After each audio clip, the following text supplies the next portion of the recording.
Chapter 1. The Exploding City, the Reborn One. Boom!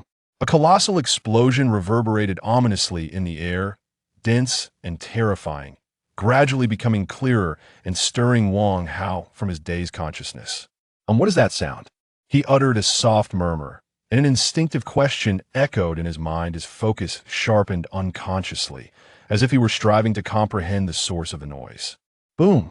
The continuous sound became increasingly distinct, akin to 1,000 explosives detonating simultaneously. The horrifying cacophony jolted Wang Hao's sluggish mind into full alertness. What an awful explosion! What is happening? Where am I? Has the Third World War finally erupted? His previously straightforward thoughts transformed into a whirlwind of complexity. Fueled by his sudden clarity, countless notions surged within Wang Hao's mind, swiftly engulfing him in a profound sense of dread. In the very next moment, without a hint of hesitation, Wang Hao abruptly opened his eyes and swiftly scanned his surroundings. At that instant, the terror and panic reflected in his eyes were strikingly vivid. Wait, where am I? How did I end up here? Suddenly, as if struck by an overwhelming realization, Wang Hao's expression froze. The fear and panic in his eyes were instantly replaced by sheer astonishment, as if he had beheld something utterly inconceivable.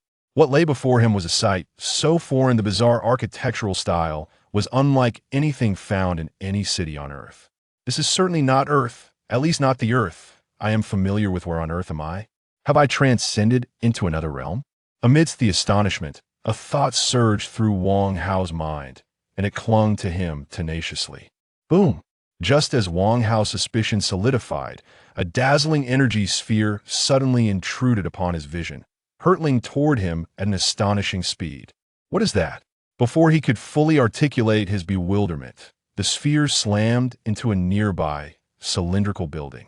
Rumbling, an unparalleled explosion unfolded before his very eyes. The blinding light flooded Wang Hao's entire field of vision, causing him to instinctively shut his eyes against the searing brightness, his sight momentarily stripped away. Then came the deafening explosion, a wild cacophony that assaulted Wang Hao's ears, sending his freshly awakened mind spiraling back into confusion, and once again his thoughts threatened to stall. In this moment, deafening was no longer merely an adjective. Yet, even at this juncture, the chaos was far from over, for the cataclysmic shockwave unleashed by the explosion surged forth. The terrifying force effortlessly lifted Wang Hao off the ground, sending him tumbling like a withered leaf swept away by an autumn breeze. As he rolled, debris of various sizes erupted from the epicenter of the explosion, relentlessly striking the ground and producing a series of bone-chilling thuds. The earth fractured gradually, revealing the extraordinary power contained within each shard of debris. At this moment, Wang Hao found himself in a perilously dire situation. Am I to die here at the very moment I have just transcended? This is unbearable. As he tumbled, a flicker of lucidity returned to Wang Hao's consciousness, and he could not help but roar inwardly, striving to stabilize his body and cease the relentless rolling. Yet he felt utterly powerless. Bang! Finally, as if the heavens had heard his anguished cries and granted him a moment of mercy, his body collided with something solid, halting his tumultuous motion. Oomph! The tremendous impact elicited a muffled groan from Wang Hao, causing him to curl up involuntarily. In that instant, he felt as if every part of his body was aflame with pain, a torment so profound that it exceeded anything he had ever experienced, magnified to 100-fold. He trembled violently, his dirt-streaked face contorted in agony. He opened his mouth, as if to wail in an attempt to alleviate his suffering, yet no sound emerged. At that moment, Wang Hao fervently wished for someone to strike him once more, to render him unconscious and free him from his torment. Bang! Bang! Bang! The cacophony of violent impacts echoed all around him in a desperate attempt to distract himself from the pain. Wang Hao forced his eyes open and turned to locate the source of the noise, seeking to divert his attention. To his astonishment, he realized he had unwittingly found refuge inside a building, and the sounds of impact were merely the result of debris from the explosion colliding against the structure. How fortunate I am to have been swept into the interior of this building by the shockwave. Otherwise, I would have been reduced to a mere pulp by those fragments of terrifying power outside. Wang Hao could not help but think, his contorted expression softening somewhat, and the pain he felt became somewhat more bearable. But where exactly have I transcended to? What was that energy sphere from the explosion? Is this world defined by advanced technology? Its power is astounding. Having found temporary safety, Wang Hao's mind began to race with thoughts, inundated with speculations about this new world. Ha ha ha. Fear, despair, and then fall. This world shall be governed by me, Piccolo the Demon King. Suddenly, as Wang Hao's mind churned with these thoughts, a terrifyingly grandiose and malevolent voice erupted like thunder in his ears, shattering all his conjectures and leaving his expression frozen in disbelief. Chapter 2. Piccolo the Demon King, Memory Fusion.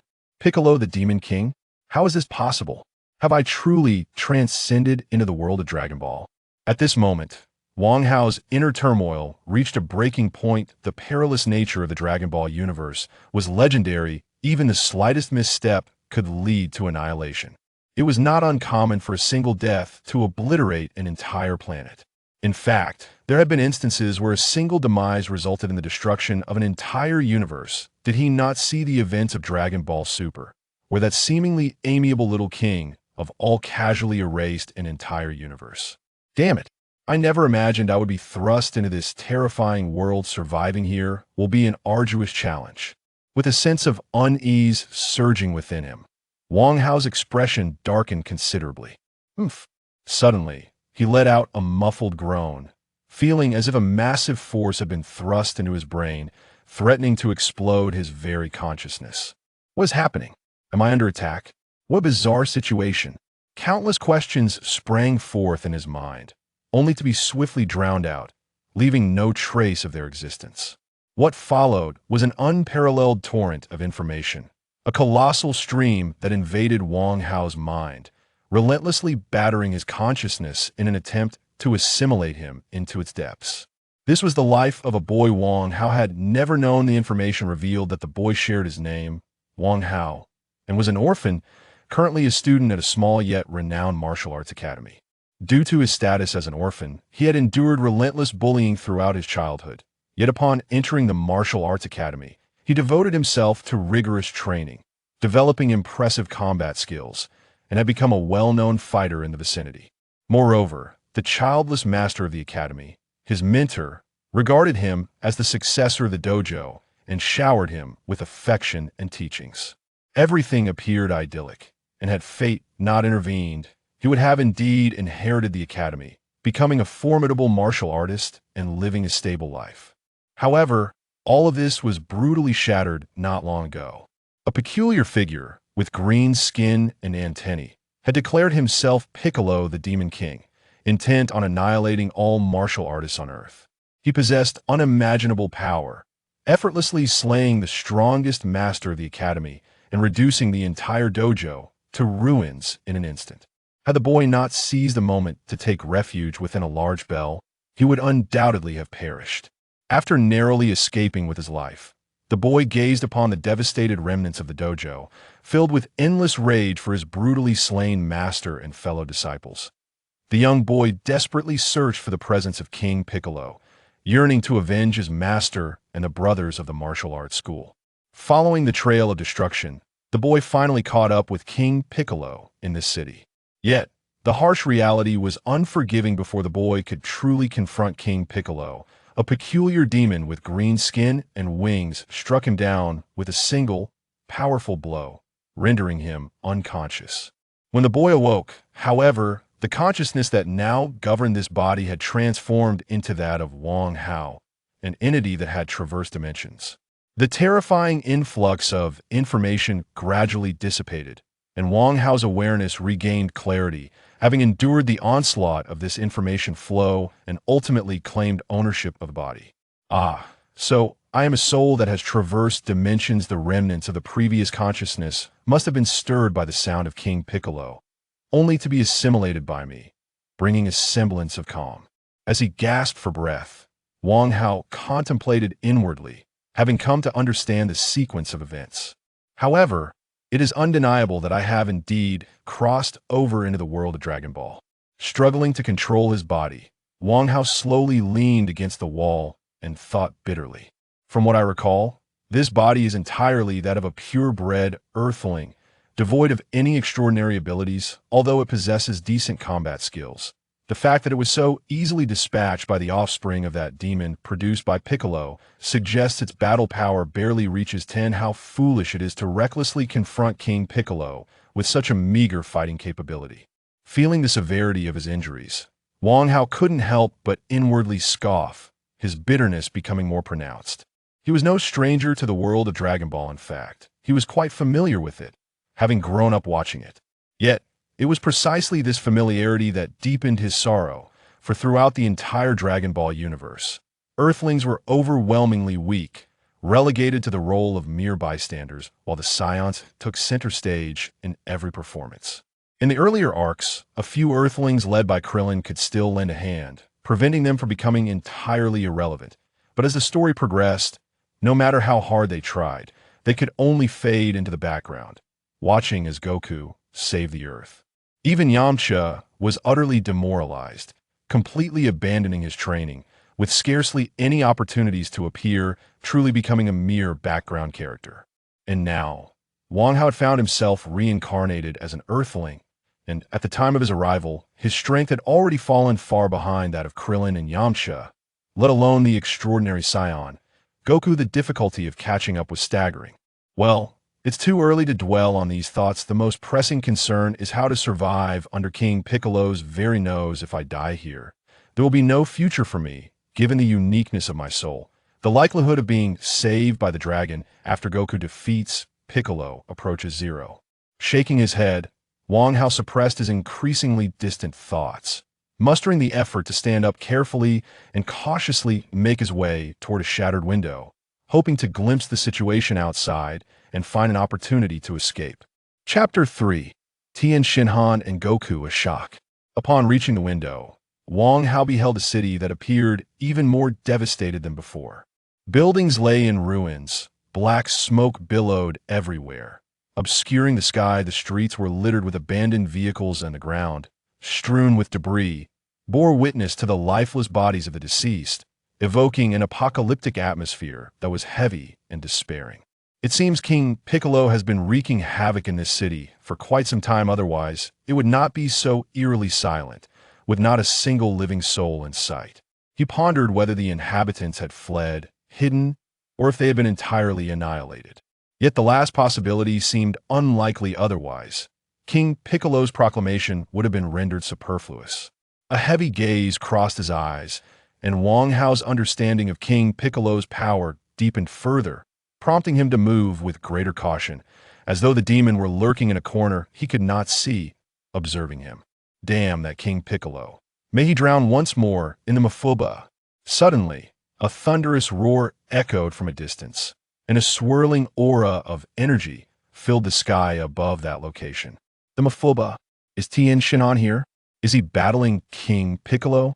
Wang Hao swiftly turned his gaze toward the sky engulfed in swirling energy, a glimmer of hope igniting within him as he recalled a scene from the original story, instantly realizing the significance. In the original narrative, Tien Shinhan's Mafuba was thwarted by one of Piccolo's minions, and it was only the timely intervention of Goku that saved him from certain death. I wonder if things will unfold similarly in this real world. Constantly recalling the plot from the original work, Wang Hao's eyes sparkled with increasing brilliance, and he could not help but widen his gaze to the utmost, as if he yearned to transcend the vast distance. Breaking through numerous obstacles to gain clarity of the situation unfolding before him. Bang! In the next moment, although Wang Hao could not discern the specific details, a sudden burst of light emanating from the energy vortex, accompanied by the resounding crash of something shattering, resonated with a scene etched in his memory. Indeed, had they failed once more? Then it was time for Sun Wukong's entrance, wasn't it? With a sigh, Wang Hao withdrew his gaze, feeling a tinge of regret mingled with a flicker of relief, and began to search more broadly with his eyes.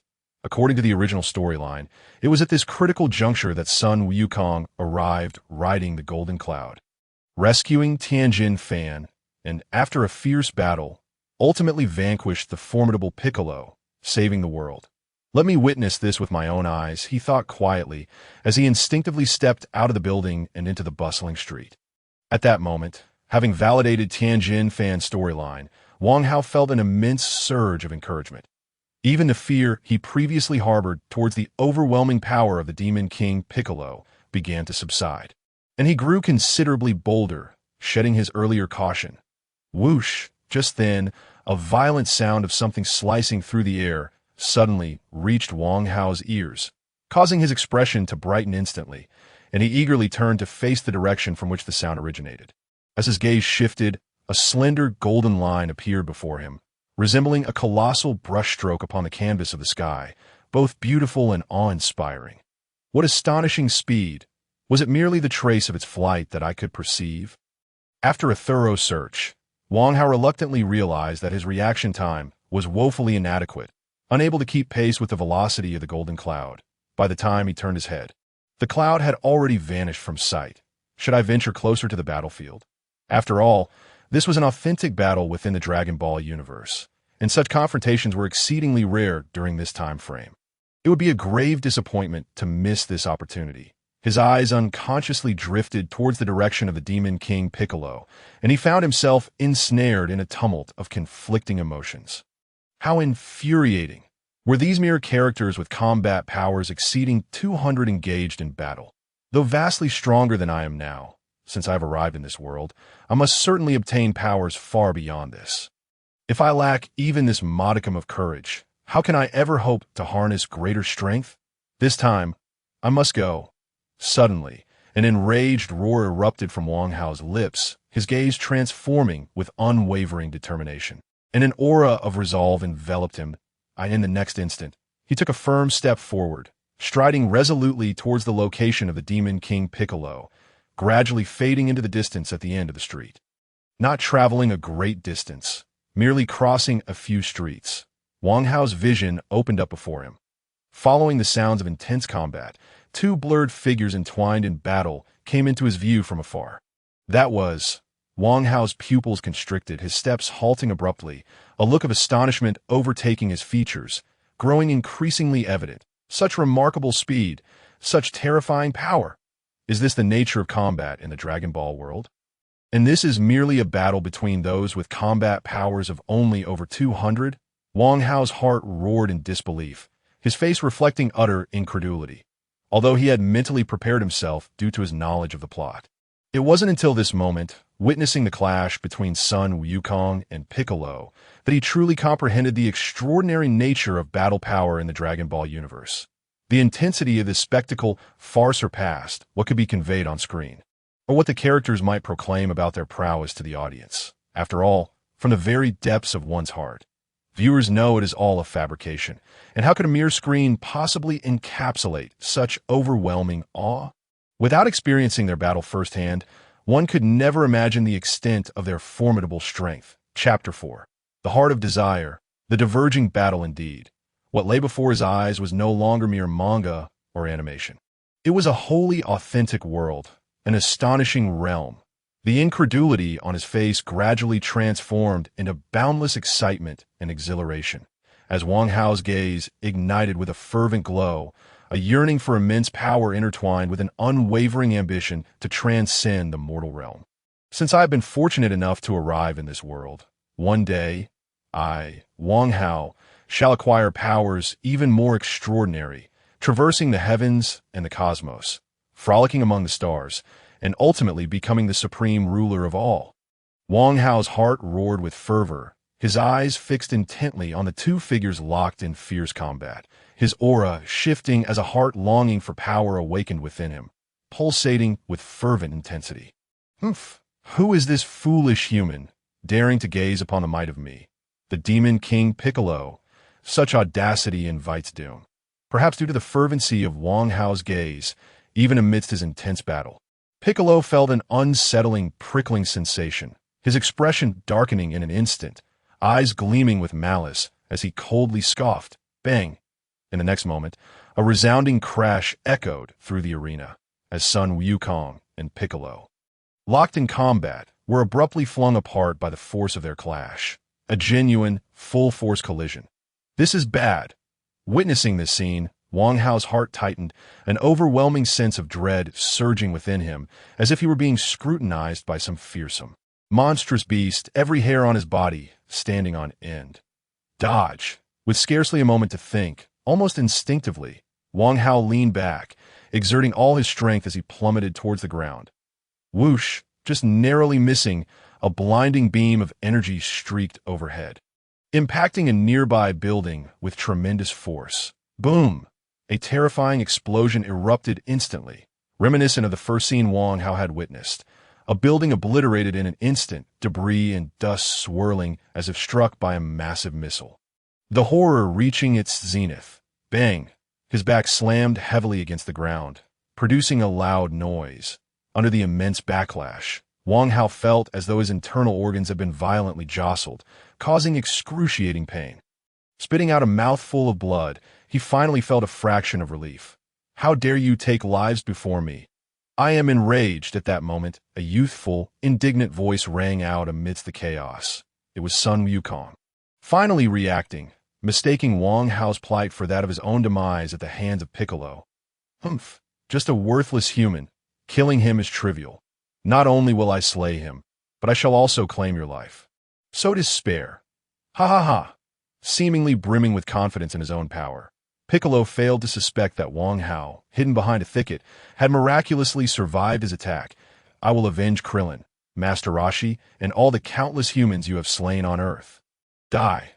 Hearing Piccolo's triumphant laughter, Sun Wukong's expression darkened with fury, and he shouted vehemently, transforming into a blur as he charged at Piccolo once more. "Humph! Seek death." Upon hearing those words, a chilling light flashed in Piccolo's eyes, and with a cold snort, his figure vanished in an instant, launching a counterattack without hesitation, in a heartbeat. The resounding sounds of fierce clashes echoed throughout the arena once more, as the two combatants transformed into indistinct shadows, surpassing the limits of ordinary human observation. Each of their strikes bore an unfathomable force, causing the ground to shatter gradually, with earth, stone, and vegetation flying about, far more formidable than even the most powerful excavators. Moreover, given their physical prowess, the earth could no longer fully restrain their movements. A mere leap could propel them to heights of dozens, if not hundreds, of meters, as the exchange of blows grew increasingly fruitless. Piccolo even activated his turret mode, unleashing various formidable energy blasts with ease, significantly amplifying his destructive capabilities and turning the surroundings into chaos in an instant. Yet, in the face of such a relentless and terrifying assault, Sun Wukong displayed unparalleled agility, deftly evading the majority of attacks with ease. "Humph, so you truly are just a monkey. If you possess any courage, take my hit head-on," frustrated by his inability to gain the upper hand. Piccolo's expression darkened as he coldly provoked, hoping to incite Wukong into a direct confrontation. "Wukong, do not fall for his taunts. If we continue to battle this way, we will surely exhaust his strength and secure our victory." Tien Shinhan interjected loudly, anxious not to see Wukong tricked. "Damn it, I shall kill you first. Prepare to die." With the scheme interrupted, Piccolo's expression grew darker, his eyes glinting with malevolence as he bellowed, redirecting his energy wave towards Tien Shinhan with ferocity. "Ah, damn it, my strength has not yet recovered. I cannot evade this." Seeing Piccolo suddenly shift his target, Tien's pupils constricted in alarm, unwillingly shouting as he crossed his arms in front of his chest. Bracing himself to withstand the blow at that critical moment, Wukong's expression changed dramatically, and without hesitation, he dashed in front of Tien Shinhan, ready to take the hit for him. "Ha! Got you! Prepare to die." Witnessing this scene, Piccolo's eyes gleamed with delight, a triumphant smile spreading across his face as he bellowed, his energy wave expanding tremendously as he unleashed his full power, aiming to obliterate both Wukong and Tien. In that instant, the situation became exceedingly dire for Wukong and his companions, the rhythm of battle having diverged completely from the original narrative due to the chaotic intervention. Would the ultimate outcome still mirror that of the original tale? Chapter 5. A terrifying crisis. Let me bring it to an end, oh no. As the immense energy wave surged forth, Wukong's expression turned grave in an instant, an involuntary exclamation escaping his lips. In the next moment, finding himself in an utterly passive position, Wukong barely managed to raise his arms, crossing them defensively before the overwhelming energy wave engulfed their figures. Wukong, amidst the tumultuous din, a faint cry from Tien could be heard, indicating that they had yet to be completely defeated. But how long could they endure in such a precarious predicament? At that moment, all who could still observe the unfolding chaos fell silent, a sense of despair rising within them, growing more palpable with the passage of time. "Ah, foolish humans, perish under the might of me," the great demon King Piccolo, as he gazed at the two figures obscured by his energy wave. Piccolo's expression radiated exuberance, his derisive laughter echoing as his formidable power surged forth unabated. The earth fractured gradually, the brilliance of the energy intensifying, waves of terrifying force sweeping through the area, striking at the hearts of all present, amplifying the atmosphere of despair to its zenith. Humanity is doomed. At that moment, the thought emerged unbidden in the minds of all, becoming inescapable cough that was far too perilous. I was nearly reduced to mere fragments by that energy wave, dead beyond resurrection. Coughing up the remnants of blood, Wang Hao murmured in relief, his face reflecting a profound sense of survival. "Huff, though I evaded this blow, my body has sustained even greater injuries from the impact. It is now exceedingly difficult to move, and I have no idea how the battle is faring."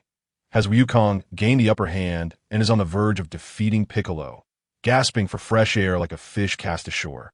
Wang Hao was preoccupied with the battle's outcome, straining to turn his head and catch a glimpse of the ongoing conflict. Fortunately, due to the violent shock waves generated by Piccolo's energy wave clashing with Wukong's, the shrubbery that had concealed him was blown aside, clearing his line of sight and enabling him to discern the situation within the arena.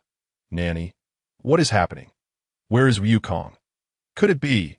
As the scene unfolded before his eyes, Wang Hao's expression froze momentarily, his pupils dilating sharply.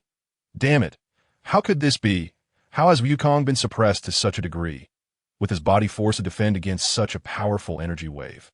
Unless his combat strength vastly exceeds that of his attacker, he will inevitably exhaust himself and be eradicated."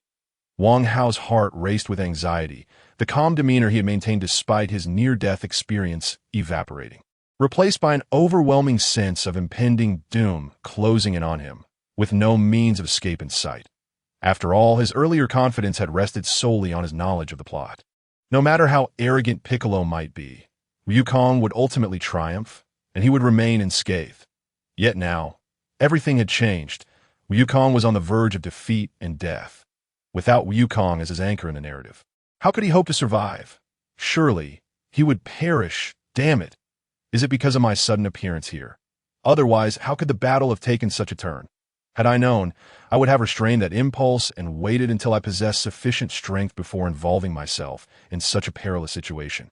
At this moment, Wang Hao's mind was engulfed in utter chaos, regret beginning to seep in, as despair gradually etched itself onto his already beleaguered features. Suddenly, a cry filled with pain, yet underpinned by unwavering determination, erupted from the depths of the engulfing energy wave, jolting Wang Hao's increasingly chaotic thoughts back to clarity. That voice belonged to Wukong. He had not given up. What tenacity! What resolute conviction! Wang Hao's gaze fixed intently on the source of the voice, his heart swelling with admiration, and in an instant, a flush of shame washed over him. Wukong was merely a child, barely in his teens, while he himself had been an adult in his 20s in his previous life. How could he allow himself to be so feeble? As a myriad of thoughts raced through his mind, Wang Hao's eyes regained their clarity, the despair on his face dissipating as a steadfast resolve emerged within him. Though he found himself in a dire predicament, his eyes shone with a brilliance that dared anyone to underestimate him, that if external forces had not intervened, Wukong would have found it exceedingly difficult to turn the tide at this juncture. Observing closely, listening to Wukong's increasingly faint yet still resolute cries, Wang Hao felt a weight settle in his heart. his expression shifting to one of grave concern, though the danger loomed large, since it was initiated by him. He resolved to bring it to an end. He would become the force capable of turning the tide in Wukong's favor. Then, please do not let me down, son Wukong, with an unwavering resolve echoing in his heart. Wang Hao's gaze instantly solidified to the utmost. A terrifying glimmer suddenly erupted forth. Enduring the excruciating pain that reached a horrifying extreme, disregarding his already battered and fragile innards, Wang Hao exerted every ounce of strength to fill his lungs with the air from the outside world. Pushing himself to the limit, it was evident to the naked eye that his body trembled incessantly, a result of the agonizing spasms caused by the torment within. Son Wukong, do not disappoint me. I wager my very life to assist you, so please ensure you vanquish the demon king Piccolo in return. After this final roar resounded in his heart, Wang Hao's countenance contorted into a fierce expression once more, and as his lungs filled to capacity, gradually contracted, a breath was drawn into his mouth. Chapter 6. Piccolo's weakness. The battle takes a turn. The sound was not sharp at all. It lacked urgency and was barely audible, even carrying a hint of melody, resembling nothing more than a simple whistle that, if one were to assess it, one might say that Wang Hao's whistling was quite pleasing to the ear, imbued with a semblance of musicality. Ah, what is this sound? My ears, my head aches. Who is it? Suddenly, at the moment the melody created by the whistle resounded, Piccolo, who was frantically unleashing energy to annihilate Son Wukong and Tien appeared to be gripped by an overwhelming terror. His wicked visage instantly filled with anguish. It was palpable that the immense power pouring from Piccolo's hands became unstable, rapidly diminishing despite his efforts to maintain it. Curse this wretched creature. I shall eliminate you first, die. Realizing his precarious situation, Piccolo's face contorted with rage, and as his thoughts raced, he swiftly turned his head towards the source of the sound, Wang Hao's position. Here it comes. With a primal instinct, Wang Hao shouted in his heart, his entire body reacting almost reflexively as he rolled away, channeling the power he had been accumulating since the beginning. Whoosh! Almost the instant he rolled aside, two terrifying beams of light erupted from Piccolo's eyes, ruthlessly striking the spot where he had just lain. Boom! The cataclysmic force erupted, shattering the ground into a massive crater, the shockwave violently thrusting Wang Hao's body away, sending him tumbling into the distance. In such dire circumstances, Wang Hao found it impossible to maintain his whistle, the sound abruptly ceasing. Piccolo. Wang Hao's consciousness blurred once more, the pain throughout his body seeming to vanish entirely, rendering him incapable of feeling even the slightest sensation. Yet, upon hearing the sudden surge of fervent shouts, a smile involuntarily crept upon his lips, for he had succeeded. Bang! A thunderous sound accompanied the rising shout, and the now significantly weakened energy wave, akin to a baseball struck for a home run, was sent hurtling back towards Piccolo. The wretched creature. Realizing his prey was escaping, Piccolo could no longer afford to strike Wang Hao again. He had to turn swiftly to confront Son Wukong's counterattack. Bang! With another punch, Piccolo swatted away the rebounding energy wave and hastily directed his gaze towards Son Wukong's prior position. And oh worries. Without hesitation, Piccolo's figure flickered, his speed reaching its zenith as he instantaneously vacated the area. Boom! In the next instant, as if a landmine had been detonated, a massive pit formed where Piccolo had just stood. Son Wukong. In a fleeting glance, Piccolo distinctly saw Son Wukong's figure flash within the depths of the crater, prompting him to grit his teeth and growl under his breath, his expression darkening. Umph, even if you have narrowly escaped this time, what of it? Though I did not fully see your earlier plight, your disheveled state surely indicates severe injuries. Soon, you shall merely be gasping for breath, and I will eliminate you entirely. Though filled with rage, Piccolo, a being who had lived for over 300 years, possessed formidable mental fortitude. He quickly reined in his emotions and bellowed, attempting to disturb Son Wukong's focus. Whoosh! Suddenly, the moment Piccolo's voice fell silent, an incredibly sharp sound of slicing air emerged from behind him, accompanied by a terrifying force rushing towards him. It's here. Piccolo thought to himself, his body twisting rapidly, showcasing unparalleled flexibility as he effortlessly dodged the brilliant beam of light approaching from behind. Then, without a moment's pause, Piccolo's speed surged as he charged towards the origin of that light beam. Bang! In the next instant, a dull thud resonated as two figures appeared to materialize from thin air. Curse it! How could it be you? Piccolo's eyes widened in shock, his expression darkening as he beheld Tien Han, who had been struck by his punch, arching in pain and contorted in agony. Huh? Why could it not be me? Your time has come. With a fierce gaze locked onto Piccolo, Tien Han managed to utter, his expression laced with mockery like a tea that moment. Behind Piccolo, son Wukong finally revealed himself. His clothing was tattered, his upper body and arms mangled, with glimpses of stark, white bone visible. Yet despite such horrific injuries, son Wukong bore no trace of pain on his face, only an unwavering determination. His hands came together at his waist, forming a flower bud shape. His legs positioned front and back, his body slightly bent, as a blinding energy began to coalesce between his palms, a terrifying momentum gathering. Not good. Sensing the overwhelming force that had suddenly emerged behind him and recalling the words of the bald, three-eyed man, Piccolo's expression changed dramatically as he prepared to evade. Huh? Trying to escape? Too late, Tien Han roared, as if anticipating Piccolo's reaction, his arms locked around Piccolo like steel bands. Ah, the wretched creature, get away from me.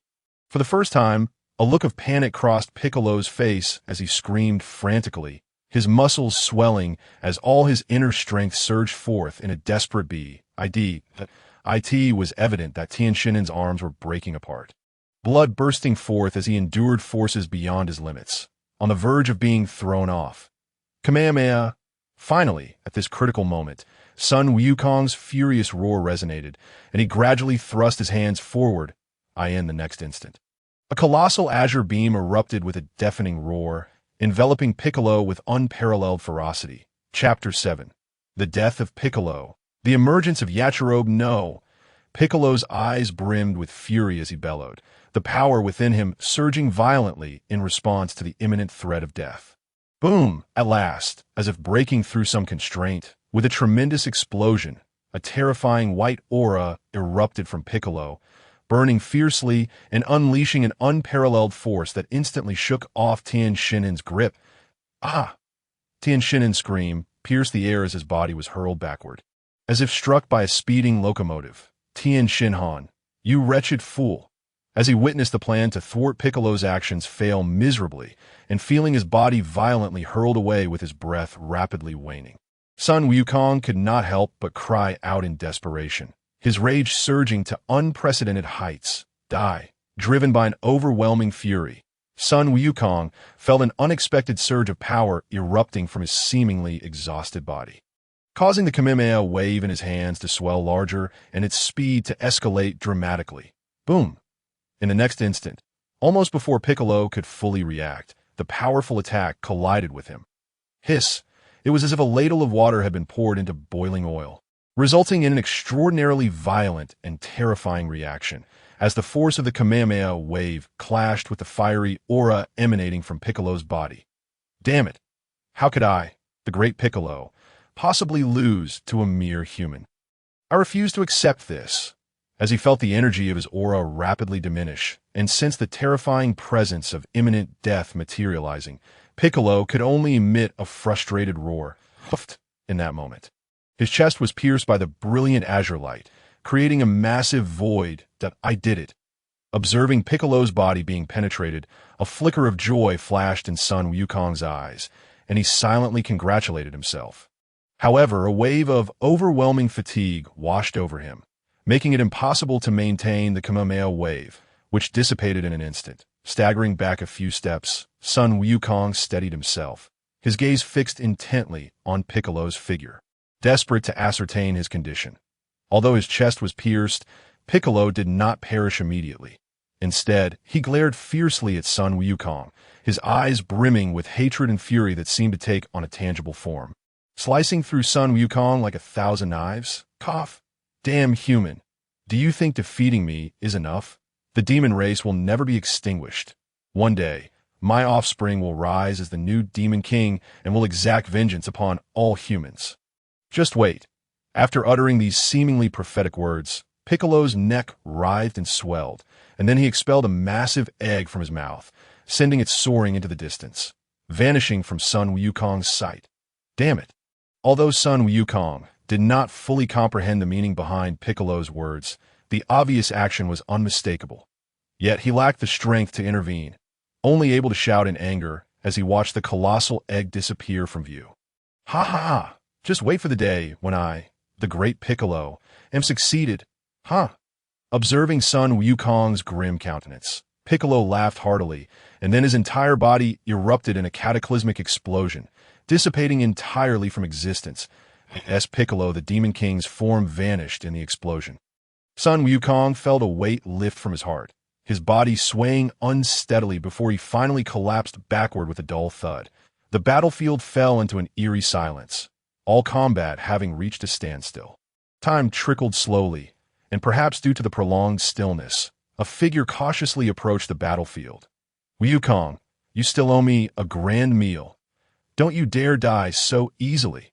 The figure moved carefully, scanning the battlefield with keen eyes, seemingly searching for something, while muttering incessantly, sounding remarkably like Sun Wukong's friend. Suddenly, the figure seemed to discover something, exclaiming in surprise and dashing toward a particular direction. Wukong, how are you? You can't be dead, can you? The figure reached the fallen Sun Wukong, calling out anxiously, cough. It's Yakalobi. How wonderful to see you. Struggling to open his eyes, Sun Wukong gazed at the figure before him, managing a grim smile as he spoke. Phew, good to see you're not dead. Today is your lucky day. I happen to have brought some Senzu beans. Eat up. Upon hearing Sun Wukong speak, Yakalobi sighed in relief and quickly retrieved a green bean from his pocket, offering it to Sun Wukong's lips. Thank you, Yakalobi. Sun Wukong's eyes lit up at the sight of the Senzu bean, expressing his gratitude before swallowing it without hesitation. In the following moment, as the Senzu bean took effect, Sun Wukong's injuries healed at an astonishing rate, and he was soon restored to perfect health. That moment. Had it not been for the tattered state of his clothing, one would hardly believe he had just endured such a brutal battle. With a powerful leap, Sun Wukong sprang to his feet, energetically moving his body, laughing heartily. Senzu beans are truly miraculous. They heal my injuries in an instant. By the way, what about Tianjin Fan and that big brother who helped us? Yakalobi, do you have any more Senzu beans? After a moment of activity, Sun Wukong suddenly remembered something, and his expression shifted as he turned to Yakalobi. I still have a few Senzu beans left. Seeing Sun Wukong's urgency, Yakalobi wasted no time, pulling out several more Senzu beans from his pocket. Excellent. Let's split up. You head over there. There should be a big brother lying nearby, if it weren't for him interrupting Piccolo at the crucial moment. Tianjin Fan, and I might have already been killed. You must rescue him. Quickly snatching a Senzu bean from Yakalobi's hand, Sun Wukong spoke as he dashed toward Tianjin Fan's location. Chapter 8. The Efficacy of Senzu Beans. The first target in a haze, Wang Hao felt his body being turned by someone, and then something was shoved into his mouth. Yet at that moment he lacked the strength to react, rendered completely at the mercy of others. This guy can actually interfere with the great Piccolo? Did Wukong make a mistake? Observing Wang Hao, who showed no response even after the Senzu bean was placed in his mouth, Yakalobi frowned, harboring doubts about Wang Hao's capabilities. After all, although he was not a renowned martial artist, his perceptiveness was not lacking. Yet, no matter how he looked at it, this individual appeared to be merely slightly stronger than an average person. How could he possibly interfere with a monster like Piccolo? Forget it. Since Wukong asked me to save him, I'll give him a chance at life. After all, it's just a Senzu bean. Casting a dismissive glance at the still unresponsive Wang Hao, Yakalobi sighed, then pressed down on Wang Hao's neck, somehow managing to make him swallow the Senzu bean as the bean took effect. Wang Hao, whose consciousness was still muddled, felt a surge of strange energy erupting from his abdomen, coursing through his entire body. In an instant, he sensed his cells activating, becoming extraordinarily lively. In a flash, the cells began to divide and multiply rapidly, and whether it was his torn muscles, shattered bones, or even ruptured organs, Everything began to frantically restore to its optimal state. What is happening? What is this marvelous feeling? Awakening from his dazed state, Wang Hao uttered a soft sound of surprise, utterly astonished by the changes occurring within him. Is this the effect of the Senzu being? Truly incredible, astonishing. A mere flicker of realization sparked within him. After all, although his consciousness had been clouded, he had not completely lost his awareness that it was merely his thoughts that had been unable to flow coherently. Moreover, in the world of Dragon Ball, such miraculous effects could only be attributed to Senzu beings. Before long, Wang Hao felt his body return to its peak condition, and the power of the Senzu being began to dissipate. Such immense strength. Compared to my previous life, this body is far more formidable, undoubtedly exceeding 2 or 3 times. Feeling the powerful energy surging within him, Wang Hao couldn't help but feel a surge of excitement. As if a single punch could obliterate a skyscraper. Hey kid, since your injuries have healed, stop lying there pretending to be dead and get up. Suddenly, as Wang Hao reveled in his newfound strength, an impatient voice pierced through his thoughts. Before he could respond, a large hand firmly grasped his shoulder, an overwhelming force descending upon him. Instinctively, Wang Hao attempted to resist, but no matter how he exerted his strength, it proved utterly ineffective. The disparity was far too great. Who is it? He shouted inwardly, his heart gripped by terror. The intoxication of his power shattered in an instant as he opened his eyes to see the one who had intervened that it was him. The benefactor of Sun Wukong from the original tale, Aki Luo. This meant that Sun Wukong had once again been saved by him, that a flicker of understanding crossed his eyes as he grasped the situation, even forming a rough prediction of the events that would unfold after the battle. Kid, your strength is far too feeble. You're nowhere near capable of resisting me, Aki Luo remarked nonchalantly, rolling his eyes at Wang Hao's astonished gaze before releasing his grip. Thank you for your assistance, brother. Although taken aback, Wang Hao quickly regained his composure and sincerely expressed his gratitude, recognizing that without this individual's help, he surely wouldn't have lasted long given his injuries. There's no need for thanks. It was Sun Wukong who called me here. Otherwise, I wouldn't have bothered to save you, Aki Luo replied dismissively, waving his hand, clearly unimpressed by Wang Hao's gratitude. Faced with Aki Luo's attitude, Wang Hao could only feel speechless and wisely chose to abandon further conversation, instead surveying the ravaged battlefield around them. The scene before him was one of utter devastation. Skyscrapers lay in ruins. The ground was upheaved and massive craters dotted the landscape. Everything bore testament to the ferocity of the earlier conflict and the terrifying power exhibited by the two combatants. Although the battlefield had not been ravaged for as long as it might have been in the original story due to his unexpected arrival, the intensity of the confrontation was no less fierce, perhaps even more brutal. Gazing at the shattered remnants of the battlefield, the restlessness brought on by a sudden surge of power within Wang Hao was swiftly quelled. His eyes gleamed as he seemed to envision the figures of Sun Wukong and Piccolo engaged in a life-and-death struggle. I still have a long way to go. I must dedicate myself to rigorous training. If possible, at the World Martial Arts Tournament 3 years from now, I will personally defeat the second-generation Piccolo to avenge the peril I face today. Unconsciously, Wang Hao's fists clenched tightly, a resolute glimmer igniting in his eyes as he silently vowed to pursue this goal. The first of many he yearned to achieve after his transference.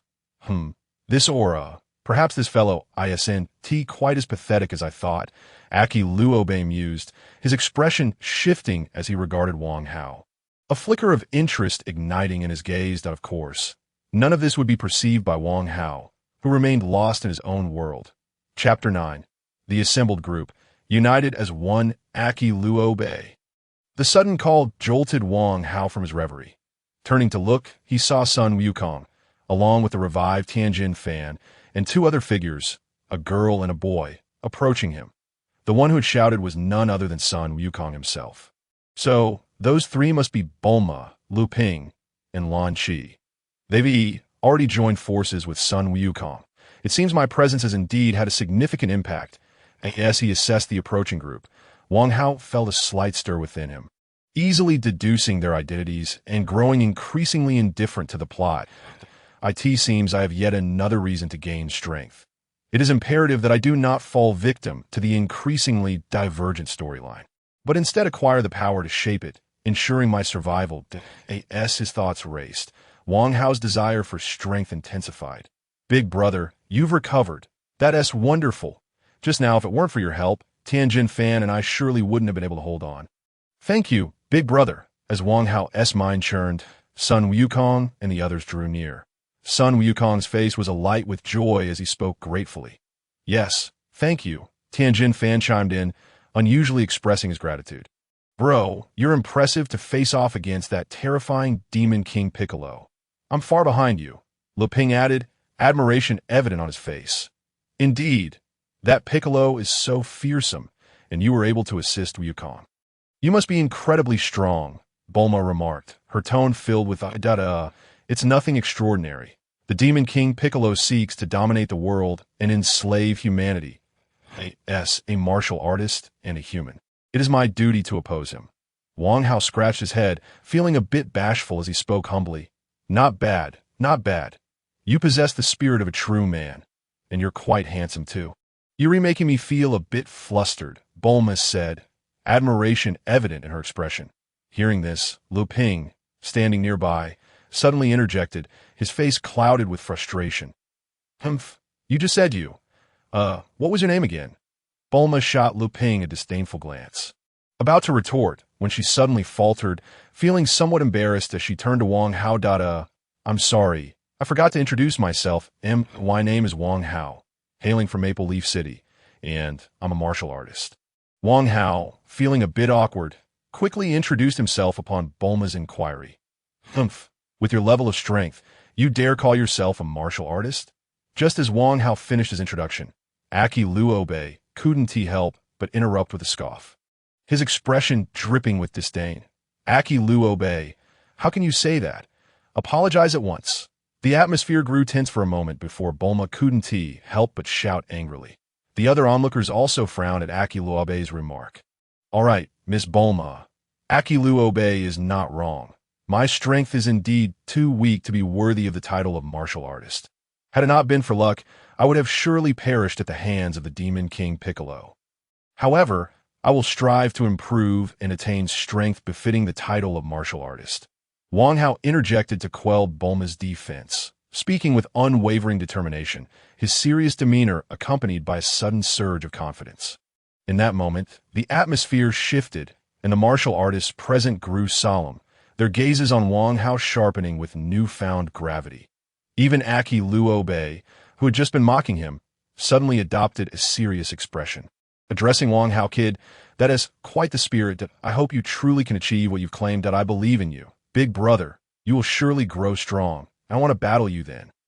The naive son Wukong confidently declared, his countenance brimming with excitement, as if he could hardly contain his eagerness to engage in a duel with the strengthened Wang Hao. Well, even if you do not seek me out, I shall undoubtedly come to challenge you to a battle. Your clash with the Demon King Piccolo today has truly opened my eyes. Wang Hao's eyes also sparkled with anticipation, and he voiced his thoughts, his desire to enhance his own strength growing ever more urgent. Let us temporarily set aside the matter of combat, and instead discuss our future plans. What do you intend to do next? Bulma interjected, somewhat exasperated, interrupting the escalating fervor between Wang Hao and son Wukong. As for what comes next, I shall seek out a place to diligently train. It was only today that I realized just how feeble my strength truly is. Had I possessed power akin to Wukong's, my master and many of my senior brothers would not have fallen to the hands of the Demon King Piccolo. Wang Hao responded, a resolute expression overtaking his features upon hearing Bulma's words. Ah, did your master also perish at the hands of the Demon King Piccolo, much like the turtle hermit and Krillin? It is truly unfortunate that the dragon has already been slain by Piccolo. Otherwise, we could have implored the dragon to resurrect everyone. Son Wukong lamented, his expression darkening as he recalled the turtle hermit and Krillin, seemingly affected by Wang Hao's steadfast demeanor. Simultaneously, the expressions of the others present also grew somber, and the atmosphere became palpably heavy, even diminishing the joy of Piccolo's defeat. What is the dragon? Wang Hao inquired, feigning ignorance as he sensed the shift in mood. The dragon is a magnificent entity summoned by 7 Dragon Balls, capable of granting wishes. If he were here, we could resurrect those who fell to the Demon King Piccolo. Bulma explained to Wang Hao, her tone devoid of any concealment. In that moment, Wang Hao comprehended that he had genuinely integrated into the small circle of Dragon Ball warriors, forging true friendships with them. Chapter 10. Guiding the present, successfully following along, such an extraordinary being exists. If the dragon can revive the deceased, then surely he can resurrect himself if he dies. Correct? Wang Hao pondered aloud, aiming to uplift the spirits of those around him. Is it true that the dragon can indeed revive the dead? Upon hearing Wang Hao's words, the eyes of the others brightened instantaneously, all fixating on him, with Bulma particularly unable to contain her eagerness to ask. Although I have never encountered the dragon, given his formidable nature, he would likely not perish easily. Moreover, even if the dragon has indeed perished, are there not individuals or means to facilitate his revival? Wang Hao continued, revealing more information in a roundabout manner, as the hopeful gazes of his companions urged him on. Indeed, it was not surprising that Wang Hao chose this route. He was acutely aware that the deity residing in the celestial realm was the creator of the Dragon Balls and could effortlessly revive the dragon. However, the source of this knowledge was challenging to explain, as it entailed significant ramifications. Especially in his currently vulnerable state, any hint of curiosity or alertness from the deity could leave him utterly defenseless. Yes, you make a valid point, Wang Hao. The dragon is undoubtedly powerful and would not easily meet his end. Furthermore, according to the tales, the Dragon Balls were crafted by the deity himself. Hence, if the dragon has truly died, and if the legends hold any truth, locating the deity would surely enable the dragon's revival. Bulma, inspired by Wang Hao's guidance, quickly pieced together her thoughts, her conviction strengthening. Could such a figure as the deity genuinely exist? That seems rather far-fetched. Let us not jest, Yamcha chimed in, though this time, the others appear to concur with him. My friends, while the existence of a deity may be debatable, I trust none of you would deny the reality of the dragon. If he can indeed resurrect the deceased, then I believe the existence of the deity is not so implausible. Wang Hao reiterated, sensing the lingering skepticism among the group.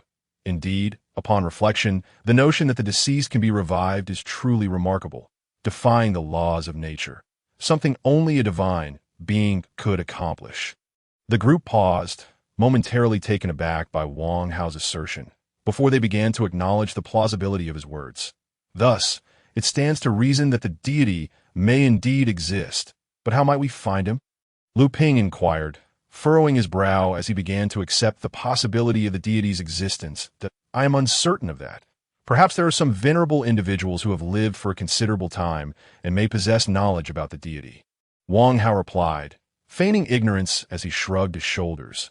Venerable and long-lived? It seems that Master Karen fits that description quite well, Tien remarked, unable to suppress his thoughts in response to Wang Hao's suggestion.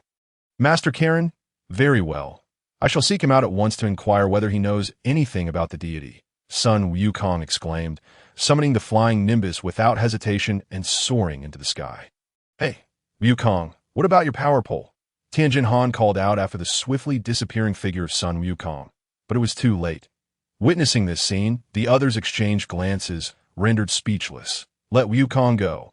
Perhaps he will indeed uncover the whereabouts of the deity, from Master Karen. Lu Ping suggested, attempting to break the silence. Indeed, we can only rely on Wukong now, that I hope he can truly locate the deity. That way, everyone, including Chaozi, will be saved, Tien added, retracting his gaze. Then, my friends, let us return to the Turtle Hermit's abode and await his return. The Dragon Balls, now turned to stone, are there as well. If Wukong succeeds, perhaps the Dragon Balls will undergo some transformation, Bulma proposed, producing a capsule that transformed into an aircraft. Very well, let us return to the Turtle Hermit's home and await Wukong's outcome. Lu Ping agreed, stepping into the aircraft first. Yes, I shall accompany you. Tien Fan has also taken a step forward. Are we really going back now? Wasn't there supposed to be a picnic? What is going on?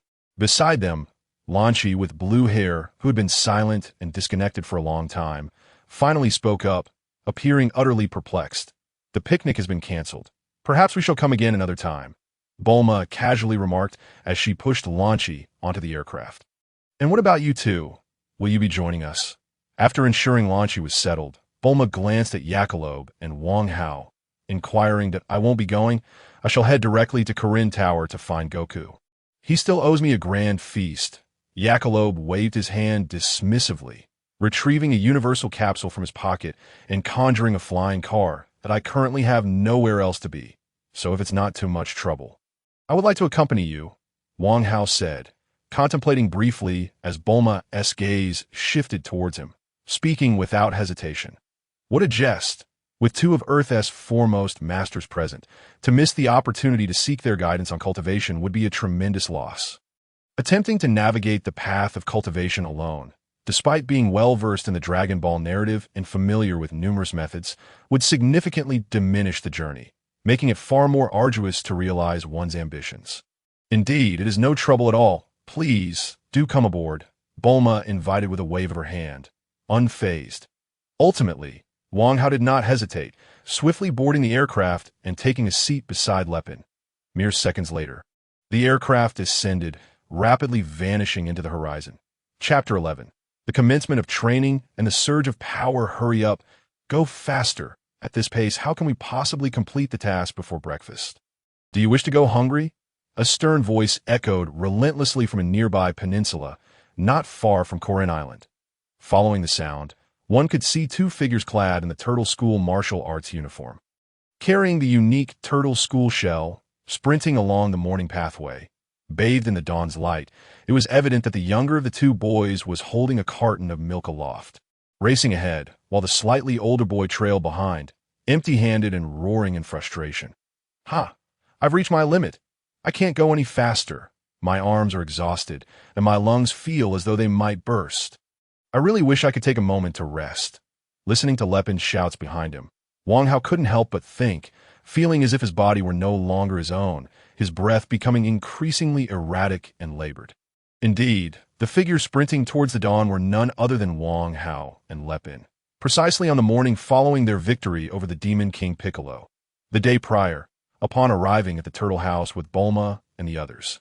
Wang Hao had earnestly requested Lepin and Tianjin Fan to assist him with his training, to which they had readily agreed, thus leading to the current scene. Did you think you had already reached your limits? That your body was exhausted and you yearned to stop?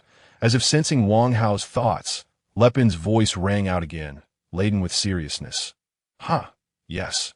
Wang Hao managed to respond, albeit with great difficulty, his breath quickening even further. The fact that you can still answer indicates you have not truly reached your limits. You are still far from it. Keep pushing forward, increase your speed. Upon hearing Wang Hao's reply, Lepin let out a sudden snort and roared, showing no intention of allowing Wang Hao a moment's respite. I see. I'm still far from my limits? Thankfully, I follow them here. Had I been training alone, I would have certainly stopped for a break by now. As Lepin's voice boomed again, Wang Hao felt a jolt of realization, understanding that his misjudgment stemmed from a lack of experience, and he couldn't help but feel increasingly grateful for his decision the previous day. All right then, let me truly experience what it means to transcend one's limits. After all, I am determined to surpass the second-generation Bic in 3 years. My current abilities are still far from sufficient. Realizing this, Wang Hao cast aside any lingering concerns about his physical fatigue, and an unwavering conviction surged within him, propelling him to accelerate his running speed once again. Such a formidable belief, such resilient willpower. He effortlessly achieved a level of performance even superior to my own initial efforts. Who knows, perhaps in the future, he might actually catch up with that monstrous Goku. Witnessing Wang Hao's remarkable display, Lu Ping felt a sudden intensity in his gaze, and he couldn't help but ponder this. His expression towards Wang Hao growing increasingly serious. It seemed that I too must embark on a more rigorous training regimen. Otherwise, if I were to be easily surpassed by this up-and-comer, I would truly be left with nothing but shame. Lu Ping's thoughts raced, and an involuntary surge of fervor ignited within his heart, urging him to commence a new phase of training without delay. Subsequently, although Wang Hao did not manage to deliver the milk within the allotted time.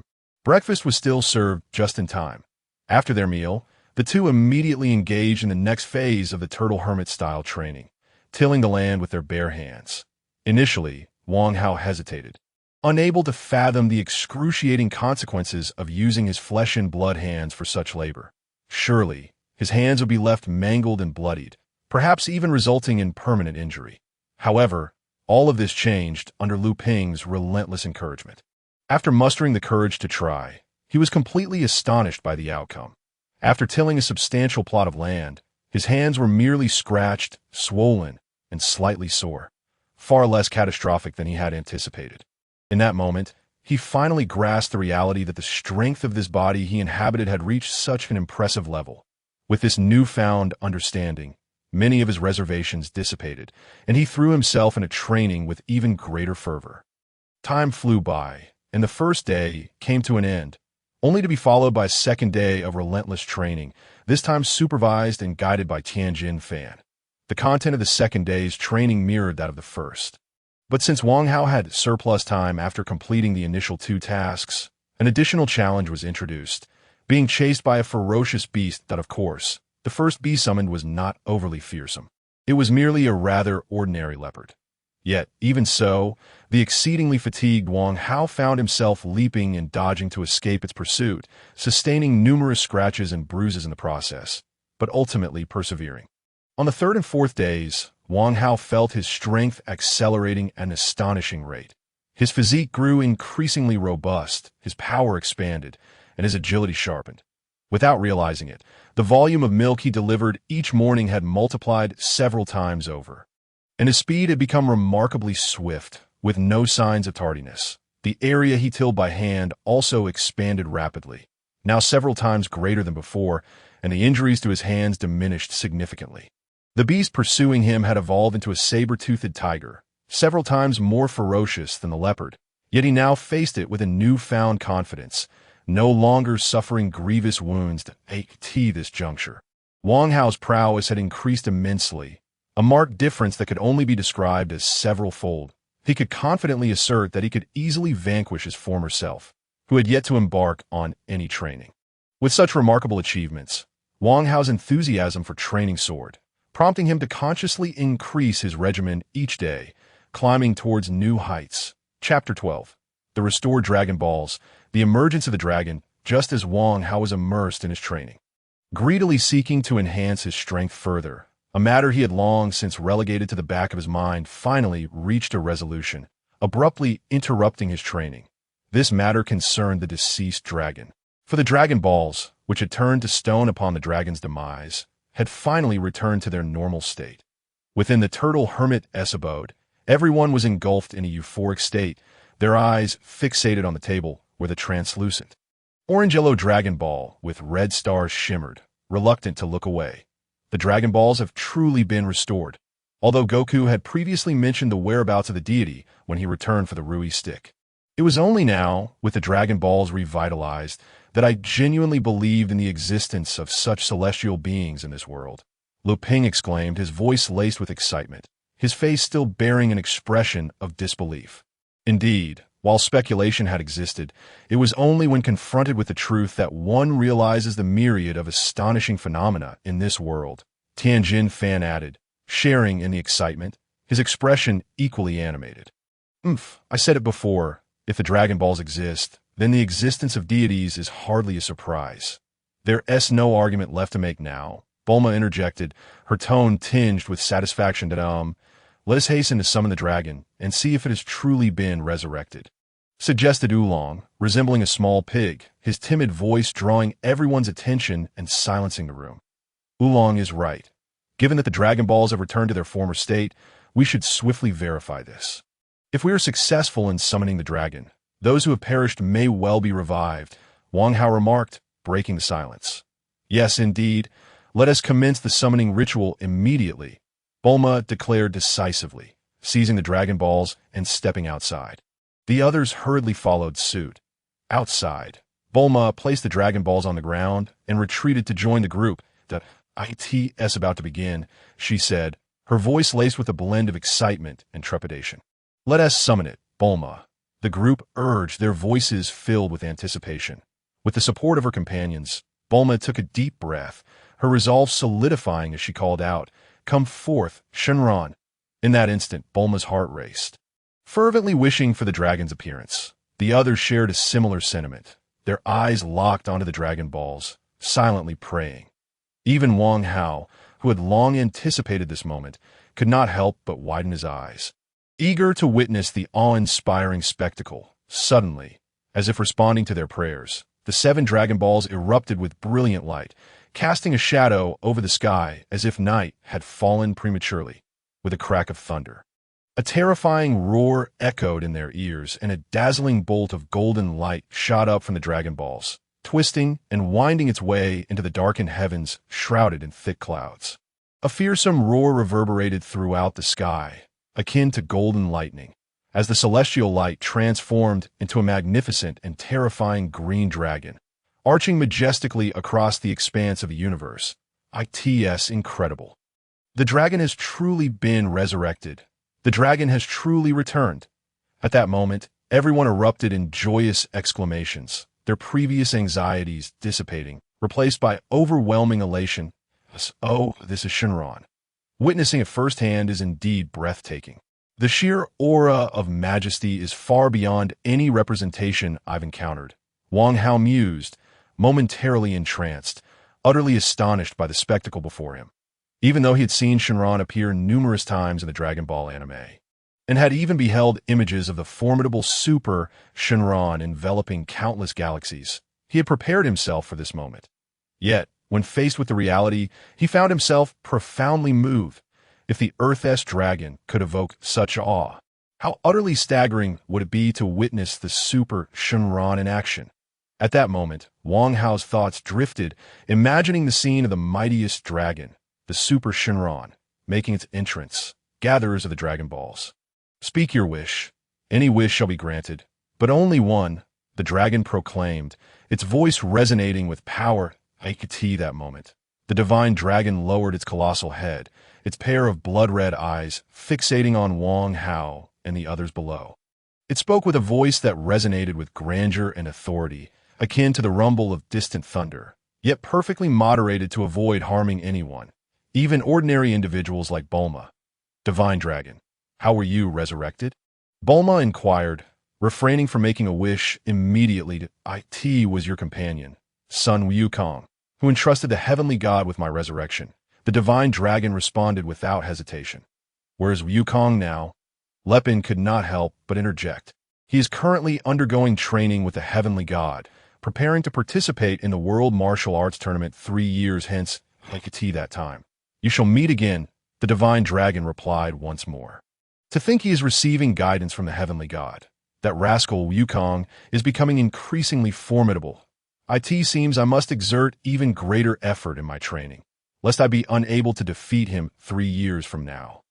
Tien's expression changed upon hearing this, a tinge of envy in his voice, as a fervent battle spirit surged within him. "Are there any further questions? If not, please articulate your wishes," the divine dragon urged upon noticing the silence. "Divine dragon, please resurrect all those who were killed or indirectly caused to die by Piccolo Daimao," Lepin stated, voicing the prearranged wish as the divine dragon pressed. That wish is quite simple," the divine dragon remarked, its eyes flashing with crimson light. Then, countless golden beams emanated from its form, spreading across the world. Wherever they passed, all humans who had perished during the incident involving Piccolo Daimao were astonishingly revived. "Very well, your wish has been granted. Farewell," the divine dragon declared, its form dissolving into radiant light, transforming into 7 swirling Dragon Balls, which then scattered across the globe, disappearing into the horizon. Chapter 13. Master Rashi. The first insight into Chi quickly. "Let us see if Master Mateto and the others have awakened," Lepin urged, hastening towards the room upon witnessing the divine dragon's departure.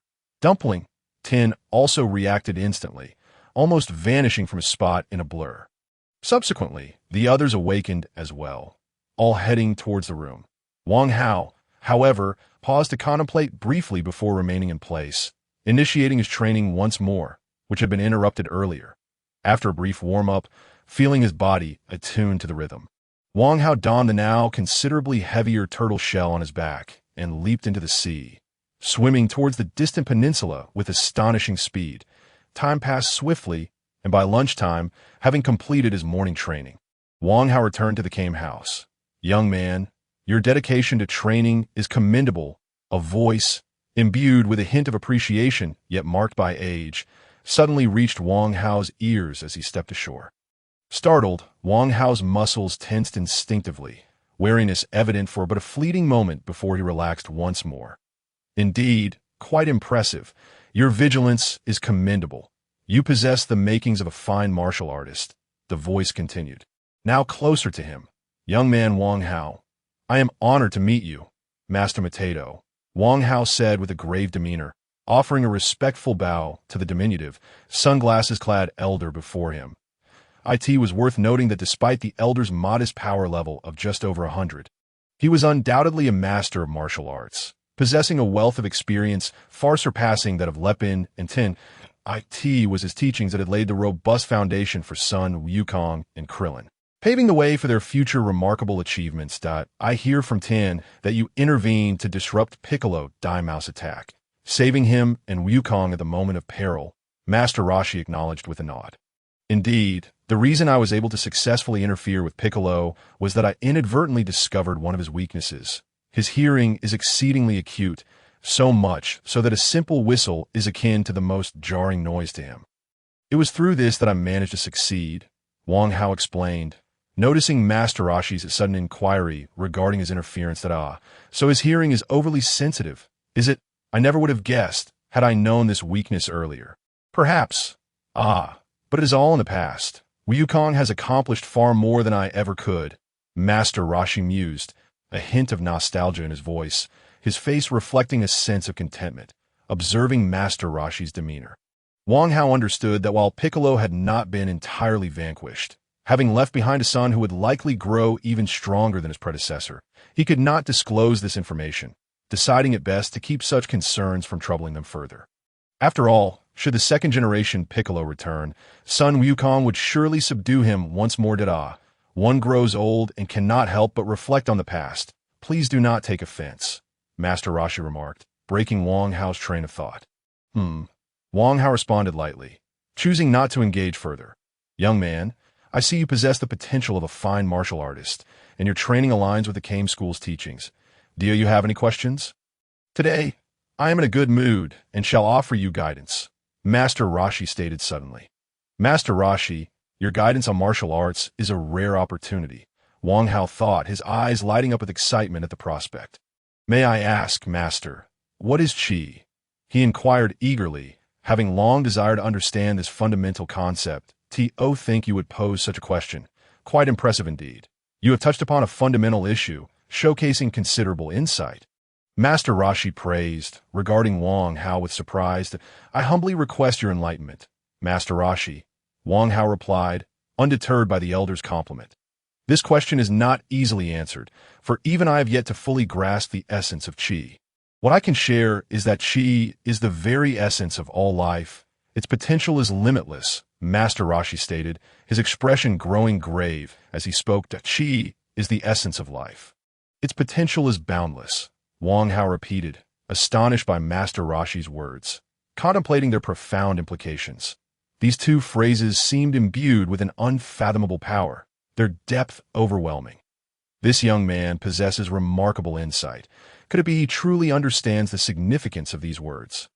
That is indeed terrifying. Even I, after many years of contemplation since learning these phrases from my teacher, have yet to uncover much of their mystery. It seems this lad's future achievements may well rival those of Wukong," Master Rashi thought, observing Wang Hao, who had fallen into deep contemplation, occasionally frowning or appearing enlightened. "Enough. You need not delve too deeply into the meaning of this phrase just yet. Your priority now is to refine your body and awaken the Qi that lies dormant within you." Truly embarking on the path of martial arts training, Master Rashi interjected, breaking Wang Hao's reverie with a firm admonition. The subtle shift in tone unmistakably indicated the level of importance Master Rashi placed on Wang Hao. equal to that of Sun Wukong. Chapter 14. The training continues. Kamehameha wave. I was indeed too ambitious. Thank you for your guidance, Master Rashi. Wang Hao replied, coming to his senses and feeling somewhat amused at his earlier overreach. Wang Hao, you've returned. Come quickly. Lunch is ready, and we've been waiting for you. Bulma's voice suddenly pierced the air, interrupting Wang Hao's eagerness to continue his discourse with Master Rashi. All right, I shall be there momentarily. After a brief moment of contemplation, Wang Hao resolutely abandoned his intention to continue, gesturing to Master Rashi before making his way inside. You old pervert, hurry up and stop dawdling, seeing Wang Hao already in motion. Bulma turned to Master Rashi with a discontented complaint. Coming, hey. At her words, the serious expression on Master Rashi's face vanished in an instant, replaced by a lascivious grin as he shamelessly approached Bulma. Attempting to take advantage of her, with a resounding slap, Bulma, utilizing her strength, sent Master Rashi flying, leaving a prominent handprint on his face. Get away from me, you creep. You never change. Bulma's indignant roar echoed in the air. Hee, such a familiar feeling. It's wonderful to be alive. However, Master Rashi paid no heed, his expression growing even more lecherous as he mumbled to himself, devoid of any trace of the former sage's demeanor. Sensing the commotion behind him, Wang Hao, who had just entered, could not help but twitch his lips, realizing that the real-life Master Rashi was an utterly outrageous individual. Indeed, was this the true nature of Master Rashi? At that moment, Wang Hao found himself unable to suppress an inner monologue of sarcasm. The joyous atmosphere soon dissipated as the crowd gathered on Kame House began to disperse for various reasons, leaving the island considerably desolate. Now, only Wang Hao remained, dedicating himself to training. After all, his martial arts journey had only just begun, making it the perfect time to lay a solid foundation under Master Rashi's guidance. Thus, time flew by amidst Wang Hao's arduous training, spanning a remarkable 5 months that on a day 5 months later, after Wang Hao finally managed to push a boulder that resembled a small mountain forward several steps. Master Rashi observed him closely. Wang Hao, your body has reached the current limits of your training. You can no longer enhance your capabilities through ordinary means. Panting heavily from the exertion, Wang Hao looked up at Master Rashi, unable to contain his excitement. So, Master Rashi, what must I do to continue strengthening my power? Well, for now, your physical training can take a pause. I shall impart to you the ultimate secret of the Kame School, the technique of the Kamehameha wave. Once you successfully unleash this technique, your training can resume, Master Rashi explained, turning to face the sea as he spoke. The Kamehameha wave. So that's it. I must comprehend the essence of energy to advance in my training. Right? Wang Hao's face lit up with fervor as he echoed Master Rashi's words. Indeed, you grasp it perfectly. Your future training will require the utilization of energy, and the focus will shift to mastering this energy. Otherwise, if you solely rely on physical conditioning without grasping the concept of energy, you shall find it exceedingly difficult to progress beyond your current state. Master Rashi's eyes gleamed with satisfaction at Wang Hao's understanding as he elaborated further. Then please, Master Rashi, teach me the Kamehameha wave technique swiftly. Wang Hao's eagerness became palpable, his urgency evident as he implored. All right, watch closely, Master Rashi replied without hesitation. With a commanding shout, he spread his legs into a stance. Leaning slightly forward with his hands cupped at his waist, came, as he uttered the first syllable, a tremendous force surged from his being, visible streams of energy swirling around him, converging toward his hands. Haim, the energy intensified, his aura swelling as a blue sphere of light materialized between his palms. Ha! With the next syllable, the energy phenomenon escalated to a terrifying degree. Ha! As the final syllable left his lips. A blinding blue beam, reminiscent of violent lightning breaking free from storm clouds, erupted from Master Rashi's hands. With a thunderous roar, the sea before Wang Hao parted, revealing a chasm deep enough to glimpse the ocean floor. Boom! In the distance, a more brilliant flash illuminated the sky, followed by a cataclysmic explosion, giving rise to a colossal white mushroom cloud, an aftermath of millions of tons of seawater evaporating in an instant. At this point, Master Rashi finally retracted his hands, standing upright as his aura returned to a normal state. Taking a moment to steady himself, he turned toward Wang Hao, who was fixated on the roiling sea. His eyes shimmering with a sense of profound enlightenment. In his mind, Wang Hao replayed every detail of Master Rashi's demonstration of the Kamehameha wave, the initial shifts in posture, the transformation of aura, the deliberate flow of energy, the immense power concentrated in his hands, culminating in the explosive release and its terrifying impact. Everything became increasingly vivid in Wang Hao's mind, and as his understanding of the Kamehameha deepened, a surge of power began to rise within him, growing ever more pronounced.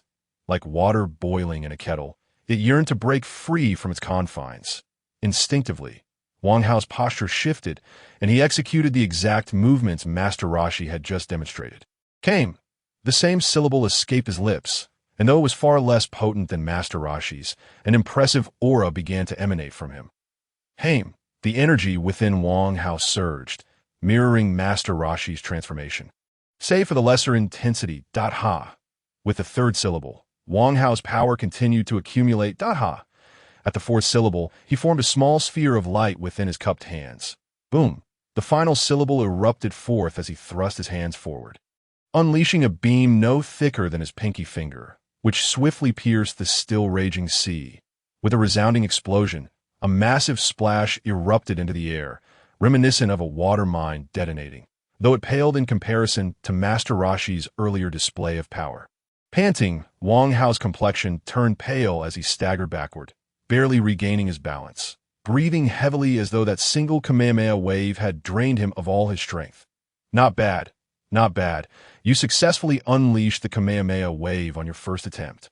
Though possessing an exceedingly feeble power, your martial arts have undeniably ushered you into an entirely new realm, marking your true entry into the domain of martial arts. Observing Wang Hao, whose complexion appeared pale, yet whose gaze remained firmly fixed upon the surface of the sea, one could sense his reluctance to accept the fact that his full-force strike was so disappointingly weak. With a countenance full of satisfaction, Master Rashi spoke. Wang Hao, in your heart, do you equate physical strength with ki? Suddenly, Master Rashi's expression turned grave, and he spoke with an air of seriousness that, is it not so? Wang Hao, taken aback by the sudden shift in Master Rashi's demeanor, could not help but inquired, in his view. The training within the Dragon Ball world was primarily about refining the body. As one's physique grew stronger, so too would their ki, much like Goku and Vegeta training in the gravity room. Thus, he had always approached his training with the belief that once his body became powerful, his ki would follow suit. Such a narrow understanding. While physicality is indeed intertwined with ki, mere physical strength alone will not suffice to cultivate a formidable ki. Conversely, if one's ki is sufficiently potent, their physical prowess will naturally be formidable as well. Do you comprehend this? Master Rashi, with a cold huff, sternly admonished Wang Hao. Yes, Master Rashi. Are you suggesting that the strength of the body is merely one of the factors influencing the strength of ki? Are there other conditions that affect its enhancement? Wang Hao's mind raced with thoughts, as if grasping an elusive truth, and he could not help but ask, well, that is not entirely foolish. As practitioners of martial arts, we have always sought to understand the essence of martial arts. Have you ever truly contemplated the meaning behind these two words? A glimmer of satisfaction flickered in Master Rashi's eyes as he responded to Wang Hao's inquiry, following it with a slight reprimand rather than a direct answer. Martial arts, martial arts, martial arts. I see now, I believe I am beginning to understand. Thank you for enlightening me, Master Rashi, repeating the phrase softly. Wang Hao's previous confusion gradually dissipated, and a subtle transformation in his aura became evident. He addressed Master Rashi with utmost seriousness, yet refrained from explicitly articulating his newfound insight. Very well. It is good to know you have comprehended this. From this moment onward, you are free to pursue your training independently. Prepare yourself and depart from the Kame house. Master Rashi noted the subtle shift in Wang Hao's demeanor. His expression brimmed with satisfaction. Yet he spoke with an undeniable finality. Master Rashi, suddenly hearing that he was to leave, Wang Hao's expression faltered, and he instinctively sought to plead.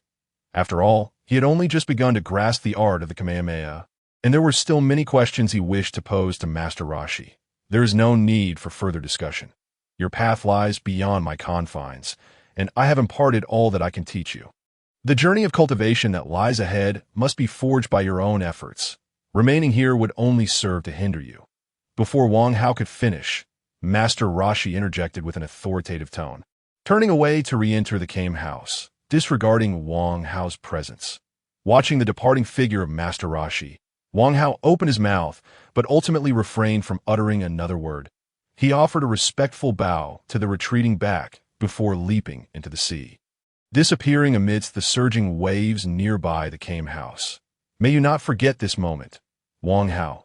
The hopeful voice of Master Rashi faded into the wind, lingering in the now tranquil air above the cane house. Chapter 16. A Tranquil Sky. The pursuit of inner peace. This scene unfolds within an untouched primal forest, yet to be explored by humankind. Beneath the great tree by a river that weaves through the heart of the forest, several sparrows chirp joyfully as they hop upon a stone. Upon closer inspection, however, it becomes clear that this is not merely a stone, but a figure seated in quietude, so still that even the birds mistake him for a mere rock. The mind must be as tranquil as the sky. With eyes closed, Wang Hao, though he could not see the bobber on his fishing line, envisioned a crystal-clear river in his mind, the movements of fish vividly reflected within his consciousness. As a small fish opened its mouth to seize the bait on the hook, Wang Hao's eyes remained shut, yet his hand deftly raised the fishing rod, the slender bamboo pole arcing gracefully as he effortlessly hooked a small fish. He swiftly grasped the fish, flipping it into the basket behind him, before recasting the line into the water. Throughout this entire process, Wang Hao merely opened his eyelids briefly while catching the fish, committing no error whatsoever. Indeed, Wang Hao was engaged in the cultivation of his spiritual realm, embodying the profound essence of Master Rashi's final words as he departed the cane house. The holistic enhancement of martial arts necessitates not only the honing of the body, but also the fortification of the spirit. Only when one possesses a spirit that aligns with their physical prowess can they cultivate a robust and abundant ki. Otherwise, no matter how strong the body, gathering a sufficiently powerful ki remains an insurmountable challenge. Forcing the activation of ki would be akin to a child wielding a large blade, inevitably leading to self-harm. The most compelling testament to this principle is the legendary Super Saiyan Broly. Due to his extraordinary physical endowments, his spiritual fortitude failed to keep pace with his physical development, rendering him unable to control his own power and perpetually teetering on the brink of madness. Conversely, Goku, who is often regarded as the weakest Saiyan in history, exhibited an average physical talent and experienced a relatively slow initial growth in strength. However, having grown up on Earth, he cultivated a spiritual realm that transcended all Saiyans. It was this very foundation that enabled him to soar to unprecedented heights upon entering the cosmic era, achieving astonishing power in a remarkably short time, transforming from a mere combatant with a power level of over 400 to mastering the Super Saiyan transformation and surpassing 100 million in strength. A leap so extraordinary that it instilled despair in all who witnessed it.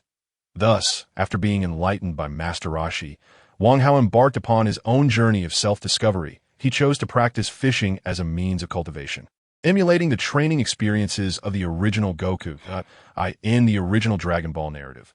Following Goku's defeat of King Piccolo, he was afforded the opportunity to train in the heavenly realm under the guidance of Bubbles. A servant of the gods, the essence of this training focused on attaining a state of tranquility akin to the sky, swift as lightning. During Goku's quest for this serenity, he was introduced to an elderly fisherman, renowned for his lifetime of fishing expertise. The fisherman's instruction to Goku on fishing was, in fact, a metaphor for guiding him towards achieving the tranquil state akin to the heavens. Ultimately, Goku's success in this endeavor was signified by his ability to sense the movements of the fish in the river even with his eyes closed. Presently, after a period of exploration and practice, Wang Hao too had reached a level where he could discern the aquatic activity beneath the water's surface with his eyes shut. Suddenly, a saber-toothed tiger emerged from the forest, seemingly drawn to the river's edge for a drink. Yet, as it approached within 10 meters of Wang Hao, it seemed to detect something amiss, casting a wary glance at the quietly fishing figure before releasing a low growl.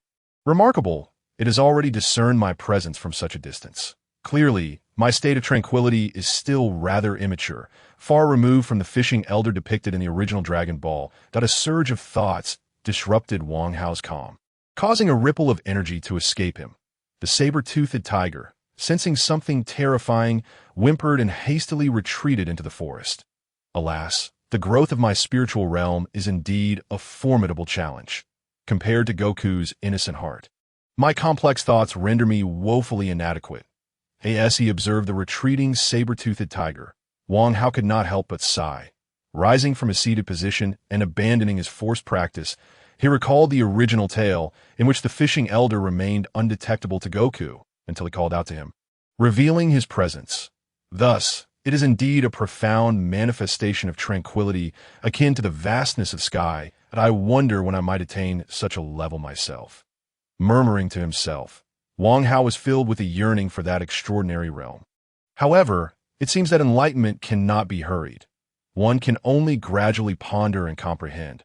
For now, it is prudent to focus on cultivating both the body and the flow of energy. When a sensation of progress begins to wane, I shall shift my focus towards the elevation of my realm. Shaking his head, Wang Hao returned to his thoughts, swiftly gathering his focus and temporarily setting aside the pursuit of higher realms, preparing instead to diligently enhance his own strength. After all, the time allotted for his cultivation is quite limited. In just 2.5 years, the Grand Martial Arts Tournament will commence. During this period, I must elevate my power to exceed 300 points. Otherwise, I fear I will struggle to contend with the second generation of Bic. Gazing at the heavens, a fierce resolve ignited within Wang Hao's eyes, his expression growing resolute at this moment. In comparison to characters from the original narrative, my combat power has reached approximately 30 points. A tenfold increase should suffice. Calculating silently in his mind, Wang Hao suddenly felt an immense pressure bearing down upon him, nearly rendering him breathless. No, I cannot afford to slacken any further. I must commence my training immediately.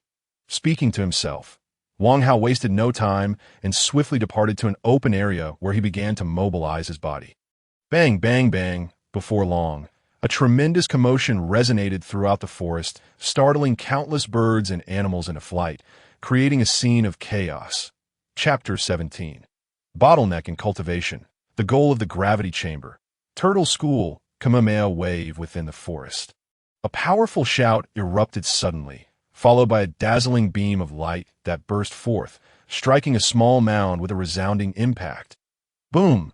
An extraordinarily terrifying explosion reverberated as immense clouds of black smoke ascended, and a fearsome shockwave swept across the area, scattering dirt, stones, and vegetation in all directions. That was as if a miniature nuclear bomb had been detonated, unleashing unparalleled force that resulted in utter devastation.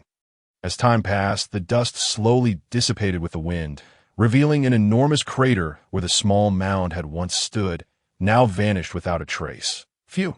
At last, I have nearly perfected this technique. It will certainly come in handy in actual combat.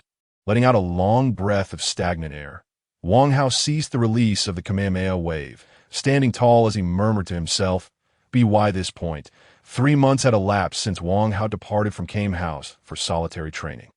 Throughout these 3 months, his focus had entirely shifted to the accumulation and comprehension of energy, while his physical training remained at a consistent level, perhaps due to his recent insights into energy. And with a sufficient accumulation of power, Wang Hao's progress in cultivation could only be described as meteoric. Each day brought advancements. Within a mere 3 months, the potency of his Kamehameha wave had reached remarkable heights, significantly boosting his overall strength and multiplying his actual combat capability by more than tenfold. However, despite the considerable growth of my Kamehameha wave, it still pales in comparison to Master Rashi's technique, which possesses numerous deficiencies. Reflecting upon the sensations experienced during the release of the Kamehameha wave, Wang Hao found himself somewhat dissatisfied. The power had not yet reached its full potential. He recalled that Master Rashi's Kamehameha wave was so formidable that it could part the seas, preventing billions of tons of water from converging, an awe-inspiring feat remarkably. The combat power employed to unleash such an attack was merely around 120 points, yet the resulting devastation exceeded 500 points. Or even more, that if one were to calculate accurately, my current combat power has barely reached 80 points, 2/3 of Master Rashi's. Yet, the damage I inflicted at full strength would barely reach 100 points. Falling drastically short of Master Rashi's capabilities, as he pondered the disparities between himself and Master Rashi, Wang Hao felt the initial sense of achievement from his cultivation begin to tighten into a sense of urgency. Indeed, true cultivation has never been a simple endeavor. One can never afford to relax. Aware of the shifting tides within his heart, he quietly reflected, and his previously waning determination reignited with fervor. I must continue to strive, aiming to elevate my combat power above 100 points within the next 3 months. Wang Hao internally roared, his blood surging as he resumed his training without hesitation. 8 times, when a person is wholly immersed in an endeavor, time seems to fly by. Wang Hao experienced this sentiment profoundly. As he blinked, and 3 months had swiftly elapsed. Phew, the enhancement of my strength has begun to slow considerably. Although I successfully elevated my combat power to nearly 100 points a month ago, the subsequent month saw minimal improvement. It feels as if 100 points has become an unyielding bottleneck, resistant to breakthrough. After exhaling a long breath of stagnant air, Wang Hao halted his training. Feeling the stagnant power within him that had not grown for several days, as he mused inwardly that it seems it is time to seek a new location or explore different methods of training. Wang Hao pondered continuously, hoping to devise a strategy to overcome his current predicament. Speaking of training methods, perhaps I could request Bulma's assistance in constructing a gravity training chamber. If successful, my strength would undoubtedly progress rapidly, and this seemingly solid bottleneck would easily be surpassed, making the challenge of the second generation of Bic a non-issue. As he contemplated, an image of the gravity chamber, the primary training venue of Vegeta from Dragon Ball, surfaced in his mind. Renowned as one of the most formidable training methods in the Dragon Ball universe, the gravity chamber dazzled all who witnessed its power. Son Goku was able to escalate his combat power from less than 10,000 to an astonishing 90,000 in just half a month, a feat largely credited to its influence. Moreover, its terrifying effects on enhancing physical strength allowed Son Goku to achieve a 20-fold increase in gravity training, laying the groundwork for his transformation into a Super Saiyan. Otherwise, with Goku's original physical strength, maintaining even a 4-fold Kaioken would be a struggle, and a 5-fold would lead to his body collapsing. Not to mention the transformation into a Super Saiyan. Additionally, the application of Kaioken, as the user's base combat power increases, places even greater strain on their body with each additional fold. This serves to illustrate the gravity chamber's formidable effects. Wang Hao, well aware of the capabilities of such a training artifact, had long coveted it. However, initially, his strength was too feeble and his martial arts foundation insufficient, which had deterred him from seeking Bulma's assistance. Yet now, with significant progress in his strength and a solidified martial arts foundation under Master Rashi's guidance, his thoughts began to take a more dynamic turn. Although somewhat hesitant, he recalled the pleasant interactions he had with Bulma on Kame Island and concluded that she would likely assist him with this endeavor. Uncertain, he thought, I should first inquire and see if it is feasible to construct such a device. After all, with time having advanced so much, it would be futile to dwell on whether such technology could be realized or not. Shaking his head to dispel the chaotic thoughts swirling in his mind, Wang Hao made a decisive resolution. Without further hesitation, he glanced at the sky, oriented himself, and in a flash, he vanished from his spot. He could hardly contain his eagerness. Chapter 18. Arrival in West City. First encounter with Tai's Few. I have finally arrived. West City. Who would have thought it would be so far? I am utterly exhausted. Gazing at the bustling urban landscape before him, Wang Hao stood on the street, nearly brought to tears by the overwhelming spectacle, reflecting on his journey.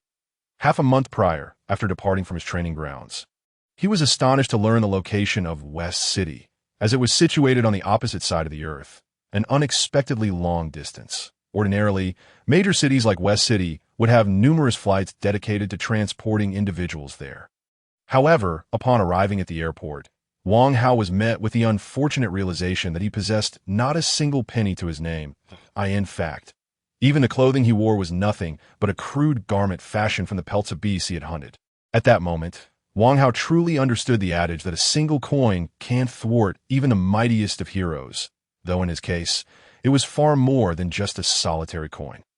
His heart sank as he grappled with disbelief at how he had unwittingly journeyed so far for his training.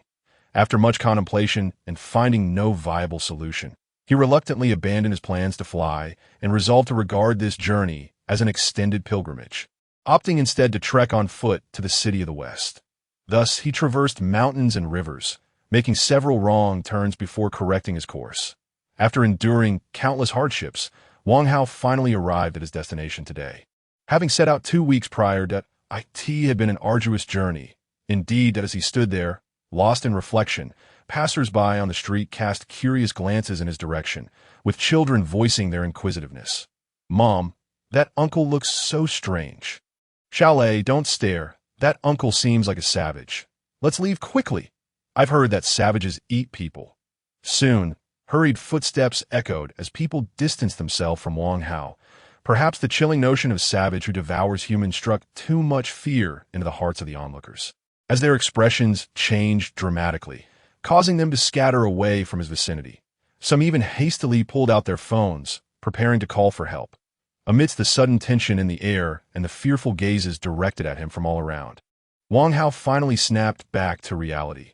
With a resigned scratch of his head, he vanished from sight in an instant. Where did he go? What just happened? Am I seeing things? The onlookers gasped, their faces paling as the fear they had previously dismissed began to take root. Chaos erupted on the street as people fled the scene. Unaware of the impact Wang Hao had unwittingly caused this moment, he had found a way to address the peculiar circumstances surrounding him. He entered a secluded alley where a few figures were surrounding a slight individual, resorting to violence. "Is this all you've got? How can you claim to be a hero when you let our prize slip away? If I don't beat you to a pulp today, how can I maintain my reputation around here?" A furious voice roared amidst the sounds of flesh colliding. "Hey, you lot. Does bullying others feel good? Count me in." A sudden voice reverberated through the alley, causing the assailants to turn, their expressions shifting to one alertness as they eyed the alley's entrance. With a series of crisp footsteps, Wang Hao's figure emerged before them. "Who are you, wild man? Get lost. I have no time for you," the leader, sporting yellow hair, retorted with a haughty tone upon seeing Wang Hao. Chapter 18. Arrival in the West City. First encounter with Tai Si. "Well, it took me a while to find you lot, and I can't let you slip away just like that." Paying no heed to the yellow-haired one's words, Wang Hao continued his advance. "That you're asking for trouble. Come at me." The yellow-haired thug, infuriated by Wang Hao's disregard, called his henchman and swung a fist toward him. This my first battle. The level of these opponents is truly pathetic." Wang Hao mused to himself with a self-deprecating smile. In the blink of an eye, a series of dull thuds echoed as the thugs who had lunged at Wang Hao were sent sprawling to the ground, unable to rise again. Ouch! Their cries of agony extinguished their bravado, leaving them incapacitated on the ground. "Pathetic. Bullying you is just too boring," Wang Hao remarked dismissively before zeroing in on one thug of similar stature to himself, swiftly stripping him of his clothing and donning it before their astonished eyes. The thugs, too intimidated to protest, merely stared. "Now that this outfit fits reasonably well, you lot better scram," Wang Hao declared after stretching his limbs. Finding the attire satisfactory. "Thank you, hero. We'll leave right away." The thugs, as if granted a reprieve, expressed their gratitude and hastily fled the alley. Wang Hao turned to glance at the small figure that had previously been bullied by the yellow-haired thug.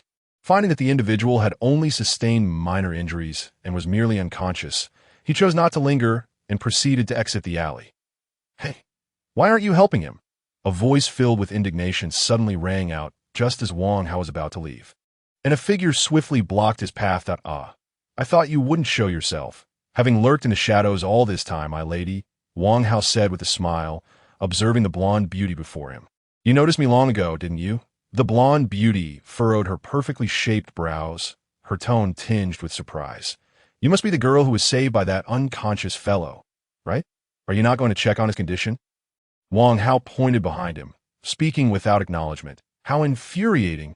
The blonde beauty shot Wang Hao a resentful glance before ultimately bypassing him to attend to the fallen figure. Thank goodness he's all right. Otherwise, I'd feel guilty. But that guy, she murmured, relieved upon confirming the unconscious man's safety, before glancing back at Wang Hao. However, when she turned her head, Wang Hao had already vanished. Dare to ignore me. Tai Si, I swear. I will make you pay if we meet again. Frustrated, she clenched her fist and reluctantly withdrew her gaze, muttering her discontent. Chapter 19. The assault of the wealthy, trouble having changed into a more ordinary outfit and tidied up his appearance. Wang Hao easily blended into the crowd. No longer drawing attention, he casually approached a passerby and effortlessly inquired about the location of a Universal Capsule Company and the residence of Bulma's family. Upon learning his destination, Wang Hao arrived at a sprawling estate within mere minutes. Wow. Although I already knew Bulma's family was the wealthiest in the world, seeing it in person truly showcases the extent of their opulence. It is utterly extravagant, he remarked, unable to suppress his envy at the sight of the grand estate. He couldn't help but reminisce about his past life, having toiled tirelessly for 5 or 6 years without being able to afford even a modest 60-square-meter apartment. His existence seemed a profound failure. Perhaps, once my martial arts training bears fruit, I should take some time to amass wealth. After all, if I can't escape poverty after this rare opportunity to traverse worlds, that would be a dismal failure. Amidst his swirling thoughts, Wang Hao quietly added another small goal to his ambitions. But it's too soon to ponder such things. First, I must defeat the second-generation Piccolo and focus on my primary objective. In a world fraught with peril, strength must be my utmost priority. Shaking his head to dispel the wandering thoughts, Wang Hao turned his attention back to the imposing gate and pressed the doorbell. This is the brief's residence. How may I assist you, sir? A mechanical voice emanated from the door, capturing Wang Hao's attention. Hello, I'm here to see Bulma. Could you please inform her that Wang Hao has arrived? While intrigued by the electronic management system, Wang Hao had no desire to pry into its workings and simply provided his answer. Understood. Please hold on. The mechanical voice replied before falling silent. Moshi Moshi. Is Wang Hao there? I'm Bulma. The silence lingered for merely a dozen seconds when a familiar voice of Wang Hao resonated through the door. Oh, Bulma. It's me. Could you please open the door? Upon hearing Bulma's voice, Wang Hao felt a slight sense of relief and replied, All right, I'll summon the butler robot to let you in. After Wang Hao's response, a note of surprise was unmistakably present in Bulma's tone as she quickly exclaimed, Thank you. Subsequently, the grand door before Wang Hao slowly creaked open. Sir, please follow me. A robot clad in a butler's attire appeared before Wang Hao, gesturing invitingly. Beside it stood a hovering vehicle, and nothing more. All right. Observing the spectacle before him, Wang Hao couldn't help but twitch the corners of his mouth, responding somewhat stiffly, now possessing an even deeper understanding of Bulma's family's affluence. After Wang Hao settled into the hovering vehicle, several minutes passed before he finally encountered Bulma amidst a beautifully manicured garden. Bulma, I find it exceedingly difficult to meet you, Wang Hao lamented, voicing his thoughts before she could speak at What's wrong? Bulma inquired. Somewhat puzzled, it's nothing, merely a recollection of some unflattering past experiences. Wang Hao quickly realized he had overstepped and attempted to mask his earlier sentiment. Oh, that's rather inexplicable, Bulma remarked with mild annoyance at his evasion. Let's not dwell on that. I came here specifically to ask you for a favor, Bulma. With Bulma's complaint lingering in the air, Wang Hao awkwardly chuckled, then stiffly redirected the conversation. What kind of favor do you need? Is it about the Dragon Balls? Rolling her eyes, Bulma ultimately decided against further chastising Wang Hao and inquired, What do you need my help with? It's not about the Dragon Balls. I would like to request your assistance in creating a gravity chamber for training purposes. It doesn't need to be excessively powerful. Around 10 times gravity would suffice, that of course. If it could be more, that would be even better, Wang Hao replied eagerly, his gaze fixed on Bulma. A gravity chamber for training? You want one that can handle 10 times gravity or more? Bulma echoed Wang Hao's request, her brow slightly furrowing. Is it feasible? Wang Hao, sensing her frown, felt a pang of anxiety and urgently pressed her for an answer. What do you mean by feasible? In this world, there's nothing my genius, beautiful Bulma, cannot create. Bulma, unable to contain herself, retorted loudly, clearly displeased by Wang Hao's doubts regarding her capabilities. My apologies, that was a mistake on my part. Bulma, I have faith in you. I sincerely ask for your help. Please. Noting Bulma's irritation, Wang Hao hastily backtracked, wearing a face full of flattery. That's more like it. However, while I can indeed create it, there are some complications involved. Bulma acknowledged Wang Hao's change of tone with a nod of satisfaction, but then her demeanor shifted, hinting at the challenges ahead, before Wang Hao had the chance to celebrate her initial agreement. Her subsequent words left him feeling utterly deflated, his mood plummeting. Complications? What kind of complications? He pressed, trying to suppress his growing unease. Construct a room with double gravity. The materials required are exceptionally stringent. Given the current materials available on Earth, we would struggle to meet the standards. Constructing a room capable of 3 times gravity would be a significant achievement, but it falls short of your request. Bulma promptly elucidated the issue at hand. Materials not meeting the standards? I see. Wang Hao's brows knitted together in contemplation.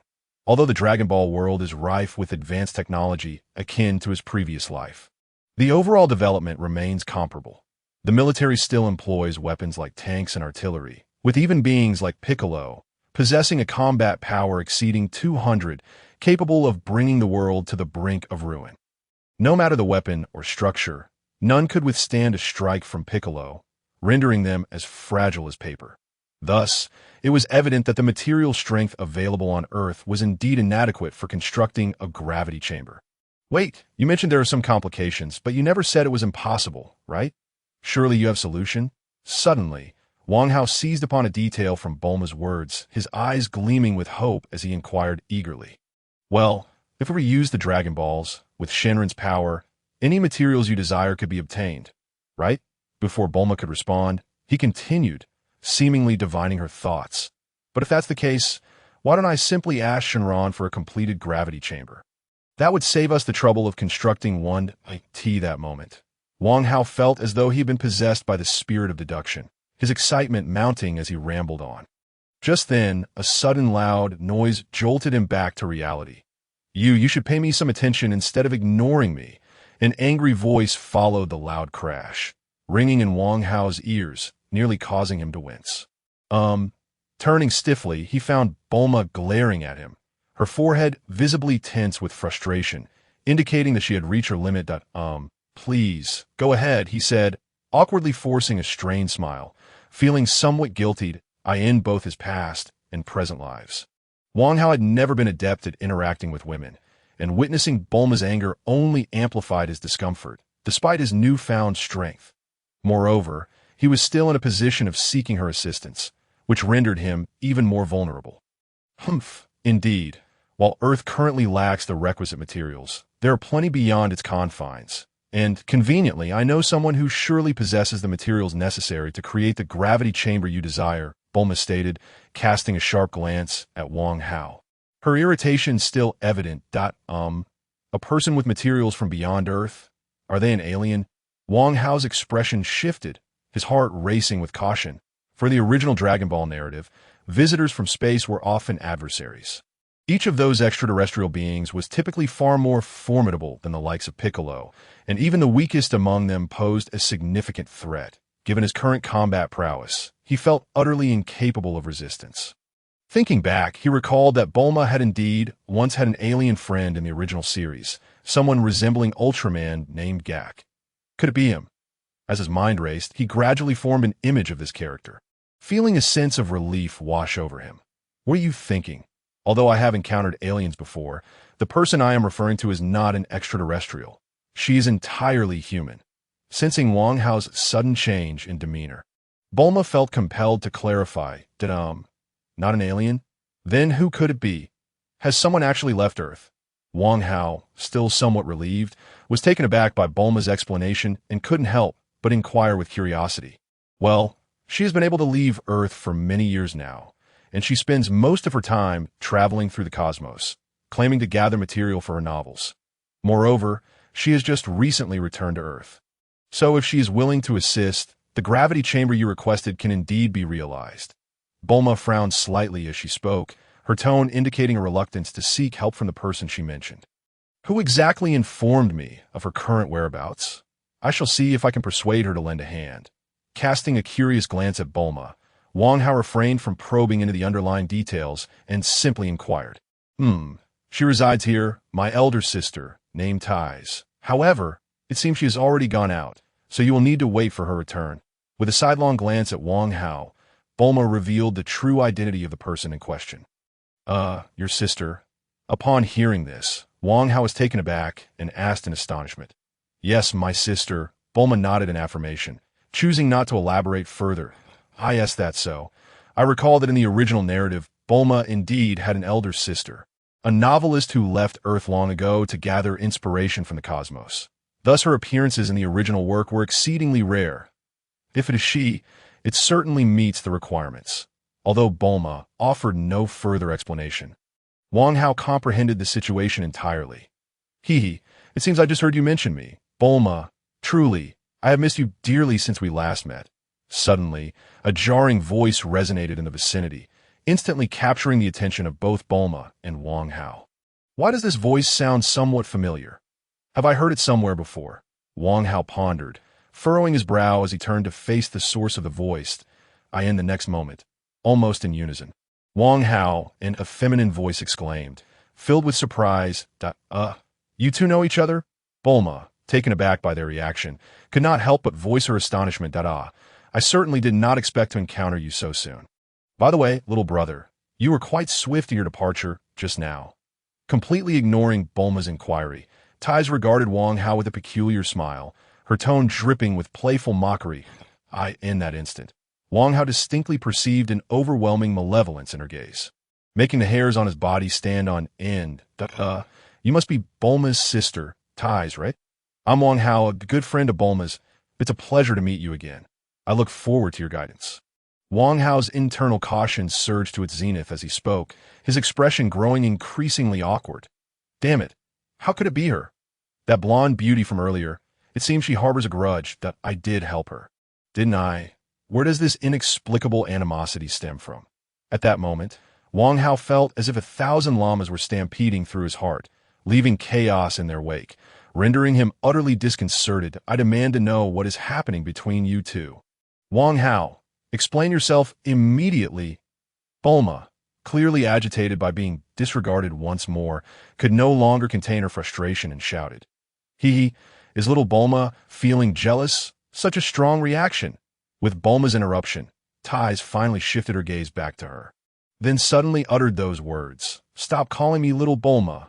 I've grown up, and you should recognize that your assumption of my jealousy is utterly absurd. Bulma's voice escalated, her anger palpable. Tisich, how unlovable. You used to cling to me so much when you were younger. Ties retorted, unimpressed, her tone laced with nostalgia. With a pitying glance resembling that of an abandoned puppy, she regarded Bulma, evoking an involuntary sense of sympathy in Wang Hao. How infuriating. Why must you always provoke me? It's only been years since you've returned.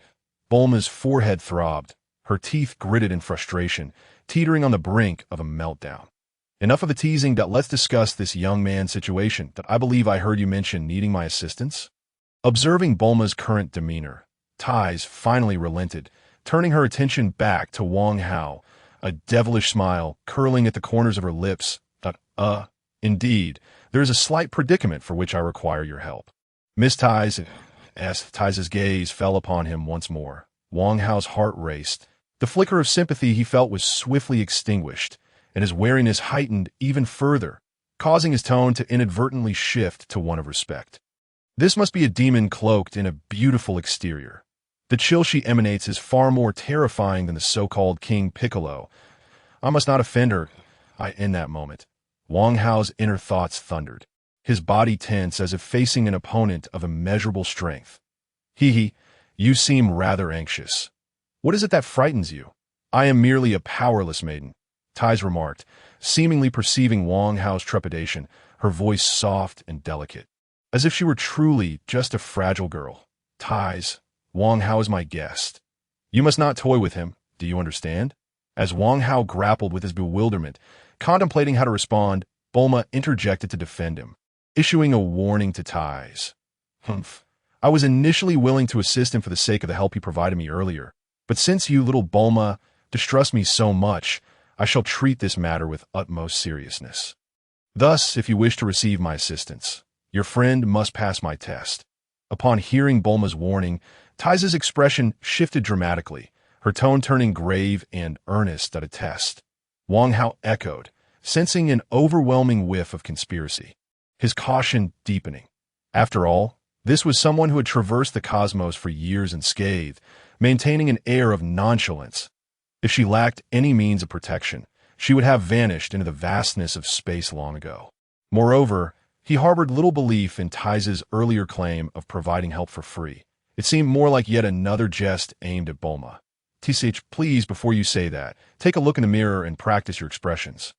Your smug grin has already betrayed your intentions. Bulma scoffed, unflinchingly exposing Ties' ulterior motives. Did I truly reveal myself? How vexing! Little Bulma, when did your powers of observation become so keen, and why must you expose me? It makes things less entertaining.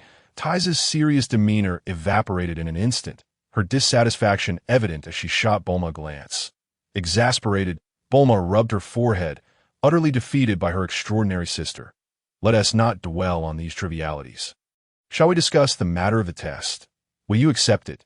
Dear Hauken, Ties entirely disregarded Bulma's exasperation, effortlessly steering the conversation back to the topic at hand as she fixed her gaze upon Wang Hao.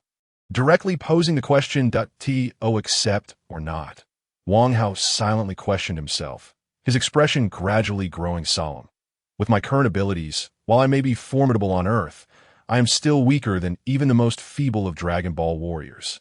Like Kaiotsu, compared to Goku and the second generation of Piccolo, the disparity is staggering.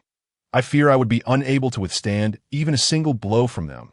As thoughts raced through his mind, Wang Hao's fists unconsciously clenched tightly, the knuckles turning white. Countless images from the Dragon Ball universe flashed before his eyes, an array of formidable figures emerging and vanishing in his mind's eye, bringing forth an infinite sense of terror and pressure, while simultaneously generating an unyielding and formidable drive. Wang Hao's gaze grew increasingly resolute, his expression more solemn. Whether striving to accomplish my current modest goals or preparing for the impending terrifying era of the cosmos, the gravity training chamber was undoubtedly an essential tool that I could not allow this opportunity to slip away from me. Not for a moment. As my thoughts crystallized with clarity, the aura surrounding Wang Hao intensified. Reaching a peak at a certain moment, "I accept. State the conditions of your trial," he declared. Suddenly, the silence was broken as the fiery blaze in Wang Hao's eyes surged, as if he had entirely forgotten the terror of Tai Si. He lifted his gaze to meet hers, speaking in a voice imbued with unwavering conviction. "Ah, such steadfastness in your eyes, such fervent intensity, and the undeniable momentum emanating from you. I understand now." Unfazed by Wang Hao's gaze, Tai Si regarded him calmly, murmuring to herself, her tone unexpectedly laced with admiration. "That's so. How do you intend to conduct this trial?" Bulma interjected, glancing curiously at the two locked in a gaze. "Since Hao Jun is a martial artist, let us validate his prowess through strength." Without casting a glance at Bulma, Tai Si surveyed the surroundings, articulating her response. "How do we validate strength? Is it through a punching machine?" Bulma asked, slightly perplexed. "A punching machine? It cannot be that simple. A martial artist's strength must be proven through actual combat," Tai Si retorted, rolling her eyes at Bulma. "Who will I be fighting? When did you become a martial artist?" Bulma exclaimed, astonished, her voice tinged with urgency. "Oh, certainly not me. Just watch. I will conjure his opponent in no time," Tai Si replied, exasperatedly rolling her eyes again.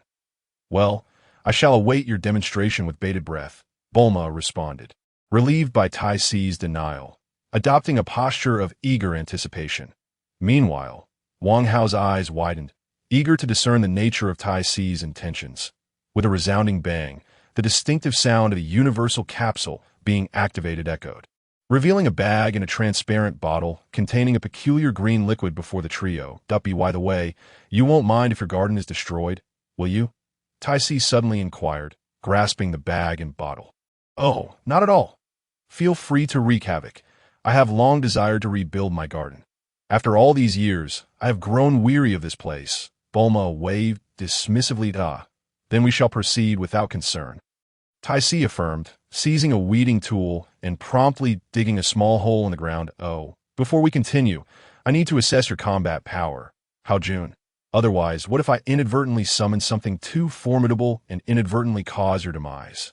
Tai Si paused her task, seemingly recalling an important detail, and retrieved another universal capsule. Bang!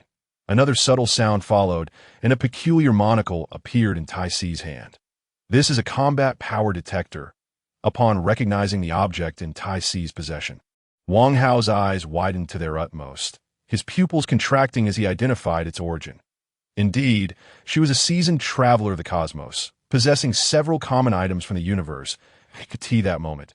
Wang Hao's thoughts raced, and he felt no doubt that Tai Si could assist him in constructing a gravity chamber that met his standards. However, now that she produced the combat power detector, did that imply that the earlier item she unveiled was? Suddenly, Wang Hao's gaze returned to the item Tai Si had first produced, and it appeared increasingly familiar. When a scene from the original Dragon Ball materialized in his mind, he was struck by a tremor. His complexion paling. If it were indeed that kind of object, with my current combat power, I would stand no chance of resistance. After all, that kind of being possessed a battle power of at least 1,000, infinitely stronger than the first generation of Piccolo. Wang Hao's heart was engulfed in chaos, even feeling a twinge of regret for the choices he had previously made. Let me see. Hao Jun, your combat power is 99 points. Suddenly, amidst the turmoil in Wang Hao's heart, an unexpected exclamation jolted him back to reality. Hao Jun is so weak. Not even 100 points? With that, cultivating a being comparable to you will be exceedingly difficult, Tai Si remarked, her brow furrowing in concern. Feeling belittled by Tai Si's disparaging words and her tone of disdain, Wang Hao, who had previously harbored anxiety and regret, was instantly incensed. How dare you? My weak combat power is indeed regrettable. Cultivate whoever you wish. Even if they are 10 times stronger than me, I shall never concede. I aspire to be the strongest man in the universe. At that moment, an insatiable fury surged within him, obliterating all doubts and fears. A terrifying aura coalesced around him as he roared defiantly. An intense atmosphere enveloped them, even before the formal battle had commenced at Ah. So Hao Jun's resolve is so profound, if that is the case. Allow me to witness it firsthand, Tai Si observed, her interest piqued after recovering from Wang Hao's sudden outburst. Without awaiting his reply, she retrieved a seed-like object from the bag she had first produced and placed it into the small hole she had dug. Skillfully, she covered the hole with soil, then took the bottle containing the peculiar green liquid and delicately dripped a drop onto the buried seed. Having completed her task, Tai Si swiftly retreated a few steps, explaining, now, we need only wait a few seconds. Crack. Almost as soon as Tai Si's words fell, a faint crackling sound emanated from the ground, growing increasingly intense as a mound of earth began to rise ominously. What have you done, Tai Si? Bulma exclaimed, startled by the bizarre spectacle that unfolded before her. Do not worry. It is merely a standard cultivation being. Though its appearance may be unappealing, it serves as a crucial piece of my defensive arsenal. Tai Si reassured Bulma, stepping back to her side. Crack. Just as Tai Si consoled Bulma, the rising mound of earth shattered, revealing a diminutive figure with a green complexion, arms wrapped tightly around its torso. Is this the cultivation being? It has grown from a seed? How astonishing! But such a small stature and frail physique. How strong could it possibly be? Bulma remarked, her initial fear dissipating into skepticism that do not underestimate its small size. Its strength is formidable. While it may appear malnourished, defeating it will be a considerable challenge for Hao Jun, if not nearly impossible.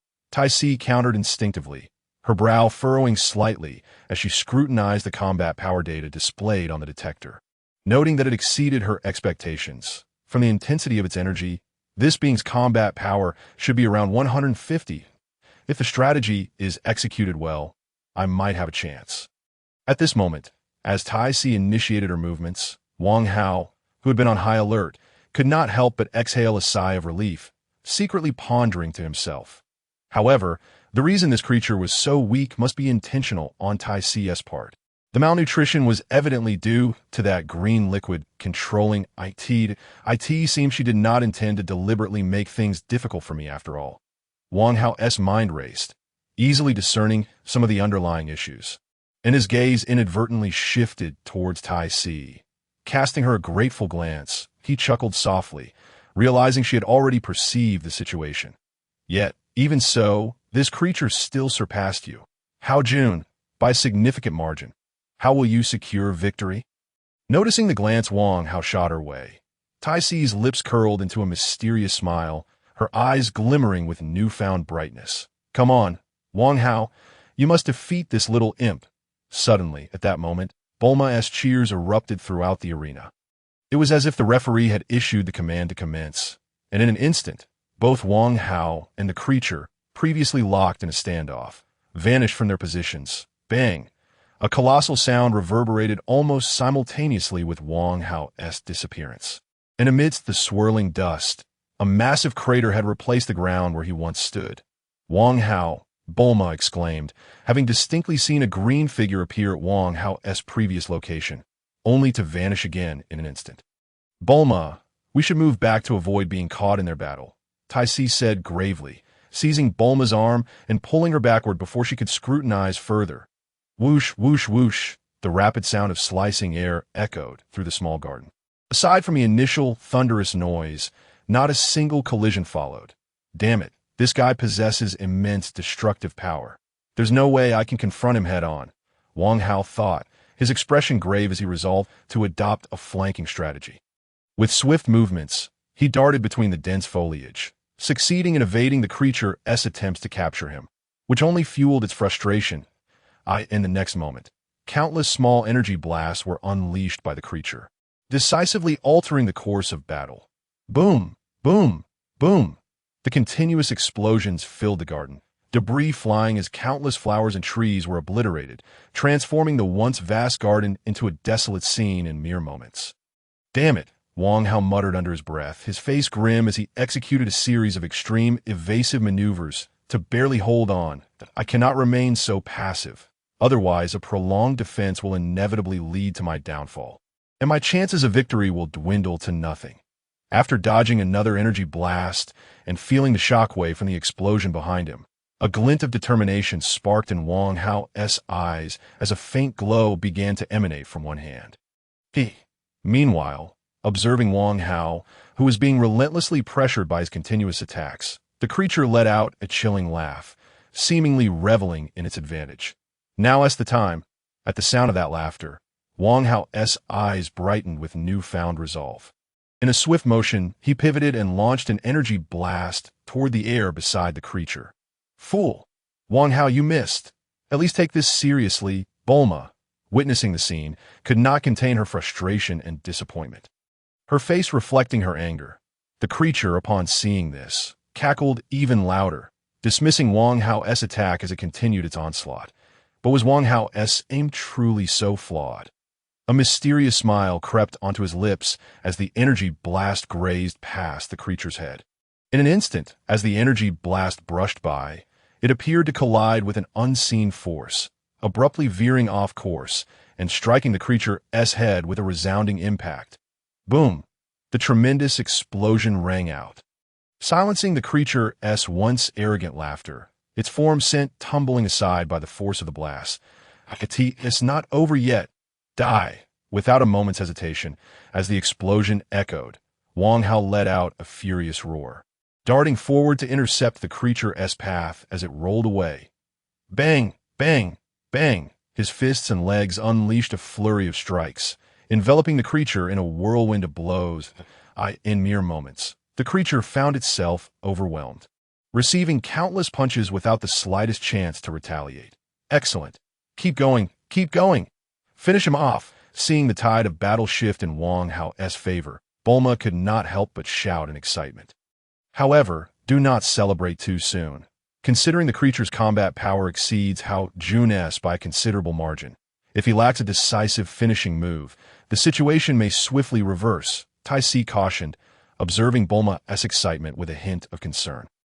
So what if his power is greater? Wang Hao can surely keep him suppressed and eliminate him completely. Bulma retorted defiantly, rolling her eyes. Damn it, the disparity in power is still too great. With my strength, if I rely solely on physical attacks, the damage I inflict is minimal. Even after hundreds of punches, it pales in comparison to the damage caused by that unexpected energy blast earlier, Wang Hao thought anxiously. Increasingly aware of the mounting difficulty in the world of Dragon Ball, the destructive potential of energy is truly formidable.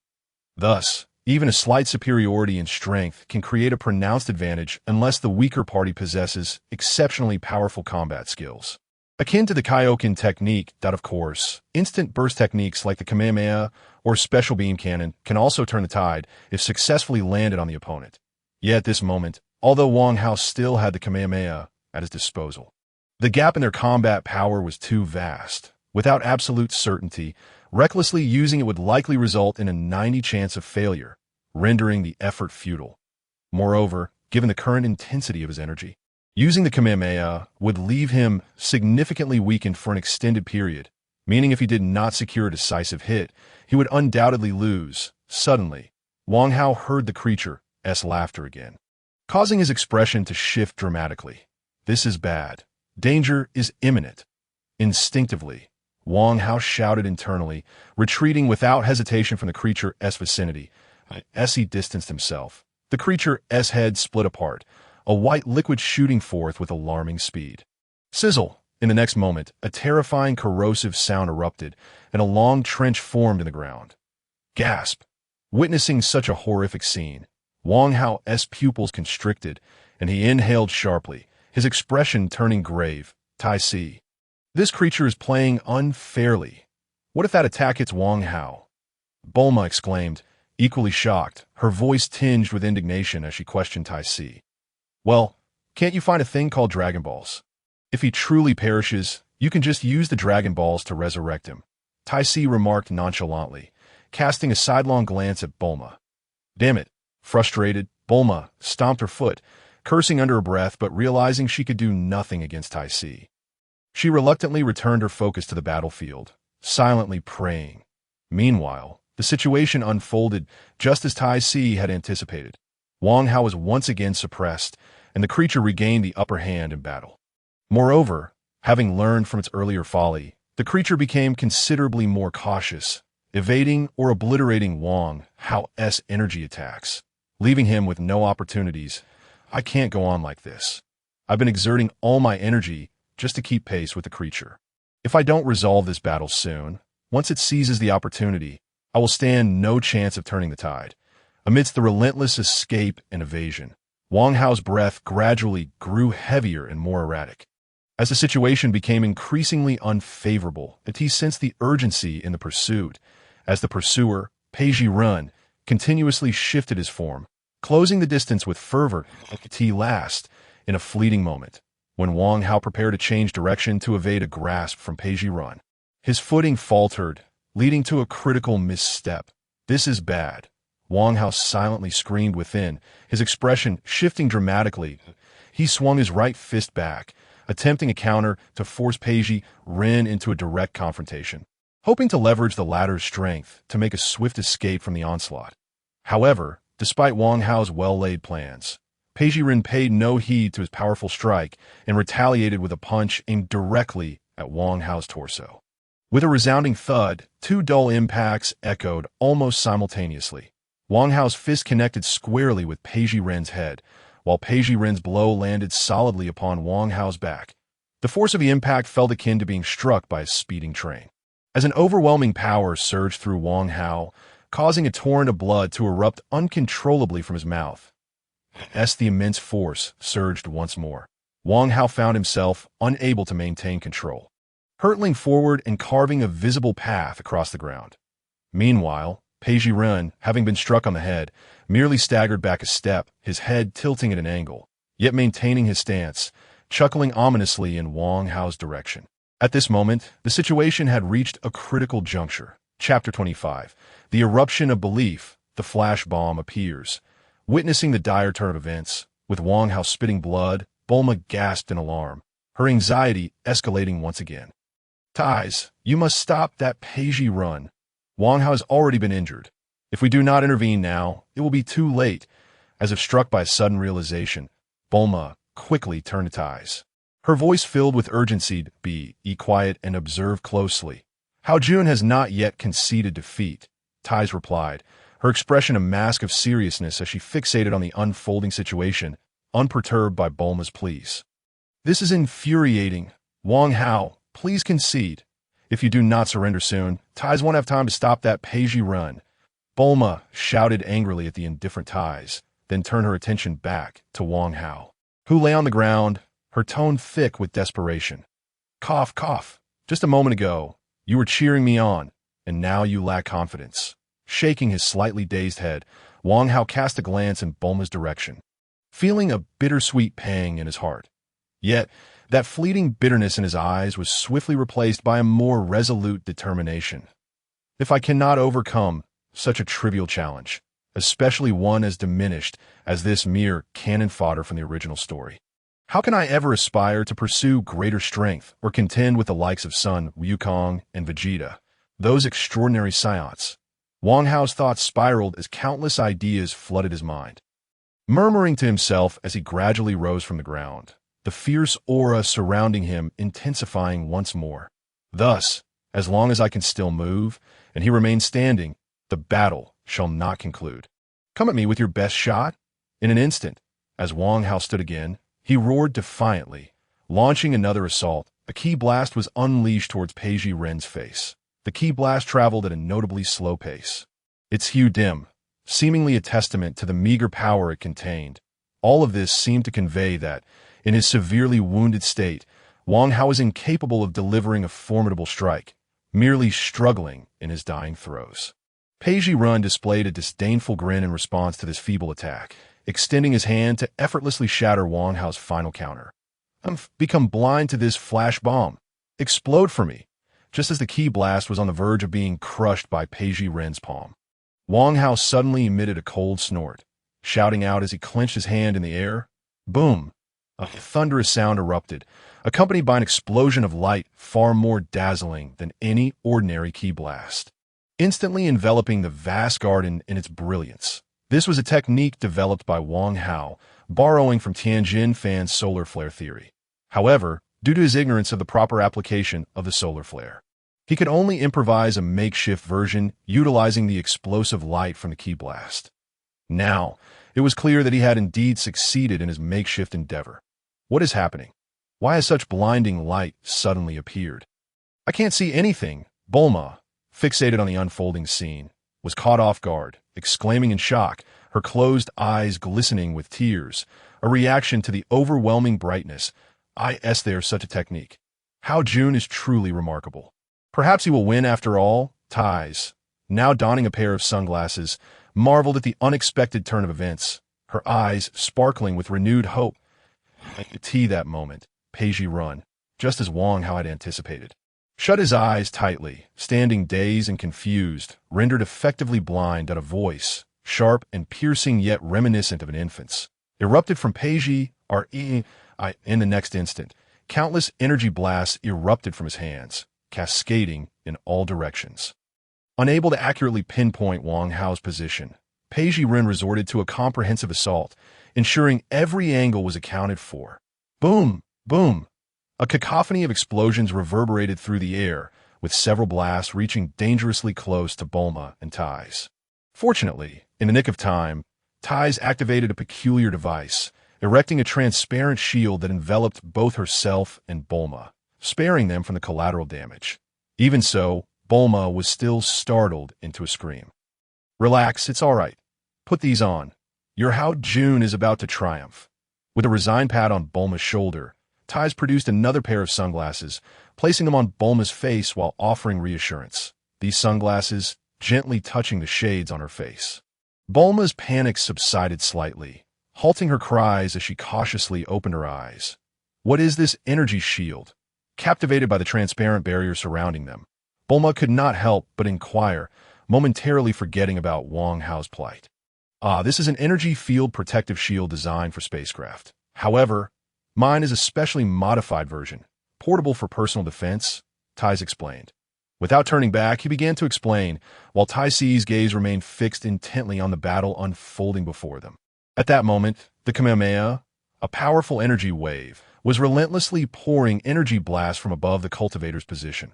With his eyes tightly shut, Wang Hao clasped his hands at his waist and let out a deep roar, uttering the name of his ultimate technique.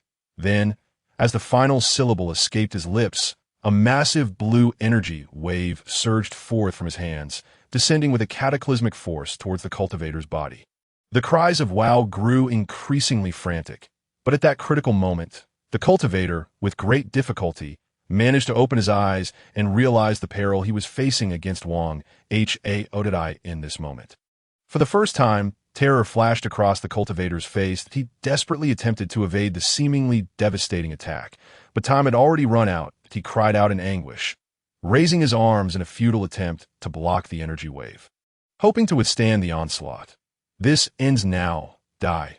Wang Hao's eyes opened wide, locking onto the cultivator's horrified expression, and he bellowed with rage, causing the Kamehameha in his hands to shine even brighter. A deafening roar erupted. The ground of the entire garden shattered and sank under the immense force, creating a deep chasm.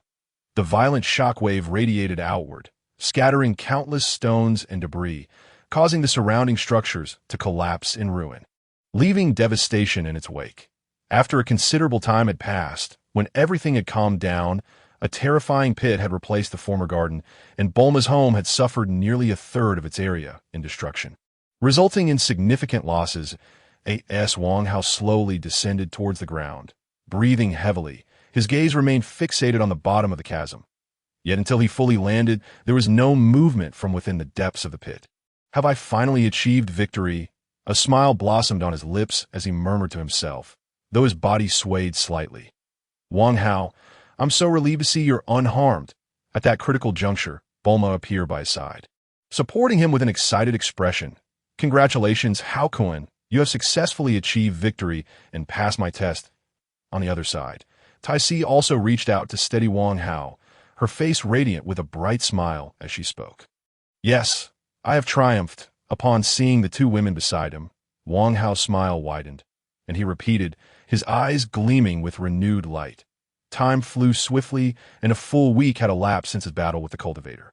A week ago, Wang Hao, coming to his senses, gazed at the wreckage of Bulma's home, feeling somewhat embarrassed. However, the affluent Bulma paid it no mind, instead stating, I've always wanted to build an artificial lake in my home. This pit is just perfect. It saved me a lot of trouble. With a quick phone call, a fleet of construction machinery was dispatched, and within just a few hours of adjustments and repairs, a beautiful artificial lake garden appeared before Wang Hao. Simultaneously, the collapsed structures were replaced by brand new buildings thanks to Bulma's miraculous capsules, leaving Wang Hao utterly astonished and fully aware of her immense wealth.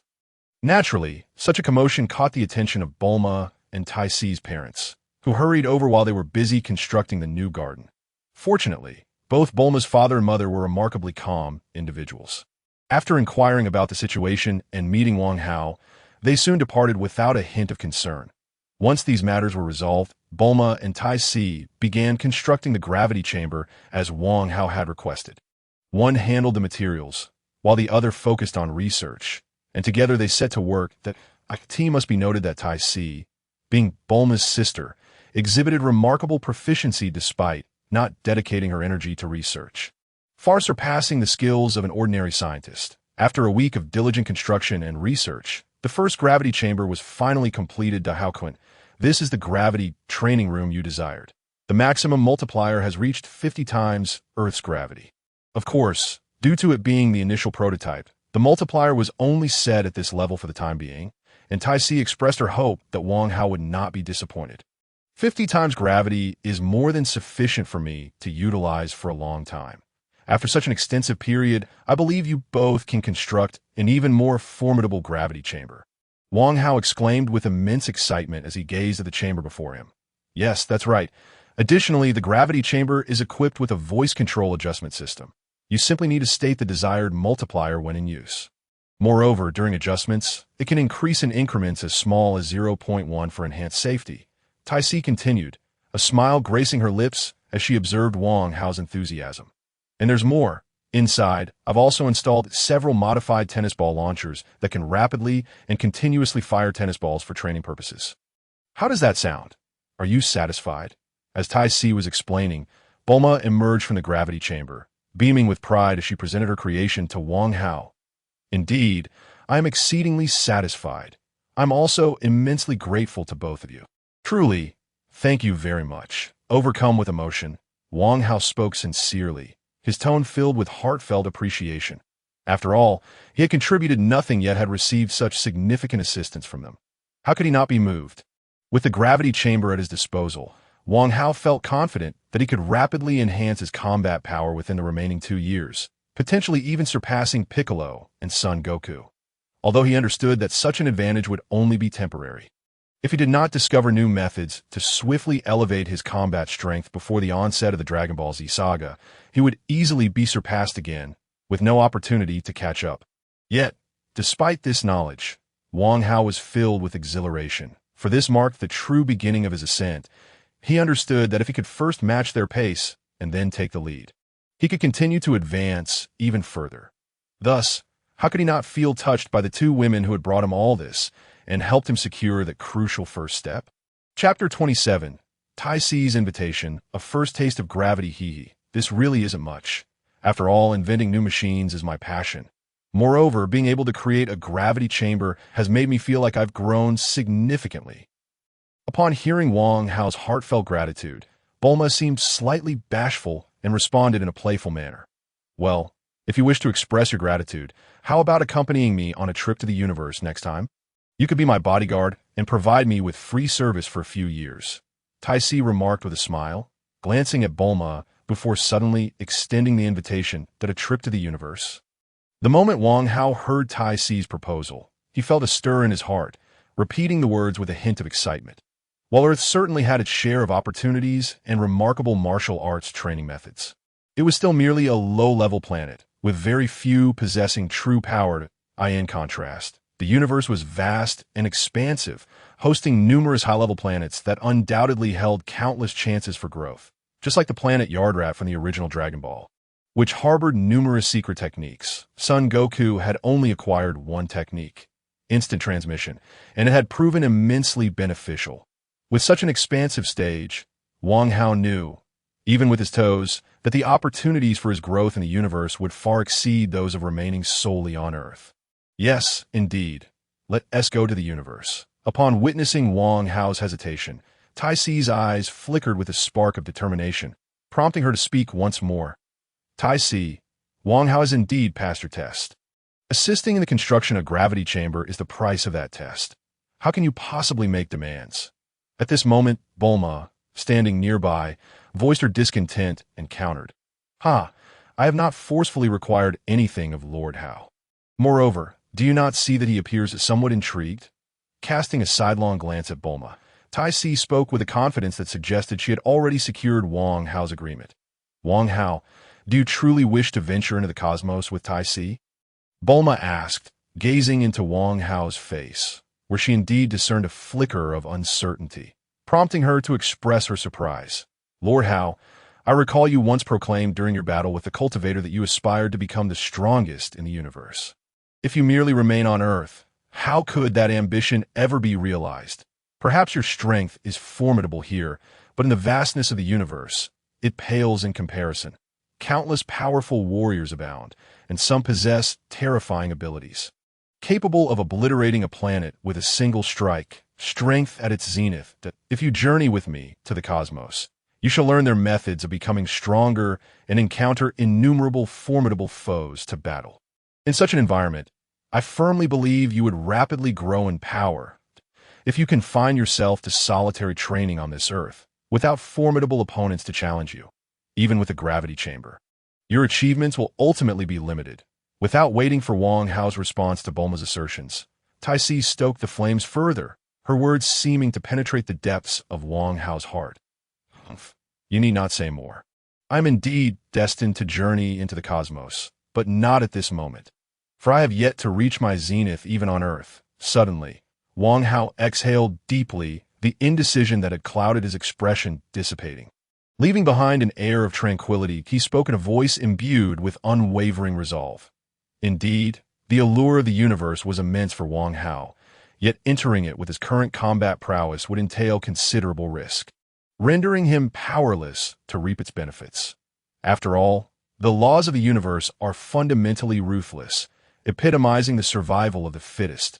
Without sufficient strength for self-preservation, he would never tread lightly into the cosmos. Furthermore, it is crucial to note that there are several opportunities on Earth that could bolster his foundation and enhance his combat capabilities. To overlook these prospects in pursuit of the nebulous opportunities that the universe may offer would indeed be unwise. Oh, it seems Lord Hao has formed his own conclusions. How regrettable, Tai Si remarked, slightly taken aback by Wang Hao's sudden determination. However, if you ever change your mind and wish to enter the cosmos, would you kindly inform me? Perhaps I could be of assistance. The momentary regret in her eyes vanished, and she spoke again, her gaze fixed upon Wang Hao with anticipation. Yes, I will certainly let you know. Wang Hao replied, a radiant smile illuminating his face as he answered without hesitation. Ha! Then it's settled, Tai Si exclaimed, her eyes sparkling with delight. Now, intelligence brain, activate 5 times gravity. In the gravity chamber, Wang Hao stood solemnly at its center, inhaling deeply before issuing his command. As his words faded, a faint humming resonated throughout the chamber. An invisible wave of force enveloped him. Instantly, he felt an overwhelming weight descend upon him. His entire body became immensely heavy. Every muscle, every nerve, even every cell was subjected to this colossal pressure. Humph, is this what it feels like under doubled gravity? How uncomfortable! Breathing has become a laborious task, as though the air is transformed into liquid. Each breath demands every ounce of my strength. Overwhelmed by the sudden gravitational force, Wang Hao could not suppress a muffled groan, his body trembling momentarily as his expression turned grave. As time passed, Wang Hao sensed his heart's rhythm accelerating, the sound growing louder and clearer, a response to the body's extreme reaction to the gravitational pressure. Moreover, it was not only his heart. He felt every organ within him operating under this newly imposed immense weight, straining against the sudden onslaught of gravity. Chapter 28. Transformation under gravity, the essence of cultivation.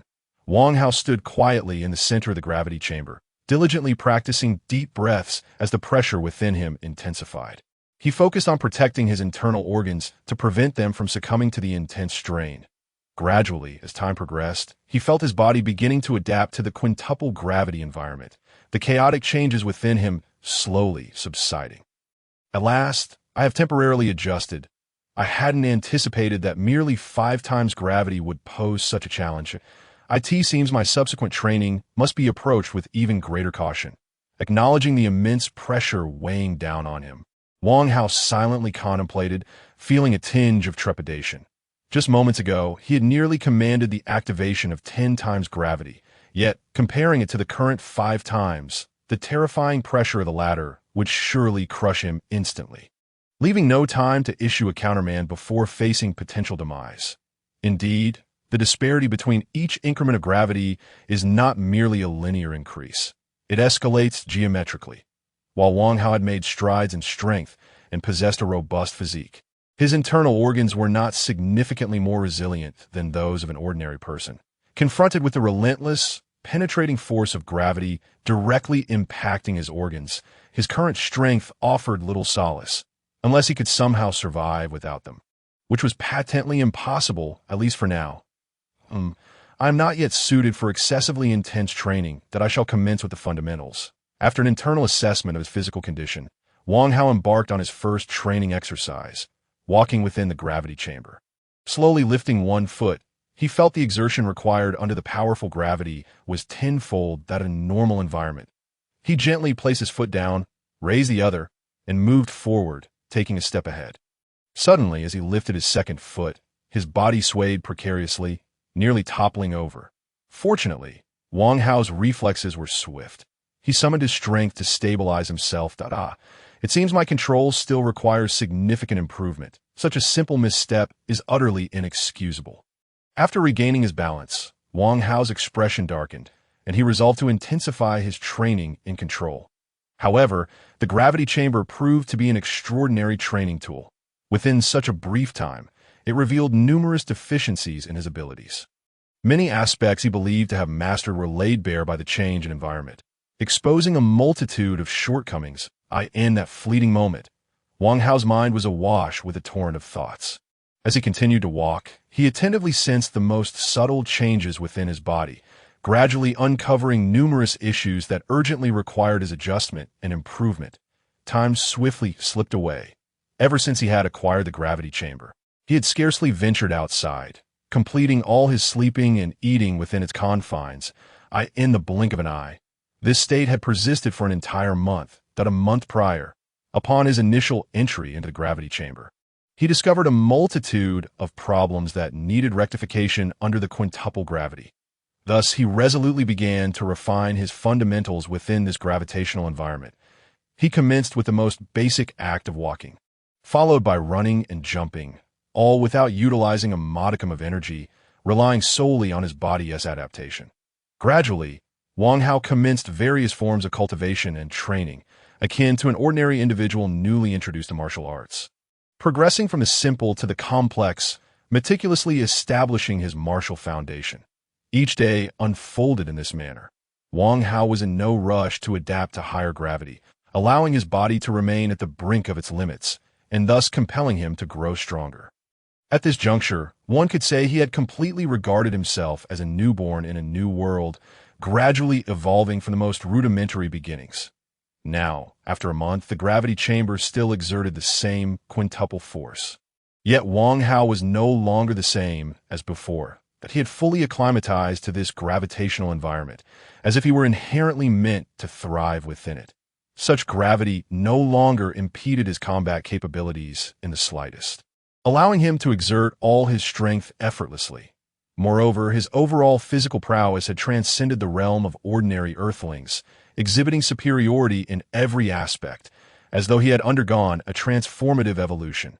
Simultaneously, after revisiting the foundational aspects of his training, Wang Hao's martial foundation had become considerably more solidified, significantly enhancing his potential for future development. To his astonishment, the gravity chamber possessed such remarkable effects. It was truly beyond belief. Through this period of cultivation, he had finally discovered the path he wished to pursue in his martial journey. He felt the profound changes within him. Wang Hao murmured to himself, the brilliance in his eyes suddenly igniting with an intense, fervent glow. The essence of life lies in evolution, and the means of evolution is through cultivation. By cultivating every possible facet, rectifying all flaws, and eliminating all shortcomings. Once all is thoroughly accomplished, life shall ascend to a brand new level.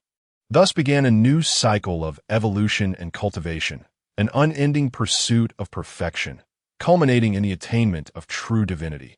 Wang Hao's heart roared with fervor, experiencing an unprecedented clarity as a divine path subtly materialized before him, beckoning him to its ultimate end. However, this path was destined to be fraught with innumerable challenges, far more arduous than merely enhancing his strength. Yet, it was undoubtedly the correct path, the only one that could enable him to contend with the various extraordinary races in the universe.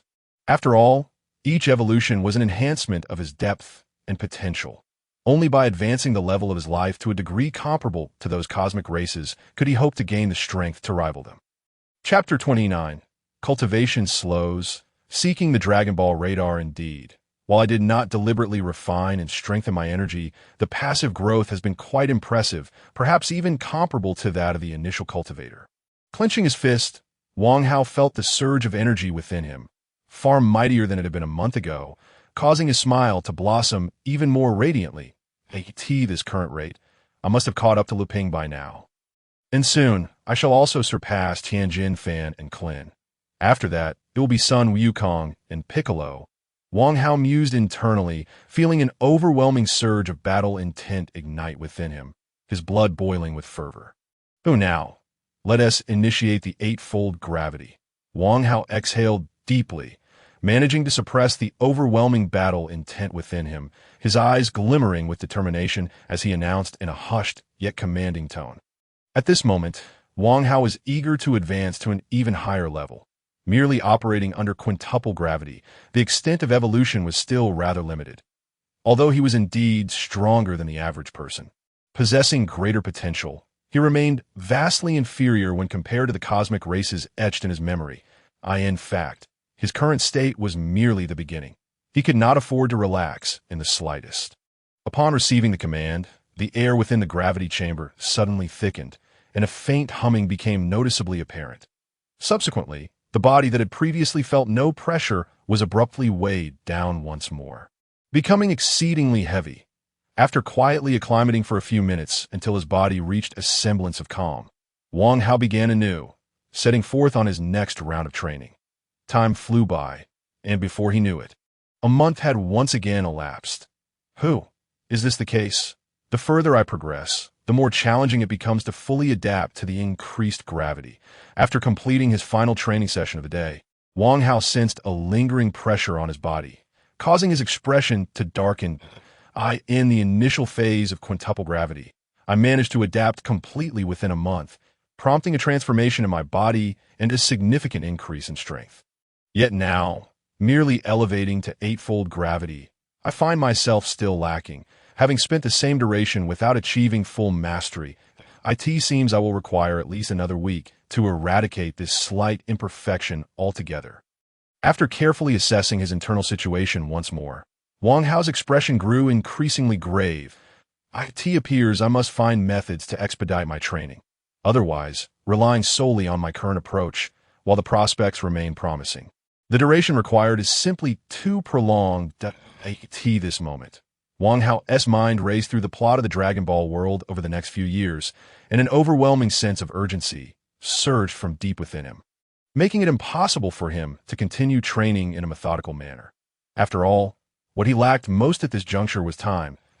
In no more than 8 years, the events surrounding Namek would unfold in the original narrative. If he failed to attain powers rivaling those of the Super Saiyan by then, he would be easily cast aside by son Wukong, who would have transformed into a Super Saiyan at that point. He would lose any opportunity to turn the tide, forced to retreat to the sidelines, fading into obscurity, regardless of his willingness. No, such a fate must not come to pass. With 8 years remaining, I must, by all means, achieve the strength of a Super Saiyan. Wang Hao's heart roared as he fervently thought, his expression bordering on madness. Yet his eyes remained clear, filled with the flickers of countless insights. Wang Hao, you actually emerged from that room. How extraordinary! I thought you would remain inside until the end of the world, Bulma exclaimed, astonished at the sudden appearance of Wang Hao, her tone exaggerated, as if his absence from the gravity chamber was an unfathomable phenomenon. Cough, cough. Well, I did indeed go a bit overboard with my training, but it's largely due to the gravity chamber's exceptional effects. I simply lost myself in it. Wang Hao explained, feeling slightly embarrassed as he coughed awkwardly. Oh, so according to your words, I should be blamed for this? Bulma rolled her eyes, looking somewhat exasperated. No, you completely misunderstood me. I'm not blaming you. I'm actually praising you for creating such an incredible machine. It is truly remarkable. Upon hearing Bulma's response, Wang Hao's words flowed rapidly, as he eagerly clarified, fearing that Bulma might misconstrue his intentions and become upset. Noticing Wang Hao's anxious demeanor, Bulma's eyes suddenly sparkled with keen intelligence. As she scrutinized him, seemingly attempting to see through him, is there something wrong? Wang Hao asked cautiously, feeling somewhat uneasy under Bulma's penetrating gaze. You seem rather peculiar today. You have something to ask of me? Just come out with it, Bulma said, locking her gaze onto Wang Hao's eyes, a smirk curling her lips as she spoke. Actually, I do have a small favor to ask for your assistance. Under the intense gaze of Bulma, Wang Hao felt an increasing sense of awkwardness wash over his face, causing his voice to unconsciously weaken a few notches. He cautiously uttered, I knew it. Just tell me. What is it that you want? With a hint of exasperation, Bulma rolled her eyes and replied, Well, I would like to borrow your Dragon Ball radar for a bit. Seeing that Bulma did not appear overly angry, Wang Hao felt a slight relief in his heart. He had finally articulated his intention. Oh, the Dragon Ball radar, Bulma said, casting a sidelong glance at Wang Hao, before falling silent. Bulma, have you agreed? Observing Bulma's demeanor, Wang Hao's heart sank, realizing that the situation might not be so straightforward, and he couldn't help but ask with increased caution. Chapter 30, Bulma's Demands, the Chilling Lu Ping. Bulma did not respond to Wang Hao's question immediately. Instead, she quietly scrutinized him, her eyes glimmering with uncertainty. All right, it seems you have conditions for me to fulfill. Just state them, and I will certainly comply with anything within my power. Under Bulma's unwavering gaze, Wang Hao initially felt a bit uneasy, but as the moment lingered, he suddenly grew composed, boldly stating his intentions without the prior hesitance. You guessed correctly. I do have certain conditions that, if you fulfill them, I shall lend you the Dragon Ball radar. Bulma finally admitted, retracting her gaze. Conditions are just perfect. I dislike feeling like I'm constantly imposing on you without being able to assist you in return. To be honest, I find it quite unpleasant, Wang Hao said, a smile breaking across his face as he spoke. Oh, is that so? It seems that next time you seek my assistance, I shall have to devise some challenges, akin to my sister, to put you in a bit of a bind. Otherwise, you might feel rather uncomfortable, wouldn't you? Upon hearing Wang Hao's words, Bulma's expression shifted dramatically, her voice elongated as she spoke, the tone unmistakably unfriendly. Ahem, I was merely joking, just a jest. There's no need to take it so seriously. I wouldn't deliberately create challenges to trouble you to this. Wang Hao's expression darkened momentarily, and he quickly coughed, attempting to ease the tension with laughter. I'm joking. With Bulma's intellect, if she truly set out to create some exceedingly difficult problems for me, what would be the point of my training? Bulma scoffed disdainfully, rolling her eyes, choosing not to elaborate further.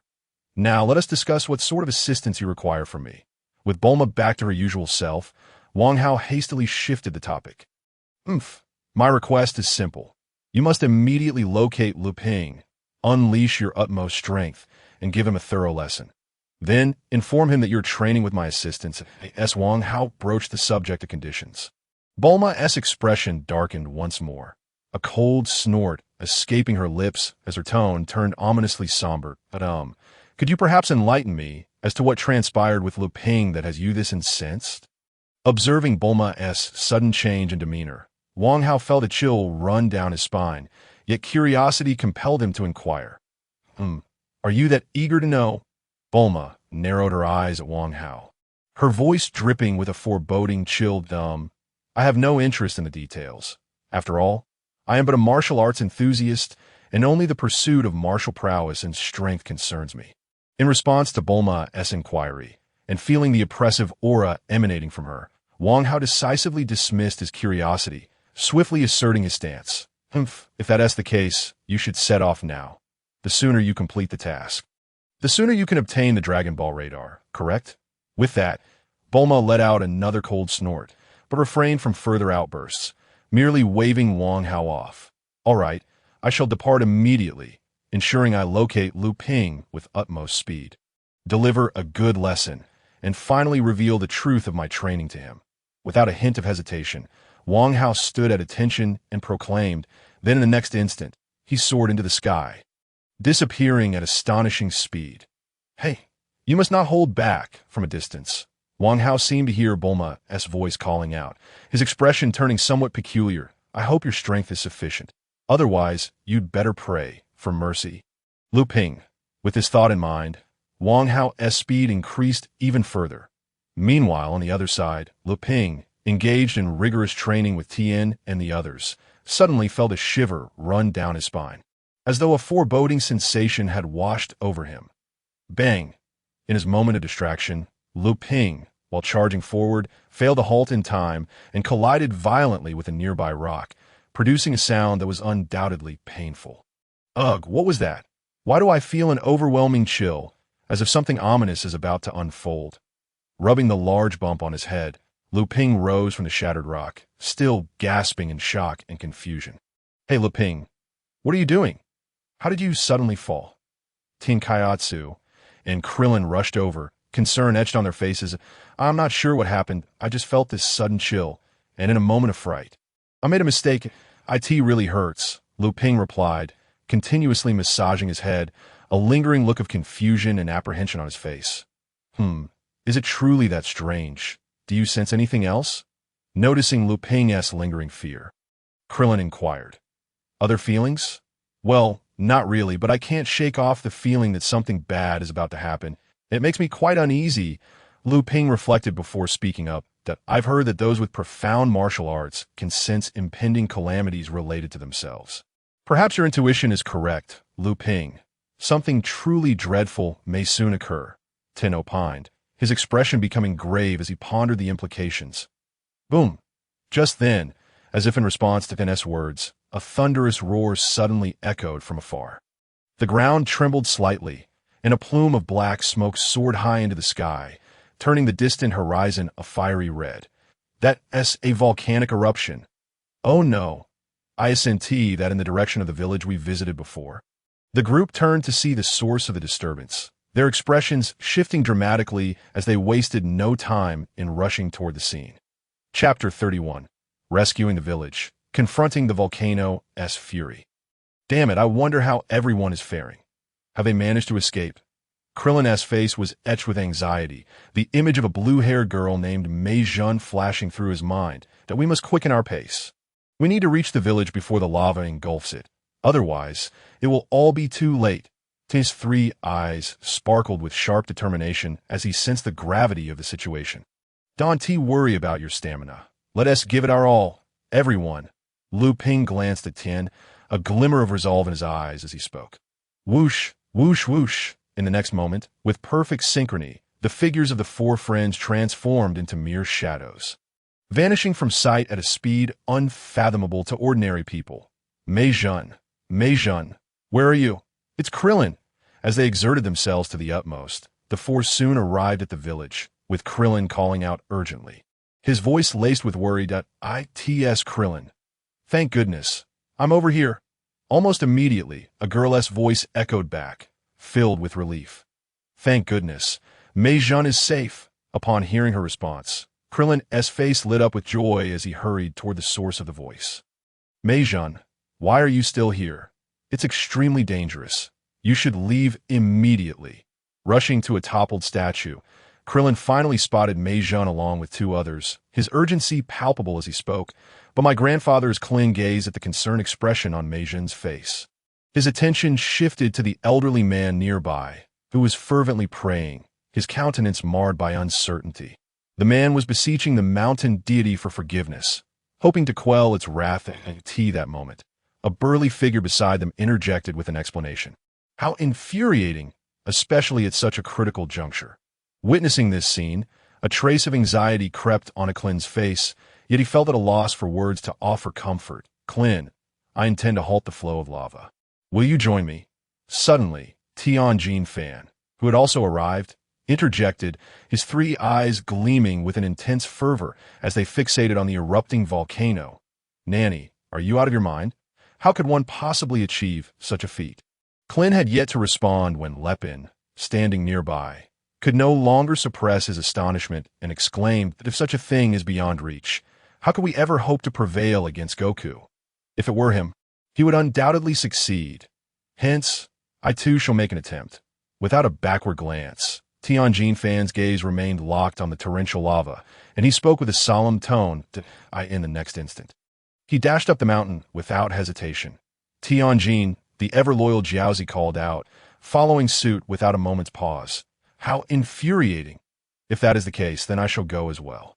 Observing the receding figures of Tianjin Fan and Jiaozi, Lepin clenched his fists in reluctance and declared, striding after them, go for it. Klin, from a distance. Klin heard the encouraging shout of the young girl behind him, and the light in his eyes grew resolute. Such a thing is impossible. Are they all fools? How can mere mortals triumph over the mountain deity? The burly man, who had been observing Klin and the others, snapped back to reality and couldn't help but curse. Unaware of the unfolding events behind them, Clin and his companions had wholly concentrated their attention on the erupting volcano and the terrifying lava before them. Watch this. Kamehameha wave. Break for me. Approaching the flowing lava. Clin was the first to speak, assuming the stance to unleash the Kamehameha wave, and without hesitation, he sent forth a powerful blast. Boom! A colossal explosion resonated, and countless streams of molten rock were propelled skyward by the sheer force of the Kamehameha wave. We did it! Joy illuminated Clin's face as he couldn't help but exclaim. However, before his elation could linger for even 2 seconds, Tien Fan's voice reached him. Be careful. The molten rock that's been lifted is falling back down. With a cacophonous crash, torrents of lava rained down from the sky, accompanied by a terrifying roar, descending upon the group like a deluge. Ouch, it's so hot. They scrambled to evade, but some lava still splattered onto them, causing considerable distress. Fortunately, each possessed considerable strength and could shield themselves with energy, thus sustaining no serious injuries. How infuriating! It seems brute force won't suffice. We must devise a way to cool the lava. Gazing at the lava, which had spread considerably, Lepin spoke with lingering trepidation. Cooling it down. I recall there is a lake beyond the mountain. Perhaps we can redirect some water from there. Upon hearing Lepin's suggestion, Tien Fan's eyes lit up as he proposed. Excellent. Let's proceed. I will carve a waterway to guide the lake's waters here. Hearing this, Lepin's eyes sparkled with excitement as he quickly replied, then without hesitation. He sprinted towards the lake. Then let us temporarily obstruct the flow of lava. We can create some pits in the ground or use rubble to block its path. Every little bit helps. After casting a glance at the swiftly departing Lepin, Tien Fan spoke again. Boom! Boom! Boom! Explosions continued to erupt as deep pits and fissures were relentlessly created by Tien Fan, Clin, and Jiaozi's Kamehameha waves. How infuriating! There is too much lava. The pits we create are filled almost instantly, unable to halt its advance. Gasping for breath after yet another Kamehameha wave, Clin expressed his exhaustion, his face etched with anxiety. Just hold on a little longer. Lepin should be close to succeeding, Tien Fan replied, his breath equally labored as he glanced in Lepin's direction, though his expression grew increasingly grave. Chapter 32. Rescue the Village. Confronting the volcano's fury. Boom! Just as Tien Fan finished speaking, a terrifying roar erupted from the volcano in the distance. That is from Lepin's direction. Wonderful, he has succeeded. Turning towards the source of the sound, a white stream of water came into view, prompting Clin to shout with unrestrained joy. Yes, we must leave here immediately. The lava will soon meet the lake water, and staying here is far too perilous. Tien Fan added, his face alight with excitement, yet maintaining a calm demeanor. Without further delay, the trio sprang into action, leaping towards the distance, in the next instant as Clin, Tien Fan, and the others departed. The searing lava collided with the frigid lake water. Hiss! A terrifying and violent reaction ensued, engulfing the area in clouds of steam, and the flow of lava was finally halted.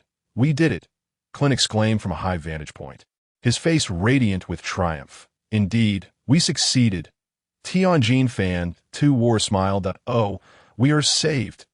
In the distance, the villagers in the settlement began to cheer. Everything seemed to be progressing favorably, as if the situation had reached a resolution. But was it truly so smooth? Boom! A terrifying roar erupted once more from the volcano, as torrents of lava transformed into towering columns of fire. Once again rising from the volcano's summit, the earth trembled violently, and countless rocks were hurled into the air by the volcano's might, becoming powerful projectiles that rained down in all directions. How infuriating! How could this happen? The joy on Clin's face froze as he and his companions gazed helplessly at the still raging volcano. Everyone, the water from the lake has been depleted. We must hasten to assist the villagers in their evacuation, or it will be too late. At that moment, Lepin rushed in, delivering the grim news that this village destined for destruction. How infuriating! Clin roared in frustration, the visage of Mei Jun surfacing in his mind, casting a shadow of despair across his face. No, there's a powerful presence approaching. Who could it be? Suddenly, Tien Fan's expression shifted, and he exclaimed in astonishment, turning his gaze skyward. Whoosh! Almost instantaneously, as his eyes darted upward, a shadow appeared overhead like a phantom. Nanny, how is this possible? The moment Tianjin Fan's eyes locked onto the newcomer. They widened in disbelief, his pupils constricting as he gasped in shock. What happened? Is someone coming? Only when Tianjin Fan exclaimed again did Clin, Lepin, and Jiaozi finally come to their senses, puzzled, as they turned to look at the sky. Chapter 32. The battle fails, Wang Hao's power, boom. Just as they turned, a terrifying sonic boom reverberated through the air, causing their eardrums to throb painfully. What is happening? The trio felt an overwhelming curiosity as they finally focused their gaze on the newcomer.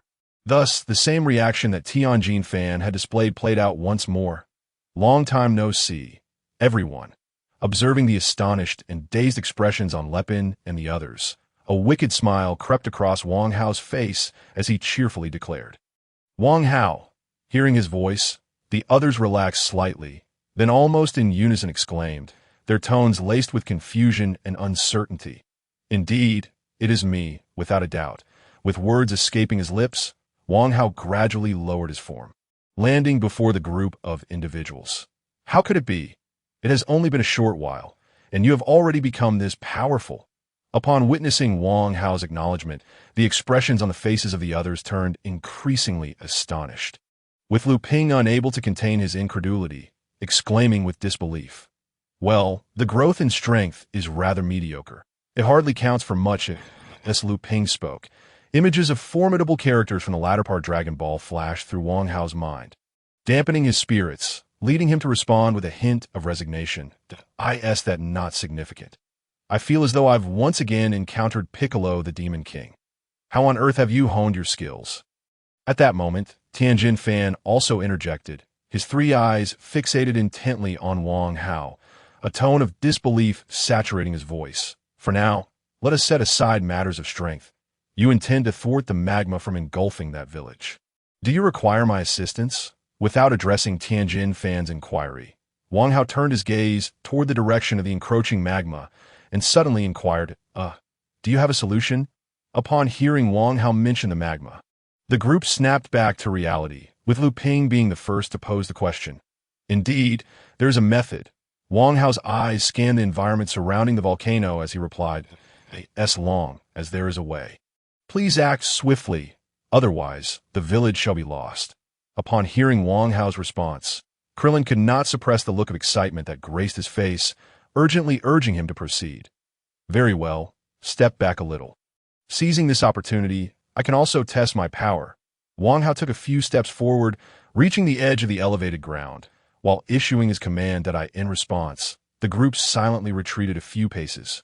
Clearing the area, their eyes locked onto Wang Hao, eager to witness the technique he would employ. With a deep exhalation, Wang Hao steadied his breath. Regaining composure after a vigorous journey, he then shifted his form, adopting a stance that everyone recognized all too well. Kamehameha. His voice rose from a whisper to a crescendo, unleashing a tremendous aura that surged forth from him. Such a presence. Was he truly about to obliterate the entire volcano? Astonishment washed over Tianjin Fan and the others as they gaped in sheer disbelief, thoughts racing through their minds, their eyes nearly bulging from their sockets. Chapter 33. Terrifying control and the source of strength. Wang Hao's accumulation of energy was astonishingly swift. From the initiation of the movement to its completion, merely 2 or 3 seconds elapsed. Following the utterance of the final syllable, a blinding azure beam erupted forward, propelled by his outstretched hands. The piercing sound of the air, being forcibly torn apart, resonated through the atmosphere. Here it comes. Witnessing this spectacle, Tianjin Fan and the others could not help but shout in unison, their eyes sparkling with fear and anticipation, fully focused on the imminent miracle about to unfold. The ground fractured rapidly, a colossal chasm carved out by the formidable might of the Kamehameha, stretching toward the base of the volcano. In the next moment, as the Kamehameha was poised to collide with the mountain, its overwhelming power threatening to obliterate the volcano and avert the crisis, Tianjin Fan and the others instinctively held their breath, concentrating every ounce of their attention. Humph, did you think I would simply annihilate the entire volcano? Alas, matters are not so straightforward. Turn for me. Sensing the stir behind him, Wang Hao let out a soft snort, a wicked smile curling at the corners of his mouth. In the next instant, a thunderous command erupted from his lips, and an intense gleam shone in his eyes as the recently launched Kamehameha abruptly altered its trajectory. The resounding roar continued as Wang Hao's Kamehameha astonishingly circumvented the volcano's front, beginning to orbit around its structure. Advancing onward, every obstacle crumbled before the Kamehameha, easily vanquished. Just 3 or 4 seconds later, the beam burst forth on the opposite side of the volcano, merging seamlessly into a loop. How is this possible? He can manipulate the Kamehameha in such a manner. How does he achieve this? It was only at this moment that Tianjin Fan and the others grasped the situation. Wang Hao had not acted as they had anticipated, but rather employed an entirely different method. Moreover, this approach was nothing short of astounding. It is essential to note that controlling energy that has already been expelled is an exceptionally challenging skill. Manipulating a technique as powerful as the Kamehameha demands a level of control that escalates exponentially, far beyond simple mastery. Not finished yet. Turn for me again. Unfazed by the astonishment of those behind him, Wang Hao bellowed, the already connected Kamehameha's head pivoting once more, now charging away from the volcano. Everything culminated when Wang Hao finally ceased the release of the Kamehameha, a massive channel, meticulously crafted to redirect the volcanic magma, had taken form. All magma spewing forth from the volcano was deftly guided into the channel Wang Hao had created, flowing away from the village. From a distance, an awe-inspiring river of molten rock materialized. The spectacle so breathtaking that Tianjin Fan and the others stood in stunned silence, unable to comprehend the scene before their eyes. Indeed, my time spent in the gravity chamber has significantly enhanced my control, allowing me to execute such intricate maneuvers with the Kamehameha with ease. Observing his creation with satisfaction, Wang Hao murmured to himself, a radiant smile illuminating his face. In the past, during his battle with the planting man, he could only alter the trajectory of the energy blast once. The level of control he now wielded was beyond compare, a staggering leap in progress. Such remarkable advancement undeniably elevated Wang Hao's combat prowess, making it impossible for him not to revel in his newfound strength. Is this the power you now possess, Wang Hao? To reshape the earth and fill the seas as though they were trifles. Easily accomplished, truly unfathomable.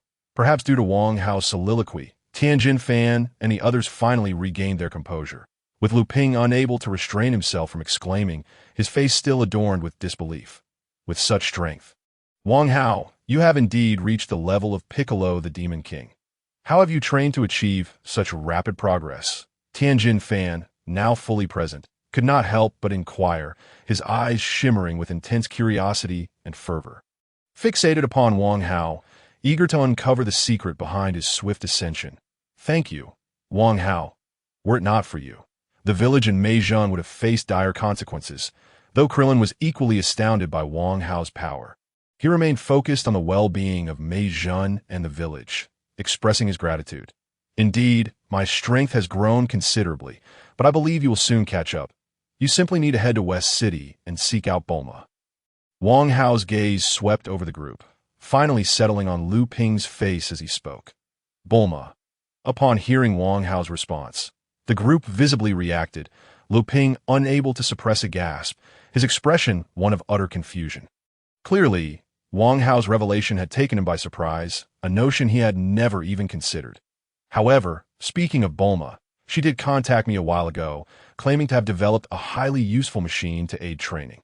Surely, this is not the reason for your newfound strength? Just after expressing his astonishment, a spark of realization ignited in Lu Ping's mind, prompting him to voice his thoughts, skepticism still evident on his face. Oh, Bulma mentioned this to you, did she? Indeed, that is the case that I merely spent a little over 2 months training in the gravity chamber to reach my current level.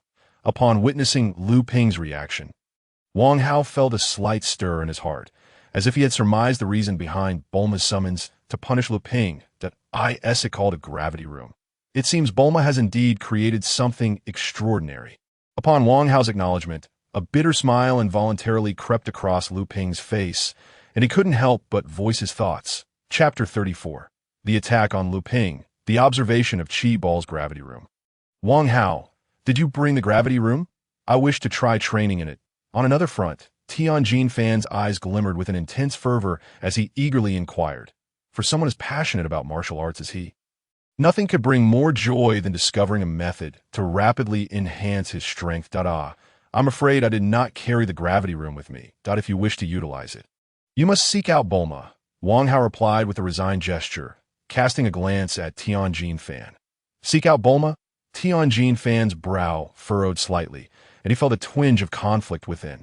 After all, their mission was to locate the Kalin's sacred land, challenge the Kalin Tower, and receive guidance from Master Kalin. If they diverted to find Bulma now, they would have to forfeit that challenge. Moreover, considering Sun Wukong's rapid progress, Master Kalin also possessed methods to significantly amplify one's power. Relinquishing this opportunity would be a grave mistake. Let us set aside the matter of the gravity room for now. I have a task to accomplish. Wang Hao suddenly spoke, his tone laced with mischief as he turned his gaze once more towards Lu Ping. At the intensity of Wang Hao's stare, Lu Ping's body was instantly enveloped by a chilling sensation, as if he had drawn the attention of some ferocious beast. What is happening? Why does this feeling seem so familiar? A shiver coursed through him, and he couldn't help but roar internally, his eyes filled with confusion and vigilance as he regarded Wang Hao. What do you intend to do? Lu Ping asked, his voice tinged with anxiety, reminiscent of a timid maiden being pursued by a villain. Though I feel somewhat remiss, this is Bulma's request, so I have no choice. Please bear with it, Wang Hao said, a twitch at the corner of his mouth betraying a hint of sympathy, yet his aura surged, showing no signs of relenting. Impossible. I am Bulma's boyfriend. She would never make such a request of you. You must be mistaken. As Wang Hao's formidable presence loomed over him, Lu Ping couldn't help but scream in terror, retreating in fear. It was no jest. He had witnessed the Kamehameha wave unleashed by Wang Hao, and the sheer might and force were on an entirely different plane, an insurmountable gap that, if Wang Hao set out to teach him a lesson, it would be effortlessly swift, requiring no second strike. A single Kamehameha wave would be enough to overwhelm him, leaving him no choice but to accept his fate. Hey, Wang Hao, what exactly is going on? Did you truly make a mistake? At this moment, Tianjin Fan, having regained his composure, could not help but voice his confusion. That I cannot say for certain. However, if Lu Ping knows something, the specifics should be addressed to Bulma herself. Wang Hao continued his advance towards Lu Ping, his intimidating aura escalating further. Even if this is truly Bulma's command, Wang Hao, you could at least show some mercy. After all, Lu Ping has guided your training. Krillin chimed in, interceding on Lu Ping's behalf. Nonetheless, even as he pleaded, Krillin had no intention of stepping in to assist Lu Ping against Wang Hao, for he had no desire to accompany him in suffering. Naturally, Krillin, Tianjin Fan, and Jiaozi were not overly anxious, as they sensed no trace of murderous intent emanating from Wang Hao. Otherwise, with their mental fortitude and martial spirit, they would never stand idly by, even knowing they could not win. I apologize, but Bulma has repeatedly emphasized that I must go all out. If I relent, it would lead to trouble when she finds out. I may offer other forms of compensation later, but I will not hold back, Wang Hao replied, a bitter smile emerging as he resolutely rejected Krillin's plea, his aura reaching its zenith. How dare you attempt to teach me a lesson so easily? I am Lu Ping. Behold my Qi Ball. With Wang Hao's determination to strike firmly established, Lu Ping too felt a surge of indignation, unleashing his own energy as he shouted, a Qi wave bursting forth from his hand. A Qi Ball? Upon seeing the Qi wave emitted by Lu Ping, Wang Hao's eyes lit up, internally acknowledging its significance. Without directly countering, he deftly dodged while keenly observing. He had initially attempted to replicate Lu Ping's Qi Ball during his battle with the plant people, achieving limited success, but had notably aided him in combat. Now, witnessing the authentic application of the Qi Ball, he could not resist the urge to scrutinize it closely. Furthermore, the Qi Ball's characteristics were not solely limited to one form of manipulation, igniting his curiosity. That is not all. Triple Qi Ball Barrage. Unleash. Noticing Wang Hao's evasion, Lu Ping's eyes gleamed with determination as he shouted, launching 2 additional chi balls. Ha ha! Excellent! Wang Hao exclaimed, excitement flashing across his face as he swiftly transformed into a blur. Dodging once more. Humph. If you have the ability, do not evade. Frustration painted Lu Ping's face as he shouted, his hands moving rhythmically as if orchestrating something. Whoosh, whoosh, whoosh. The rapid sound of objects slicing through the air echoed as the 3 chi balls, under Lu Ping's control, curved through the sky, targeting Wang Hao once more. Boom, boom, boom. 3 large craters suddenly appeared in a triangular formation at Wang Hao's position, yet he evaded the attack once again. Indeed, they do not dissipate. It appears the method of condensing these 3 chi balls is remarkably unique. Maintaining stability to this extent, truly an extraordinary technique. Wang Hao reflected, his expression growing solemn as he observed the now inert chi balls in the craters. Chapter 35. The shackles of thought must end, damn it. If you have the ability, do not evade. Witnessing yet another failure, Lu Ping shouted in exasperation, raising his hands high, causing the 3 dormant chi balls to ascend once more. Your wish is my command. Come forth. Wang Hao's gaze briefly flicked towards Lu Ping before locking onto the chi balls in the sky, speaking in a grave tone. Have you finally acquiesced? Then prepare to witness the true power of my signature technique. The chi ball. Upon hearing Wang Hao's agreement, Lu Ping's face lit up with joy as he shouted, swiftly gesturing downward with his hands, commanding the chi balls to surge towards Wang Hao once more. Whoosh, whoosh, whoosh. The sound of air being sliced resonated as the 3 chi balls transformed into streaks of golden light, their speed reaching its zenith. Come forth. As the velocity of the 3 chi balls increased, the brilliance in Wang Hao's eyes intensified, prompting him to shout with exhilaration. Then, rather than dodging, Wang Hao extended his hands, appearing poised to confront the attack head-on. Bang! Bang! Bang! In the next instant, 3 simultaneous, thunderous sounds echoed, and the 3 chi balls were sent spiraling backward, having been effortlessly swatted away by Wang Hao's palms, as if he were merely swatting away a few flies. How is this possible? He easily swatted away my chi balls. As Wang Hao found himself unexpectedly confronting the formidable force of his own energy ball, he effortlessly swatted it away with both hands that Lu Ping's pupils involuntarily constricted in shock, and he could scarcely believe his eyes. It is worth noting that his energy ball was no ordinary skill. It was an incredibly powerful technique he had developed by chance, capable of stabilizing energy to an extraordinarily exaggerated extent, entirely rewriting the nature of energy itself and bestowing upon it unparalleled physical attack power. Such formidable physical force not only far exceeded the limits of his own physical strength by multiple folds, but due to its concentrated nature, even the explosive power emitted by a typical energy ball was inferior to the might unleashed upon contact with a target. This very realization fueled Lu Ping's confidence to inflict harm on Wang Hao, despite knowing full well that the latter was significantly stronger than himself. Such overwhelming strength. Is this truly an energy ball? How could it possess such immense physical attack power, akin to 3 high-velocity iron cannonballs? It's utterly astonishing. As he felt a wave of soreness and numbness coursing through his hands, a flicker of astonishment flashed in Wang Hao's eyes. Internally, he could not help but roar in disbelief. Though he remained far from the relaxed demeanor Lu Ping perceived, this moment truly caught him off guard. He had never anticipated that the actual attack power of his energy ball could be so high, vastly surpassing the level depicted in the original narrative. Contemplating this revelation, Wang Hao's eyes shimmered with a terrifying light, as if he had grasped an exceedingly significant idea in his recollections of the Dragon Ball universe. Whether it was the Scion Son Goku or various cosmic races, even deities akin to King Kai, they always prioritized the explosive attributes of energy attacks, wielding them with such might that they could obliterate the very heavens and earth with a mere gesture. Wang Hao himself had largely adhered to this mindset when employing energy attacks. Yet, as an extraordinarily enigmatic form of energy, did Qi truly lack other methods of application? Was there really no way to develop more wondrous attributes beyond the explosive properties? In that moment, Wang Hao's thoughts surged, a multitude of images swirling in his mind. Solar fist, universal shock palm, demon light cannon, key blade slash, and a series of familiar techniques echoed through his consciousness that a smile involuntarily crept onto his lips. Indeed, the wonders of Ki held far more potential yet to be tapped, and once unearthed, its power was undeniably formidable. Wang Hao murmured to himself, feeling as though his mind had been unlocked by a key, an explosion of inspiration igniting within him, compelling him to pause and delve into this newfound understanding. Just like the energy ball before him, he had never considered that Ki could manifest such incredible physical force.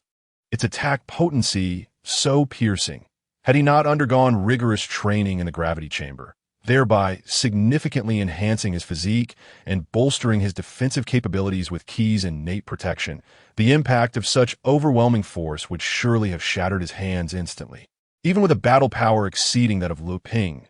Damn it, I refuse to believe you can so effortlessly nullify my energy ball attack. Come again. As Wang Hao's mind raced, Lu Ping finally regained his composure. An unwilling glimmer in his eyes as he once again manipulated the 3 energy balls that had been deflected. Well then, it seems the game is about to conclude, Wang Hao remarked calmly, his expression unflinching as he observed the 3 incoming energy balls. Humph, don't get too cocky. Prepare to face another wave of my assault. Lu Ping's fury ignited at Wang Hao's composed declaration as he propelled the energy balls with even greater speed. With a glimmer of cold resolve in his eyes, Wang Hao retaliated, a flash of light erupting from his hand.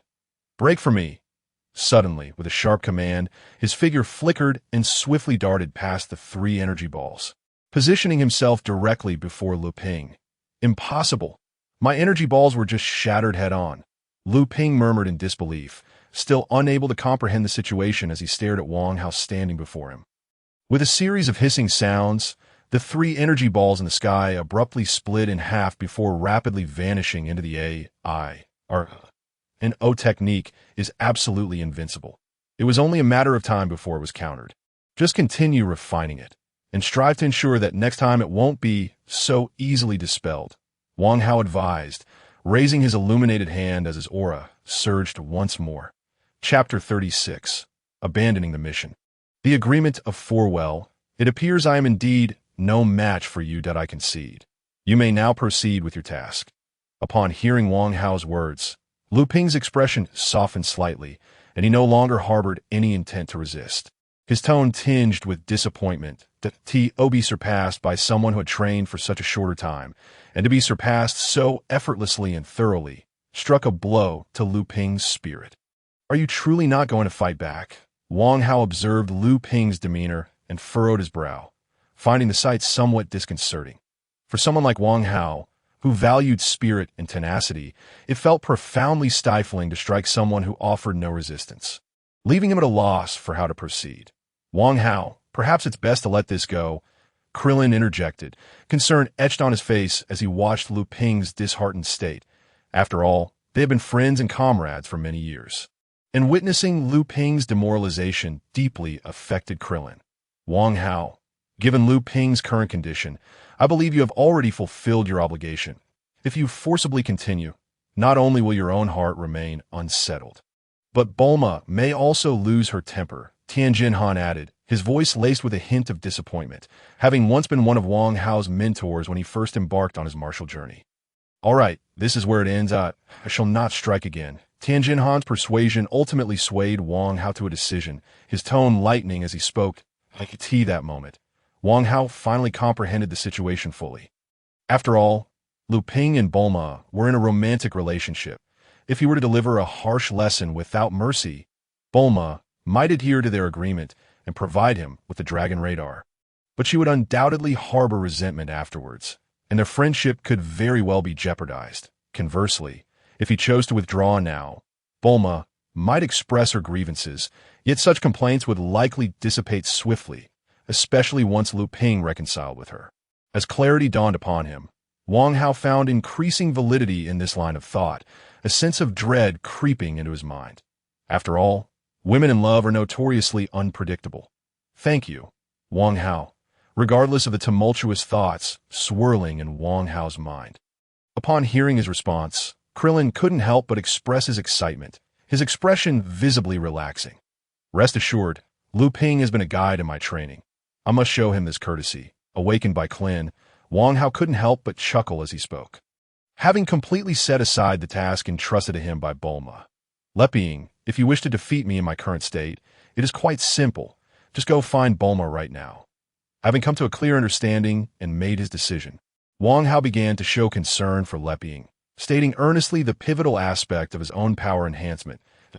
In Wang Hao's estimation, Bulma's intention was likely to have him thoroughly teach Leping a lesson, and thereafter reveal the secret of his power increase. It was highly probable she wanted Leping to seek her out. Otherwise, she would not have emphasized it multiple times without reason. This moment. Guiding Leping to find her could only be beneficial, even if he misjudged Bulma's thoughts, as long as Leping could placate her and restore their relationship. Wang Hao's failure to fulfill his promise would be of little consequence. Indeed, it is Bulma. As long as I find her and gain access to the gravity room, I too can swiftly become powerful like Wang Hao, and then I shall turn the tables once more. Upon hearing Wang Hao mention Bulma, a glimmer of brilliance flashed in Leping's eyes, and an array of thoughts surged through his mind. He instantly grasped the situation, and the sense of despondency that had enveloped him dissipated like morning mist. Thank you, Wang Hao. I understand now. I will return to West City immediately. Next time we meet, I will surely defeat you. With unwavering determination in his gaze, Leping sincerely expressed his gratitude. Then, with a shift in tone and a surge of energy, he boldly issued a challenge. Now that I have surpassed you, you will never have the chance to overtake me again. We shall see in our next battle. Witnessing Leping's declaration of challenge, Wang Hao did not back down, letting out a cold snort as he confidently replied. There was no trace of arrogance in Wang Hao. Rather, he was filled with genuine confidence. After all, he had liberated himself from the shackles of conventional thought. And with his profound understanding of the Dragon Ball world, combined with countless ideas and inspirations accumulated from another realm, he had discovered an exceptionally correct path toward surpassing all limitations. Count me in, as well. I am most unwilling to be outdone by you, my junior. Suddenly, Tianjin Fan interjected, his body ablaze with fighting spirit, gazing at Wang Hao with fervent intensity. Hey, since everyone is so eager for battle, can I join in too? At this moment, Klin, too, was swept up in the fervor radiating from Tianjin Fan and Leping, unable to restrain himself from speaking up. Very well. Let us agree to meet again at the World Martial Arts Tournament 2 years from now. We shall have a grand showdown. Seeing Leping, Tianjin Fan, and Klin filled with fighting spirit, Wang Hao felt his own blood surge with excitement as he laughed heartily and formally accepted their challenge. Then it is settled. We shall meet again at the World Martial Arts Tournament in 2 years, and the outcome will be revealed. As the four of them exchanged fiery glances, they simultaneously declared in unison. Chapter 37. The Search for the Dragon Balls, summoning once again, Found it. It's right there. After carefully comparing the distance on the Dragon Ball radar in his hand, Wang Hao erupted into an excited laugh and, without hesitation, leaped onto a nearby large tree. Quack, quack. Suddenly, a sharp and urgent cry rang out as a large black bird burst from the tree, swiftly flying away, seemingly startled by Wang Hao's sudden appearance. Oh, it's just a crow. But speaking of which, startled by the sudden flight of the crow, Wang Hao let out a slight sigh of relief. Then his mind sparked with inspiration as he followed the direction the crow had flown. Sure enough, had the crow gathered the Dragon Ball in its nest? A smile of excitement returned to Wang Hao's face as he spoke, reaching into the crow's nest to retrieve an orange crystal sphere, within which 3 red stars glimmered, undoubtedly a Dragon Ball. With this, I have now collected 3 Dragon Balls, just 4 more, and I can summon the Eternal Dragon to fulfill my wish, casually placing the 3-star Dragon Ball into a small pouch. Wang Hao thought excitedly, and with a mighty leap, he soared into the sky. Whoosh! The sound of slicing through the air echoed as Wang Hao's figure vanished into the horizon, leaving behind a lingering trace of exhilaration. Let us press on to the next location of the Dragon Ball. At this point, 3 full days had passed since the battle between Wang Hao and Leping 3 days prior, having abandoned his task. Wang Hao ignited everyone's fighting spirit and agreed to battle again 2 years hence. Under Lepiang's guidance, they collectively decided to seek out Bulma. In that moment, the original plot took an irrevocable and significant turn. Originally intending to challenge Karen Tower, the four, under Wang Hao's intervention, ultimately forsook their original destination and instead journeyed to West City to find Bulma, requesting her assistance in their training. It was easy to imagine that the four, having access to the gravity room ahead of time, would experience an extraordinarily rapid enhancement in strength. After 2 years of training, their newfound power would undoubtedly exceed what they could currently fathom. At the very least, if Son Goku and Piccolo remained unchanged, they would certainly be outclassed by the four. Thus, even before the World Martial Arts Tournament 2 years hence officially commenced, events began to unfold in an entirely unpredictable direction.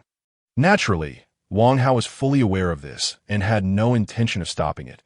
Instead, he continued to stir the waters, ultimately orchestrating such a situation.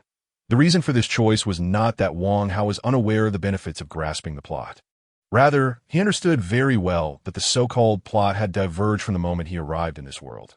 Therefore, the plot, while useful for reference, enabling him to gain a deeper and earlier understanding of this world as truths and providing him with motivation and goals, had little utility beyond that.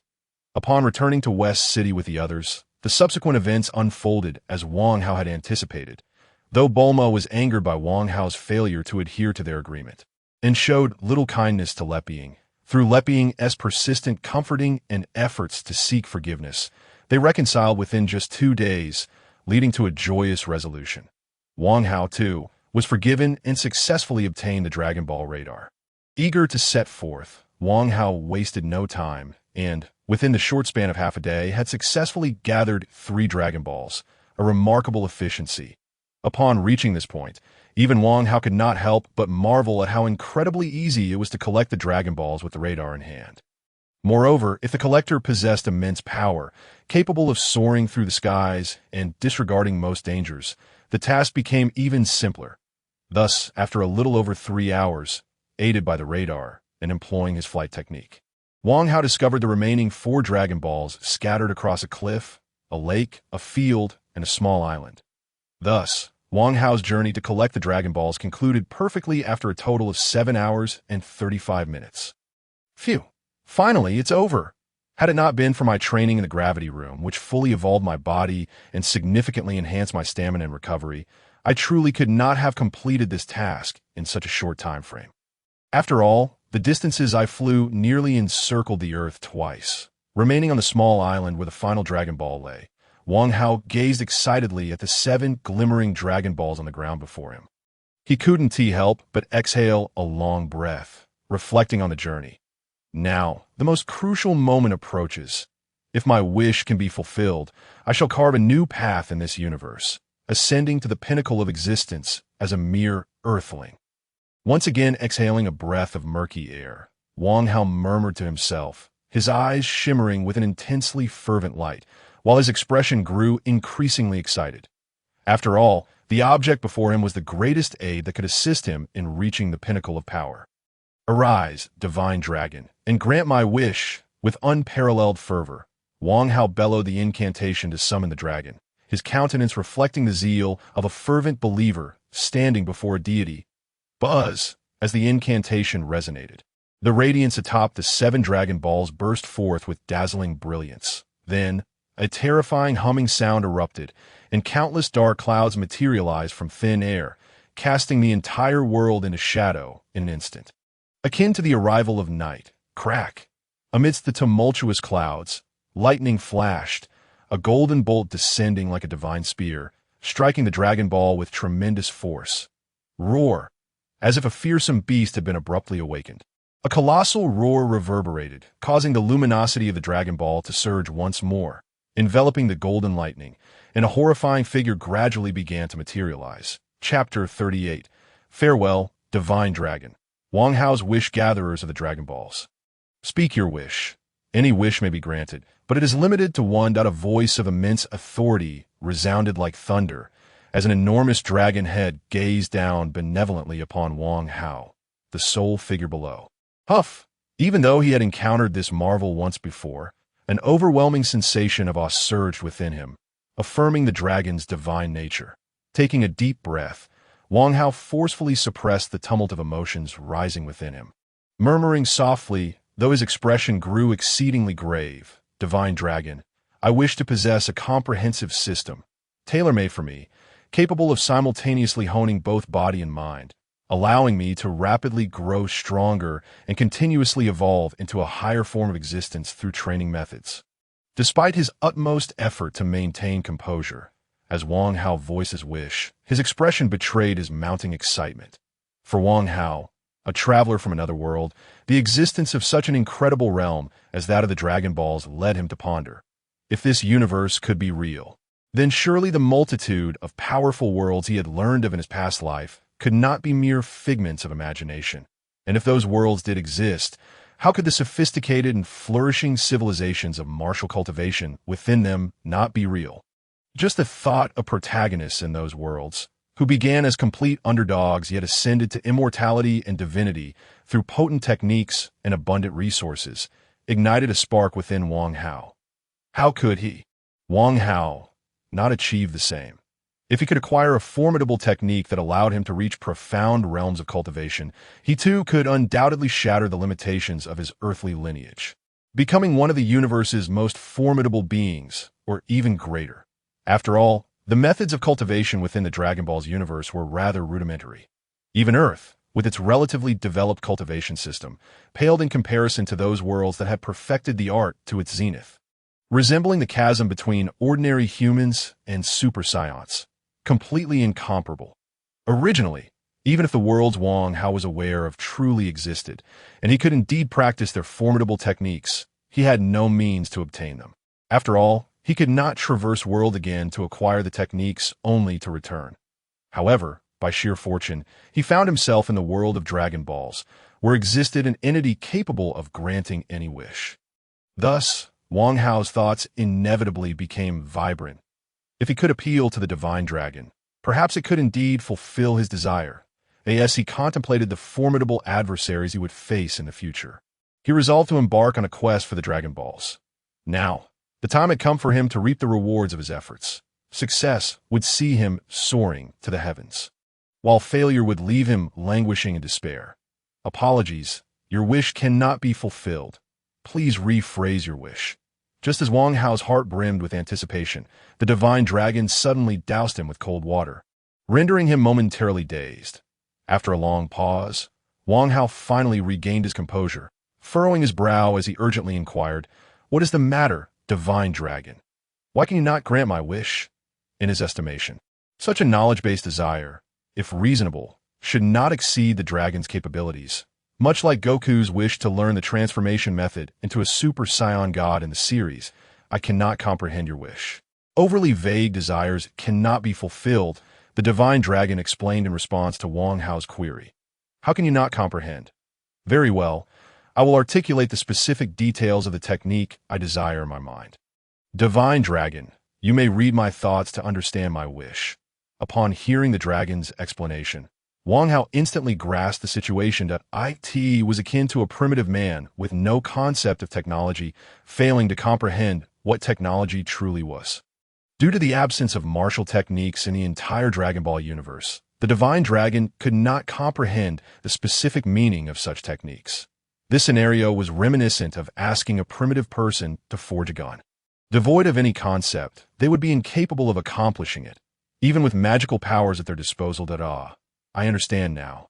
Upon hearing Wang Hao's request, the divine dragon did not hesitate to comply. Wang Hao then closed his eyes, beginning to mentally revisit all the information he had regarding martial techniques. After a considerable time, once Wang Hao had recalled all he knew about martial techniques, he opened his eyes, gazing expectantly at the divine dragon. "Your request is clear to me.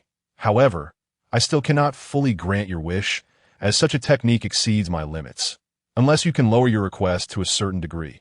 After a moment's contemplation, the dragon's voice echoed again, yet the answer it provided left Wang Hao profoundly disheartened. "What level must my wish be lowered to in order to be granted?" Wang Hao inquired after a brief moment of reflection.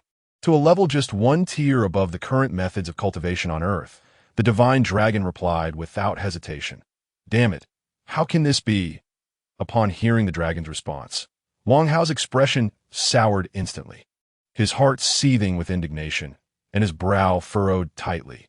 For if the only requirement was to be slightly superior to Earth's current cultivation level, given Wang Hao's innate talent, he would find it exceedingly difficult to compete with scions like Goku and Vegeta, who were in a league of their own, leaving him with no opportunity for resurgence. It seemed that the prospect of directly obtaining a perfected and immensely powerful technique was, at least within the realm of Earth's divine dragon, no longer feasible. It would likely require the intervention of an Namekian dragon or even the super dragon to realize such a wish. Contemplating this quietly, the disappointment on Wang Hao's face gradually faded, replaced by a glimmer of resolute determination in his eyes. It appeared that he would indeed have to rely on his own capabilities. Then let me push the limits of my own potential. Murmuring to himself, Wang Hao cast another glance at the divine dragon. Chapter 39. Wang Hao's decision finally realized. As a transmigrator, Wang Hao possessed only a limited understanding of the world he had entered. Familiar with certain plot lines, yet he bore no innate advantages or extraordinary abilities. Initially, he harbored a modicum of resentment. After all, as a fellow transmigrator, his predecessors had access to various systems and enhancements that propelled them to greatness, allowing them to effortlessly seize control of their destinies, accumulate numerous benefits, amass a harem of beautiful women, flaunt their prowess without restraint, bask in glory for eons, and ascend to the pinnacle of existence with ease. In stark contrast, he was thrust into a harrowing reality, confronting a fearsome demon lord while grappling with severe injuries. Bereft of any inherent advantages, he exerted every ounce of effort merely to survive, only to face the relentless necessity of growing stronger to confront future adversaries. Otherwise, death awaited him. Moreover, he found himself without even a refuge, for his enemies were exceedingly formidable. Under the immense pressure of survival and armed with his knowledge of the narrative, he ultimately embarked on the path of cultivation.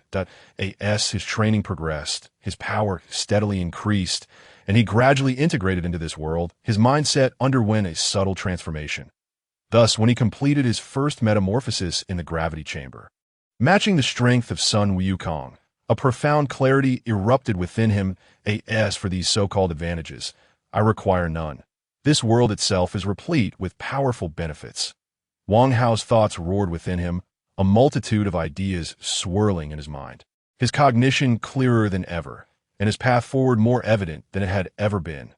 Finally, he emerged from the gravity chamber, concluding his arduous training, and sought out Bulma, embarking on this quest for the Dragon Balls. After all, within the current realm he inhabited, no advantage could rival the power of the Dragon Balls. Indeed, it could be asserted that the abilities possessed by protagonists in many worlds pale in comparison to the Dragon Balls. However, the power of the Dragon Balls ultimately left him somewhat disenchanted, at least regarding the Dragon Balls on Earth. His disappointment was profound. Please state your wish. Gazing intently at him, the divine dragon's eyes shimmered with brilliance. Yet it remained silent for an extended period. Unable to restrain itself any longer, the divine dragon spoke again. Before we proceed, I wish to inquire, can you enhance my perception and wisdom? Under the dragon's prompting, the light in Wang Hao's eyes dimmed slightly as he finally ceased his silence and responded once more. Perception and wisdom. I can only temporarily enhance one's perception. Wisdom, however, requires accumulation and cannot be directly augmented. Nevertheless, I can assist you in expediting this accumulation, significantly shortening the time required. Upon hearing Wang Hao's further inquiries, the divine dragon, devoid of impatience, paused momentarily before providing another answer. That's so. Although I remain somewhat unsatisfied, it is sufficient. Upon receiving the dragon's response, the brilliance in Wang Hao's eyes intensified, and he spoke with a sense of relief. Very well, in that case, please state your wish promptly, and why existence here is limited. Should you fail to articulate a wish within this time frame, it will automatically lapse. Noticing that Wang Hao seemed to have made a decision, the divine dragon urged him once more. My wish is to acquire all knowledge pertaining to cultivation and strength enhancement that has existed from the birth of Earth to the present day. At last, under the dragon's urging, Wang Hao articulated his desire once more in his view, since the dragon on Earth could not directly grant him the powerful techniques he sought, and he was unable to locate a more potent Dragon Ball in the short term. He could only seek understanding through his own efforts. After all, if he merely aimed for martial arts that were a tier above those currently available on Earth, with his enhanced perception gained from transmigration, coupled with the dragon's assistance in accumulating knowledge, he could swiftly refine his understanding that it was akin to mastering addition and subtraction before independently exploring multiplication and division, especially when he already possessed a foundational comprehension of the subject. The endeavor would be remarkably straightforward. Moreover, Wang Hao harbored even grander ambitions: to fully develop a high-level technique based solely on his own strength, surpassing all existing methods of cultivation in the universe. Ultimately, in Wang Hao's estimation, the true powerhouses were those who meticulously honed their techniques on their own. This wish can be granted. However, the knowledge you seek is vast. Your current mental capacity is insufficient to withstand such a deluge of information. I must isolate this knowledge from your consciousness and seal it within your mind. Additionally, I will leave a backdoor in the seal for you to access it at your discretion, under Wang Hao's unwavering gaze. The divine dragon refrained from uttering words of impossibility and affirmed his wish. Then let us proceed with the method you proposed. Divine dragon, a hint of a smile returned to Wang Hao's previously tense countenance, and he declared his wish with conviction. Understood. With Wang Hao's affirmation, the divine dragon hesitated no longer. Its resounding voice echoed forth, and a surge of crimson light flooded its enormous eyes as a peculiar force enveloped Wang Hao in an instant. In that fleeting moment, Wang Hao felt an overwhelming torrent of information flooding into his mind, akin to a terrifying ocean of knowledge. Yet despite the sheer volume of this information, his consciousness experienced no shock. It felt as though it were merely an illusion. Utterly eluding his mental grasp, he exerted his mental faculties to probe the specifics within, but to no avail. He could only watch helplessly as the vast expanse of information swiftly condensed into a small luminous sphere, gently oscillating within his mind. Your wish has been fulfilled. Until we meet again. A voice, majestic and imposing, abruptly pulled Wang Hao's consciousness back from the depths of his mind to the realm of reality, revealing that the divine dragon had fulfilled its wish and was now preparing to depart. Apologies for the delay. I was momentarily occupied with some matters and hence uploaded a bit later than intended. The second chapter is still being drafted and should be uploaded around midnight. Chapter 40. The Ocean of Knowledge. A tremendous harvest. It seems I must wait another year, although it is not as formidable as I had imagined. It is sufficient for my current stage, so, until we meet again in a year, I kindly ask for your continued support. Watching the 7 Dragon Balls fade away, a smile crept upon Wang Hao's lips as he murmured to himself, intending to search for the Dragon Balls once more in a year. However, during this year of leisure, it appears that my training tasks will increase. Retracting his gaze, Wang Hao once again felt the luminous sphere of wishes within his mind, a glimmer of determination shining in his eyes, his expression gradually turning serious. Once more, is this the culmination of all knowledge pertaining to cultivation throughout history on Earth? I wonder what specific contents it holds.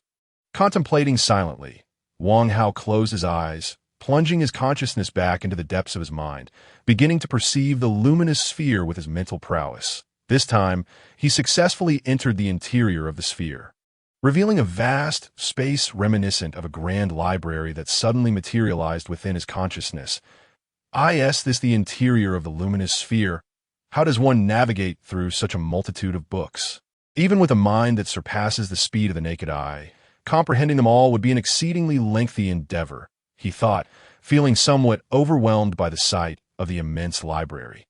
Buzzing, as if responding to his thoughts, a colossal light screen suddenly appeared within the library, displaying a list of book titles. Kamehameha, a technique created by Master Rashi, a method of harnessing energy that can unleash power several times greater than one's own.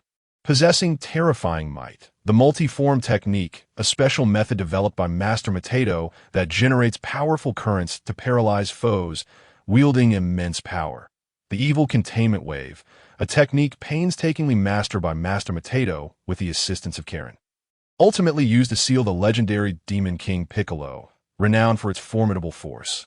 Countless skills familiar to Wang Hao appeared on the screen. Spirit Bomb, Kamehameha, Energy Blade, and many more. Surprisingly, even the divination abilities used by the fortune teller in the original story. Methods for manipulating the hearts of others, and even techniques for cultivating superpowers could be found. Too many to count. This is actually the technical data on androids. Such a thing exists. How is that possible? Suddenly, as Wang Hao continued to browse the list, one particular entry captured his attention, and upon further contemplation, left him utterly astounded. Indeed, my wish encompasses all knowledge related to cultivation and enhancement that has ever appeared on Earth. The modification of androids grants them tremendous power, which qualifies as a form of enhancement. Thus, the methods of such modifications fall within the scope of my wish. After a brief moment of dazed contemplation, Wang Hao immediately regained his composure, and the brilliance in his eyes shone brightly. One must recognize that this pertains to the modification technology of androids that in the original narrative, the androids were capable of competing against super scions, possessing immense strength far surpassing that of ordinary humans.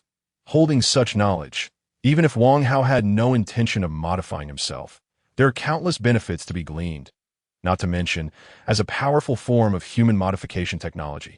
It undoubtedly contains profound insights into human anatomy that, if Wang Hao could master this, his path to creating powerful techniques would undoubtedly become much smoother.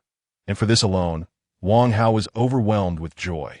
Unfortunately, there were only modification data for androids 1 through 11. No higher-level modification information could be found. With an exhilarating heart, Wang Hao opened the detailed data on androids only to find it was entirely different from what he had envisioned. Far from the overwhelming power he had imagined. The most powerful, Android 11, recorded a battle power of merely over 100, and oh wonder Dr. Gero had not sought revenge against Goku at this time. It turns out the androids he manufactured were still so weak that it seems that to acquire stronger android data, one must await the unfolding of the android saga. Somewhat disappointed, Wang Hao closed a section on android modifications, secretly pondering its significance. Never mind the androids.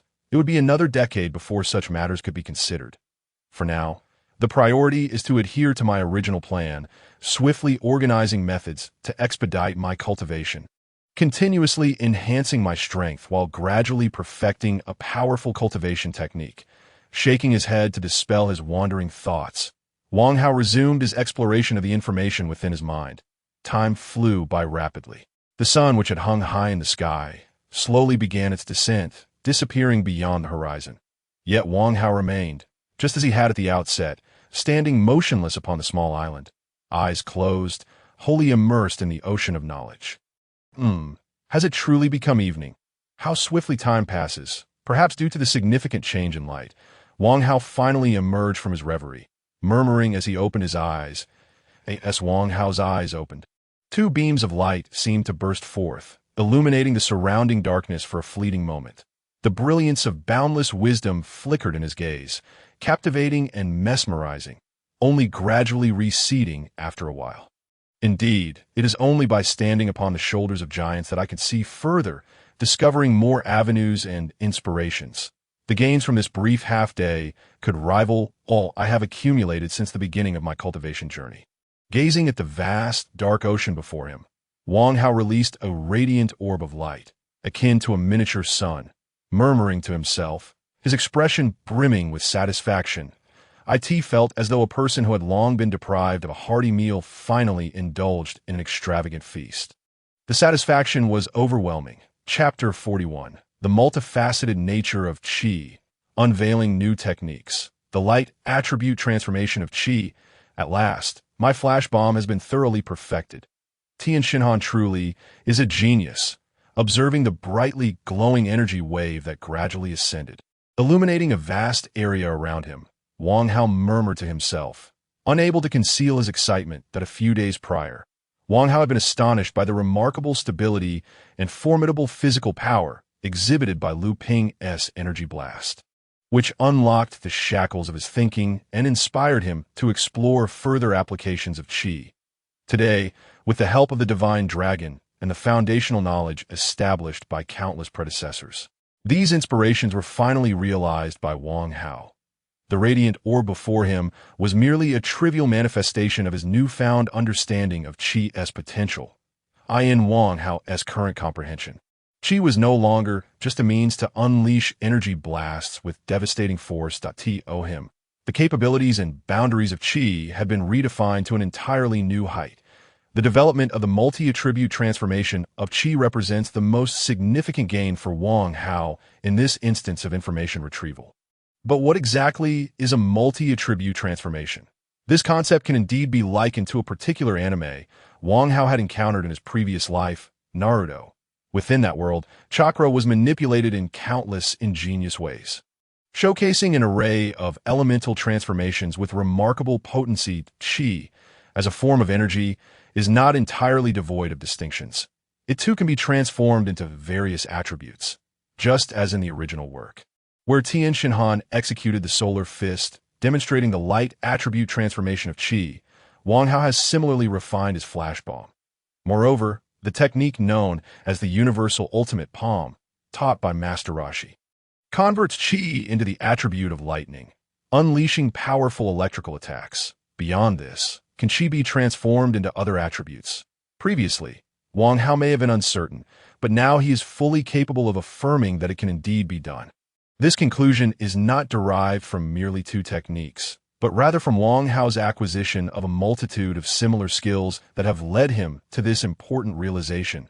At this juncture, Wang Hao cannot help but marvel at the fact that, even on a lowly planet, the inheritance of martial arts is not overly flourishing. Yet, through the accumulation of countless epochs, the martial knowledge that has emerged on Earth remains staggering. With an endless array of peculiar techniques and a profound study of Qi in the past, due to a lack of systematization or the limited learning of individuals, few could truly grasp the essence of Qi. However, with the assistance of the dragon's unfathomable power, Wang Hao has amassed the wisdom of countless individuals, finally reaching this pivotal moment. Now, his understanding of the essence of Qi has deepened significantly compared to before, and a new door has quietly opened for him. Perhaps, at this moment, he can also develop techniques that confer a unique enhancement to his combat capabilities. Amidst the whirlwind of thoughts, Wang Hao could not help but contemplate this, his expression shifting to one of immense excitement. Having acquired the ability to transform the attributes of Qi, and with techniques like the universal ultimate palm as a reference, Wang Hao immediately envisioned a remarkably useful ability: cellular activation. The principle of this ability lies in stimulating the body's cells using electrical currents, thereby activating them to achieve speeds and strengths far surpassing their normal state, even enhancing recovery capabilities to a certain degree. Although it does carry drawbacks, such as excessive strain on the body and severe fatigue, these are utterly negligible compared to the combat enhancements it provides. Furthermore, should he successfully develop the ability to activate his cells, it is likely that the speed of his physical training will also increase significantly, allowing him to cultivate at an accelerated pace. That is not the optimal ability he initially sought to enhance his training speed. With this thought, Wang Hao's excitement intensified, and without hesitation, he resolved to continue his development. After all, as a human surviving in the world of Dragon Ball, the pressure was immense, leaving him no room for complacency. On a small island deep within the ocean, a sudden shout echoed, followed by a flicker of blue light, and the cacophony of crackling sounds bursting forth. A massive blue arc of electricity surged from Wang Hao's hands, electrifying the water before him, causing waves to churn and countless marine creatures to float belly up to the surface. Finally, he had fully mastered the universal ultimate palm, and his grasp of Qi's lightning attribute transformation had become quite proficient. It was now time to realize his vision. Exhaling a deep breath, Wang Hao quelled the raging currents in his hands, murmuring to himself as a grave expression settled upon his face. At this moment, a full week had passed since Wang Hao made his wish. Throughout this week, he had remained resolutely on this small island. Wholly dedicated to his training, he had not sought out additional martial arts resources, but had instead immersed himself in refining the universal ultimate palm.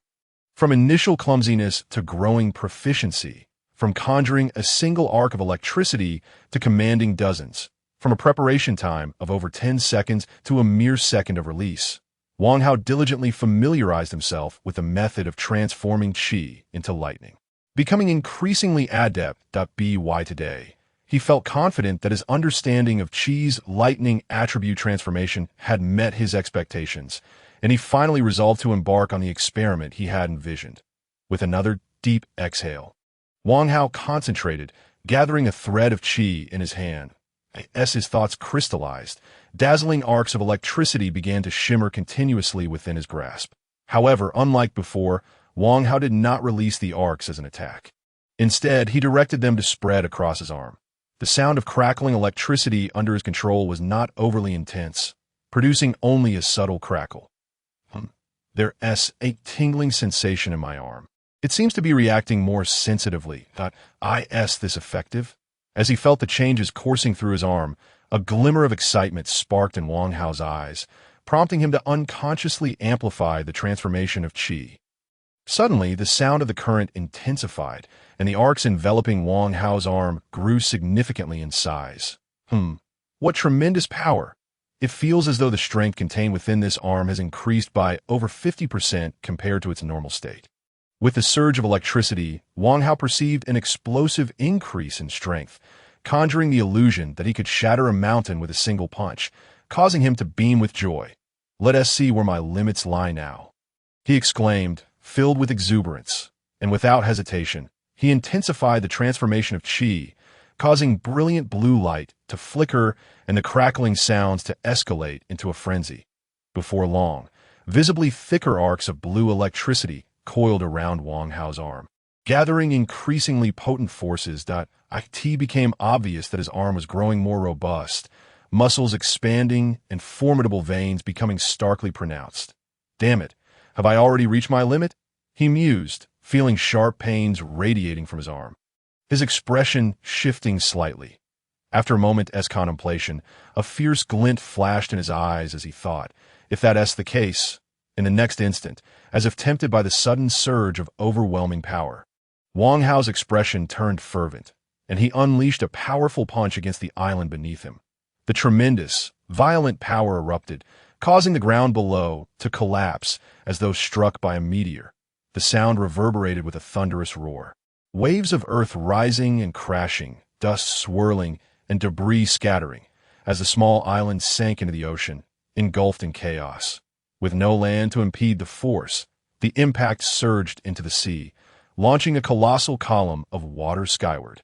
Accompanied by arcs of lightning dancing across its surface, countless marine creatures suffered once more, succumbing to the terrifying electrical currents, rendered lifeless in droves. Incredible! Is this power truly so formidable?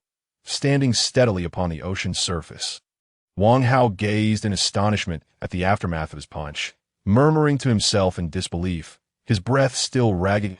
That moment, he could scarcely fathom the sheer magnitude of his own might. It was utterly terrifying that it seems I have developed a remarkable technique.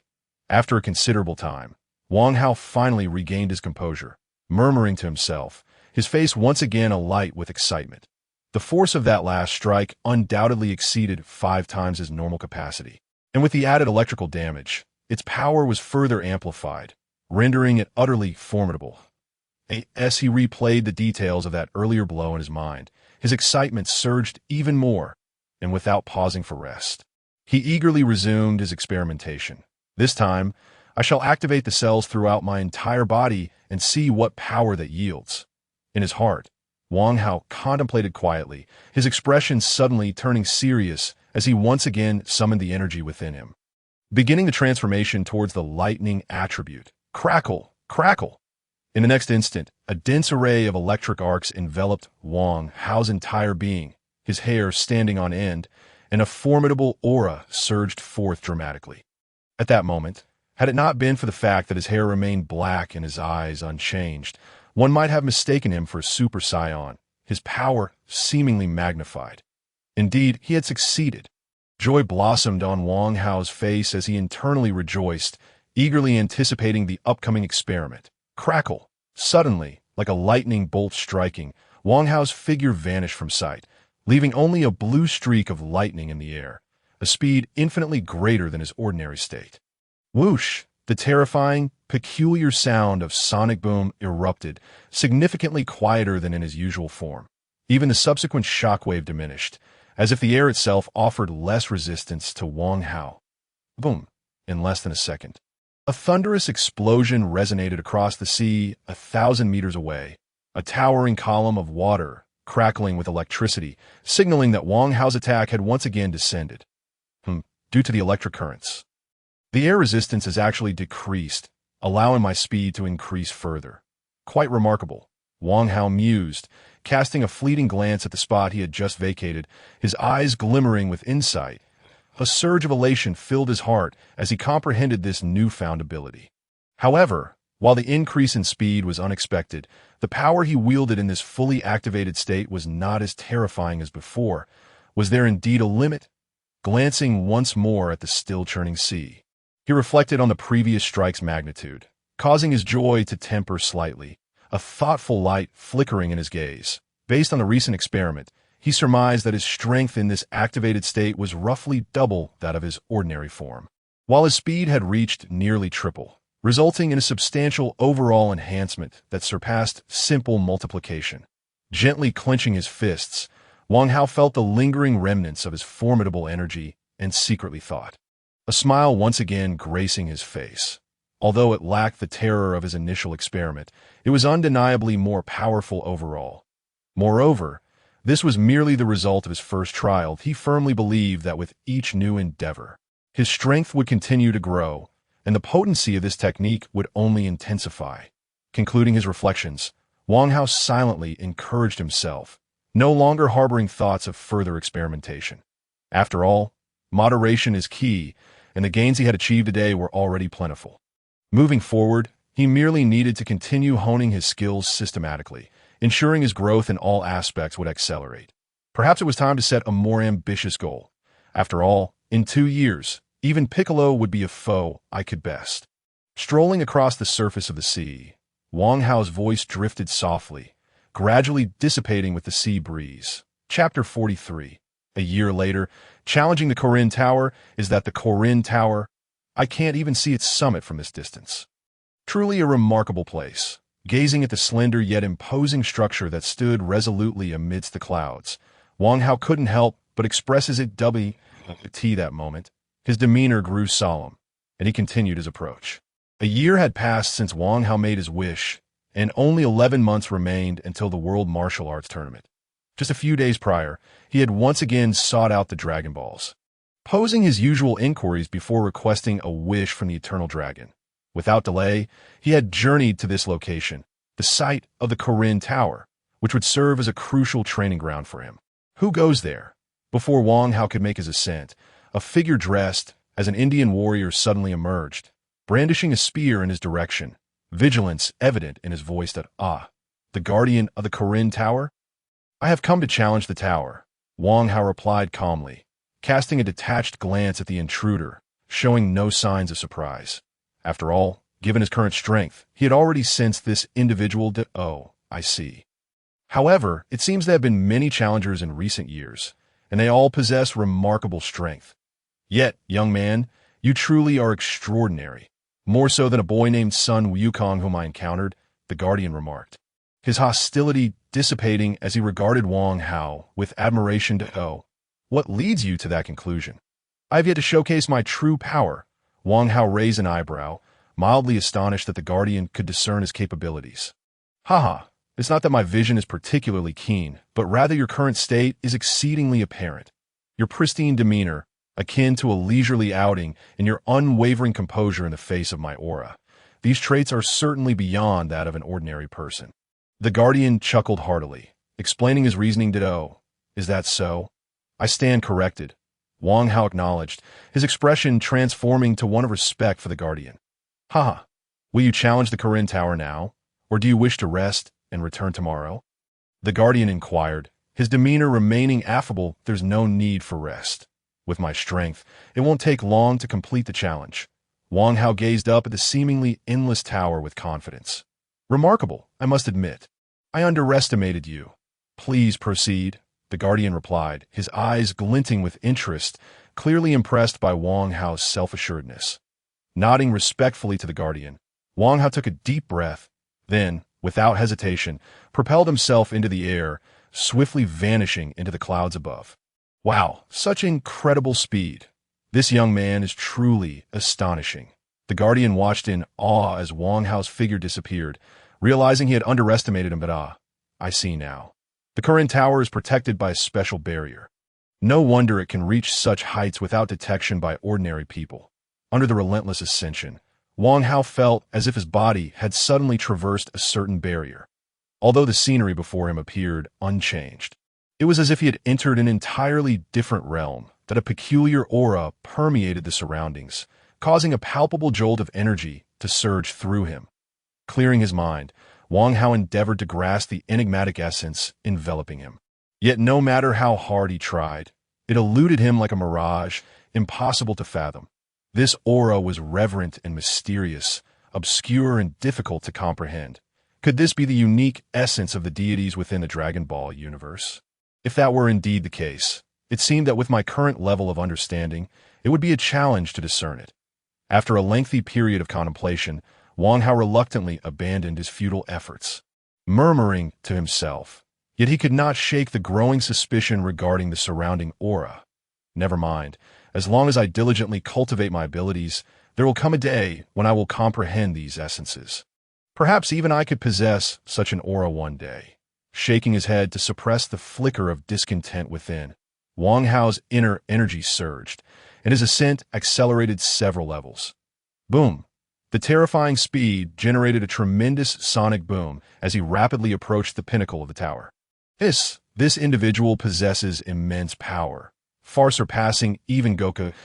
Wang Hao unleashed his strength and quickened his ascent. Kalen, who was observing from above, couldn't help but gasp in astonishment.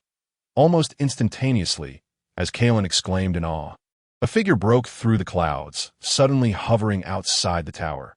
It was undoubtedly Wang Hao, who had unleashed his power.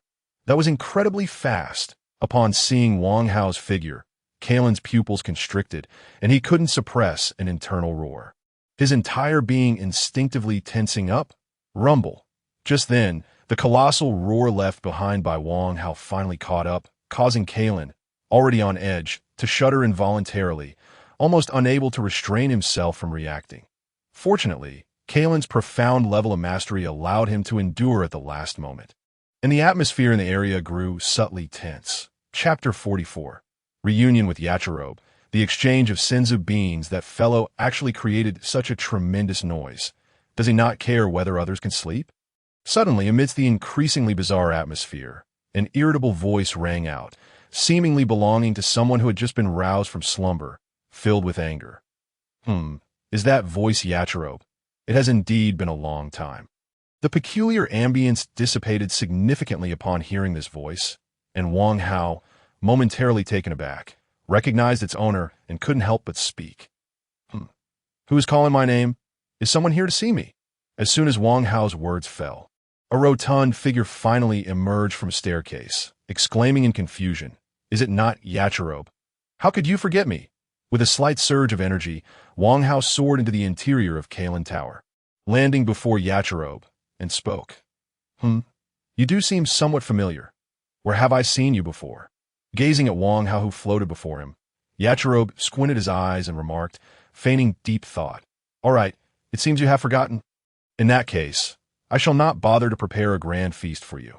Pretending to be disappointed, Wang Hao retrieved a universal capsule, expressing his supposed regret. "A feast, you say?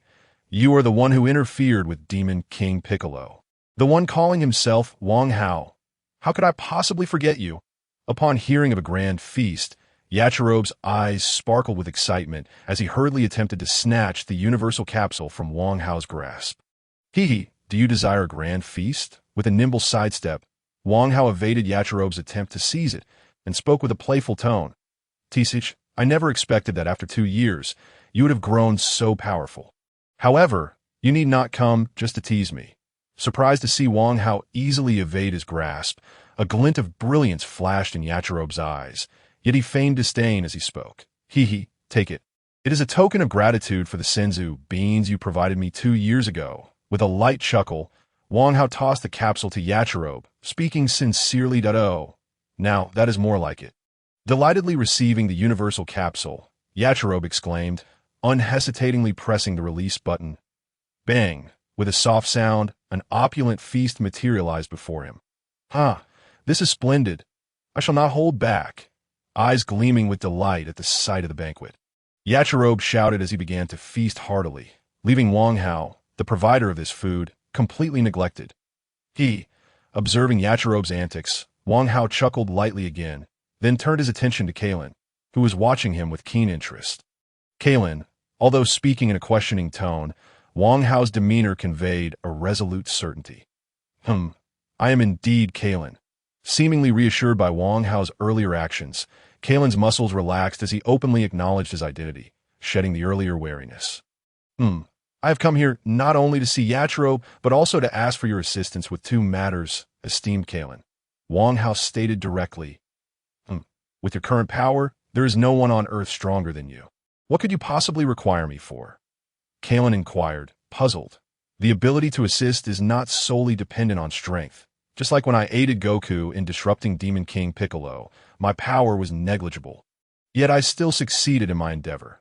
Wang Hao countered, deftly referencing his prior interference with Demon King Piccolo. That is true. What assistance do you require from me? Indeed, upon hearing Wang Hao's words, Kalin's expression shifted slightly, the residual apprehension dissipating instantaneously as he asked with a tone that returned to its usual gentleness. For my first request, I would like to procure some Senzu beans, if you would be so kind. Kalin. Seeing Kalin finally lower his guard completely, Wang Hao felt a sense of relief and continued. You seek Senzu beans? That is not a significant issue, though my current stock is rather limited. Upon hearing this, Kalin instinctively glanced at Yachirobe, who was indulging himself nearby, and spoke that, oh no, could it be that Yachirobe has already consumed most of the Senzu beans? Noticing Kalin's expression, Wang Hao's heart sank, his countenance growing somewhat grim. I still have some Senzu beans, but if I give them to you, I will have nothing left for myself. Observing Wang Hao's sudden change in demeanor, Kalin's expression shifted as well, and he hastily added, though I have let down my guard, Wang Hao's power is simply too formidable. If I inadvertently provoke his displeasure, I cannot guarantee what he might do. Is that so? Then how about we exchange for ordinary food instead? Upon hearing Kalin's words, Wang Hao felt a flicker of inspiration and suggested. He then produced a universal capsule from his pocket and opened one of its contents. Wow, so many fish. Are you truly willing to exchange these for Senzu beans? Upon seeing the mountain of fish suddenly appear before him, Kalin lost his composure, his eyes sparkling as he exclaimed, Heaven help me! Though he was a celestial being, his duties confined him to Kalin Tower, and he had not savored his favorite fish in many years. I could see that moment. Seeing such an abundant supply of fish, he managed to restrain himself from lunging forward, which spoke volumes about his self-control. Otherwise, during the past year, I have primarily trained by the sea, thus capturing an abundance of fish of various kinds. Each capsule in this box contains different species, all renowned for their exquisite taste. How might one arrange an exchange? Upon encountering the radiant eyes of the celestial being, Kalin, a smile graced Wang Hao's lips as he began to elucidate, his heart swelling with confidence. Chapter 45. The Second Request. Ascending the Divine Temple. Very well. If that is the case, I acquiesce, Kalin replied, her eyes gleaming even more brilliantly in response to Wang Hao's explanation, and she readily agreed. Almost in a sprint, Kalin retrieved a ceramic jar from an adjacent room. Not bothering to count its contents, and unceremoniously tossed it to Wang Hao. Thank you, Kalin, he said, catching the jar with ease that a quick glance revealed it contained approximately half a jar of celestial beans, prompting a broad smile to spread across his face. Without hesitation, he reciprocated by tossing a capsule box to Kalin. And oh need for thanks, she said, swiftly gathering the capsule box and the fish already retrieved from the ground, her expression one of utmost satisfaction. Now that I have acquired the celestial beans, I humbly request Kalin's assistance with my second request. Wang Hao, having secured the jar of beans, seized the opportunity while Kalin was in good spirits to speak again. Do share your request. If it is within my power, I shall certainly assist you, Kylan said, her tone markedly more agreeable upon hearing Wang Hao's words that my second request is to visit the heavenly realm. I asked for Kylan's benevolence in facilitating this. Upon Kylan's inquiry, Wang Hao articulated his purpose once more. The heavenly realm? Kylan furrowed her brow, echoing his words, as if caught in a dilemma. Very well, given your accomplishments in the battle against the great demon King Piccolo, I can recommend you to the heavenly realm. Initially, seeing Kylan's hesitation, Wang Hao frowned slightly, fearing an unexpected turn of events. However, before he could voice his concerns, Kylan suddenly assented. Thank you for your kindness, he stammered, momentarily taken aback before regaining his composure, his face lighting up with joy. Come with me, Kylan instructed, nodding slightly before striding towards the staircase. Without hesitation, Wang Hao followed, and soon they arrived at the pinnacle of the Kylan Tower. The heavenly realm is situated above, within a special space atop the Kylan Tower. You can reach it by following the magic staff, Kylan explained, gesturing to the red staff that stood at the tower's summit. Understood. I shall ascend now, Wang Hao replied, feigning enlightenment as he prepared to take flight. Wait, this is a token. You must carry it with you to successfully access the temple. Otherwise, the barrier above will not open, and you may be struck by lightning, Kylan interjected urgently, tossing a bell to him with an exasperated tone. There's such a restriction? Wang Hao asked, surprised as he caught the bell, realizing he had no recollection of this detail. Of course, do you think the heavenly realm and Kylan Tower could remain hidden otherwise? They would have been discovered long ago by those humans, Kylan explained, her tone laced with pride. May I proceed to the temple now? Wang Hao inquired, disregarding Kylan's smugness. Fine, go ahead. There are no further issues now, Kylan said, losing interest in the conversation as she waved her hand dismissively and turned to leave the tower's summit. Watching her disappear, Wang Hao's expression shifted to one of seriousness as he leaped, soaring towards the higher skies along the magic staff. Crack! As Wang Hao ascended, the previously clear sky darkened ominously, filled with thick clouds and sporadic flashes of lightning accompanied by the sound of thunder. Such formidable thunder! It surpasses the lightning I can summon with my energy. Truly, this is the abode of the gods, Wang Hao thought, his face grave as he felt the immense power of the lightning coursing around him, growing increasingly grateful for his cautious behavior. Had I recklessly flown to the temple, those bolts would surely have targeted me. Even if I were not in mortal danger, I would have been left in a most embarrassing state. Feeling the mysterious protective power of the bell token in his hand, Wang Hao quickened his pace. Suddenly, he sensed he had breached some sort of veil, and the scenery before him transformed into a tranquil expanse of blue sky and white clouds, with all traces of the dark clouds and lightning vanishing as if they had never existed. This the special space where the Earth Temple resides.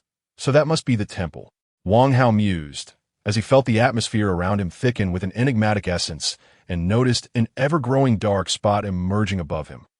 Boom! Without hesitation, a surge of energy enveloped Wang Hao, propelling him swiftly towards the temple. At last, I have arrived.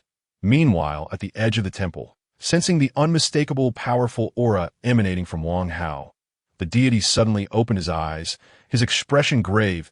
He had been observing Wang Hao since the latter first set foot in the Kylan Tower. The more he observed, the more concerned he became about Wang Hao's terrifying strength, which far exceeded even his own and the great demon King Piccolo's by no less than tenfold, an entity of a different dimension altogether. Deity! Behind him, the dark-clad Bobo could not help but exclaim, his tone laced with worry. A formidable expert approaches. Who could it be? Meanwhile, son Wukong, who had been cultivating within the temple, sensed the shift and rushed outside. Abandoning his training. Chapter 46. A reunion with Wukong. The deity's suspicion. Boom! The thunderous sound of an explosion echoed throughout the temple's domain, and unbeknownst to anyone, Wang Hao had already stood upon the temple's plaza. Such immense power! Who are you? Do you seek a battle? Amidst the lingering echoes of the explosion, an exhilarated voice rang out, instantly capturing Wang Hao's attention. Son Wukong, it has been far too long. You seem to have grown significantly. Wang Hao greeted him with a smile, his voice unconsciously tinged with excitement. You know me, but someone as powerful as you, I would certainly remember. Sun Wukong replied, momentarily taken aback, his brow furrowing as he strained to recall when he had last encountered Wang Hao. Wukong, this is Wang Hao, the one who aided you in defeating Piccolo 2 years ago. The deity interjected, approaching with a complex gaze directed at Wang Hao. Wang Hao. The older brother? How? Is this possible? How have you grown so powerful? Sun Wukong exclaimed in astonishment, finally recalling Wang Hao's appearance from 2 years prior. Indeed, it is I. However, my strength is largely due to Bulma's assistance. Furthermore, Tien and Krillin are also undergoing similar training. I believe they will soon reach my current level as well. Casting a glance at the Supreme Kai, Wang Hao turned his attention back to Sun Wukong, acknowledging him while also mentioning the situation of Tianjin Fan and others. Wang Hao held a deep admiration for Sun Wukong, as he is undeniably the protagonist of the Dragon Ball universe. However, should Sun Wukong become merely a bystander in the upcoming World Martial Arts Tournament a year from now, it would undoubtedly diminish much of his vibrancy. Thus, one of Wang Hao's purposes for this visit was to instill a certain pressure on Sun Wukong, enhancing the excitement of the tournament to come. Is Bulma assisting you? And Tianjin Fan and Krillin are becoming this powerful as well. Upon hearing Wang Hao's words, Sun Wukong could not help but exclaim in astonishment, his expression suddenly brimming with fervent excitement. Instantly, a palpable aura of fiery combat spirit surged around him, clearly indicating his overwhelming anticipation for the World Martial Arts Tournament a year hence. Wang Hao, what brings you to the Sacred Realm? Noticing Sun Wukong's exhilaration, the Supreme Kai's eyes flashed with a hint of satisfaction before he turned to Wang Hao, fixing his gaze intently upon him. In his eyes, Wang Hao was undeniably an enigmatic figure. From his initial mysterious knowledge of Piccolo's weaknesses to his later endeavors in having Bulma construct a gravity chamber, and even his twice-fulfilled wishes through the Dragon Balls, all suggested that Wang Hao harbored countless secrets. Even with the keen insight afforded by his position as Supreme Kai, it was impossible for him to fully comprehend Wang Hao, who seemed shrouded in an impenetrable mist of mystery, leaving him perplexed. Such a being, coupled with his formidable martial prowess, instilled a profound sense of concern within the Supreme Kai. After all, should this individual turn to malevolence, it would spell unimaginable peril for Earth, leaving no glimmer of hope for victory. Well, Supreme Kai, it appears you are not particularly welcoming of my presence, Wang Hao remarked as he sensed the scrutiny of the Supreme Kai, his brow furrowing slightly. For reasons unbeknownst to him, both Kenshin and the current Supreme Kai had always exhibited a heightened level of vigilance towards him, which was a source of immense frustration. He thought to himself that he had not committed any egregious acts, nor revealed anything that should remain concealed. Wang Hao, you seem unfazed by my appearance. The Supreme Kai observed, his eyes glinting with intrigue as he fell into a brief silence before speaking again. In that moment, Wang Hao suddenly realized that due to Sun Wukong's abrupt interjection, he had instinctively treated the Supreme Kai according to his past life as understanding, inadvertently exposing a flaw that warranted suspicion. I see now. I have indeed been remiss. My apologies, Wang Hao said with a wry smile, shaking his head as his mind raced with thoughts. Given the current circumstances, if he could not devise a compelling rationale, seeking assistance from the Supreme Kai and Piccolo would prove exceedingly challenging. In fact, due to the Supreme Kai's responsibilities, he might even covertly impede Wang Hao's efforts, as the mere matter of the Dragon Balls could significantly delay his martial progress, depriving him of vital support. Furthermore, if he aspired to train under King Kai in the future to learn the Kaioken and Spirit Bomb techniques, the lack of the Supreme Kai's assistance would have profound implications. This would undoubtedly complicate his martial cultivation, as both the Kaioken and Spirit Bomb were crucial to his training, with the latter being integral to the creation of his martial arts techniques, an area where failure was absolutely unacceptable. Suddenly, an idea sparked within Wang Hao's eyes, illuminating his thoughts. The reason I am not surprised is that I have long had some understanding of your identity and your specific form. You have prior knowledge? Could you elaborate? The Supreme Kai, intrigued by Wang Hao's explanation, pressed further. My insights stem largely from Bulma's sister, Tai's. She has traveled extensively throughout the universe, visiting numerous planets and befriending many extraterrestrial beings, thus possessing a wealth of knowledge about the cosmos. As Wang Hao spoke, he carefully formulated his words in response to the Supreme Kai's inquiry. From her, I learned of a legend regarding planet Namek, where the Namekians possess a remarkable ability to create Dragon Balls capable of granting any wish. At this juncture, Wang Hao abruptly halted mid-sentence. Chapter 47. Wukong's Challenge. I wished to meet King Kai in that moment of silence. It was evident that the Supreme Kai's body trembled slightly, his expression frozen in astonishment. I am indeed an Namekian, am I not? After a long pause, the Supreme Kai finally regained his composure, his voice tinged with deep nostalgia, as if the mere mention of the name had awakened certain memories buried within his very essence. Indeed, you are a Namekian, at least according to the information known to us. Both your appearance and that of Demon King Piccolo are identical to that of the Namekians. Moreover, Dragon Balls also exist on Earth. Hearing the Supreme Kai's confirmation, Wang Hao spoke again, his tone imbued with certain, yes, oh, it is true. I should have realized this sooner. After all, the life forms on Earth do differ significantly from my own appearance. I truly must thank you for enlightening me about my origins.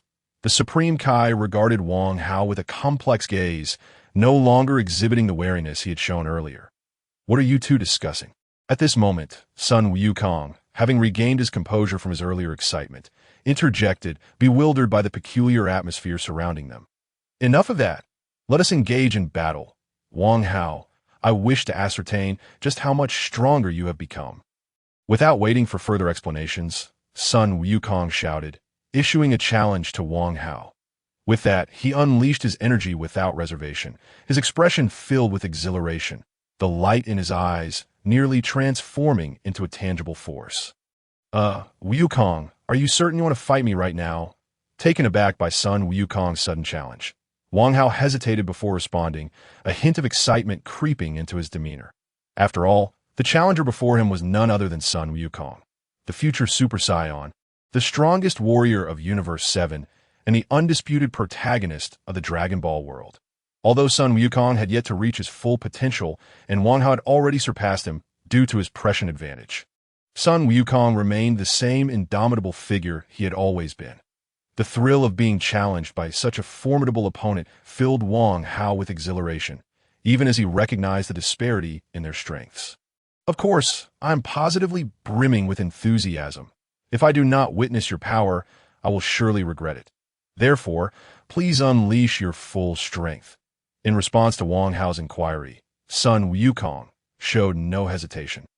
Declaring loudly, his battle spirit surging even further, Wang Hao, you should accept Wukong's challenge. Furthermore, if you manage to defeat him, I can grant you a request within my authority. The Supreme Kai interjected before Wang Hao could respond, his voice steady and unwavering at a request. In that instant, Wang Hao's heart raced, his gaze snapping to the Supreme Kai in surprise, clearly taken aback by the offer. Yes, indeed, as long as it is within my capabilities. I will fulfill it, the Supreme Kai replied, meeting Wang Hao's gaze with a calm demeanor, devoid of any hint of ulterior motives. If that is the case, then if I wish to meet King Kai, would you be able to facilitate that? As thoughts raced through his mind, a glimmer of determination shone in Wang Hao's eyes as he posed the question. Initially, his objective for this visit did not include meeting King Kai, as the timing felt premature and fraught with complications, making success seem unlikely. However, since the Supreme Kai had presented him with this opportunity, Wang Hao felt no reluctance in seizing it, regardless of the intentions of the celestial deity. He directly articulated the request that he most urgently needed assistance with Dada. You are indeed aware of the existence of Lord Kaiwang. Faced with Wang Hao's demands, the celestial deity's calm demeanor was once again startled, and he could not help but exclaim. Within the cosmos exists an organization of banking enforcers, whose supporters are the various Kaiwangs who govern the universe. Fortunately, Tai Si is acquainted with many members of this organization. Observing the deity's astonished expression, Wang Hao spoke with remarkable composure that I see. If it is indeed Lord Kaiwang, such actions to maintain the peace of the universe are entirely plausible. Upon hearing Wang Hao's explanation, the celestial deity pondered briefly and understood, his expression returning to tranquility. As a celestial being, you should possess the right to meet with the Kaiwang, correct? Witnessing the deity's acceptance, Wang Hao felt a subtle relief and could not resist asking again. Well, I am not yet authorized to meet directly with Lord Kaiwang. However, I can take you to meet Lord Yin Luo, and upon successfully challenging the Serpent Path, you shall have the opportunity to meet with Lord Kaiwang. After casting a deep glance at Wang Hao, the celestial deity finally provided his answer. As long as I can ultimately meet with the Kaiwang, the rest I shall accomplish on my own. A glimmer of joy flashed in Wang Hao's eyes as he confidently stated. This time, receiving direct assistance from the celestial deity and obtaining the chance to meet with the Kaiwang is undoubtedly a tremendous surprise. Furthermore, this will have an immensely significant impact on Wang Hao's future martial path, causing him to be unable to contain his emotions, overwhelmed with joy that I understand. Then let us commence the battle now. Observing the delighted Wang Hao, the celestial deity's gaze flickered slightly as he spoke, without any signs of retracting his promise. Ha! Splendid! I am finally about to witness your true strength. Wang Hao, let us begin at once. Although not entirely comprehending the dialogue between the celestial deity and Wang Hao, Sun Wukong could hardly contain his excitement at the prospect of battle, eagerly shouting once more, his expression brimming with exhilaration. Well then, let us proceed. I am equally looking forward to the duel with you. Wukong. Taking a deep breath, Wang Hao fixed his gaze upon Sun Wukong, his expression suddenly turning grave. Chapter 48. Battle with Sun Wukong.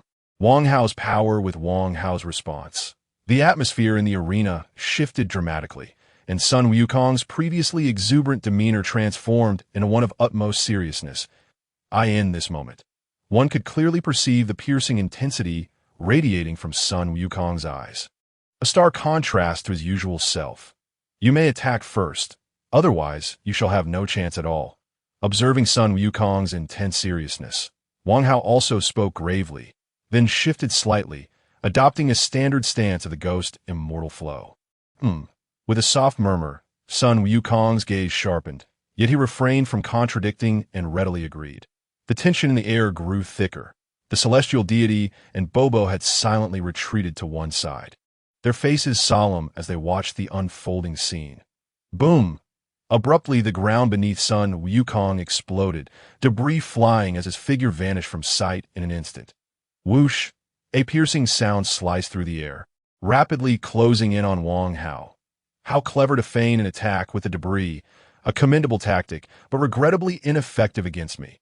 Wang Hao easily discerned the true nature of the incoming assault, murmuring to himself as he deftly dodged the flying stones with a slight sway of his body. Humph! It is not over YET, but T some point. Sun Wukong had circled behind Wang Hao, a cold snort escaping him as a fierce punch nearly grazed Wang Hao's back. Every move you make is within my anticipation. Do you truly believe I would be unaware of your current position? A faint smile curled at the corner of Wang Hao's lips, his voice mysteriously reaching Sun Wukong's ears, causing the latter's expression to shift. Without a moment's hesitation, Sun Wukong instinctively exerted a fraction of his strength, quickening the speed of his punch. Bang! A thunderous sound reverberated, yet it was not the noise of a body being struck, but rather the air exploding from the force. Cursed be it! Sun Wukong seethed inwardly, his fist, nearly brushing against Wang Hao, propelled onward in a sweeping motion, aiming to strike at Wang Hao's evading form. Almost simultaneously, his other fist was already targeting the path Wang Hao would take to evade. A commendable fighting instinct, but alas, this blockade is far too simplistic if he had completely fathomed every one of Sun Wukong's maneuvers. Wang Hao's smile remained intact, his voice once again mysteriously reaching Sun Wukong's ears. Then, in an instant where Sun Wukong could barely react, Wang Hao swiftly stepped back, using his back as a shield, and forcefully collided with the incoming punch from Sun Wukong. This is bad. The acute awareness of battle caused Sun Wukong's expression to shift dramatically. He exerted force beneath his feet to retreat, simultaneously retracting his punch that was aimed at Wang Hao's rear, shielding himself. You cannot escape. Amidst the rapid exchanges, Wang Hao's voice always found its way to Sun Wukong's ears, and this time was no exception. When Sun Wukong finally regained his bearings, his protecting hand had already fallen into Wang Hao's grasp. Cursed be it! With barely a moment to shout in his mind, Wang Hao's subsequent assault swiftly engulfed Sun Wukong's thoughts. Bang, bang, bang! The resounding sounds of relentless strikes echoed throughout the divine hall, as Sun Wukong was rendered utterly defenseless, becoming a mere punching bag under Wang Hao's frenzied onslaught. Boom! It was unclear how much time had passed. Yet to Sun Wukong, it felt as though an eternity had unfolded. Finally, his body broke free from the enforced control, crashing to the ground with a thunderous thud. Cough! What immense power! You have indeed seen through all my attacks. Haven to you! Sun Wukong rose from the ground, coughing slightly, a bittersweet smile gracing his features. It is an unavoidable reality. Even though I suppress my own energy, my innate vision and combat intuition remain unrestrained. Hence from the very beginning, you possessed no chance of victory. Wang Hao shrugged slightly, expressing a hint of helplessness. Very well, it seems I was rather naive to believe that even if you exerted your full strength, I could withstand a few moves. However, it appears that I was mistaken. Sun Wukong, struggling, finally stood upright again, a hint of self-deprecation slipping through. Nonetheless, I shall not concede defeat. Next time, I will undoubtedly acquire strength equal to yours and engage in a proper contest with you. Suddenly, a tremendous aura surged from Sun Wukong's body as he stood tall, proclaiming loudly with unwavering determination. Truly, Sun Wukong is commendable, showing no signs of discouragement despite his defeat. Instead, his fighting spirit only intensifies. I look forward to our next genuine confrontation. In response to Sun Wukong's declaration, a knowing glimmer flashed in Wang Hao's eyes, and he replied with admiration. However, even if I cannot truly engage in battle with you, I have a request for you to unleash your full power, that I wish to ascertain just how vast the disparity between us truly is. Suddenly, Sun Wukong shifted his tone, once again speaking, his gaze firmly fixed on Wang Hao, a visage brimming with anticipation. All right, I shall let you witness the full extent of my power.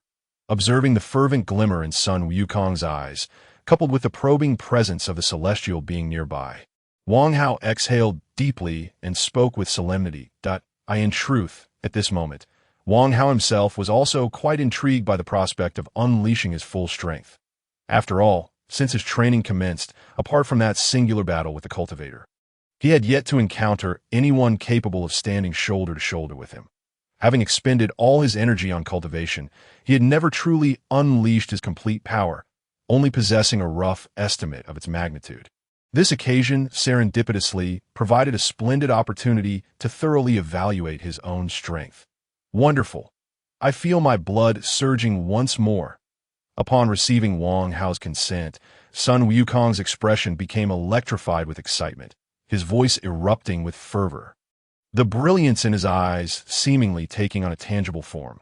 Meanwhile, the celestial being and Bobo widened their eyes, fully concentrating their attention. Chapter 49. Terrifying combat power, true form of the thunder god, drawing in a deep breath. Wang Hao assumed a hoarse stance, his fists clenched at his waist. Suddenly, with a roar akin to a clap of thunder, a visible white aura enveloped Wang Hao instantaneously. An overwhelmingly powerful presence surged throughout the arena, sending waves of force radiating from Wang Hao, causing the flora within the sacred plaza to lean outward. Sun Wukong and the celestial beings could not help but retreat hastily, unwilling to remain near Wang Hao. What an overwhelming aura! It surpasses my current strength by 5 or 6 times, and it continues to escalate to even greater heights. This is truly formidable.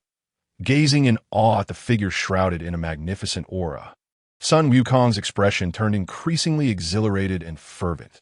The celestial being, Bobo, steadied the slightly swaying figure of the celestial being, his face etched with concern. I am fine. Do not worry.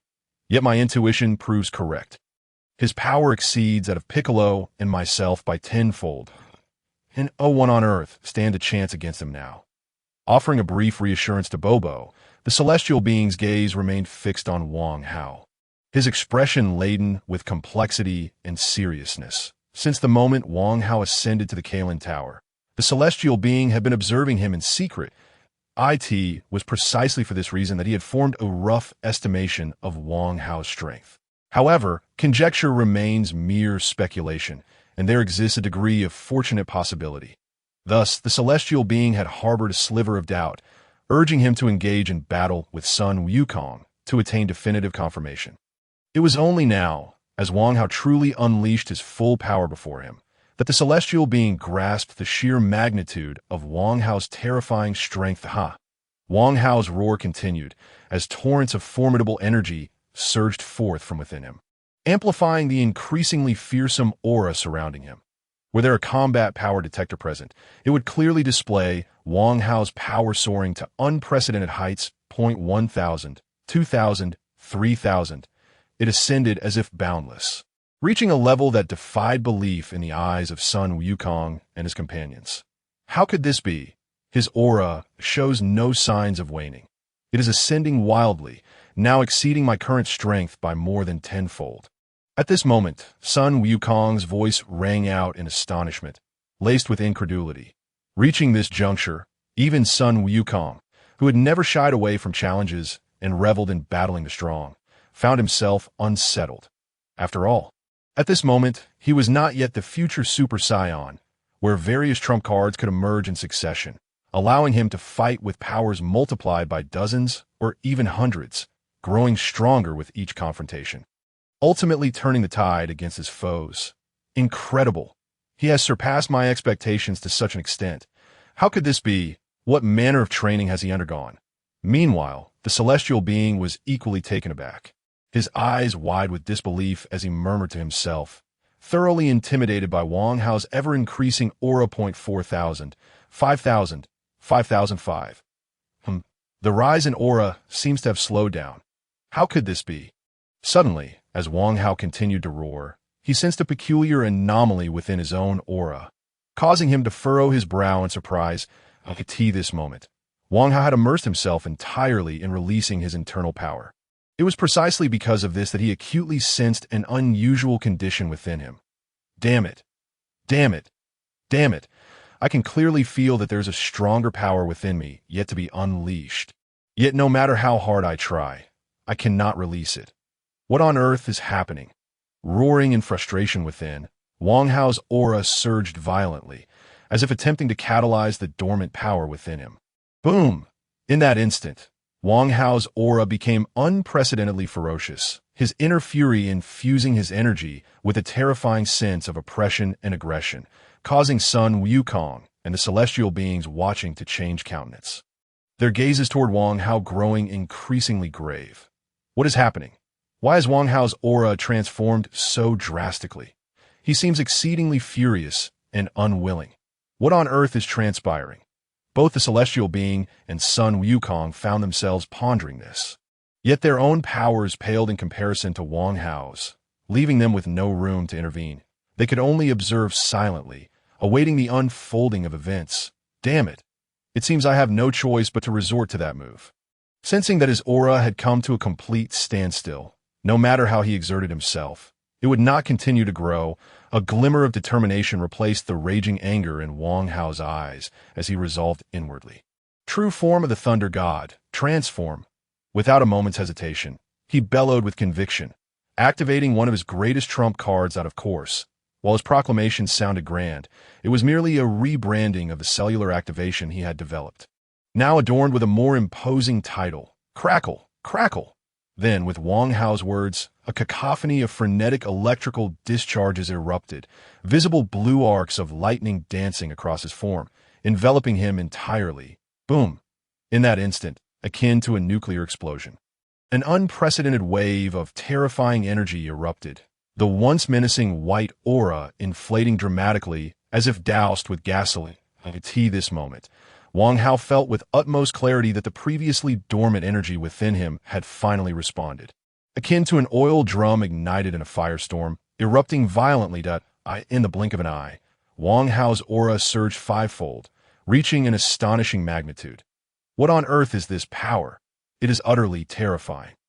Amidst the overwhelming tempest of energy, the celestial being, son Wukong, and Bobo could not help but exclaim loudly, forcefully propelled beyond the confines of the sacred hall. Chapter 50, Secrets of the Thunder God. Fear of being subjugated after a considerable effort. The celestial being and Bobo steadied themselves mid-air, while Sun Wukong found his footing upon the nimbus cloud. When they turned their gaze back to the sacred plaza, they were met with an utterly shocking scene. The once pristine grounds were now a chaotic wreckage, with all trees and flora obliterated, and the ground itself had been upheaved. The ground near Wang Hao has completely vanished, leaving behind an immense chasm. This moment, Wang Hao is enveloped by countless dense bolts of lightning, hovering above that void. Upon closer inspection, one can see his short black hair standing on end, his eyes sparkling with electric light. The icy glare emanating from him causes anyone who meets his gaze to feel as if struck by lightning, leaving them paralyzed and motionless. The unparalleled majesty and terror of his presence render it difficult for one to gaze directly upon him. Even breathing becomes a challenge. The phrase "the thunder god descends" is the only fitting description for the demeanor Wang Hao exhibits at this moment. So, this is the reason why the energy within me could not be summoned earlier. As he floats quietly in the air, feeling the extraordinary power surging within him, a glimmer of enlightenment crosses Wang Hao's eyes, finally clarifying the situation. The true strength contained within the human body has always far exceeded our understanding. In the course of ordinary life and training, the power that individuals truly harness is merely a fraction of what lies within. This hidden force, not yet mastered by people, represents an individual's potential. When faced with a moment of crisis or under specific conditions, this latent potential can be unearthed, transforming into genuine combat prowess that can cause one's strength to surge dramatically. It mirrors how, in the original story, Krillin and Gohan experienced a significant boost in power through the potential unlocked by the Grand Elder of Namekei.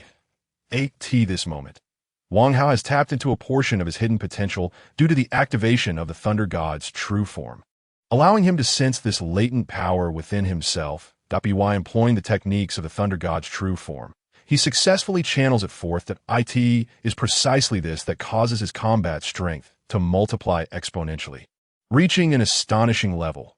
However, it is truly unexpected that after practicing the Thunder God's true form for so long, I have only now grasped its secrets. It is indeed long overdue.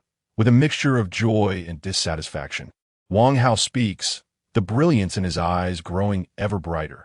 Perhaps I have uncovered part of the reason why some races in the universe are capable of transformation.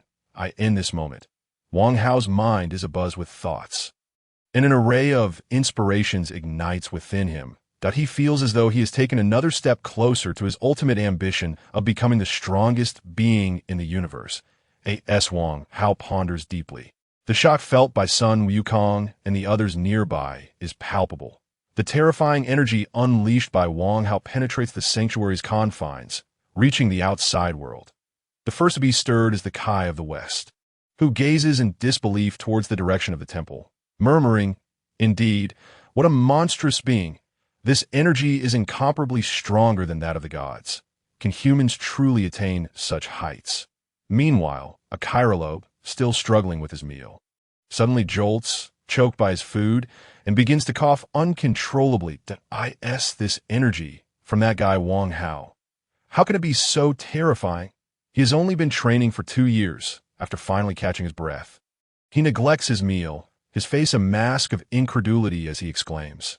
Elsewhere, in the gravity chamber of Bulma's home in West City, Tianjin and his companions, engaged in rigorous training, are similarly captivated by the sudden surge of powerful energy.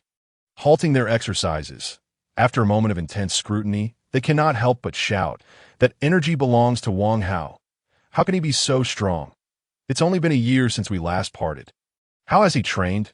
Damn it, it seems my efforts are insufficient, Tianjin reflects, feeling a surge of competitive spirit.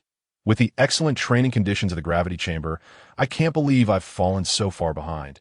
It's simply unforgivable. After a brief pause, an overwhelming fighting spirit ignites in Tianjin's eyes as he resumes training, his movements now markedly more intense. Meanwhile, Krillin, Lu Ping, and Jiaozi, though not as overtly dramatic as Tianjin, also increased their training efforts. Clearly spurred on by Wang Hao's display of strength on Turtle Island, Master Rashi, who had been watching gymnastics on television, suddenly freezes, looking up towards the source of the energy, his eyes reflecting shock and satisfaction. After a long moment, he returns his attention to the television, but his posture seems to have taken on a more stooped appearance. Finally, a green figure meditating on a cliff suddenly opens his eyes, staring in the direction of the energy with an unprecedented terror. Who could possess such formidable power? Am I destined to be unable to conquer the earth, even surpassing the likes of King Piccolo? Piccolo's heart roars with fury, his enraged gaze radiating a terrifying chill, carving two deep grooves into the earth below. Just wait. Whoever you are, no matter how powerful, if you stand in the way of my goal to rule the world, I will ensure your brutal demise. After venting his frustration, Piccolo again turns his gaze toward the source of Wang Hao's energy, coldly declaring, and then plunges back into even more grueling training at this moment. In countless other locations, anyone capable of sensing energy is profoundly shaken by Wang Hao's presence. The entirety of Earth finds itself enveloped in Wang Hao's aura, and his energy alters the trajectory of the narrative, ensuring that the future of Earth will be far more thrilling than that depicted in the original tale. Chapter 51. 30,000 Battle Power. Wukong's training him. My battle power has likely reached around 30,000 by now. Wang Hao muses, pulling back from his scattered thoughts and quietly assessing the immense force within him, a smile unconsciously spreading across his face. Although this power heavily relies on the strength of the Thunder God's true form, in the current universe, I can certainly consider myself a formidable contender. Memories of the Dragon Ball universe as cosmic depictions surface in his mind. An overwhelming sense of confidence blossoms within Wang Hao. At this moment, he feels as if a heavy burden has been lifted, akin to a colossal mountain suddenly being removed from his shoulders, a wave of joy surging within him. Of course, this sensation can be directly linked to Wang Hao's awareness of the formidable foes he will soon encounter. After all, the strength of his adversaries is exceedingly overwhelming, and without sufficient power, the odds of survival are exceedingly slim. While his current strength may seem insignificant compared to the later enemies, he has at least acquired enough power to safeguard himself in the early stages, allowing him to breathe a sigh of relief. Though it is said that balance is the key to effective training, Wang Hao did not anticipate such immediate results. Indeed, it seems that I've been too tense in the past 2 years. Feeling the energy within him become more manageable and agile due to his shift in mindset, he cannot help but chuckle softly to himself. His understanding of training has deepened considerably. The once volatile aura suddenly becomes gentler, the oppressive pressure receding. Although the energy remains formidable, it is less terrifying than before. Even though his power has not intensified further, Wang Hao appears to be more formidable than ever in that instant of transformation. Sun Wukong, with his acute fighting instincts, perceives the change in Wang Hao and murmurs to himself, his eyes sparkling with excitement. It seems he has not been overwhelmed by his own power. His mental training has passed the test. Perhaps, under his guardianship, the earth shall find itself in a state of greater safety. The celestial being, sensing the shift in Wang Hao's aura, momentarily brightened with a glimmer of intrigue in his eyes, his previous caution and wariness towards Wang Hao dissipating significantly. Celestial being, Wukong, come forth. I have now unveiled my full strength, Wang Hao declared, having silently dismissed his thunder god form and once again lowered his energy to that of an ordinary human, standing upon the pristine ground. Wang Hao, you are truly astonishing. Could you possibly share with me how you attained such formidable prowess? Upon hearing Wang Hao's call, Sun Wukong rode in on his golden cloud, arriving before Wang Hao with a face alight with excitement, eager to inquire. For someone like Wukong, who revels in battle and cherishes the pursuit of strength, a method to rapidly enhance his abilities was undeniably enticing. I owe my strength to the gravity chamber developed by Bulma. If you wish, you could seek her assistance to construct one for yourself. Clearin and the others are currently engaging in gravity training as well, Wang Hao explained, noting the anticipation etched on Wukong's face and the curiosity radiating from the celestial being. However, it must be acknowledged that Wang Hao's remarkable ascent in strength over the span of just 1 year was not solely attributable to the gravity chamber. The overwhelming might of the Thunder God form played a pivotal role in his rapid advancement. Otherwise, merely training in the gravity chamber for a year would yield a strength of merely 2,000 at best, though still formidable. It paled in comparison to the power he had just displayed. The gravity chamber, you say? I believe there is a similar facility here with tenfold gravity. Son Wukong mused, a spark of realization igniting in his eyes as he turned towards the celestial being with eager anticipation. Indeed, Wukong, the hyperbolic time chamber you once entered contains 10 times the gravity of the outside world, along with thin air and extreme temperature fluctuations, making it a harsh training ground, the celestial being elucidated. Having grasped Wukong's eager gaze, yes, that's the one. The hyperbolic time chamber has gravity, Wukong exclaimed, his eyes shimmering with excitement, seemingly unable to contain his desire to re-enter and train once more. Wukong, bear in mind that each individual is permitted only 2 days of training within the hyperbolic time chamber throughout their lifetime. So one must not enter lightly, the celestial being cautioned. Understanding Wukong's fervent desire, in the past, the celestial being might have permitted Wukong to enter the hyperbolic time chamber for training, having done so previously. Yet, after witnessing the power displayed by Wang Hao, his perspective had broadened. He would not allow Wukong to squander such a precious opportunity so easily. After all, the celestial being was acutely aware of Wukong's potential, which far surpassed even that of Wang Hao, though it remained untapped, with Wang Hao merely having surged ahead for the time being. But if Wukong were to be granted entry into the hyperbolic time chamber during a time of difficulty in enhancing his strength, it would undoubtedly prove far more beneficial than entering now, potentially elevating him to a realm far beyond that of Wang Hao. But if I do not train in there, I shall fall behind Wang Hao. Furthermore, Clarin and the others are also undergoing this training. They may have already surpassed me. Wukong lamented, his expression darkening upon hearing the celestial being's refusal. Very well.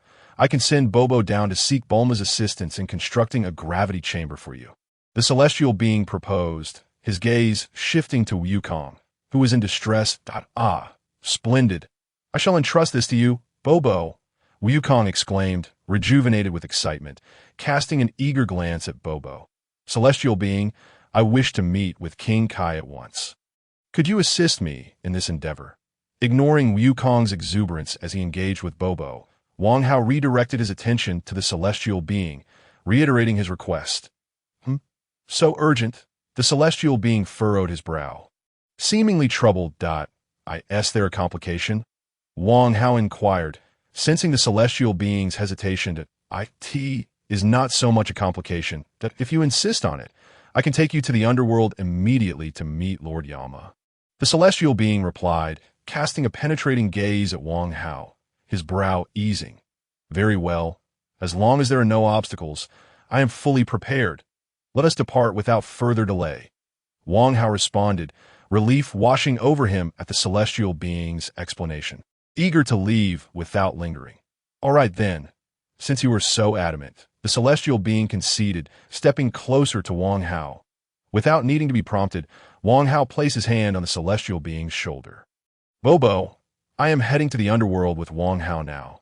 You may proceed to West City to find Bulma. And Wukong, you need only wait here patiently. I trust Bobo will return with satisfactory news.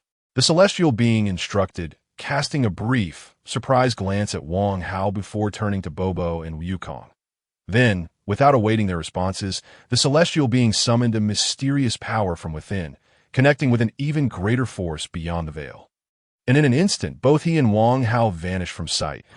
As if caught in a colossal whirlpool, Wang Hao felt an overwhelming sensation, colors swirling chaotically around him, until in less than a second, the scenery stabilized once more. However, this time, the vista before him was no longer that of a divine temple. Instead, he found himself before a grand, imposing palace, with a serpentine path stretching indefinitely, lined with white flames of souls queuing in an orderly fashion. Entering the majestic edifice, that moment, he and the celestial being stood at the entrance of this monumental palace. Who goes there? The sudden appearance of Wang Hao and the celestial being drew the attention of the palace guards, who shouted in unison, their voices laced with wariness. Greetings, I am the celestial being from Earth, here to report a matter to Lord Yama. Kindly relay the message. The celestial being responded promptly, his tone respectful. Oh, so, it is the celestial being from Earth. Yet you dare to bring a living person to the underworld? Quite audacious. The red-skinned guard scoffed, his tone dripping with disdain. Please do not misunderstand. Although he is a living man, he is one of the heroes who saved the Earth, that he has come to challenge the Serpent Road and to meet with Lord Kai. The celestial being quickly interjected, his expression shifting with urgency. Really? Here to challenge the Serpent Road, to meet Lord Kai? Ha ha! This kid! Such arrogance! The guards exchanged incredulous glances before erupting into laughter, their contempt palpable. To, I say, Earth is but a lowly planet among lowly planets. The strongest warriors there barely surpass 100 in battle power. Such pathetic strength dares to challenge the Serpent Road. Are you here to amuse us? Remarked the blue-skinned guard, his disdain evident as he regarded Wang Hao as though he were a mere jester. I advise you to return from whence you came. The underworld is not a realm accessible to just anyone, and even a mere deity from a lowly planet lacks the clout to bring a living being to confront the serpentine path. Casting a disdainful glance at Wang Hao and the deity, the red-skinned, ghostly envoy spoke again, showing no inclination to assist with a notification. I could see this moment. The deity's face was ashen, trembling all over. Rendered speechless by the humiliation inflicted by the two ghostly envoys, as a deity of a planet, he had always held a position of reverence, overseeing everything with an air of superiority. Yet, these two ghostly envoys dared to belittle him so brazenly, leaving him with no recourse, inciting his wrath. Humph! A mere ghostly envoy daring to be so audacious is courting death. Just then, Wang Hao, who had been silently observing, suddenly let out a cold snort, finally breaking his silence. Oh, are you not convinced? Alas, what power can someone hailing from a lowly planet possess? Thus, no matter how furious you may be, you must obediently swallow your pride. Casting a scornful glance at Wang Hao, the red-skinned, ghostly envoy sneered, swiftly swinging his steel fork towards Wang Hao's abdomen with deadly silence. Humph, truly courting death. Witnessing the ghostly envoy making a move, Wang Hao could not help but emit another cold snort. Resolutely retaliating, crack, the sound of subtle clicks resonated as a trace of energy within Wang Hao transformed, unleashing two bolts of formidable 4.8 lightning that struck the two ghostly envoys with ferocity. The terrifying current coursed through them, rendering the two ghostly envoys as if caught in a violent tremor, their bodies shaking uncontrollably, emitting faint sounds that barely escaped their lips, unable to open their mouths.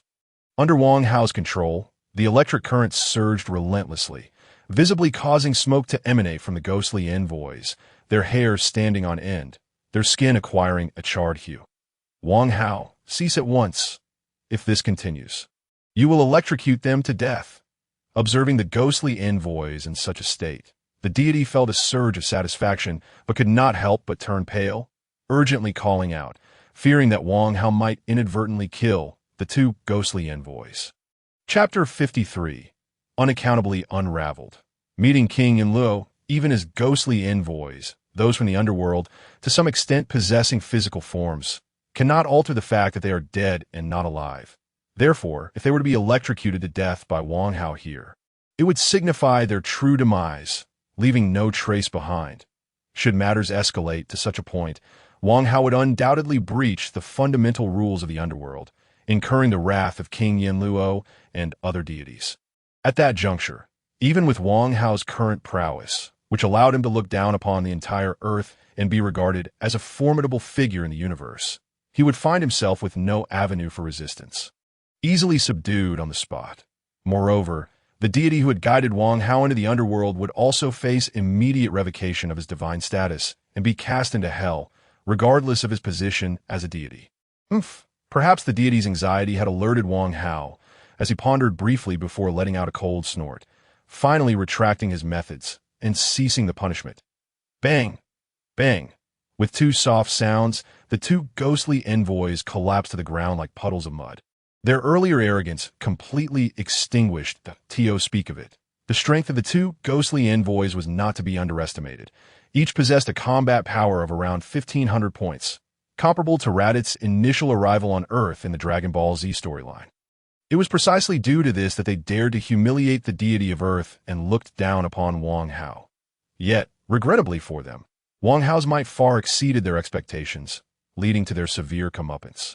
Phew! Thankfully, it did not escalate to an irretrievable level. Observing Wang Hao's cessation of hostilities, the anxious deity could not help but exhale in relief, murmuring to himself, a sense of gratitude evident on his face. Shall we proceed directly, or wait for the two to recover before sending them to inform King Yinluo? Furrowing his brow slightly, Wang Hao glanced at the two ghostly envoys lying on the ground and inquired of the deity. The deity surveyed the fallen ghostly envoys and the entrance to the great hall, momentarily caught in a dilemma. After all, he was merely a minor deity, inherently of a lower rank than King Yinluo, and barging in like this could be seen as a gross overstep. Perhaps it is unnecessary. Another ghostly envoy is approaching. Suddenly, Wang Hao's gaze shifted towards the entrance of the great hall, his expression growing slightly grave. This venture into the underworld had been fraught with difficulties. If the next ghostly envoy were to act without inquiry and attempt to seize him, today's events might take a dire turn. Despite his current strength being commendable, it paled in comparison to the centuries of accumulated depth of the underworld. The ordinary masters training under King Kai during the martial arts tournament in the original narrative were far beyond what Wang Hao could contend with at this moment, let alone those terrifying entities capable of battling super scions. You are the deities and martial artists from Earth, correct? Chapter 53, Unaccountably Unraveled, Meeting King Yinluo. You are the deities and martial artists from Earth, correct? Just as Wang Hao's thoughts were racing, bracing himself, the words of the reappearing ghostly envoy stirred something within him. It seems King Yinluo is already aware of the situation here. Thus, this matter should not worsen any further. Contemplating briefly, Wang Hao quickly deduced the situation's context, allowing a small sigh of relief to escape him. Yes, indeed, we have come from Earth. I am the deity of Earth, and he is a martial artist from Earth. Here specifically to challenge the serpentine path. The deity also displayed a joyful countenance, eagerly explaining their purpose to the ghostly envoy once more. Well then, follow me. King Yinluo is already awaiting your arrival. Nodding slightly, the ghostly envoy spoke before turning to lead the way, completely ignoring the two still sprawled on the ground. Witnessing this, the deity's worries were finally alleviated as he beckoned to Wang Hao and hastened to follow. Upon entering the grand hall, the first sight that captivated Wang Hao's attention was the imposing figure of King Yinluo. He was seated before a massive table, holding a seal and documents, continuously passing judgment on the souls below. Guilty souls were cast into hell. Meritorious souls ascended to paradise, while those neither guilty nor meritorious were taken to the soul-cleansing pool, reincarnated after purification. Each time his seal struck, a soul was judged. And under King Yinluo's unique divine power, no soul could resist. During this time, Wang Hao even observed souls of immense power, with battle prowess exceeding hundreds of thousands, trembling in fear under King Yinluo's divine might. Utterly incapable of resistance, in that moment, Wang Hao felt a shiver run down his spine, and his gaze towards King Yinluo turned to one of reverence. Indeed, King Yinluo was not a simple figure. Against living monsters, he might lack means. However, when it came to dealing with souls, he was extraordinarily powerful. Just like Bu from the original narrative, who was easily subdued and had the evil within his soul cleansed before being reincarnated on Earth.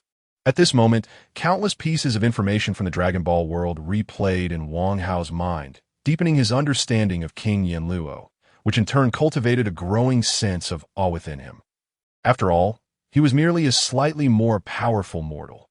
If he could not break free from the shackles of life and death in the future, he would inevitably face judgment from the very being before him one day. Before long, Wang Hao and the deity stood before King Yinluo, who timely shifted his gaze towards them. A deity from Earth, and an Namekian as well. Quite impressive. The authoritative voice resonated, and Wang Hao distinctly sensed a flicker of surprise in King Yinluo's tone upon mentioning the Namekian. In fact, Wang Hao felt that King Yinluo's demeanor had notably softened, becoming significantly more approachable, the air of authority surrounding him dissipating considerably, akin to how an elder regards their younger kin. Chapter 54. A successful challenge. The initial encounter with King Kai of the Northam. Something is amiss. King Yinluo must have some connection to the name Qian's in that fleeting moment. Wang Hao mused inwardly, feeling as if the myriad questions that had accumulated during his journey were suddenly illuminated. With his prescient knowledge, he was aware that in the original narrative, the celestial beings could effortlessly meet with King Yinluo, often receiving a warm welcome and swift approval for their requests, from the initial dispatch of son Wukong to King Kai for training, to the subsequent arrival of the deceased Dragon Ball warriors at King Kai's planet. It was evident that such conditions were not easily attainable. Otherwise, given the vast number of beings in the universe, along with the countless celestial deities, there would not have been so few who had successfully reached King Kai's realm over the years. Nevertheless, this encounter marked the first genuine meeting between the celestial beings and King Yinluo. Otherwise, the gatekeeper spirits would not have dared to behave so audaciously. As his thoughts raced, Wang Hao's conjectures began to solidify, and he unconsciously recalled a previous scene, feeling his tension and wariness gradually dissipate. Subsequently, events unfolded precisely as Wang Hao had anticipated. After inquiring about the matter at hand, King Yinluo showed no interest in the two gatekeeper spirits outside the hall and readily agreed to the Celestial's request, instructing one of the spirits to escort Wang Hao to the entrance of the snake path. Throughout the encounter, King Yinluo merely cast a glance at Wang Hao, showing no desire for conversation. It seemed evident that King Yinluo had some connection with an Namekians, otherwise he would not have been so accommodating. Observing King Yinluo return to his duties from a distance, Wang Hao's suspicions grew stronger. Alas, his power was still insufficient. If only he possessed the combat prowess of the Super Saiyan son, Wukong from the original tale, King Yinluo would undoubtedly not disregard him so. Shaking his head to dispel his far-flung thoughts, Wang Hao gazed upon the approaching snake path, a glimmer of determination flashing in his eyes as he silently vowed, "Just wait. In a few short years, my strength will compel you to truly acknowledge me." This place would be the launching point for his ascent in power. Here lies the entrance to the snake path. When you challenge it, be cautious not to fall. Otherwise, you shall be condemned to remain in hell for all eternity. The guiding spirit casually warned Wang Hao before promptly turning away, ignoring him thereafter. Taking a deep breath, Wang Hao recalled that in the original narrative, the snake path stretched for 100 kilometers, with son Wukong taking several months to traverse it due to an unfortunate fall into hell during his first challenge. Upon his return, with a combat power of 5,000, augmented by King Kai's fist, he completed the journey in mere hours. "I wonder how long it will take me with my current combat power." Gazing at the snake path before him, Wang Hao exhaled deeply, feeling a surge of energy as he instantly immersed himself within its confines. This Earthling has managed to conceal his strength right before my eyes. He seems rather extraordinary. At the very moment Wang Hao entered the snake path, King Yinluo abruptly lifted his head, directing his gaze towards the direction of Wang Hao's disappearance. A glimmer of intrigue flashing in his eyes. Swish, swish, swish, the once tranquil snake path, winding through the boundless golden sea of clouds, was finally disrupted today as an incredibly swift figure darted through its length. With each movement, the figure covered significant ground, creating a series of intense, whooshing sounds. To his dismay, it appeared that a force prohibiting flight existed on the snake path. Such a long distance could only be traversed by running. Feeling somewhat frustrated, Wang Hao could only press onward along the seemingly endless path. With my full power unleashed, 30,000 combat points should allow me to complete the journey within 2 hours. And I must be nearing the end now. Chapter 54.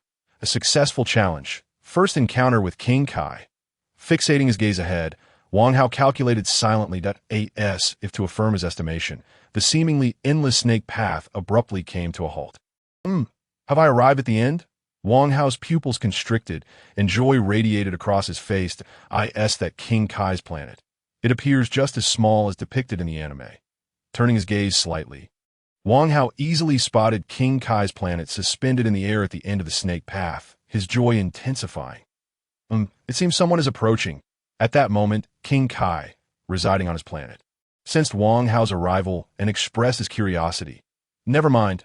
Come, Baburus, let us see who has arrived. Summoning his gorilla companion Baburus, King Kai stepped out of his chamber to gaze towards the snake path. Just then, Wang Hao completed his traversal of the snake path and leaped down towards King Kai's planet. Wow, it's a person! Baburus, look! Upon witnessing Wang Hao descend from the sky, King Kai exclaimed in exaggerated surprise. However, with Wang Hao's sharp senses, he discerned that there was little genuine astonishment in that exclamation. Roar! Baburus also called out, looking at Wang Hao with genuine surprise and curiosity in his expressive eyes. Simultaneously, King Kai's other pet, Gireguli, unexpectedly appeared, equally intrigued by Wang Hao. Are you the esteemed King Kai? I am Wang Hao, arriving from Earth, and I humbly request your guidance in my training. Wang Hao swiftly scanned the trio before him and respectfully addressed King Kai. His tone sincere. From Earth, you say? Has Earth developed to such an extent to produce a warrior as formidable as you? Initially, King Kai exhibited little surprise, but upon hearing Wang Hao introduce himself, genuine astonishment flickered across his features. Chapter 55. The Uncommon King Kai. A request. As the ruler of the Northern Galaxy, King Kai possessed profound knowledge of the various planets under his dominion. Moreover, he recalled investigating Earth a few years prior, where the strongest humans boasted combat powers barely exceeding 100. Such individuals were exceedingly rare, existing in single digits, truly a lowly planet among the cosmos. Yet, how much time had passed? 2 years. 3 years. Suddenly, an exceptionally powerful warrior had emerged. How could this be? With his sensing abilities, King Kai realized that the power Wang Hao had previously exhibited rivaled that of the strongest from the notorious Scion planet. Upon reaching this conclusion, King Kai disregarded Wang Hao's forthcoming response and immediately activated his powers as King Kai to investigate the situation on Earth at that moment. Wang Hao, who had been about to speak, noticed King Kai's sudden pause as his 2 antennae quivered, and he understood something significant was happening. Halting his words, as King Kai activated his powers, he effortlessly located Earth, and with his extraordinary perception, everything on Earth became visible to him. Overall, not much has changed. It still resembles its appearance from a few years ago. As he surveyed the cities, curiosity blossomed in King Kai's heart. Wait, these individuals. Suddenly, a few potent figures entered his perception, jolting his senses. 1700, 1900, 2400, 2300. How could there be so many powerful Earthlings? King Kai marveled, unable to contain his astonishment. Wait, their location. Ah, I see. They are in the gravity room. That explains everything amidst his surprise. King Kai quickly discerned the secret behind the warrior's training, a look of realization crossing his face as he turned his gaze toward Wang Hao. How many times the gravity have you adapted to? King Kai asked Wang Hao, having retracted his probing, that I have fully adapted to 30 times the gravity. Without a hint of hesitation, Wang Hao replied promptly, 30 times? How is that possible? Based on the power you just displayed, you should be able to withstand at least 50 times. Upon hearing Wang Hao's response, the North King furrowed his brow and could not help but speak, his forehead's antennae twitching as he directly probed into Wang Hao's essence. In that fleeting moment, Wang Hao felt a mysterious force sweep over his body, as if all his secrets were laid bare, leaving him exceedingly uncomfortable. However, given that Wang Hao had come with the intent to seek guidance, he managed to suppress the urge to rebel and awaited patiently. What is happening? How could it completely deceive my perception? Where did that power you just exhibited vanish to? Chapter 55. The Unconventional North King. What is happening? How could it completely deceive my perception? Where did that power you just exhibited vanish to? Yet, before Wang Hao could endure for a few more seconds, the North King's astonished voice suddenly rang out. He swiftly approached Wang Hao, his piercing gaze seemingly intent on dissection, making Wang Hao's scalp tingle. My lord, if I reveal the secret of my power, would you be willing to guide my cultivation? Despite being taken aback by the stark contrast between the North King before him and the naive, simple-minded figure from his memories, Wang Hao felt compelled to endure for the sake of learning the king's fist and energy sphere. Seizing the opportunity to speak directly to guide your cultivation, upon hearing Wang Hao's request, the North King finally withdrew his sharp gaze, scrutinizing Wang Hao with careful consideration. To be honest, with your current strength, my guidance would not be of much help. It would be swifter for you to continue cultivating by your own methods. Seemingly still preoccupied with Wang Hao's earlier display of power, the North King spoke, appearing reluctant to provide instruction. Very well. What I just exhibited is not actually my true power. It is merely a special technique that temporarily enhances strength.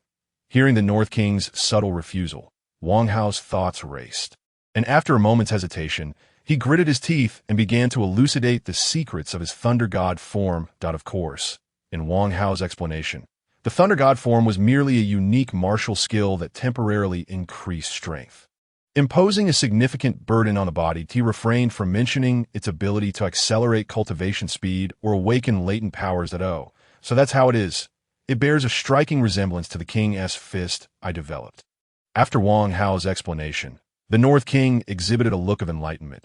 Speaking while his gaze toward Wang Hao involuntarily took on a hint of caution, he reflected on his own countless years spent on this King Star, drawing from the vast resources of the entire North Galaxy to develop the king's fist.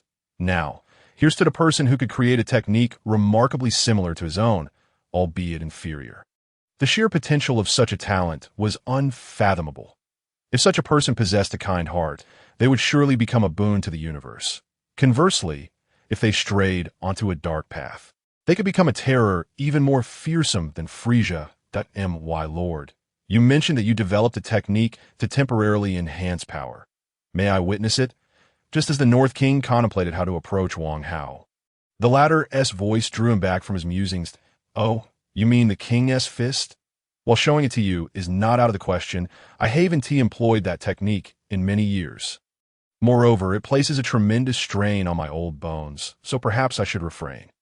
However, I do possess another ultimate technique, one of tremendous power, but can only be learned by those with pure hearts and benevolent spirits.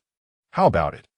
I can directly impart this ultimate technique to you, and if you manage to master it, I shall allow you to witness the king's fist and perhaps even teach it to you. Upon hearing Wang Hao's desire to see the king's fist and witnessing the excitement on his face, the North King felt a stir in his heart and proposed such a request. Chapter 56. A Ray of Hope. The initial cultivation of the energy sphere, a technique that can only be cultivated by those with pure hearts and benevolent spirits. Doesn't that resemble the energy sphere from the original story? Suddenly confronted with such a proposal from the North King, Wang Hao was momentarily stunned, and then a wave of ecstatic joy surged from within him. What does it mean to find a glimmer of hope amidst a sea of obstacles? This is it. His ultimate purpose for coming here was indeed to acquire the energy sphere, while he also desired the king's fist. That was merely a secondary goal, from beginning to end. The energy sphere was the technique he most urgently needed. He had initially feared that this unconventional North King would prove quite troublesome, perhaps even thwarting his aims. Yet he had not anticipated such a rapid turnaround, leaving him feeling as if he were in a dream, a sensation bordering on the surreal. Please, my lord, bestow upon me the teachings. I shall certainly master this technique, Wang Hao exclaimed, his eyes sparkling with fervor. All right then, pay close attention. The name of this technique is the energy sphere, which harnesses the purest primordial energy inherent in all living beings. Gather this pure primordial energy, seeing Wang Hao's excitement. The North King found it slightly peculiar, but dismissed it and began explaining to Wang Hao that he possessed unwavering confidence in the energy sphere, explaining that to cultivate it, one's heart must be pure and serene. Otherwise, one would be unable to sense the energy's presence. If Wang Hao harbored any malicious thoughts, then the cultivation of the energy sphere would be futile, even if he knew all the steps. Without the ability to sense the energy, it would be of no use. Thus, he could easily reject Wang Hao's request for guidance, sending him away while making arrangements for him. Should Wang Hao succeed in cultivating the energy sphere, it would only affirm that he was a person of integrity. Such a person mastering the energy sphere would pose no threat. He could then confidently teach Wang Hao Perhaps, in the future, he would even have a formidable martial artist among his ranks to better govern the galaxy. It was precisely this line of thought that led the North King to propose such a challenge, an assessment tailored for Wang Hao. Of course, Wang Hao himself was not yet fully aware of the North King's considerations.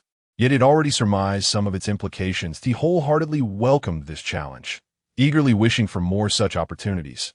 Time flew by swiftly, and from the North King's in-depth yet straightforward explanation, Wang Hao grasped the general steps for cultivating the energy sphere. With further contemplation, he would soon master the technique entirely. How about it? Do you understand everything?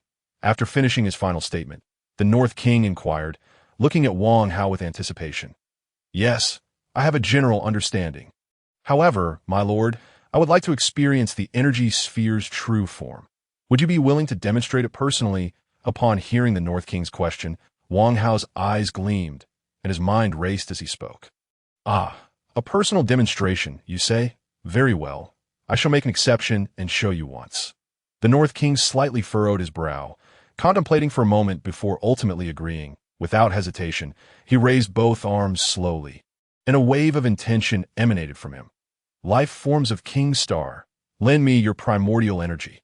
Though he did not vocalize it, Wang Hao naturally perceived the North King's voice within his mind.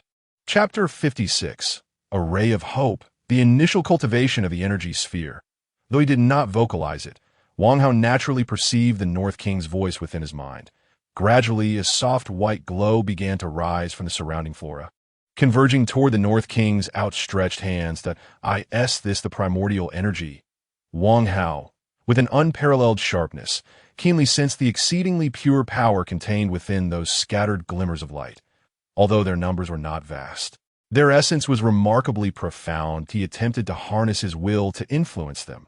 Yet regardless of his efforts, it felt akin to a mere mortal striking at the air, yielding no effect whatsoever. Subsequently, Wang Hao endeavored to obstruct their path with his qi, only to find that they effortlessly traversed through his energy like an illusion that did not exist, continuing on their course. How infuriating! How could this be happening? Wang Hao felt a surge of frustration within, his brow furrowed, momentarily at a loss for solutions. That a sudden thought struck him. Since every living being possesses primordial energy, what about within my own body? Observing the energy sphere that had begun to coalesce in the hands of the Northern Realm King, as well as the diminishing ambient energy around him, a spark ignited in Wang Hao's mind. Directing his gaze inward, in the next instant, without a shred of hesitation, he raised his hands vigorously, silently intoning, I lend you my primordial energy. In that very moment, as Wang Hao completed this motion, an extraordinary sensation surged within him. That instant, he felt as though something immensely significant had awakened deep within his being, playfully darting around inside him, flowing toward his outstretched hands. That my own primordial energy? Wang Hao mused, an inexplicable wave of emotion swelling within his heart. The energy continued to shift, gradually spilling forth from his hands, resembling the energy emanating from the flora and fauna around him. However, in the face of this energy escaping from his own body, Wang Hao felt an overwhelming sense of familiarity, as if it were intrinsically a part of him. Then, almost as if divinely inspired, Wang Hao swiftly employed the technique for cultivating the energy sphere as described by the Northern Realm King. Return to me. My primordial energy, in intention, naturally radiated toward the energy that was converging toward the Northern Realm King. Then, to Wang Hao's eager gaze and the king's astonishment, the energy abruptly ceased its movement. Return. Come back. Overwhelmed with excitement, Wang Hao projected his thoughts once more. Slowly yet undeniably, the primordial energy that had spilled from him began to converge back toward him. Chapter 57. The Astonished Realm King. The essence of martial arts, is this even possible? Witnessing Wang Hao's actions, the Northern Realm King stood in dumbfounded disbelief, scarcely able to trust his own eyes. Had this young man truly managed to cleverly grasp the essence of his energy sphere? Unconsciously, words escaped from the Northern Realm King's lips, the esteemed ruler of the Northern Galaxy. He had spent countless years teaching others the art of cultivating the energy sphere. Yet those he instructed either could not sense the energy's existence or required an inordinate amount of time to merely scratch the surface. None compared to this formidable being before him, who, seizing the opportunity presented during the demonstration, had first mastered control over his own energy, although he had yet to influence the energies of other life forms. This singular achievement marked a remarkable advancement. With such a beginning and the terrifying aptitude exhibited by Wang Hao, how far could he be from mastering the control of energies belonging to others? Truly, he was a terrifying prodigy. To discover a wholly new method of cultivating the energy sphere upon his first observation and seemingly lowering the barriers to entry was nothing short of extraordinary. Feeling somewhat despondent, the Northern Realm King dissipated the energy sphere he had gathered, gazing at Wang Hao, who remained engrossed in controlling his own energy. He couldn't help but exclaim once more as a sense of melancholy began to envelop him. Roar! Sensing his master's distress, the nearby Baburus began to call out in comfort to the Realm King. Chirp! His companion, Gilegili, perched upon the Northern Realm King's shoulder, echoed similar sentiments of consolation. Sigh, I understand. I am the esteemed Realm King. After all, such a trivial matter can be resolved with a breath of fresh air. With a deep exhale, the Northern Realm King looked at his two pets and suddenly revitalized, declaring as he dashed toward his vehicle. Ha ha! Moments later, the red sports car, carrying the Northern Realm King and his companions, sped across the surface of the small planet, resonating with his hearty laughter. At this juncture, Wang Hao was entirely immersed in the perception of primordial energy and remained blissfully unaware of the Northern Realm King's sudden change in demeanor. In his world, there existed only himself and the energies before him. He tirelessly manipulated the energy in his hands, simulating various forms, growing increasingly adept as countless wondrous shapes materialized in accordance with his thoughts. From blades and spears to flora and fauna, each shape became more vivid in Wang Hao's grasp. As the mysterious veil of primordial energy began to lift, Wang Hao's body trembled uncontrollably, an overwhelming cascade of insights flooding his mind, plunging him into an extraordinarily profound state. In that moment, Wang Hao felt as though his understanding of his own body had reached an unprecedented level, and he gained an exceptionally clear comprehension of the nature of the power residing within him. Chapter 57. The Astonished Realm King. The essence of martial arts at this moment. Wang Hao realized that his understanding of his own body had reached an unparalleled degree, and he had gained profound clarity regarding the essence of the power within him. So, it is like this. Qi is merely a product derived from the primordial energy within, a simplified and diminished version of it. Wang Hao reflected, feeling as though the entirety of martial arts and its developmental trajectory within the Dragon Ball universe had been laid bare before him. The martial arts cultivation in the Dragon Ball world can be described as quite primitive, primarily consisting of relentless physical honing. Once the body reaches a certain level of strength, martial artists can sense the existence of qi within themselves, thus truly becoming martial artists. At that point, numerous techniques, propelled by qi, become immensely powerful, enabling feats such as flight and destructive energy waves capable of obliterating planets. Yet, those martial artists who attain such power seldom, if ever, ponder the origins of qi. Why is it so potent? Why does the absence of qi equate to the loss of life? When Wang Hao first arrived in the Dragon Ball world and commenced his formal training, he too had pondered these questions. Unfortunately, due to his limited understanding of qi, he could only rely on fanciful speculations, which proved futile. Thus, he cast those thoughts aside, intending to revisit them once he had grown stronger. However, in this moment, he finally grasped the answers to those questions. Everything stemmed from the existence of primordial energy. The stronger the primordial energy within a person, the more robust their body becomes, and simultaneously, their spirit flourishes. Conversely, if a person possesses a sufficiently strong body and spirit, their primordial energy will inevitably be more abundant and potent than that of an average individual. When the primordial energy within a person's body reaches a certain threshold, it will naturally overflow, transforming into a perceivable energy, qi. Thus, the discovery of martial arts unfolded. Initially, through arduous practice, one hones their body, simultaneously fortifying their spirit. This reciprocal enhancement leads to a continuous growth of primordial energy within. Once the energy reaches a sufficient level, it will naturally transform into Qi.at this stage. Martial artists acquire a brand new power, crossing the threshold into true strength.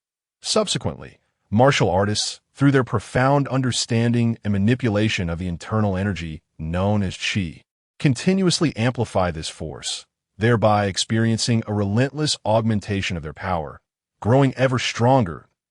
In the realm of Dragon Ball, there exists an abundance of beings inherently endowed with formidable Qi, who require no arduous training to naturally possess the capability to wreak havoc on a cosmic scale.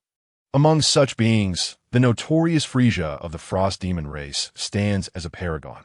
However, whether through innate strength or acquired cultivation, the fundamental essence remains rooted in the Qi that resides within them. Thus, the existence of Qi serves as the cornerstone of martial arts in the Dragon Ball universe, embodying the very essence through which all beings attain greater strength. Now, as Wang Hao comprehends this essence, and as he gains the ability to wield his internal Qi, the path he must traverse in the future becomes strikingly clear. Chapter 58. Ultimate Goal: Absorption of Qi Sphere in a Previous Life. I often encounter the essential methods of Taoist cultivation leading to immortality: refining essence into Qi, refining Qi into spirit, refining spirit back to the void, and merging the void with the Tao. The foundational path of cultivation in the Dragon Ball world closely aligns with the principle of refining essence into Qi, where Qi, as the essence of the body, is ceaselessly refined into energy, transforming into one's formidable combat prowess. However, this method of refining essence into Qi is extraordinarily potent, elevating the cultivation of Qi to its utmost pinnacle. Yet, it is precisely this overwhelming focus on enhancing Qi, often at the expense of nurturing and elevating one's own essence, that results in individuals becoming extraordinarily powerful, yet remaining mere mortals, bound by the limitations of their lifespan. Wang Hao could not help but reflect on this, his gaze resolutely firming. This path of cultivation is certainly not the one I shall follow. I must supplement the method of refining essence in Qi with a more comprehensive approach that I aspire to embark on a journey of true evolution and transcendence of life itself. Striving for eternal immortality, at this moment, a fervent conviction surged within Wang Hao, solidifying an ultimate goal in his heart. In the years to come, he would bravely forge ahead, overcoming all obstacles and adversities, advancing towards this goal until his eventual demise or the culmination of his quest. Have you completed your enlightenment? I can sense a significant shift in your aura. It seems you have gained immensely. Perhaps due to the drastic change in Wang Hao's energy, the North Kai, cruising through the cosmos, abruptly halted before him, unable to contain his curiosity. Indeed, thanks to Lord Kai, my gains this time are truly remarkable. Should you require my assistance in the future, please do not hesitate to ask. I will spare no effort to help. Wang Hao expressed with sincere gratitude, his demeanor reflecting profound appreciation. After all, the North Kai's support had been instrumental in laying the foundation of his martial path. How could Wang Hao not feel gratitude towards such a person? If he could offer even a modicum of assistance, how could he possibly decline? I shall remember your words, young one, when I seek your help. You had best be swift. Upon hearing Wang Hao's earnest speech, the North Kai erupted into hearty laughter, unable to resist responding. Of course, whenever there are troublesome foes to confront, feel free to seek me out. I too am in need of battles to further stimulate my martial progression. Wang Hao joined in the laughter, exuding confidence as if no adversary could withstand his might. I could see that moment. Though unspoken, Wang Hao understood that he had established a commendable rapport with the North Kai, who now regarded him with considerable esteem. Perhaps their relationship had not yet reached the profound depth share between son Wukong and the North Kai, but they were undoubtedly on that path. While you've made a start with the cultivation of the Qi sphere, there are still numerous intricate details that are far from easy to master. Moreover, practicing Qi can be perilous. Neglecting caution may lead to dire consequences. Therefore, you shall remain here to train under my guidance. Do not hesitate to ask me anything you do not understand. Laughter faded. The North Kai's expression shifted to one of gravity. Understood. Wang Hao discerned a hint of concern in the North Kai's tone, prompting him to respond with utmost seriousness. During the subsequent days, Wang Hao resided on the Kai's planet, where he commenced further attempts at mastering the Qi sphere with the North Kai's assistance. The results of his training unfolded as anticipated. Utilizing his own Qi as a reference point, he swiftly learned the method of gathering the Qi of other life forms. At this juncture, he finally comprehended the true origin of the term Qi sphere. Having mastered his own Qi early on, Wang Hao had previously been able to manipulate it in various ways, achieving effects comparable to that of Qi. Consequently, he proposed various techniques for utilizing Qi to the North Kai, aiming to eliminate the deficiencies of the Qi sphere and enhance its potency. However, once Wang Hao successfully began to gather the Qi of other life forms, he realized just how arduous the task of controlling their Qi would be. Not only was it challenging to simulate varied forms, but even merely gathering them proved to be no simple feat. This was why the Qi sphere remained a singular technique, rather than manifesting in other forms. Furthermore, the greater the quantity of Qi amassed, the more effort was required, increasing the difficulty and diminishing the likelihood of success. With his current strength, it took Wang Hao approximately a minute to gather a Qi sphere the size of a fist, yielding a mere 10,000 points of destructive power, less than the potency of his own Kamehameha wave, rendering it exceedingly frustrating. In A Wonder Son, Wukong in the original story struggled so much each time he employed the Qi sphere, spending vast amounts of time without even being able to move. His strength notwithstanding, the challenges persisted. Gazing at the small Qi sphere he had gathered once more, Wang Hao could not help but voice his vexation. Indeed, the Qi sphere is utterly unsuitable for combat. When it comes to fighting, relying on one's inherent strength is undoubtedly the best approach. With a sense of nostalgia, a flicker of brilliance ignited in Wang Hao's eyes, and his expression grew solemn. Thus, the true purpose of Qi lies in enhancing my own strength, he murmured to himself. And as his thoughts surged, the Qi sphere in his hand suddenly dissipated, transforming into countless white luminescent points that enveloped his body in an instant. Chapter 59. Explosive power yet inherent limitations come to me. Wang Hao exclaimed softly, and with a renewed mental focus, he directed the luminous points of Qi converging around him to gradually enter his body. Oomph! Wang Hao involuntarily let out a muffled grunt as his body trembled violently, the previously vibrant hue of his complexion swiftly draining to pallor. I could see that moment. He felt his internal Qi boiling furiously, akin to cold water splashing into a hot pan, producing an intensely chaotic reaction between his Qi and the gathered energy points. An uncontrollable surge of formidable energy erupted from Wang Hao, causing the entire Kai's planet to quiver violently. What is happening? What on earth is Wang Hao doing? Why is his aura so chaotic and violent?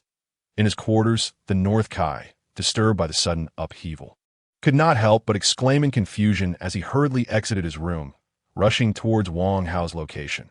This kid dares to absorb the Qi of other life forms. He is truly reckless.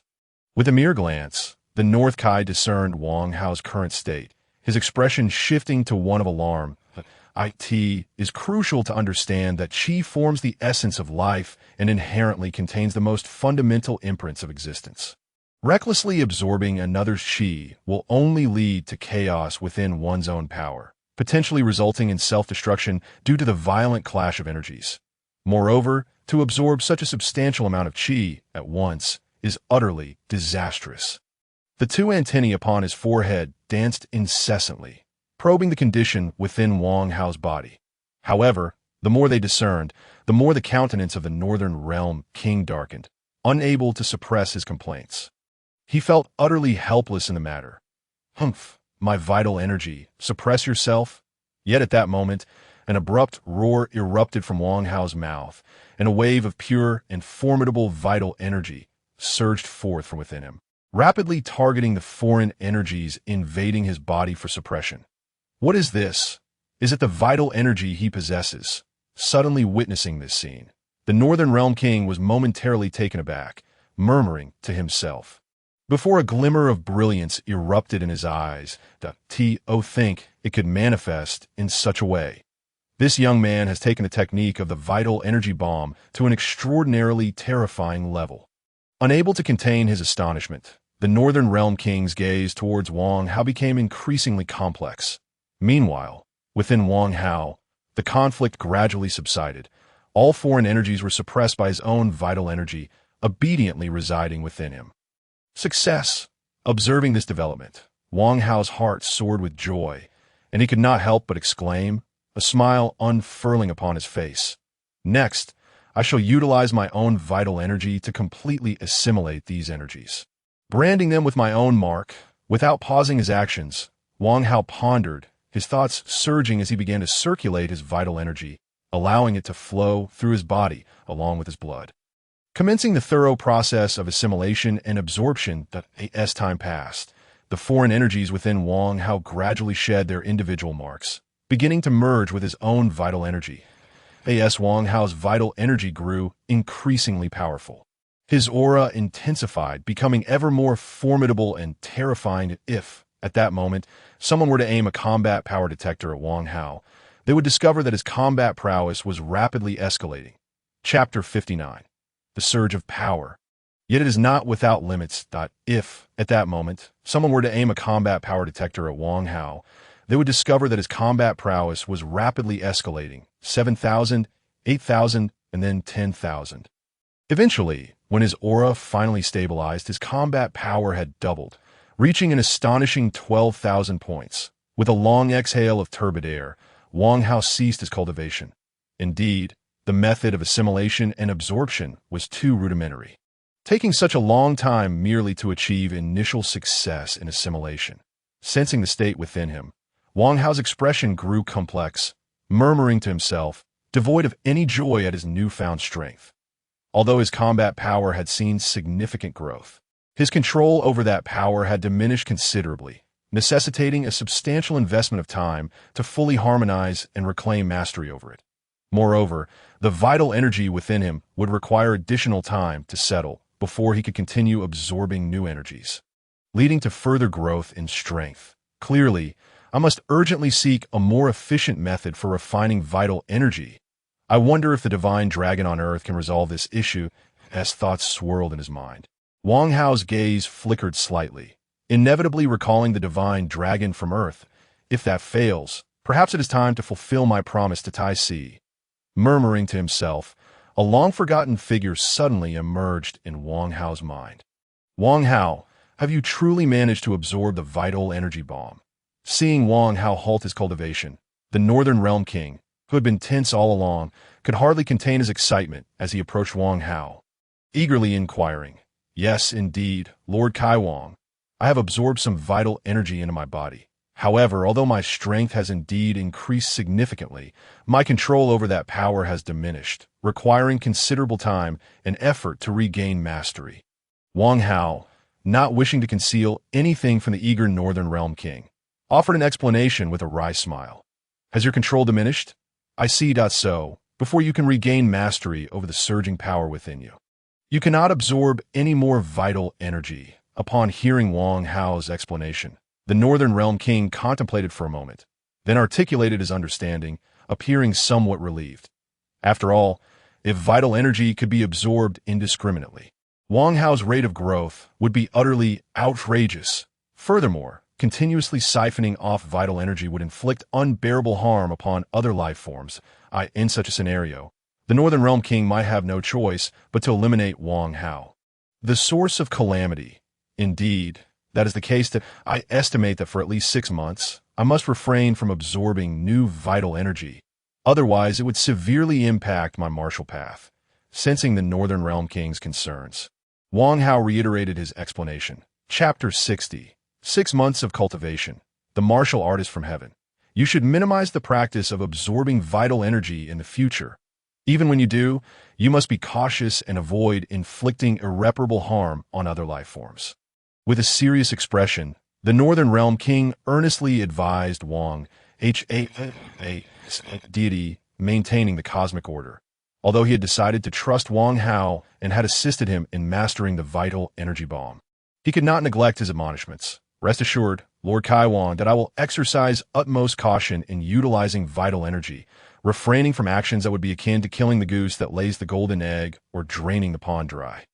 Wang Hao's demeanor turned grave as he responded resolutely. Good. Then I am at ease. Upon hearing Wang Hao's reply, the Northern Realm King expressed his relief, his expression visibly relaxing. Time flew by swiftly, and before long. Nearly 6 months had passed since Wang Hao successfully absorbed the vital energy bomb. Including the time spent mastering the vital energy bomb, Wang Hao had been on the Kaiwang star for nearly 7 months. During these past 6 months, Wang Hao returned once more to a state of ordinary cultivation, starting from the fundamentals to solidify his martial path anew. Now, after 6 months, the strength that had surged due to the absorption of the vital energy bomb had been fully mastered, even experiencing a slight enhancement. Currently, if one were to assess his foundational strength alone, it had already reached an impressive 15,000 points, should he activate his Thunder God true body state, unleashing the further potential gain from the vital energy. His combat power would soar to an astonishing 90,000. The increase in strength was a staggering 6-fold compared to his ordinary state, truly terrifying. Wang Hao, I see that you have regained control over the surging power within you. What are your plans next? Will you continue to absorb new vital energy? Observing Wang Hao cease his cultivation, the Northern Realm King could not help but inquired, I am in no rush to absorb new vital energy. I plan to allow my body to settle for a while longer. Furthermore, since acquiring this immense strength, I have not engaged in much combat. This is highly detrimental to my future development. Wang Hao mused briefly before turning his gaze directly upon the Northern Realm King. You are quite bold. You wish to impose such matters upon me. Upon meeting Wang Hao's gaze, the Northern Realm King instantly understood his intentions, chiding him with a smile while contemplating internally that I recall that there is a martial artist from heaven who also hails from earth. His strength seems comparable to this young man. Perhaps it would be beneficial for them to engage in a match. Have you thought of someone? Sensing the Northern Realm King's expression, Wang Hao's heart brightened, and he could not help but ask with anticipation. Humph. There's indeed a candidate, and coincidentally, he is also a martial artist from Earth that I believe the two of you will get along famously. With a dissatisfied huff, the Northern Realm King responded earnestly. Another martial artist from Earth? Could it be? Suddenly, upon hearing the Northern Realm King's description, a figure with golden hair named Oliver flashed through Wang Hao's mind. Wait a moment. If it is indeed him, considering his performance at the Underworld Martial Arts Tournament in the original story, he must possess combat power exceeding 1,000,000. He is on an entirely different level from my current strength. In a flash, all information regarding Oliver surged through Wang Hao's mind, compelling him to decisively overturn his prior conjecture. If that were the case, it appeared that only the legendary figure remained. Chapter 60. Half a year of training. The martial artist of heaven. Amidst the tumult of countless thoughts, a glimmer of insight sparked in Wang Hao's eyes, hinting at a burgeoning anticipation on his face. Let us depart at once. I can hardly contain myself. My very blood boils with the yearning for a thrilling battle. Almost unable to restrain himself, Wang Hao gazed at King of the North with eager expectation, urging him forward. What has caused this sudden fervor in you? Wasn't everything fine just a moment ago? The unexpected intensity of Wang Hao's enthusiasm left the King of the North momentarily perplexed, his expression turning curious. Let us not dwell on such trivialities. Do you have anything else to prepare, Lord King? Wang Hao casually deflected the inquiry, pushing for action once more. Very well. Let us set forth immediately. The King of the North replied, casting a bemused glance at Wang Hao as he leisurely approached his vehicle. Are we taking a car? Wang Hao asked, astonished at the sight of the already seated King of the North. Having resided here for over half a year, he had yet to uncover any extraordinary qualities of this vehicle, apart from its ability to traverse this diminutive planet. Haha, this is my treasure. Rest assured, just hop in. In mere minutes, we shall reach our destination. The King of the North, noticing Wang Hao's astonished gaze, couldn't help but swell with pride as he spoke. All right, since you say so, I'll comply. Wang Hao acquiesced, climbing into the vehicle. We are off. As Wang Hao settled in, the King of the North laughed heartily, pressing the accelerator and sending the car racing forward. Then, to Wang Hao's astonishment, the scenery ahead shifted dramatically. Upon closer inspection, it was still the King of the North Star. Could this vehicle truly traverse dimensions? Was this its capability? Hey, what do you think? Impressive, isn't it? I went to great lengths to acquire it from the Grand King. The King of the North explained, a triumphant smile gracing his face as he reveled in Wang Hao's amazement. Indeed, it is remarkable. By the way, are we already in heaven? How much further until we arrive? Wang Hao complimented the King of the North, swiftly redirecting the conversation.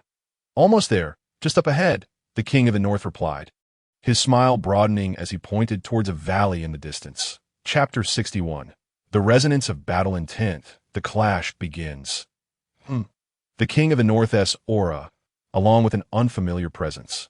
As Wang Hao and the King of the North approached the valley, an elderly martial artist clad in a white GI suddenly opened his eyes within a wooden cabin, murmuring to himself as he turned his gaze towards the valley's entrance. This aura and such unabashed battle intent. Are they here to provoke? A flash of insight lit up the old martial artist's eyes as he surmised the purpose of Wang Hao and the King of the North's visit with remarkable ease. The energy was pure and refined, and the battle intent was both intense and evident. There lingered a familiar essence. Could this young man also be a martial artist from Earth, as he continued to sense the energy radiating from Wang Hao? A nostalgic look flickered in the elder's eyes, accompanied by a surge of excitement, igniting his own battle intent. Boom! With scarcely a moment's hesitation, an explosive wave of energy erupted from the elder, clashing head-on with Wang Hao's equally formidable battle intent. Bang! In that instant, the void itself seemed to resonate with a thunderous roar, and the usually azure sky was suddenly shrouded in ominous clouds. Screech! The jarring sound of brakes pierced the air as the King of the North, startled by the abrupt turn of events, slammed on the brakes. Wang Hao, look at the trouble you've caused. We haven't even arrived yet. And that man over there, despite his age, cannot tolerate the slightest provocation and has responded directly. Are Earthlings truly this combative? The King of the North's voice boomed in anger, clearly irked by the unfolding situation that I cannot speak for the combative nature of other Earthlings. But at this moment, it is evident that I and the individual in the valley are indeed eager for a fight. So, Lord King, perhaps it would be best for you to refrain from complaining until we've concluded our duel. Without glancing back at the King of the North, Wang Hao's eyes remained fixed on the valley as he spoke excitedly, his battle intent surging even higher. Boom! A searing white aura ignited around Wang Hao, his momentum escalating rapidly and transforming into something terrifying. As the change in Wang Hao took place, the figure within the valley responded in kind, unleashing an even more formidable aura.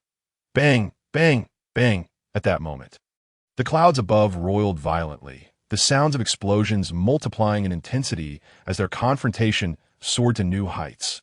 Ha! Truly a master! Let us engage in a genuine battle, with no means to overpower his opponent's aura. Wang Hao's excitement intensified, prompting a hearty laugh as he shouted with vigor, launching himself skyward toward the valley. Come at me. The elderly figure, though aged, let out a powerful snort that echoed through the valley, mirroring Wang Hao's ascent enveloped in a blazing white aura. Receive my Kamehameha! Spotting his opponent, Wang Hao's face lit up with joy as he laughed, waving his hand to unleash a Kamehameha wave that sped toward the ascending figure with unparalleled velocity. Such trivial skills dare to present themselves? Chapter 61. The resonance of battle intent. The clash begins. Such trivial skills dare to present themselves. The elder dismissed Wang Hao's Kamehameha with a cold scoff, effortlessly swatting it aside. Underestimating my technique will lead to your downfall. Seeing the elder's reaction, a sly smile crept onto Wang Hao's lips as he secretly anticipated the outcome.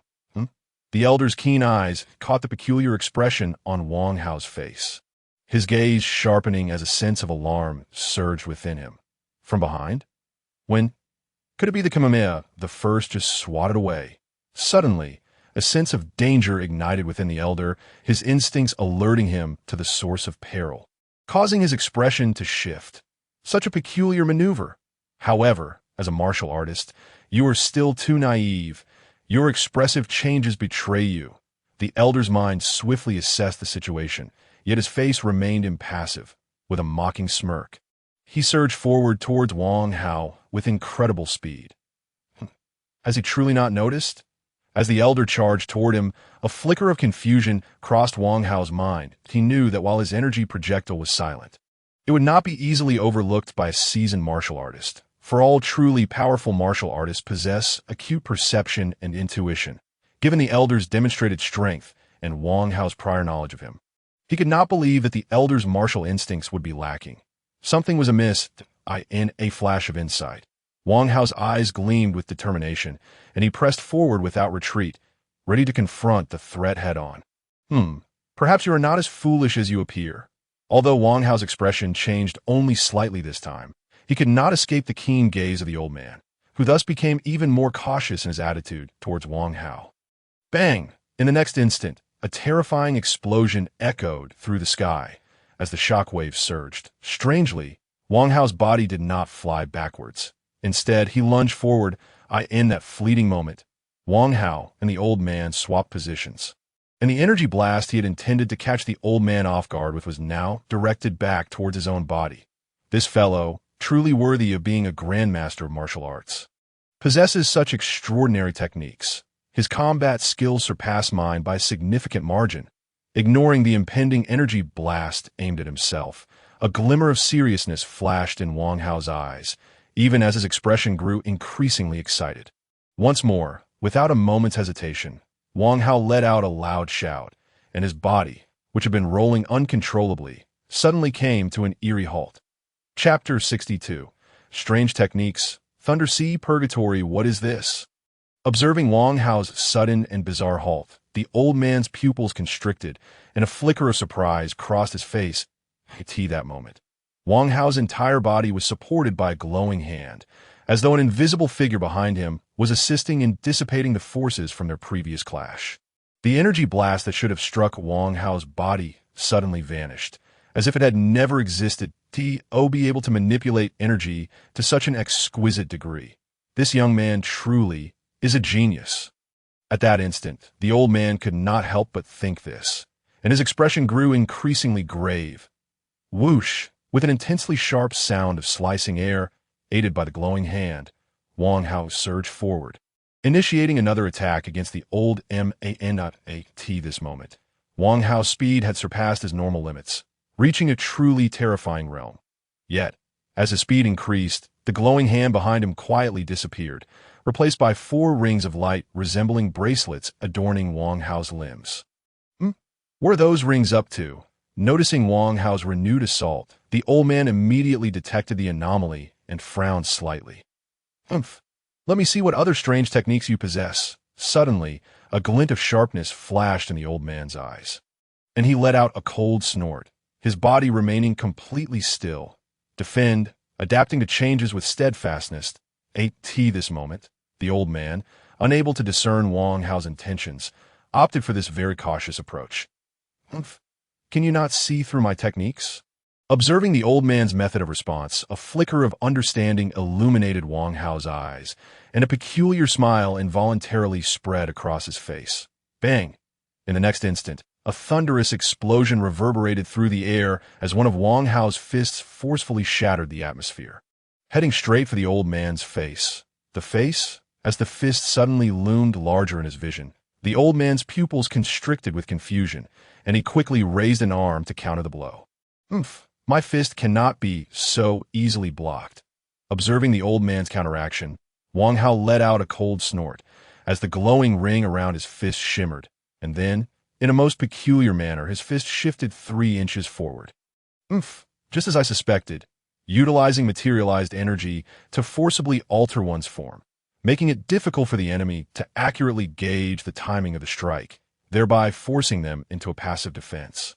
Struggling to keep up, with unparalleled combat awareness and experience, the old man executed a hasty bridge maneuver to evade Wang Hao's fist, retreating as he coldly snorted, having thoroughly discerned Wang Hao's methods. Your experience and perception are indeed formidable. But even if you have discerned my techniques, what can you do to counter them? After all, even I do not know how I will change my moves. Like a shadow, Wang Hao's figure remained closely behind the old man, laughing coldly without a hint of remorse for his techniques being seen through. Chapter 62. Strange Techniques. Thunder Sea Purgatory. Like a shadow, Wang Hao's figure remained closely behind the old man, laughing coldly without a hint of remorse for his techniques being seen through. Humph. No technique can ever be truly perfect, although yours is indeed a bit peculiar. My keen perception has at least uncovered 3 methods to counter it. The old man snorted coldly, his piercing gaze fixed directly on Wang Hao's eyes, as if attempting to see straight through him. Oh, what are your 3 methods? Without revealing any surprise, Wang Hao replied calmly, simultaneously quickening his pursuit of the old man. Humph. It seems you have already considered the weaknesses of this technique, as Wang Hao suddenly accelerated. A glimmer of brilliance sparkled in the old man's eyes, yet he coldly snorted once more. However, even so, you cannot compensate for these weaknesses. They will always remain so. Break through for me. Suddenly, the old man bellowed. And with a fierce motion of his hands, countless energy blasts began to rain down upon Wang Hao. It seems this experiment must come to an end. There is still too much to refine, as it was merely a spur-of-the-moment creation. Facing the torrential onslaught of energy blasts, a flicker of determination shone in Wang Hao's eyes as he realized the futility of the situation. After all, this technique was solely effective at close range. It bore no usefulness in range combat. Moreover, if the opponent's attack was sufficiently ferocious and one could not take the initiative, this technique would be of no use at all. Ultimately, using this technique against someone of superior strength would yield no results, easily resulting in defeat. However, such a torrent of blast cannot possibly harm me. Suddenly, Wang Hao roared, his figure darting about as his hands flew in a flurry, ensuring that not a single energy blast could reach him, all of them being deflected away. Meanwhile, his own speed remained largely unchanged as he continued to close in on the old man. Humph! After striking me for so long, let me return the favor. Thunder Sea Purgatory. Seeing Wang Hao's unstoppable figure, the old man let out another cold snort, his eyes alight with a terrifying brilliance as he bellowed once more. Crackle, crackle. In that instant, a myriad of dense lightning sounds erupted, growing increasingly intense and terrifying, filling the entire space. What is this? At that moment, Wang Hao's pupils contracted sharply as he realized the energy blasts around him had transformed into dazzling electric orbs, completely surrounding his body. Crackle, crackle. The countless electric orbs resonated with one another. Intertwining currents flowed, merging and amplifying into a vast ocean of thunder and lightning that enveloped the entire space in a mere instant. Chapter 63. The crisis erupts. The true form of the thunder god appears not good. In that moment, Wang Hao's expression changed dramatically. He sought to evade, only to find no space left for escape. Damn it! With a furious roar, countless thoughts surged through Wang Hao's mind. Yet he realized that no matter how he responded, he could only brace himself for this attack. Furthermore, at this critical moment, there was no room for hesitation. The densely packed and terrifying lightning was converging upon him from all directions. Shield, arise! Without a moment's delay, Wang Hao shouted once more, unleashing a torrent of power from within, channeling it all into the rings of light encircling his limbs. Almost instantaneously, these rings expanded, forming an energy shield that enveloped his entire body. Crackle, crackle. Almost simultaneously, the terrifying barrage of lightning descended upon Wang Hao, completely engulfing him.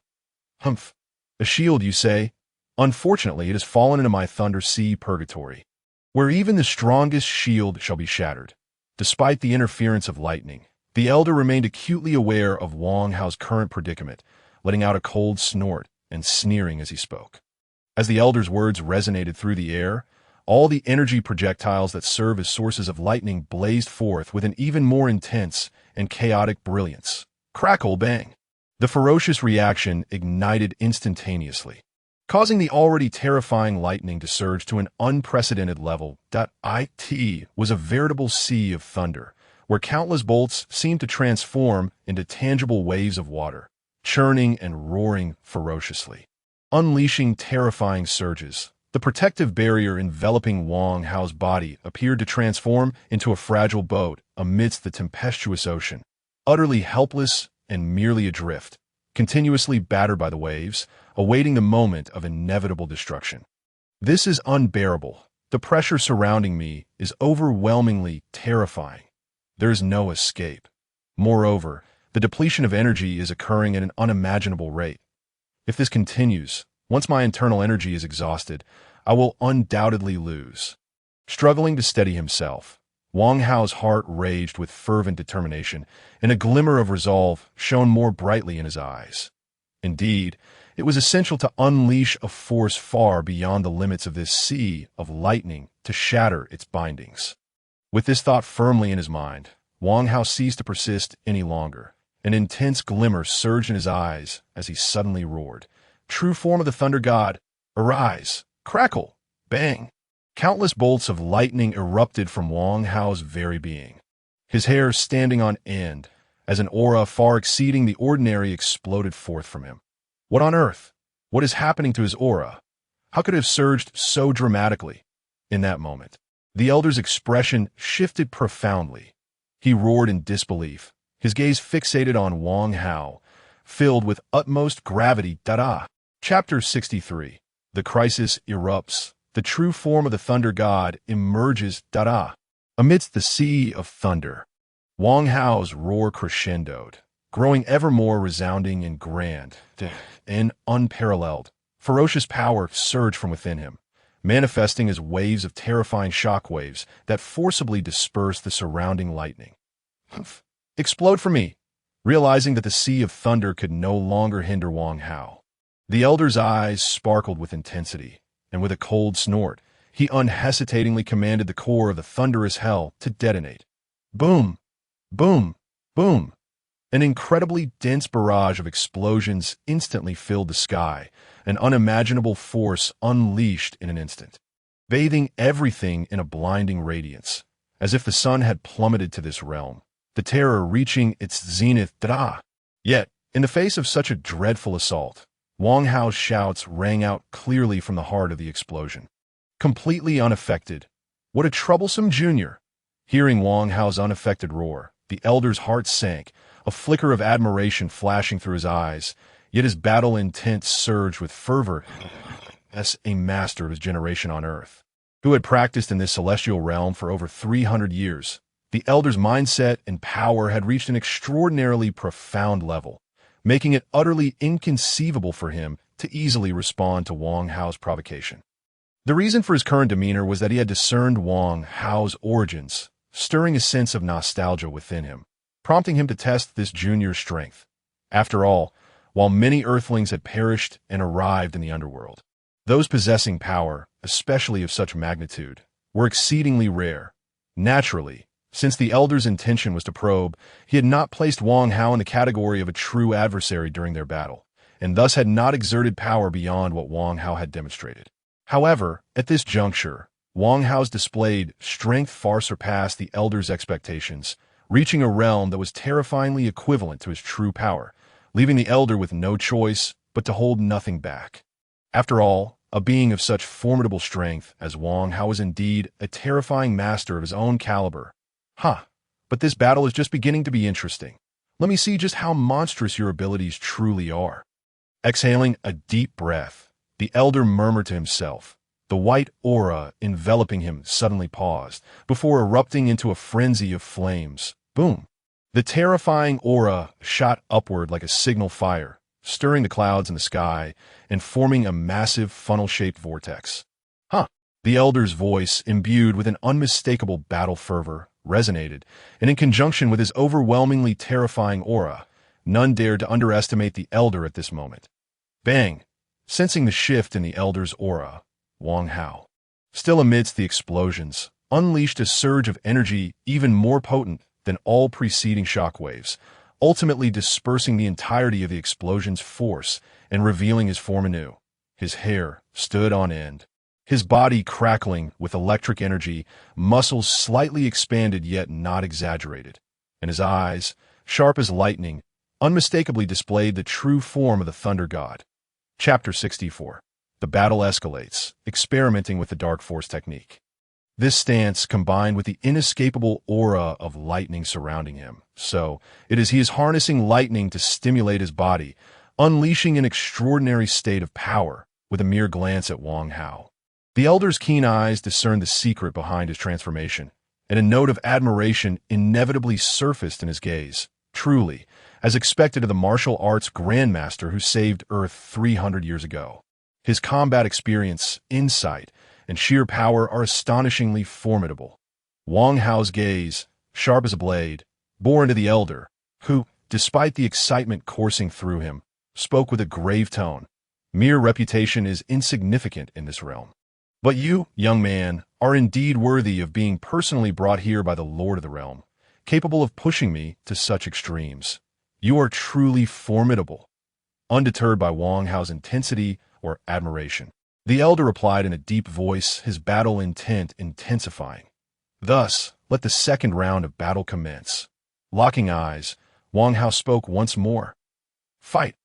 Almost the instant the words left Wang Hao's lips, the elder bellowed, his entire being transforming into a streak of white light, hurtling toward Wang Hao. Ha ha! Splendid! It seemed he had anticipated the elder's intentions. Wang Hao suddenly laughed heartily and transformed into a streak of blue light. Charging forth to meet him, bang! A terrifying explosion reverberated through the air, unleashing a force of unimaginable power, creating shockwaves of unparalleled might that scattered the clouds above, rendering them intangible. Whoosh, whoosh, after a brief moment of stalemate. Both Wang Hao and the elder were propelled backward by the tremendous force of their collision. In that instant, the battle had entered an entirely new echelon. This kid is indeed monstrous. He learns at an astonishing rate. And my finesse no longer seems effective. As he flew backward, a flicker of shock crossed the elder's eyes, unable to suppress his thoughts. Humph. As someone who grew up in the great celestial empire in my past life, I'm thoroughly familiar with the principle of using 4 ounces to deflect 1,000 pounds. This merely represents a superficial application of Tai Chi, far too simplistic. On the other hand, Wang Hao, also being propelled back, couldn't help but snort softly, feeling a twinge of disdain. However, this moment did serve as a reminder. Many martial arts concepts from my past life could undoubtedly be attempted for recreation with my current foundational strength and comprehension. Perhaps they could become an important foundation for me to ascend to the pinnacle. Wang Hao's mind whirled with thoughts, a multitude of inspirations igniting within him, and the light in his eyes grew ever brighter. There is no time like the present. Now is the perfect opportunity. With a martial arts master of comparable strength before me, my ideas may be realized more swiftly than I had anticipated. Chapter 64. The Battle Escalates, Experimenting with the Dark Force Technique. There is no time like the present. Now is the perfect opportunity. With a martial arts master of comparable strength before me, my ideas may be realized more swiftly than I had anticipated. In the midst of rapid contemplation, Wang Hao resolutely made up his mind, his body twisting slightly as he charged once more towards the elder. Bang! Bang! Bang! The sky was soon filled with an intense cacophony of violent collisions.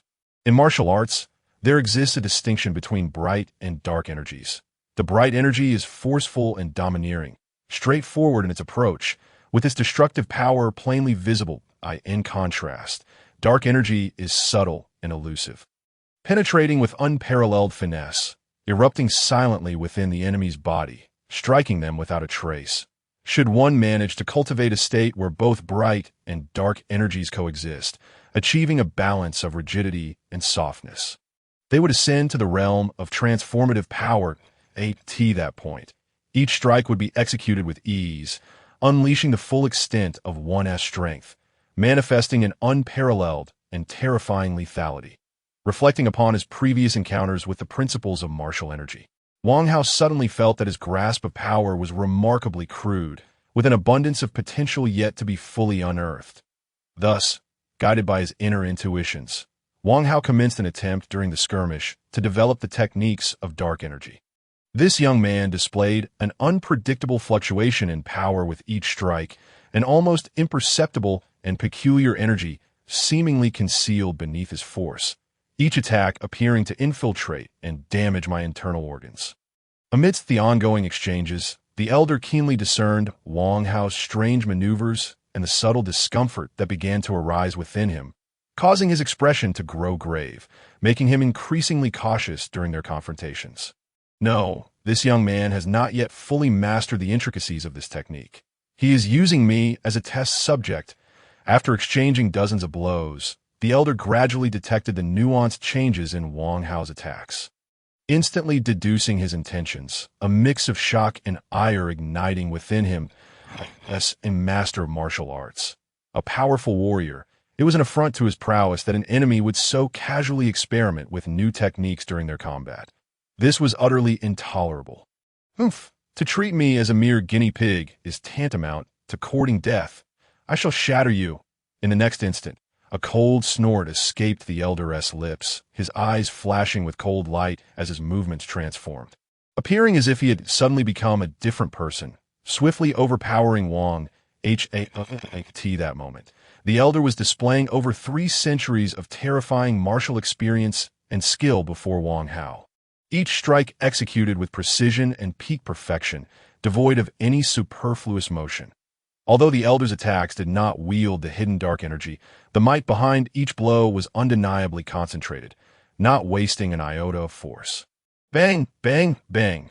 The sound of collisions in the air morphed, no longer confined to mere exchanges of fists and feet, but rather, it now resonated with the sound of one body being ruthlessly battered by another. There still exists such exquisite techniques yet to be unveiled. Truly, he is worthy of being called a master of martial arts. As he was forced to retreat repeatedly, Wang Hao could not help but muse, his eyes growing increasingly bright with fervor. Chapter 65. Terrifying Growth. The final technique, bang, bang, bang. The air was filled with the relentless sound of strikes as 2 figures, as swift as lightning, darted about, leaving behind a myriad of afterimages. An endless gale erupted from their point of contact, merging and transforming into an incredibly terrifying shockwave that surged forth wildly that moment. It seemed as though the very sky was trembling, an oppressive aura enveloping the entire space. The ground began to crumble gradually, countless fragments of stone and vegetation flying about. Gradually, the original terrain was altered, and the once small valley vanished without a trace. At that moment, the battle appeared to reach a boiling point, both sides unleashing their full capabilities without holding back. This young man possesses an astonishingly resilient physique, having endured so many of my attacks.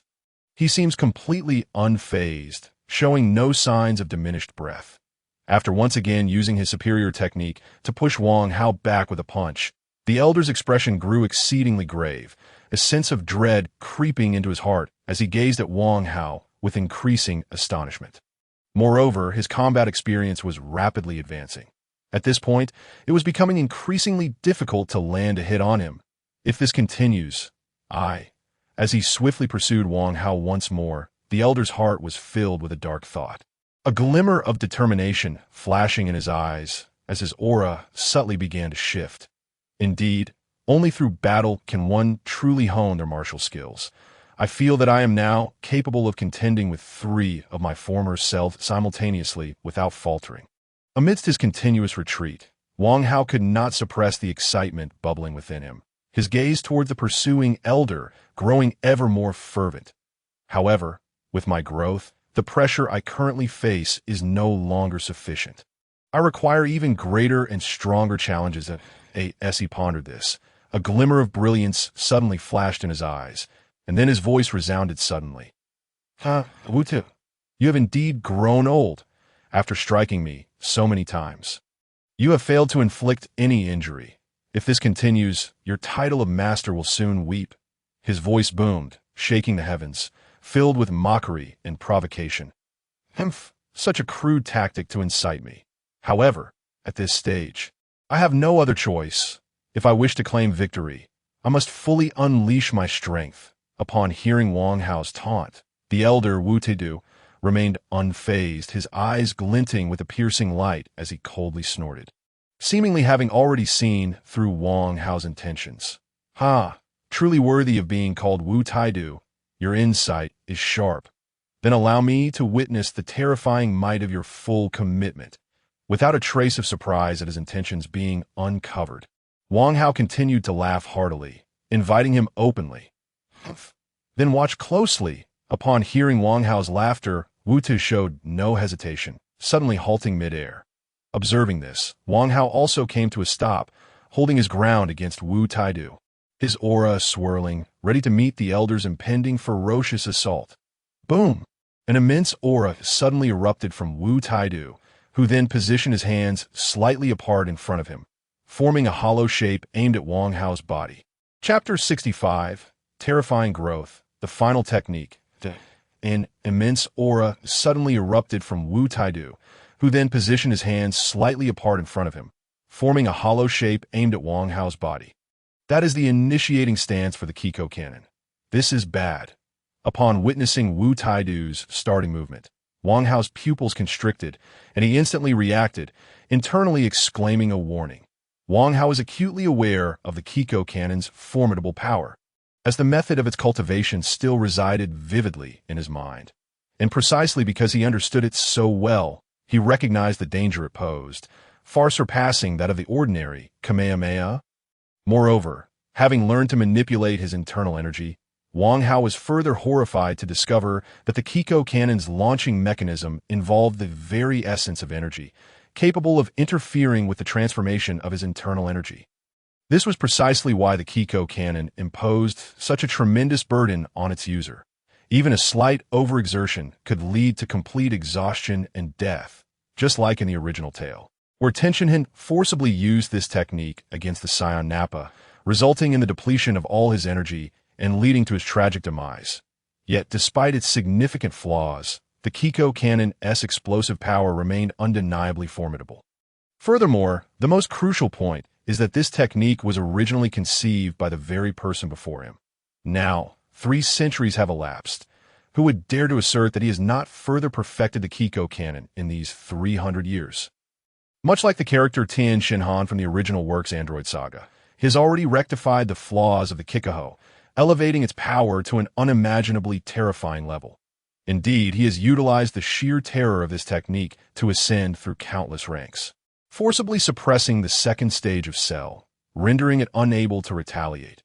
Although Tien, due to the vast disparity in their strengths, was utterly incapable of inflicting any harm on Cell, the magnitude of his achievements remains astonishing. In that fleeting moment, an array of thoughts raced through Wang Hao's mind, prompting his actions to become exceedingly swift. Crackle, crackle. The urgent sounds of lightning reverberated throughout the sky as the electric energy surrounding Wang Hao intensified dramatically. Visibly, his muscles began to swell rapidly, and within mere breaths, his entire physique expanded significantly. Boom! At that moment, the aura that Wang Hao had already driven to its peak surged once more, swiftly surpassing 6 times its previous limit as he began to ascend to even greater heights. With the shift in his aura, Wang Hao assumed a familiar stance, the starting posture of the Kamehameha. Kamehameha! Wang Hao bellowed, his voice crescendoing as a sphere of blue light, imbued with monstrous energy, rapidly coalesced between his palms. Chapter 66, Collision, the shock of overwhelming proportions. Has he truly forsaken all other attributes, fully unleashing his inner power to its utmost limit? What a remarkably formidable technique. The drastic transformation in Wang Hao immediately caught the attention of Wu Taidu, whose eyes glimmered with intrigue, as he involuntarily praised, effortlessly discerning the secret behind Wang Hao's current state. However, such a level of power pales in comparison to my super Kikoho, with an expression brimming with confidence. Wu Taidu suddenly shouted, as the energy converging around him surged forth like an unleashed torrent. This is bad. Wang Hao, fixated on Wu Taidu, felt his pupils constrict in alarm as he desperately thought. Thrusting his hands forward without hesitation, the Kamehameha, charged to an extraordinary degree, transformed instantly into a terrifying spear of lightning, hurtling forth with ferocity. Whoosh! A piercing shriek filled the air as the Kamehameha, infused with an aura of dread, surpassed all of Wang Hao's previous techniques and struck ferociously towards Wu Taidu's form. Humph! Super Kikoho, shatter for me! As the terrifying Kamehameha approached, Wu Taidu remained calm, merely emitting a cold snort as an incredibly swift, formless wave of energy erupted from his hands. Boom! Without a moment's pause for contemplation, the 2 formidable attacks collided violently. Crackle, crackle, boom! The front half of Wang Hao's Kamehameha splintered like a glass rod struck by immense force, rapidly fracturing before exploding into countless shards, which were swiftly obliterated into nothingness. Yet, following this success, the terrifying shockwave was rapidly eroded by the relentless surge of power emanating from Wang Hao, dissipating swiftly. Unimpeded, Wang Hao's Kamehameha surged forward once more, striking towards Wu Taidu's body with undiminished force. But before it could make contact, a horrific shockwave erupted from Wu Taidu's hands. Crackle, crackle, boom! The same scene unfolded once again. However, this time, Wang Hao keenly observed that after his Kamehameha was shattered, it seemed to draw closer to him than before. This is dangerous. The explosive power of the Kikaho is too terrifying. Even if my Kamehameha can continuously output energy, it cannot withstand such bombardment from the Kikaho. Wang Hao's mind screamed in turmoil, his expression turning grave as his thoughts raced, desperately seeking a means of resistance, yet finding none. After all, he had already reached the limits of his power. Even the might of the Kamehameha had been pushed to its utmost threshold. To increase his power, even slightly at such extremes, would be akin to attempting to pour more water into an already brimming bucket. Nearly impossible without expanding its capacity. Boom!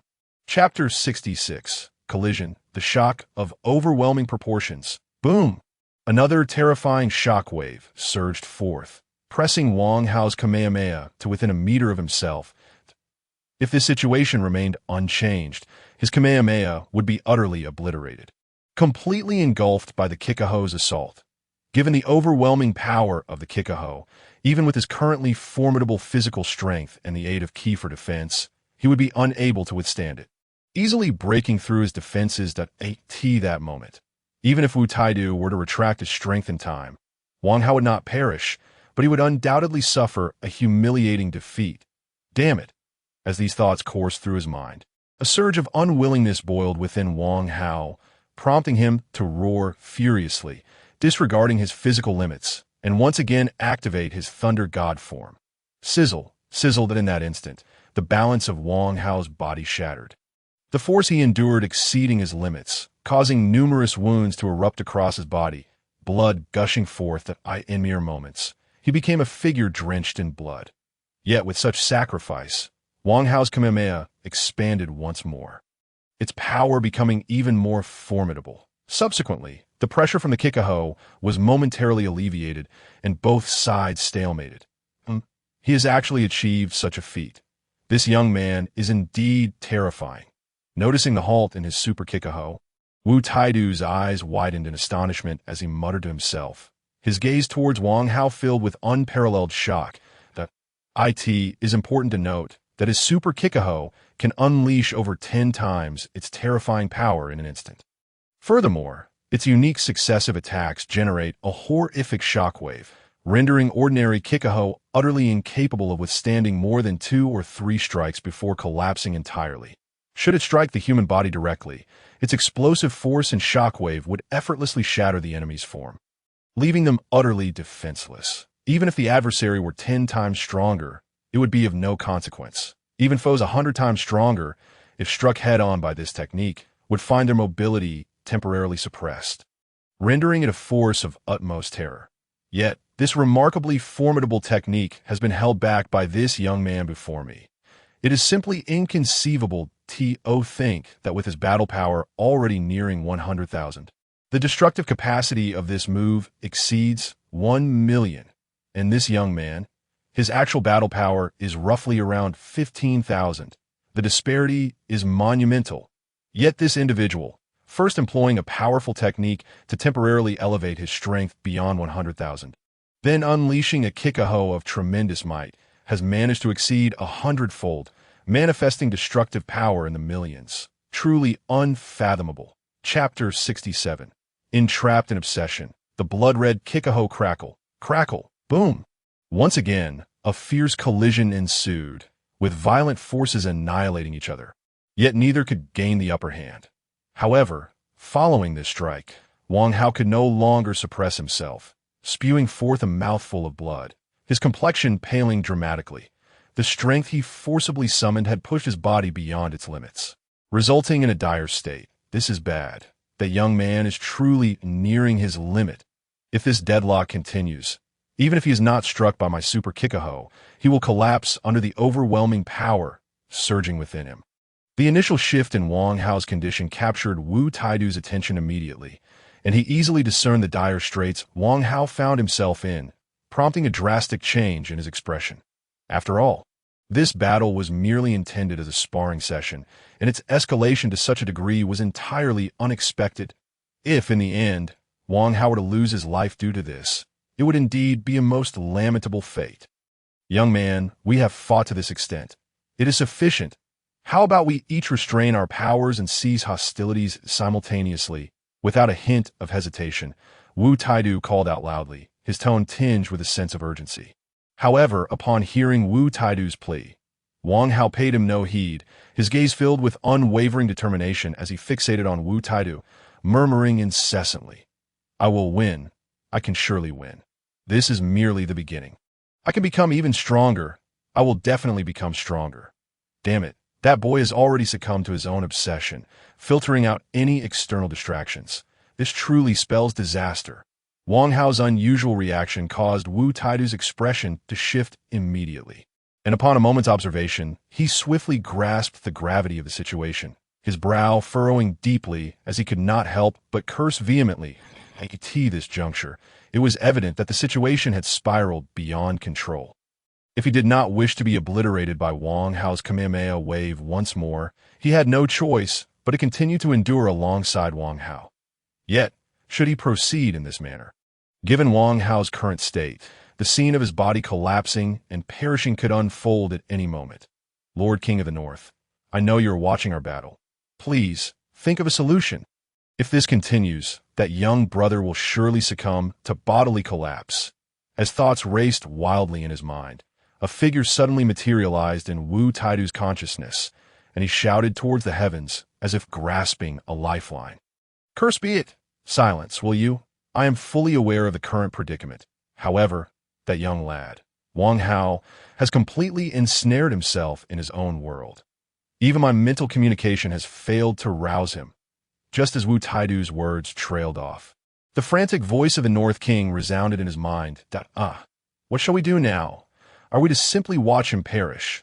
In that instant, Wu Taidu was rendered speechless, and he could not help but call out again, his tone rife with regret. After all, given the terrifying power Wang Hao had exhibited in his youthful life, should he not perish here, his future achievements would undoubtedly be astonishing. Moreover, it is of paramount importance that Wang Hao is a denizen of Earth. The existence of such a formidable Earthling would bring immeasurable benefits to our planet. Alas, there is no recourse. We can only rely on that lad's own abilities. Hearing Wu Taidu's words of regret, the North King fell silent for a moment, then let out a frustrated snort, speaking with a hint of resignation. Had I known, I would not have brought Wang Hao to seek out Wu Tu. I never anticipated it would evolve into such a situation.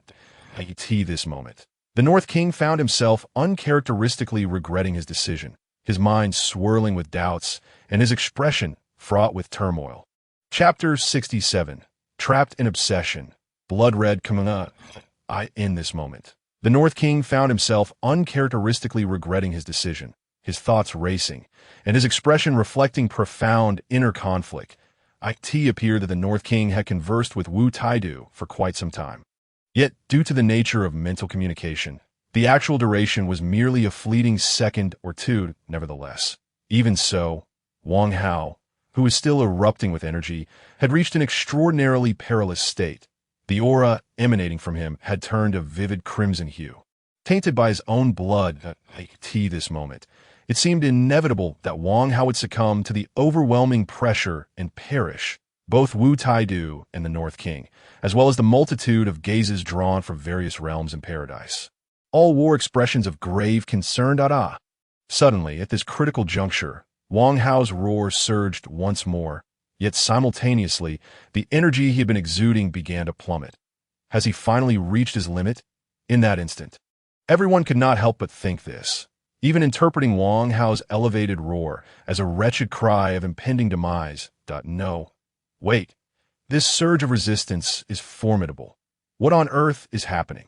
before the thoughts in their minds could fully form. A terrifying force of resistance jolted Wu Taidu's consciousness back to the present, causing his expression to shift dramatically, and he exclaimed in disbelief, "Da-da! Let me receive her next attack, blood-red Kamehameha," almost in unison with Wu Taidu's astonishment. Wang Hao's roar morphed, and he cried out with fervor, "Boom!"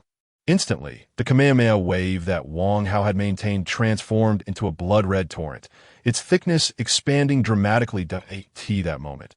A new wave of energy blast was unleashed, colliding violently with Wang Hao's blood-red Kamehameha. Boom! A terrifying explosion reverberated, yet Wang Hao's blood-red Kamehameha showed no signs of being shattered. It merely momentarily halted its advance against the overwhelming force of 4. 6. Bang! After a brief standoff, another thunderous sound erupted as Wu Taidu's energy blast was forcibly dispersed, vanishing in a thin air. What? In that moment, Wu Taidu's pupils constricted to their utmost limit, his mouth agape in shock. Barely able to believe his own eyes. Whoosh! Seizing the opportunity, the blood-red Kamehameha surged forward with ferocity, producing a piercing sound as it raced towards Wu Taidu, and why life is at an end. In his mind, he could only think this, as Wu Taidu's final energy blast was mercilessly dissipated, leaving him no time to unleash another attack. Chapter 68. Triumph at last. The secret of the Senzu being. The blood-red Kamehameha, radiating an aura of unfathomable terror, swept across the sky like a colossal crimson wave, vanishing into the infinite distance. Am I still alive? Turning his somewhat stiff neck, Wu Taidu gazed towards the direction in which the blood-red Kamehameha had disappeared, murmuring to himself as if still in disbelief. Moments ago, that terrifying wave had barely grazed past his head. He firmly believed that his body could not withstand even a tenth of a second of its onslaught without being reduced to nothingness. What about that young man? As his thoughts turned once more, Wu Taidu could not help but glance in Wang Hao's direction, and his expression faltered, muttering in confusion. Is that the same lad from earlier? How could he have transformed into this state? Following Wu Taidu's gaze, one could see that Wang Hao was now a pitiful sight, his clothes tattered, resembling a victim emerging from a refugee camp, so emaciated that the term skin and bone seemed inadequate. He was practically a mere skeleton. Moreover, his body was riddled with numerous wounds, yet the blood that once flowed from them had long since ceased, as if completely drained. By the aura, it is undoubtedly that young man. Yet why does his energy seem so feeble, akin to a flickering candle in the wind, poised to extinguish at any moment? As his thoughts grew increasingly active, Wu Taidu pondered, his gaze towards Wang Hao steeped in profound uncertainty. Quickly, we must catch that young man. He has just employed a self-destructive technique, nearly draining all of his blood. Immediate medical attention is imperative. Just then, the North King's voice resonated urgently in Wu Taidu's mind. Filled with anxiety, prompted by the North King's reminder, Wu Taidu finally regained his composure, his expression shifting as he darted towards Wang Hao. That moment, Wang Hao, unable to maintain his flight any longer, plummeted from the sky. Young man, I never anticipated you would push yourself to such extremes. Yet that last strike was truly terrifying. I could not possibly withstand it with my own power. Easily catching Wang Hao's falling form, Wu Taidu gazed at Wang Hao's dim, yet spirited eyes, unable to suppress a sense of melancholy as he spoke, the depth of his sorrow unmistakable. Help me. Struggling to part his lips, Wang Hao emitted a faint sound, as if imploring Wu Taidu for assistance. What are you saying? Although Wu Taidu noticed Wang Hao's attempt to communicate, it was futile. Wang Hao was in no condition to convey his thoughts, and Wu Taidu could not discern his words. Quickly, search within my embrace. There is a box containing universal capsules, and the rightmost capsule contains a medicine known as Senzu being, which can heal his current condition. At a pivotal moment, the voice of the King of Worlds echoed once more within Wu Taidu's heart, finally illuminating his understanding. Without hesitation, Wu Taidu swiftly retrieved a box from Wang Hao's embrace. He located the rightmost capsule and released a clay jar. Indeed, it was a mystical bean. With this, there would be no trouble. As he extracted a single mystical bean from the jar, A flicker of joy crossed Wu Taidu's face, and he exhaled a sigh of relief as he spoke. Chapter 68. The Ultimate Victory. The secret of the mystical beans. As he took out a mystical bean from the jar, a hint of elation appeared on Wu Taidu's face, and he spoke with a tone of relief. However, he was astonished that this young man had managed to procure so many mystical beans. The Kaishan was indeed rather indulgent towards him, as he fed the mystical bean into Wang Hao's mouth. Wu Taidu expressed his surprise, his expression tinged with nostalgia, as if recalling the days he spent training atop the Kaishan Tower. Gulp. With no strength to chew, Wang Hao could only struggle to swallow the entire mystical bean whole, nearly choking in the process. Fortunately, luck was on his side, and such a calamity was ultimately averted. As the mystical bean descended, Wang Hao once again felt the peculiar energy he had experienced before. It surged forth from his abdomen, radiating throughout his entire being in an instant. It was as if every cell within his body had been instantaneously activated, becoming remarkably vivacious, in a swift flurry. The cells began to divide and proliferate rapidly, and whether it was torn muscles, shattered bones, or the missing blood within him, all began to fervently restore themselves to their original state. Visibly, Wang Hao's emaciated form quickly regained its fullness, as if inflated like a balloon, and within a few breaths he had returned to his former self. As his body healed, the power within Wang Hao also began to awaken at an astonishing pace. The previously feeble aura, akin to a flickering candle in the wind, grew increasingly formidable. Truly, the mystical being was remarkable, capable of effortlessly mending such grievous wound. If only I had possessed one during my battle with the demon king Piccolo. Perhaps Wu Taidu, who had been observing from his side, could not help but exclaim in awe before his tone shifted as he recalled past events. That's how it is. The special power within the mystical beings is a form of vital energy. As he quietly sensed the unique energy that had seamlessly integrated into his body due to its restoration, a profound realization dawned upon Wang Hao, and he involuntarily exclaimed, finally grasping the secret of the mystical beings. This marked Wang Hao's second consumption of a mystical being. Vital energy. Have you truly reached such a level, you rascal? Upon hearing Wang Hao's epiphany, Wu Taidu snapped back to reality, unable to suppress his astonishment as he inquired. As the creator of the Kikaho, Wu Taidu undoubtedly possessed a certain understanding of vital energy, and he had begun to intuitively recognize the connection between vital energy and martial arts, thus leading to his surprise at Wang Hao's words. Yes, thanks to the King of Worlds, I was fortunate enough to acquire the method of cultivating vital energy and to comprehend its existence. Recalling his thoughts that had drifted due to the mystical being, Wang Hao turned to Wu Taidu and explained, it was the King of Worlds after all? That makes sense, but you truly are fortunate to receive the teachings of the King of Worlds. No wonder you have become so powerful.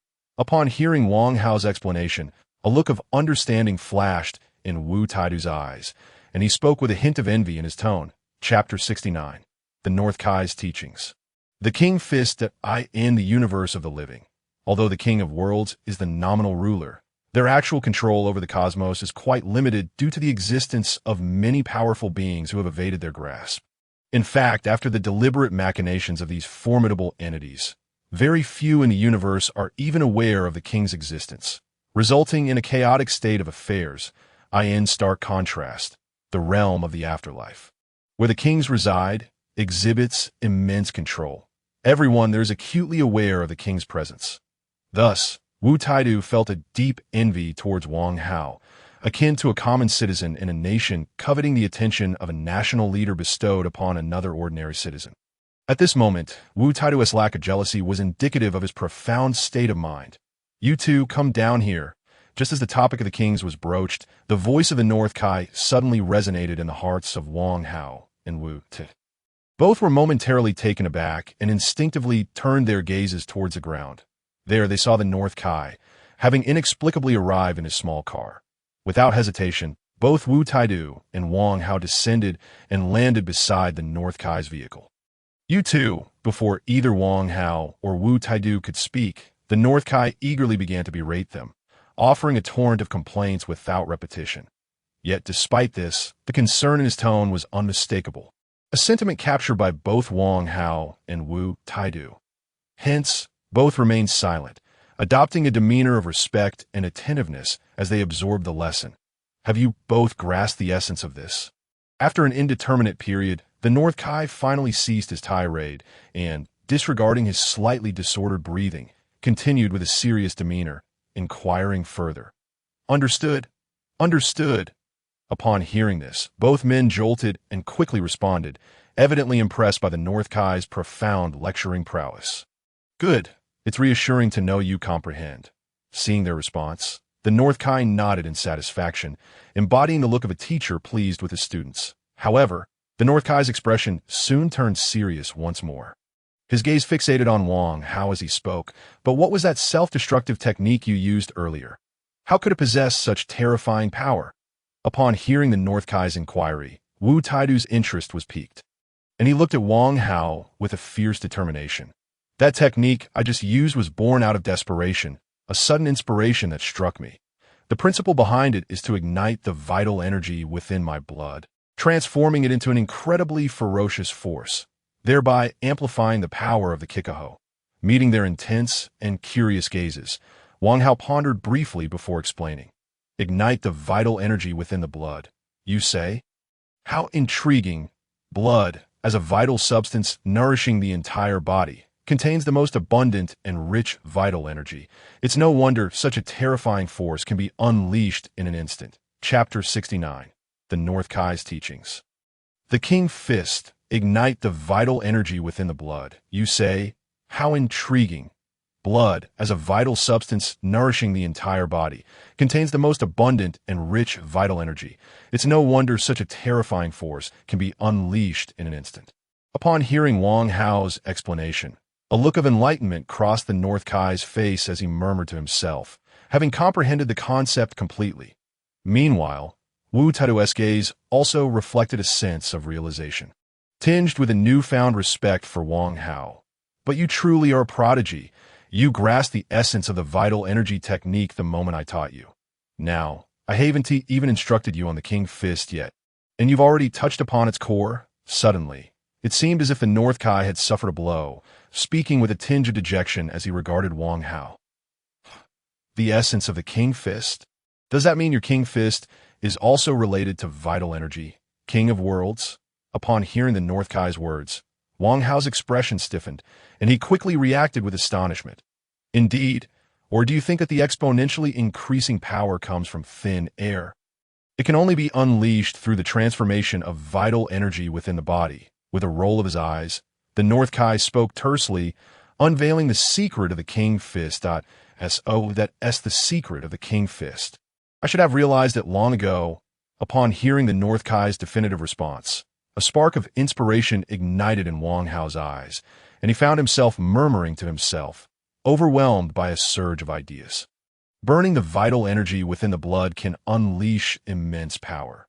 Similarly, the King Fist can also release tremendous strength. Both of their characteristics are that the aura has been dyed a blood-red hue, placing an extraordinary burden on the body. As he muttered to himself, the brilliance in Wang Hao's eyes intensified, and his expression grew increasingly fervent. Kaioken. Suddenly, Wang Hao let out a powerful shout, and a surge of crimson energy erupted from his body, creating a tempestuous airflow that sent the North Kai and his beloved vehicle, along with the esteemed Wu Taidu, flying through the air. The unexpected turn of events caused the North Kai's complexion to change dramatically, and he could not help but exclaim in shock, "Lord Kai!" At this critical moment, Wu Taidu swiftly reacted, calling out loudly and rapidly moving his body to catch the North Kai and his cherished vehicle, distancing them from Wang Hao. Could it truly be so? Is this the principle of the Kaioken? It accelerates the flow of blood within the body, simultaneously igniting the vital energy through unique technique, allowing for a comprehensive explosion of one's strength, unleashing a terrifying power that could multiply several or even dozens of times. The mystery of the Kaioken's multiplication lies in the speed of blood flow within the body and the degree of vital energy combustion therein. Is it not? Oblivious to the changes in the outside world, Wang Hao is wholly engrossed in the transformations occurring within him, muttering to himself as he dissected the principles of the Kaioken with remarkable clarity. Chapter 70, Fivefold Kaioken. The bitter Kai. Could it be that Wang Hao, that lad, has truly learned the method of executing the Kaioken solely from my words? How is that even possible from a distance? The North Kai observed Wang Hao, enveloped in a fiery, crimson aura, and felt the nearly doubled ferocity of his energy, leaving him utterly dumbfounded and incredulously screaming. It is essential to note that while the Kaioken indeed relies on the vital energy within the blood, its execution is exceedingly challenging. Even if Wang Hao possesses proficiency with the energy sphere, the complexities of the other steps remain formidable.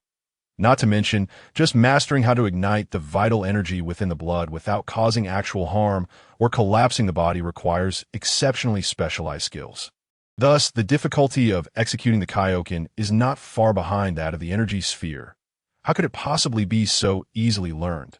Lord Kai. While it is indeed astonishing, Wang Hao has undeniably employed a novel technique to enhance his strength. Completely different from his previous combat style, this moment, Wu Tai Do, stationed beside the North Kai, could not help but speak up, his gaze fixed intently on Wang Hao's figure, filled with awe, despite having elevated his opinion of Wang Hao time and again. Whenever he believed he had reached the pinnacle of understanding, Wang Hao would invariably perform an incredible feat that would shatter his preconceived notions, leaving him in a state of astonishment. Boom! As if seeking to amplify the shock experienced by the North Kai and Wu Tai Do. The surging crimson flames enveloping Wang Hao flared once more, expanding dramatically. An overwhelming ferocity emanated, and an immense power erupted, causing Wang Hao's combat strength to escalate at a rapid pace. 0.1 times. 2 times, 3 times, 20,000, 30,000, 40,000. Just as when he unleashed the Thunder God form, his strength began to grow exponentially. Boom! Ripples surged through the air, with terrifying shockwaves crashing over one another. Last, Wang Hao's power approached 80,000 points. Then, suddenly, akin to a vehicle running out of fuel, the acceleration of his enhancement abruptly slowed. A mere 5-fold increase in power, nearing 80,000. Why does this pressure on my body feel so intense? It surpasses even my Thunder God form's terror. Feeling the increasingly overwhelming pressure within him and bearing the sensation that he might burst at any moment, Wang Hao was compelled to abandon his efforts to further elevate his power, opting instead to maintain his current state. Could it be that the Kaioken I have grasped possesses certain flaws? Otherwise, how could it be so much more daunting than my Thunder God form? It seems I must seek the North Kai for the complete training methodology of the Kaioken. As thoughts raced through his mind, Wang Hao could not help but glance in the direction of the North Kai, quietly contemplating his next steps. However, while my Kaioken may not yet be perfect, the underlying principle should be entirely akin to the North Kai's Kaioken. Comparatively, this state derived from the Kaioken is indeed more powerful than my Thunder God form at the same level. Is there a difference in emphasis? My Thunder God form focuses on speed.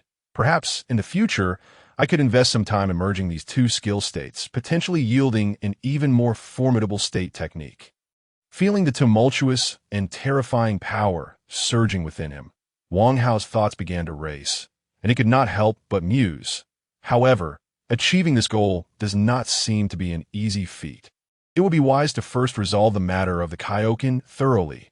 Exhaling a long breath of stagnant air, Wang Hao controlled the flow of blood and vital energy within his body, dissipating the state of the Kaioken. Consequently, the violent crimson flames surrounding him instantly transformed into a white aura, and his formidable energy plummeted, reverting to the level of an ordinary state. Compared to before the battle commenced, my strength has indeed increased.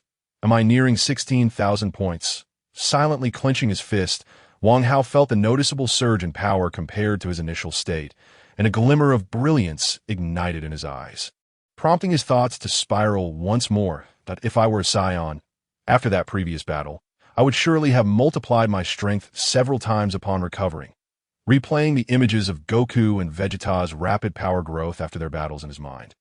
Wang Hao could not help but murmur, feeling a renewed tension as his previously relaxed demeanor shifted. Surely, with my current strength, Goku, leveraging the terrifying traits of a scion, could easily catch up to me.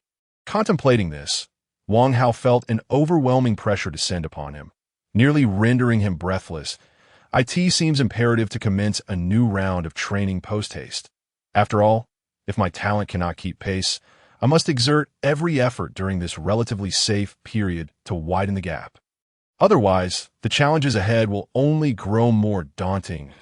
As these thoughts occupied his mind, Wang Hao's gaze instinctively shifted toward the distant North K at that moment.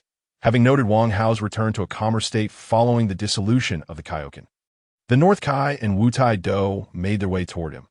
Upon catching Wang Hao's gaze, the North Kai could not contain his excitement and called out, "Wang Hao, have you truly mastered the Kaioken?"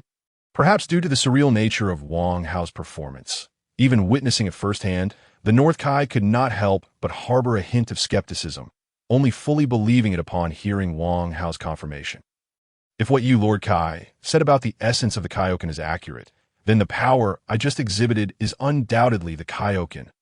Upon hearing the North Kai's inquiry, a spark of brilliance flickered in Wang Hao's eyes, and without hesitation, he responded, "Is that truly the case? I never anticipated you could learn the Kaioken from a single phrase of mine. How did you accomplish this?" Hearing Wang Hao's affirmation, the North Kai's face shifted to one of realization, accompanied by a bittersweet tone as he posed yet another question. Chapter 71. The Secret of Success. The promise before departure. Throughout the countless years of the North Kai's existence, he had encountered many prodigies. Yet he had never witnessed anyone as astonishing as Wang Hao.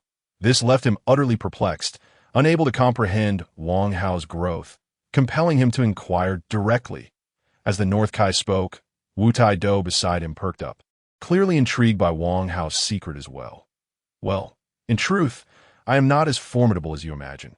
The reason I can achieve this level is simply that my accumulation has reached a sufficient strength, enabling me to fulfill the conditions for these actions." Observing the curious gazes of a North Kai and Wu Tai Do, Wang Hao paused briefly, then began to explain, "Sufficient accumulation." Upon suddenly hearing such a response from Wang Hao, both North Kai and Master Wu could not help but furrow their brows, murmuring his words in disbelief. Let me put it this way. If we were to regard the Kaioken as a complex mathematical conundrum, then I am the one who has mastered all the formulas involved. Yes, soon as I see the problem, I can effortlessly solve it. Noticing that the two remained somewhat perplexed, Wang Hao contemplated briefly and continued to elucidate. Employing metaphors for clarity. You recall the final move I executed during our battle. It was conjured in a flash of inspiration after my blood erupted outward, dyeing my aura crimson. The success of that technique stemmed from having learned the spirit bomb, which enabled me to exert a certain level of control over my internal energy, thus fully unleashing my potential in the face of life and death. Ultimately, the triumph of the Kaioken was predicated on my ability to manipulate energy. Having successfully ignited the energy within my blood, along with your invaluable guidance, Lord Kai, and my experiences as the embodiment of the Thunder God, Wang Hao articulated the specific reasons and conditions for his success with remarkable clarity. I see now, indeed, there are numerous factors at play that have contributed to your remarkable achievement. Wang Hao explained. North Kai and Master Wu displayed expressions of sudden enlightenment, muttering to themselves as they finally grasped his meaning. However, even so, without a certain level of insight and fortune, such feats would still be challenging to accomplish. Suddenly, as if struck by a thought, Master Wu spoke with a hint of nostalgia. Indeed, Master Wu is correct. Your insight and luck are commendable, allowing you to succeed time and again. I wonder if this trend will continue in the future. Hearing Master Wu's sentiment, North Kai could not help but echo, his tone imbued with a sense of yearning. Rest assured, my Lord Kai, I will only grow stronger from here on out, and with my growing strength, I shall shatter any ill fortune that comes my way. Wang Hao responded confidently, his expression resolute, emanating an immense aura that seemed to reflect his determination. Very well, let me bear witness to how far you will grow in the future. Seemingly inspired by Wang Hao's fervor, North Kai exclaimed excitedly, I too shall watch over you from the heavens, eagerly anticipating your ascension among the universe's mightiest. Beside them, Master Wu was similarly stirred, unable to contain his enthusiasm. Indeed, await the spectacle. Wang Hao replied, his gaze sweeping over the two, his voice resonating with powerful conviction, reaffirming their trust while solidifying his own resolve. Chapter 71. The Secret to Success, Promises Before Departure. Time flew by, the sun and moon weaving a tapestry of days. At this moment, it had been a full week since the battle with Master Wu. After Wang Hao had expressed his determination that day, the three had returned to King Kai's planet, where Master Wu gratefully received guidance from North Kai. Meanwhile, Wang Hao seized the opportunity to inquire about the complete training methods for the Kaioken. He even sought further instruction from Master Wu regarding the Spirit Bomb and the Universal Shocking Palm. Master Wu, without reservation, imparted all his knowledge, including the Super Spirit Bomb and the Thunder Sea Purgatory, thereby enhancing Wang Hao's foundation further. A week later, having mastered all the techniques from North Kai and Master Wu, Wang Hao finally made his request to return to Earth. The day has come. I must admit, I feel a tinge of reluctance at seeing you depart. North Kai gazed at Wang Hao with a sense of wistfulness, his feelings of attachment palpable to Wang Hao. Fear not, my Lord Kai. I shall return a visit whenever I have the opportunity. Overwhelmed with emotion, Wang Hao could not help but respond. Indeed, such sentiment is appreciated. However, do not grow complacent upon your return to Earth. Remember, the universe is filled with countless formidable beings, some of whom are 100 or even 1,000 times stronger than you, so one must not be arrogant. North Kai nodded appreciatively, his tone imbued with genuine concern. Rest assured, I will heed your counsel and strive diligently in my cultivation. Wang Hao's mind raced with the formidable foes he had encountered in the original Dragon Ball narrative, his demeanor growing serious. Then go forth. I have already notified the Guardian of Earth. When you arrive at King Yama's realm, he shall come to collect you. Pleased with Wang Hao's solemn reply, North Kai nodded approvingly.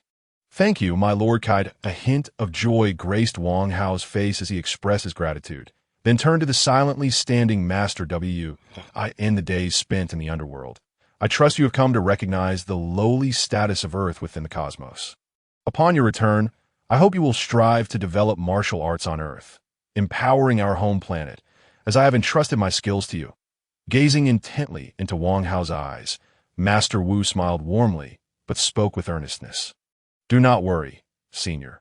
As a citizen of Earth, I cannot stand idly by while our planet remains so weak that I believe that one day, Earth shall rise to become a revered superpower in the universe. Unfazed by Master Wu's scrutiny, Wang Hao spoke solemnly, his tone unwavering. Chapter 72. Ultimately departing. Farewell to son Wukong at this moment. Wang Hao's response was devoid of any pretense, as this thought had long been rooted in his mind. Moreover, he was genuinely intrigued by this idea, and, as his strength grew, the urge to put this ambition into action intensified. In his previous life, the Dragon Ball world, as depicted in a comic, had seemed illusory and non-existent. Regardless of the myriad of flaws and inconsistencies, as long as the narrative was captivating and the battles exhilarating, he would not dwell too deeply, for it was unnecessary and unrelated to him. Yet now, having truly arrived in this world, it could no longer be perceived as mere fantasy. Everything here, every person and event, was palpably vivid, each possessing their own emotions and thoughts, capable of making entirely different choices under his influence. This was an extraordinarily tangible reality. Wang Hao could not help but marvel at this realization. In this moment, the surrealness brought about by his transmigration had transformed into authenticity through his journey of cultivation. He had forged friendships, experiencing their joys and sorrows, as well as the myriad ways in which they supported and cared for him. The barriers and feelings of estrangement he once harbored had quietly melted away, allowing him to genuinely integrate into this world, this Earth. With newfound attachments and aspirations, Wang Hao naturally began to contemplate matters more deeply, encompassing both Earth and its inhabitants. After all, Earth was the cradle of his existence, and its people were his compatriots. One must cultivate oneself in times of adversity, and in times of prosperity, strive to benefit the world. This was a principle that Wang Hao deeply resonated with. In his earlier vulnerability, he focused solely on self-preservation, desperately seeking the strength to protect himself. However, Now that he had acquired sufficient power for self-defense, the notion of leading Earth's development and elevating it from its primitive state had gradually surfaced within him. Master Wu's exhortations were perfectly aligned with his intentions. Furthermore, a shallow pool cannot nurture a true dragon. Only a thriving martial world can give rise to true strength, facilitating his own martial journey. Perhaps in the future, with the presence of Dragon Ball warriors, Earth will become remarkably powerful, enhancing its status and standing in the cosmos. Yet, these warriors are but a minority. What will happen when they age and pass away? What fate awaits Earth then? Thus, the issue of long-term succession cannot be altered by merely one or two formidable beings. Only when the people of Earth become strong and, at the very least, less ignorant, can the planet hope for genuine longevity. Regardless of success or failure, this is a duty he, as an Earthling, must undertake. Moreover, in the future, the Earth will undoubtedly face numerous crises, and as a formidable representative of humanity, he cannot simply stand idly by. However, if after fighting to the bitter end, he were to have the fruits of his victory stolen by a mere jester and his strength belittled as mere trickery, he would find it impossible to remain as composed as the Dragon Ball warriors in the original tale. For this singular reason, he must endeavor to transform the ignorant perceptions of humanity, helping them to truly comprehend the realities of this universe. Furthermore, as a human from Earth, how could one be so foolish? Does this not further diminish the standing of Earthlings within the cosmos? Such a notion is utterly intolerable. Upon hearing Wang Hao's earnest response, Wu Taidu could not help but display a hint of relief on his face, his tone even tinged with a trace of aspiration. Chapter 72. Ultimately departing. Farewell, son Wukong. Wang Hao, having expressed his solemn agreement, chose not to continue speaking. Instead, he cast a deep glance at North Kai and Wu Taidu before soaring into the air, heading towards Snake Way. Before long, his figure vanished completely at the end of Snake Way. This time, Wang Hao did not activate his special amplification powers. Thus, by the time he reached the entrance of Snake Way, a full hour had elapsed. Wang Hao, you have finally returned. I have been waiting for you for quite some time. As soon as he emerged, a familiar voice suddenly reached his ears. Oh, it is the Supreme Kai. I must trouble you once more. Shifting his gaze to the newcomer, Wang Hao greeted him joyfully. It seemed to have gained quite a lot from Lord Kai. After scrutinizing Wang Hao closely, the Supreme Kai, though unable to discern the depths of his power, spoke with a rare hint of envy in his voice. Indeed, I have reaped significant rewards this time, but it is largely due to your assistance. Supreme Kai. Upon being questioned by the Supreme Kai, Wang Hao had no intention of concealing anything and generously expressed his gratitude. Very well, grasp my arm, and let us depart from here, with a soft acknowledgement.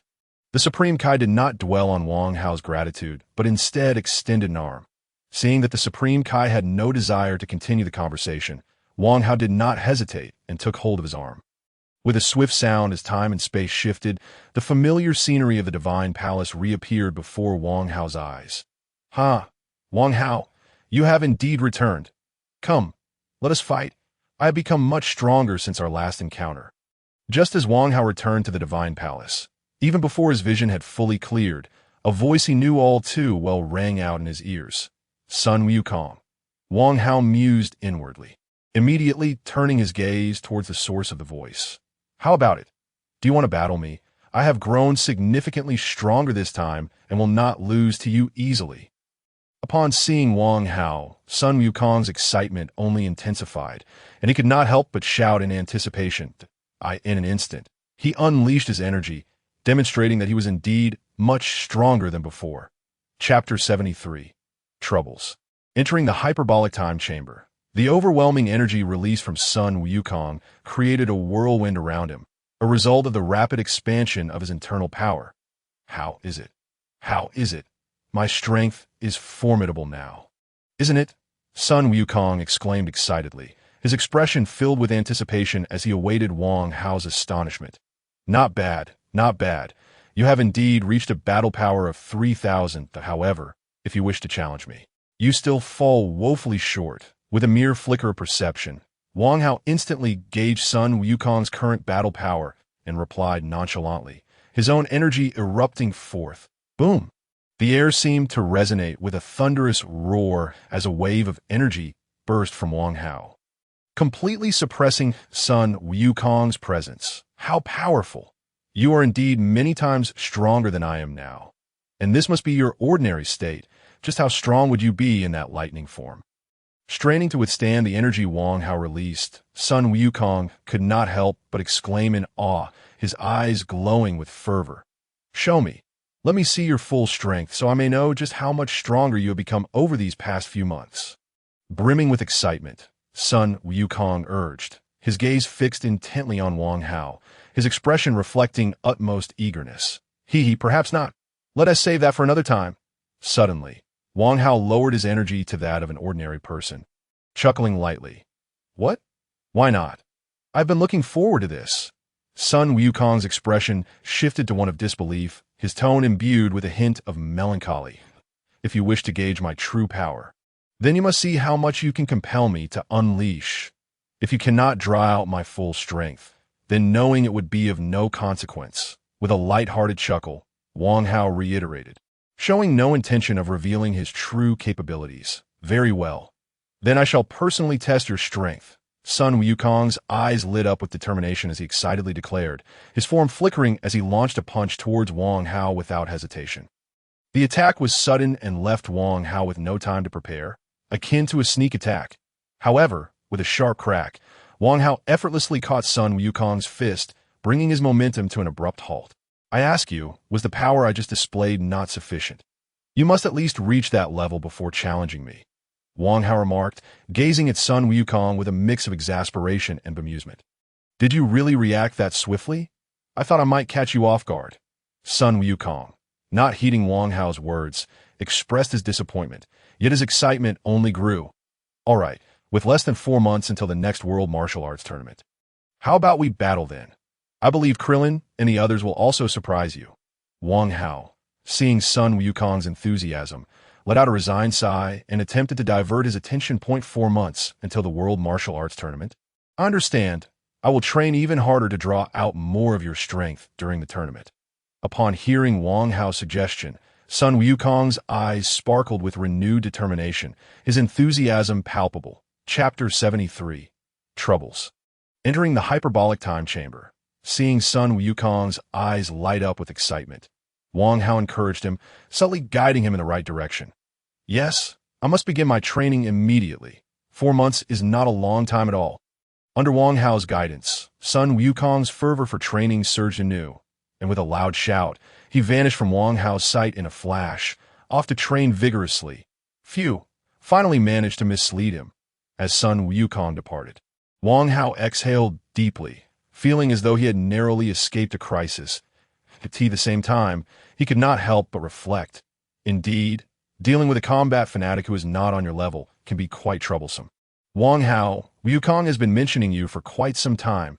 His enthusiasm for training has propelled him to unprecedented heights in such a short span. Observing Wang Hao's relief, the Supreme Kai, who had been watching from the sidelines, could not resist commenting, his tone calm, yet tinged with playful mockery. Indeed, with Sun Wukong's potential, as long as he is provided with adequate training conditions and exposed to higher realms, his progress will be astonishingly rapid. Wang Hao remarked, casting a glance at the Supreme Kai before returning his gaze to the direction where Sun Wukong had disappeared, his tone laden with a sense of nostalgia. Indeed, the potential of Sun Wukong is the most terrifying I have ever encountered. I can hardly fathom the formidable heights he will reach in the future.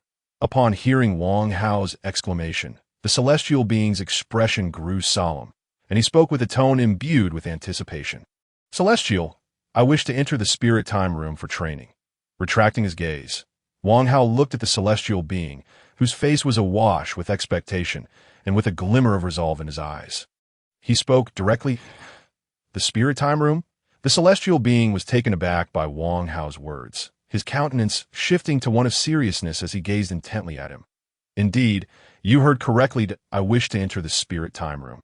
Seeing the celestial's penetrating gaze, Wang Hao reiterated with utmost seriousness, I have previously stated that each individual may only enter the spirit time room for 2 days in their lifetime. Are you certain you wish to proceed now? The celestial being fixes eyes on Wang Hao, seemingly attempting to discern his intentions. Yes, I am absolutely certain. Wang Hao remained unwavering, his tone resolute. Very well, since you are insistent. After a deep glance at Wang Hao, the celestial being turned and made his way toward the inner sanctum of the temple. Thank you, celestial. Observing the celestial's actions, a flicker of delight crossed Wang Hao's face as he quickly followed suit. Chapter 74. The Celestial's Warning. The second wish trailing behind the celestial being, they navigated through several corridors and winding paths, progressing deeper into the heart of the temple. During this passage, Wang Hao glanced back, only to find the route they had traversed had become a tangled labyrinth, akin to a maze where one could easily lose their sense of direction. If I had come here alone, I certainly would have lost my way, he thought to himself, tightening his pace to match that of the celestial being. Here we are. Ahead lies the entrance to the spirit time room, seemingly attuned to Wang Hao's movements. The celestial being spoke, and a grand door at the end of the corridor gradually came into view that is at the entrance to the spirit time room. Upon hearing the celestial's words, Wang Hao's gaze fixated on the door, his eyes sparkling with excitement as he inwardly mused, feeling a surge of anticipation. The atmosphere within the spirit time room is thin, with temperatures fluctuating between -40 and 50 degrees Celsius. And gravity is 10 times that of Earth, presenting a harsh environment. Indeed, an excellent place for martial cultivation.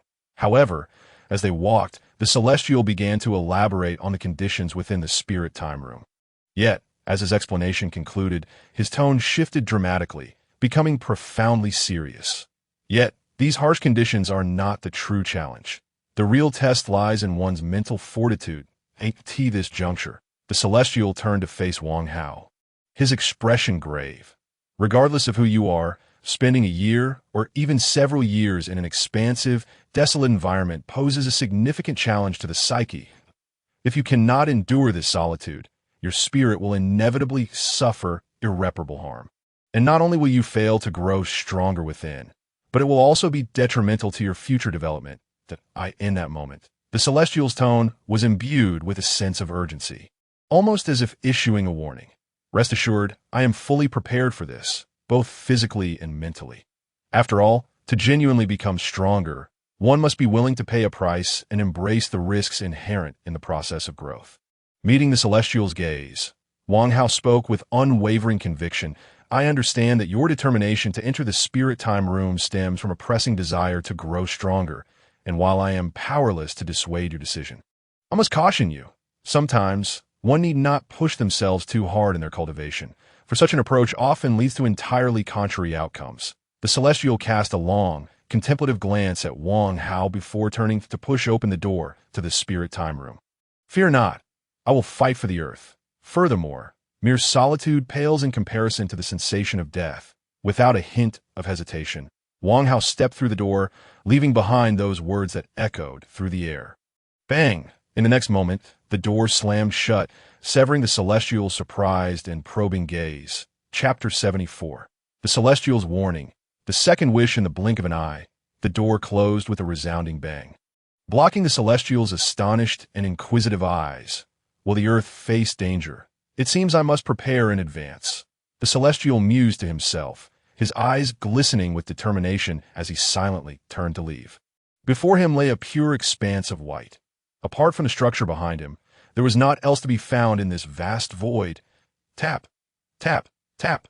In this desolate, eerily silent world, the only sound resonating was the echo of Wang Hao's footsteps, as if this place were a grave that could consume life itself, stirring a sense of trepidation within him. The spirit time room, perhaps, is the very opportunity one need to refine my spirit. Gazing into the stark whiteness surrounding him, a look of gravity crossed Wang Hao's face as he murmured to himself, as long as one invests effort, rewards are certain to follow. If I can endure the solitude here, my spirit will undoubtedly strengthen, my mind will fortify, and my realm will ascend. Though this method of spiritual refinement may be exceedingly simplistic and prone to complications, its efficacy cannot be denied. Once a certain threshold of accumulation is reached, qualitative transformation will ensue. yielding extraordinary results that will draw Wang Hao closer to his aspirations. At last, my time has become ample. With the assurance of a second wish to the dragon, my time within the spirit time room will reset each year, granting me threefold the training time compared to others. Suddenly, the grave expression on Wang Hao's face dissipated like the tide, and he exhaled deeply, feeling a sense of relief wash over him. Moreover, I can allocate more time to organize the knowledge in my mind. Perhaps I can also distill some insights regarding spiritual cultivation techniques. Unconsciously, Wang Hao recalled the vast reservoir of knowledge sealed within his mind by the dragon, along with the enigmatic methods of spellcasting. And a spark of excitement flickered in his eyes as he murmured to himself. He vividly remembered the first time he delved into the knowledge within his mind, uncovering methods of enchantment and divination that did not pertain to qi cultivation. In the preceding period, driven by the urgency to enhance his own strength, Wang Hao had channeled all his energy into martial training, neglecting the organization of other forms of cultivation knowledge. Yet now, ensconced within the spirit time room, he possessed ample time to engage in both martial training and the organization of his mental knowledge without issue. In fact, such an endeavor could even serve to divert a portion of his focus, allowing him to endure the stillness of this realm without succumbing to psychological distress. With that thought, Wang Hao felt a surge of determination, and without further hesitation, he began his training in place, officially embarking on this journey of cultivation. Once his physical energy was depleted, he seated himself upon the ground, delving deep within to comprehend his own strength before commencing the organization of a knowledge residing in his mind. Chapter 75. The Concept of the Four Demon Fists. The Secret of Transformation. Bang, bang, bang. Within the pristine white space, four figures transformed into streaks of white lightning, weaving and intersecting as they engaged in fierce combat, producing a cacophony of sound that broke the stillness of the void, bringing a rare vibrancy to the atmosphere. Turtle School, Energy Wave, Energy Cannon, Energy Sphere, Slash, Chi Bomb. Resounding shouts echoed as a series of potent techniques erupted from the four figures, engaging in relentless assault and defense. Boom! Amidst the thunderous clash, the Energy Cannon and Turtle School Energy Wave collided and obliterated each other. In a fleeting moment, the energy orb was cleaved in two by a swift strike. Subsequently, the ultimate move soared away, and the four figures once again engaged in an even more intense round of offensive and defensive combat. Fists and feet collided, energy blasts whirled chaotically, and powerful techniques erupted intermittently, causing the very air of this realm to surge tumultuously. Finally, as if on cue, for resounding shouts erupted, and one could see that on each figure, lightning crackled around them, or crimson flames enveloped them, their auras multiplying in terror, sending shockwaves through the already tumultuous space. Boom! Boom! Boom! The exceedingly fierce battle unfolded once more, yet this time it was far more terrifying and intense than before. Time sped by, and the four figures remained evenly matched, the battle raging fiercely. Finally, at a certain moment, as they took deep breaths and halted their movements, four identical faces emerged, none other than Wang Hao. Panting, the four shared a silent gaze, simultaneously uttering words, rendering the scene exceedingly bizarre. Alas, although they had split into four bodies, their consciousness remained singular, making it far less fluid than when operating as one. Furthermore, the energy within them was equally divided into four parts, significantly diminishing their overall combat effectiveness, rendering it utterly impractical as a fighting technique. Reflecting on the battle just past, the four Wang Hao spoke in unison, their expressions tinged with disappointment. However, as long as the four demon fists still existed, perhaps I could combine them, developing a mythical technique akin to a three-headed, six-armed form. Just as disappointment began to surface, a new idea suddenly sparked in Wang Hao's mind, igniting a wave of excitement within him. Perhaps it is worth a try as he contemplated the methods of executing the four bodies fist and the four demon fist. The light in Wang Hao's eyes intensified, and he couldn't help but eagerly speak out.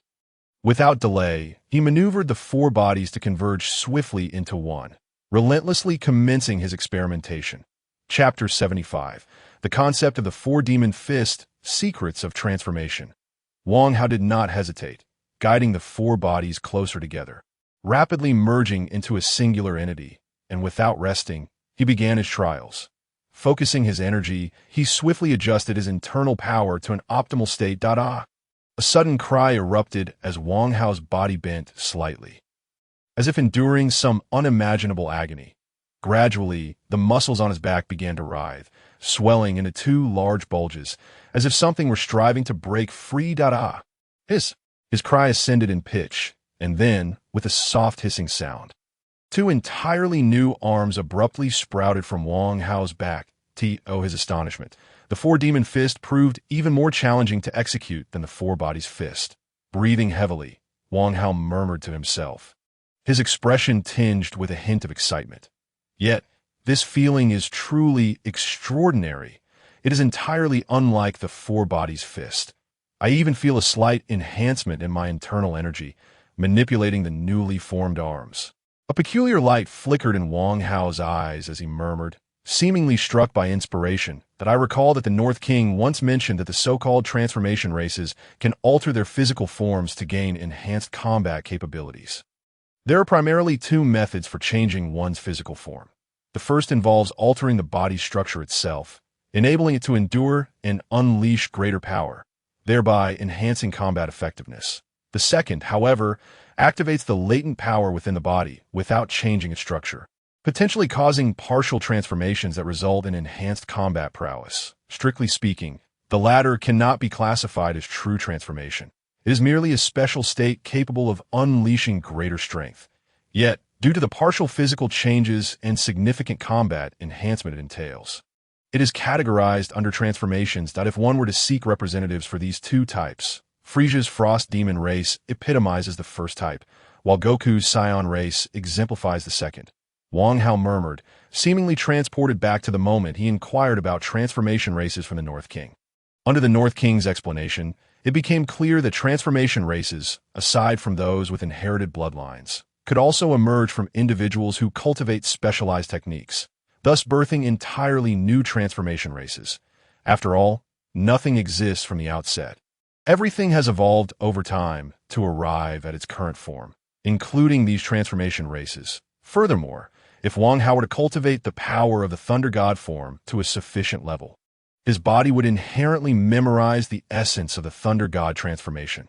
Upon siring offspring, they would inherit certain traits from his body, naturally possessing advantageous conditions for training in the Thunder God form, making it easier to master.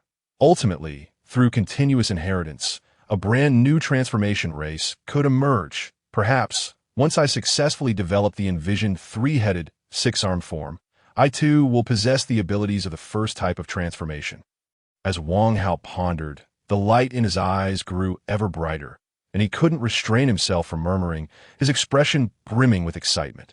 Could it be that Earthlings might evolve into a brand new transformation race because of me? Just like the Scions, unable to suppress such thoughts, Wang Hao felt an overwhelming surge of motivation welling up from within. Chapter 76. The Futility of the Divine Being's Meditation Method. Time flowed swiftly, and it had already been a full day since Wang Hao entered the room of spirit and time. In the internal time of the room, Wang Hao had effectively trained for an entire year. After one day had elapsed, the Divine Being once again stood before the entrance of the room of spirit and time, gazing at the immovable door, unable to suppress his murmurs. So, you have not emerged? It seems you are determined to remain for the full 2 years. Having spoken, the Divine Being did not linger further, turning to depart from the door. Meanwhile, on the other side of this door, within the room of spirit and time, Wang Hao was diligently experimenting with a newly perfected technique. He shouted loudly, releasing his energy without reservation, his form enveloped in a dense white aura, slightly hunched, with his bare torso revealing muscles that twisted and bulged, as if something were striving to break free. Open up! As though enduring excruciating torment, Wang Hao roared, the muscles on his body pulsating more violently. Hiss! Hiss! Hiss! Then, as if reaching his limit, Wang Hao's body could no longer contain the energies within, and 4 new arms, along with 2 additional heads, abruptly sprouted from his form in that moment, combined with the original head and arms he possessed. He truly transformed into a 3-headed, 6-armed visage. Finally, I have succeeded in executing it. This sensation surpasses even that of the 4 demon fist, experiencing the perspectives from 3 angles and the unique sensations as 6 arms extended. Wang Hao couldn't help but murmur. Even his already erratic breathing became increasingly frantic. However, despite having successfully developed this technique, why has my power not increased significantly? It hasn't even doubled, falling far short compared to the Thunder God form and the King's fist. After a considerable time, once the peculiar feeling subsided, Wang Hao's attention was drawn to the energy within him, murmuring, his 3 faces betraying a hint of disappointment. Although my power has increased by 80%, and the additional arms and heads allow for a terrifying increase in the number of strikes during combat, making both offense and defense more complete, this transformation ultimately feels rather futile. It has not reached the level I desired at all. With relentless strikes and the sensation of increasingly intricate offense and defense, coupled with a slight surge of strength, Wang Hao's face bore an ever-growing expression of entanglement. It appeared that he needed to seek a genuine transformation race for further research. The progress made through my own explorations has proven to be exceedingly sluggish. With a hint of resignation, he ceased his testing actions and murmured to himself, a glimmer of brilliance flickering in his eyes. A frozen demon, you say? One day, I shall capture one for an in-depth study. That moment, the image of Frisia and his transformation flashed through Wang Hao's mind, and he could not help but think fervently. His gaze igniting with fervor, seems the research on the 3-headed, 6-armed transformation can reach a temporary conclusion. Given my current reservoir of knowledge, there remains a considerable distance to cover, silently dispelling the 3-headed, 6-armed state. Wang Hao redirected his focus elsewhere. Chapter 76. A chicken rib, the celestial's method of meditation. Silently dispelling the 3-headed, 6-armed state, Wang Hao redirected his focus elsewhere, although the transformation had not yielded the anticipated results. The methods for cultivating mental strength had unexpectedly garnered substantial rewards. For this alone, my arduous seclusion has indeed been worthwhile. Reflecting on the mental cultivation techniques he had compiled, Wang Hao could not help but speak to himself again. His previously disappointed expression now transformed into one of joy. Just right. Having completed my physical training for today, I shall now commence my mental cultivation. With this thought, Wang Hao hesitated not a moment longer. Seating himself cross-legged in midair and gently closing his eyes, his breathing gradually became steady, his demeanor serene and tranquil, as his consciousness dove deep within his body. Then a faint glow began to emanate from Wang Hao. Appearing both gentle and mysterious, as his meditation progressed, he felt his mental strength incrementally growing stronger, while the vital energy within him became increasingly vibrant, gradually thickening and purifying. The energy, transformed from vital essence, also grew more active and refined, becoming increasingly malleable to his will. In that moment, Wang Hao was akin to a latter-stage Piccolo, fully immersed in a profound state of meditation. Indeed, this method of cultivation bore a significant resemblance to the meditation techniques employed by Piccolo and the Celestial, directly mirroring the meditative practices Piccolo often engaged in during his later stages. The origin of this meditation technique traces back to the Celestial on Earth, a unique method of cultivation that could only be mastered by the Celestial himself. This technique not only enhances the practitioner's mental prowess, but also stimulates the vital energy within, rendering it thicker and pure. Furthermore, even the energy derived from vital essence becomes more vibrant and refined. With continued practice, one could elevate their dimensionality, thus extending their lifespan. The term dimensionality signifies a standard by which the disparity between mortals and deities in the Dragon Ball universe is measured. Therefore, it can be asserted that this meditation technique is a formidable means by which mortals may ascend to divinity. Originally, such a method of cultivation would have been utterly unattainable for mortals. Even in the original tale, Piccolo possessed it solely because he was a manifestation of the Celestial and inherently shared a connection with him. However, the existence of Dragon Balls on Earth, akin to a cheat, enables the fulfillment of any wish.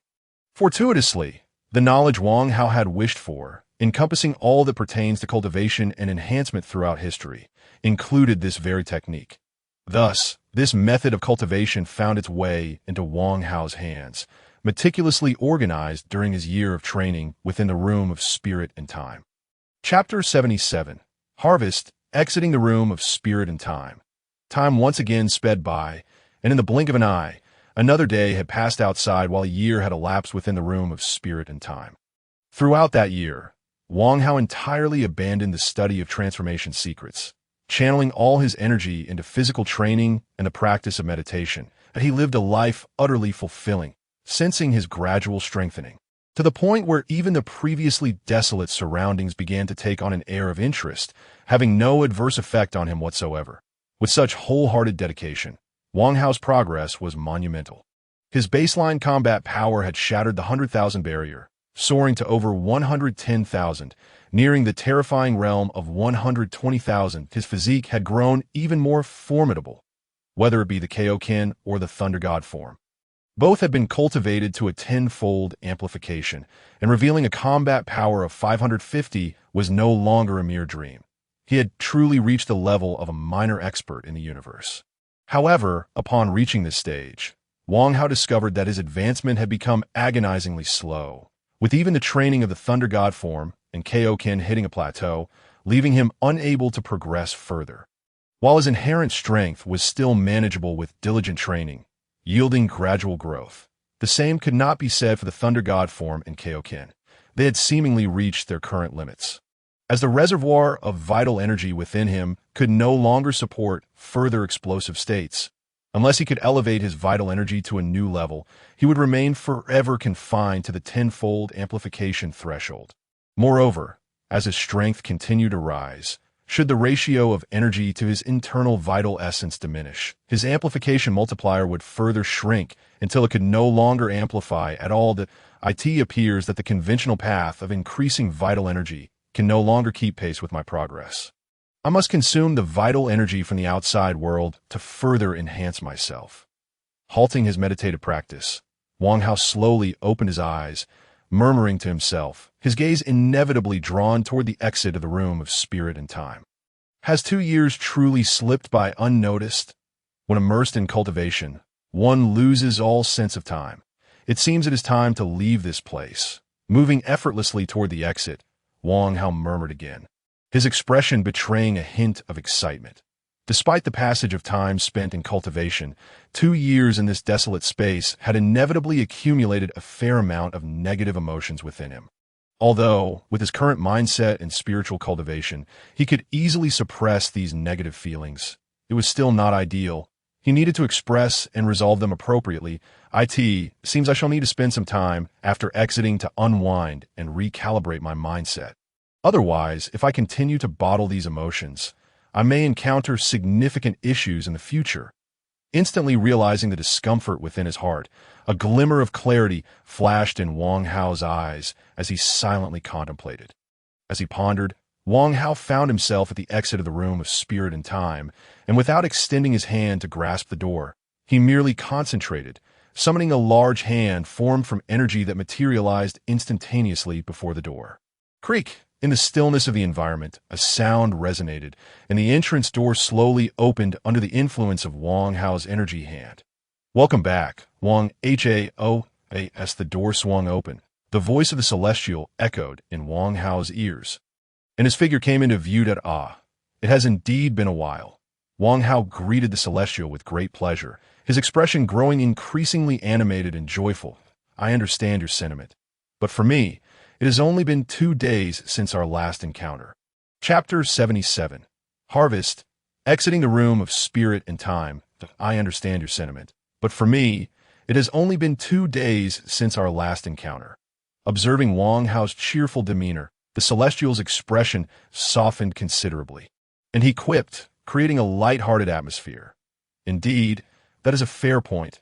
Wang Hao paused, then responded, his smile blossoming even brighter. While you appear to be in good condition, given the length of time spent inside, I advise you to take a moment to adjust yourself. After scrutinizing Wang Hao closely, a flicker of surprise crossed the celestial's eyes as he spoke thus. Rest assured, That is precisely my intention. You need not worry. Murmuring the words of the celestial being, Wang Hao's figure began to drift once more, making his way towards the temple's exit. He was increasingly eager to behold the mountains and rivers beyond. Are you not going to pay a visit to son Wukong? He has been muttering about you every day for the past couple of days, the celestial being remarked, following closely behind Wang Hao. His gaze continually scanning Wang Hao, as if attempting to gauge his current depth of strength. Son Wukong. Perhaps it is best to postpone that encounter. I shall meet him naturally at the Grand Martial Arts Tournament. Wang Hao replied, a faint twitch at the corner of his mouth betraying his reluctance, as he recalled the 2 occasions he had crossed paths with the legendary figure. Well, in that case, I shall soothe Wukong's spirit. However, I must say, you are becoming increasingly formidable. Given Wukong's current prowess, even an additional 4 months of arduous training would likely render him no match for you. Upon hearing Wang Hao's response, a glimmer of insight flashed in the celestial being's eyes, and he could not help but express his thoughts to Ha. As for my strength, rest assured, there is no one on earth who could possibly rival me at this juncture. Wang Hao chuckled lightly, easily perceiving the celestial being's inner thoughts, yet refraining from revealing any specifics. Before you entered the room of spirit and time, was that statement of yours hinting at the emergence of even more formidable adversaries that may pose a threat to Earth? Observing Wang Hao's response, the celestial being's gaze flickered once more, prompting him to inquire about Wang Hao's words from 2 days prior. Did you catch that? But then again, you have ventured into the underworld. What do you believe is the standing and strength of Earth within the cosmos? As the celestial being posed this question, Wang Hao's figure came to a halt, and he turned a glance at the celestial being. Responding, the standing and strength within the cosmos, you say? Upon hearing Wang Hao's reply, the celestial being recalled the words of the 2 spectral enforcers, murmuring them to himself, his expression growing increasingly complex. Chapter 78. Maple Leaf Martial Arts Hall. Master Wang Yu in the city of Maple Leaf, within a medium-sized martial arts hall located in the western outskirts. The orderly shouts of practitioners resounded, greeting the dawn with a vibrant vitality. As the scene shifted indoors, one could observe an open-air training area where dozens of individuals clad in white training garb stood in formation, diligently engaging in their morning exercises. Each time, a shout echoed.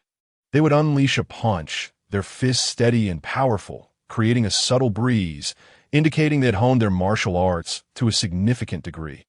Although their collective strength was not overwhelmingly powerful, merely a notch above that of ordinary individuals, their expressions bore a seriousness that left no room for complacency. Coupled with their vigorous punches, the atmosphere here was one of rare intensity and practice. This where my predecessor once trained. Indeed, it possesses an atmosphere quite reminiscent of my memories, standing quietly in a corner where he would not easily be noticed. Wang Hao observed the diligent students, unable to suppress a soft murmur, a hint of nostalgia flickering across his face. I wonder how Master is faring. When he was revived by the dragon, did it frighten him? In his mind, the imposing figure of a man surfaced, and a complex expression flitted across Wang Hao's face as he whispered to himself, a subtle smile emerging unbidden. Alas, I am no longer the person I once was, but rather a replacement, a traveler from another realm.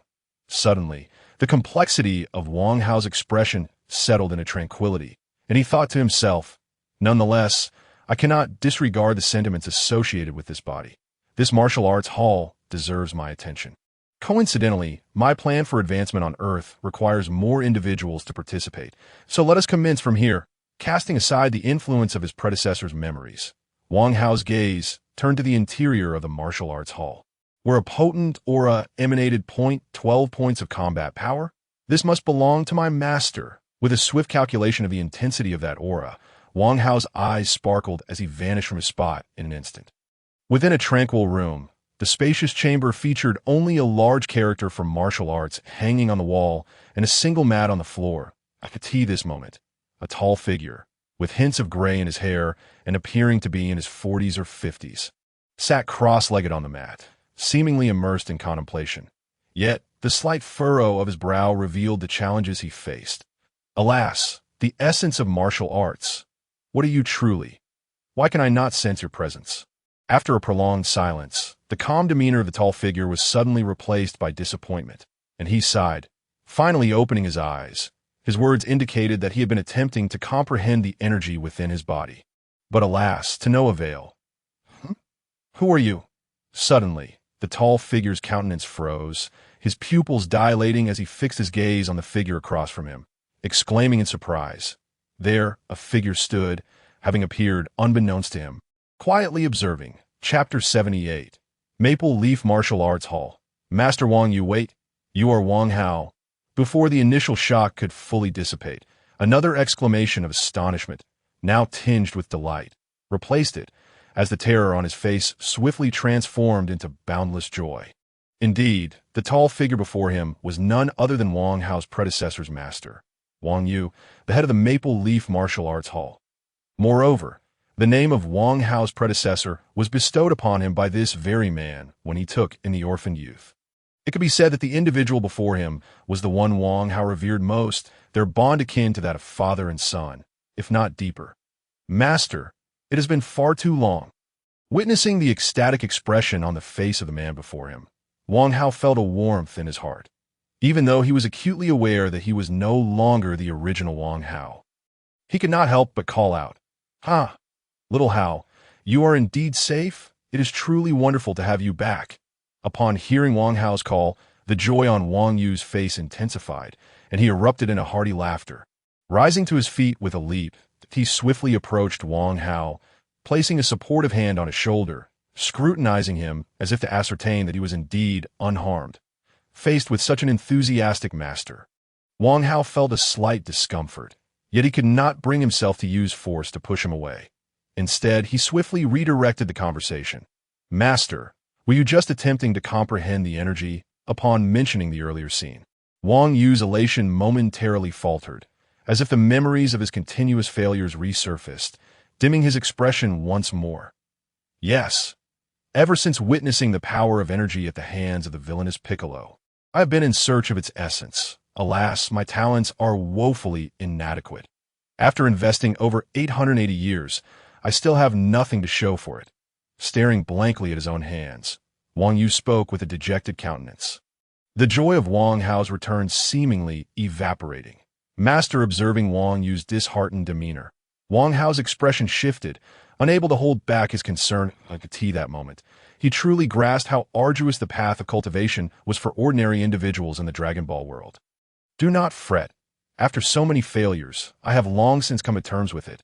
Moreover, now that you have returned, I believe you will surely grasp the essence of energy."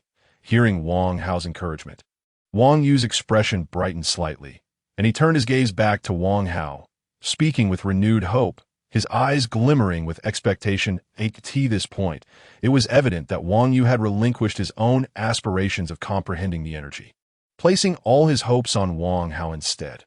After all, following countless failures over 2 years, his heart could no longer remain tranquil enough to meditate on it. "Master, I believe you should pursue the understanding of energy yourself. I am confident that you will succeed next time."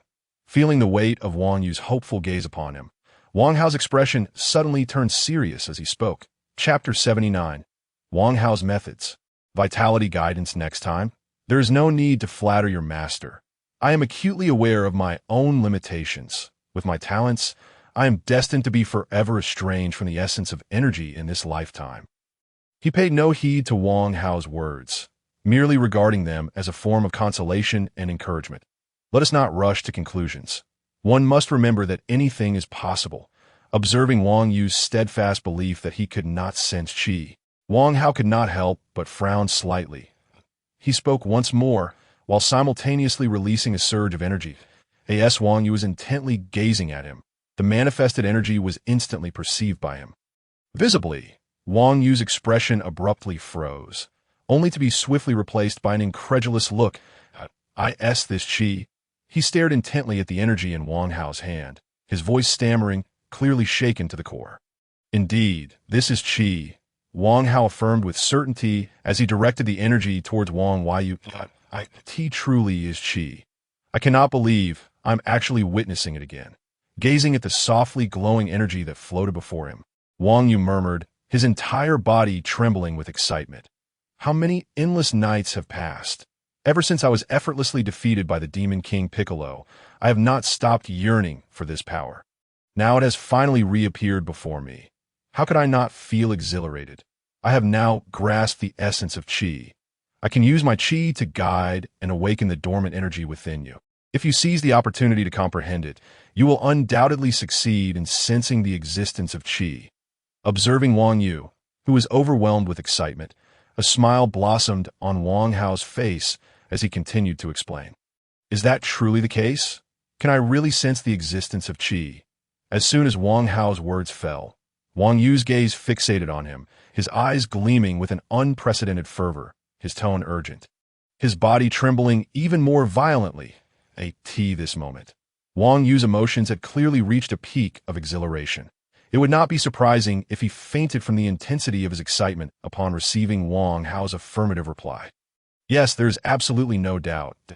In response to Wang Yu's fervent and expectant gaze, Wang Hao spoke once again, providing him with a reassuring answer.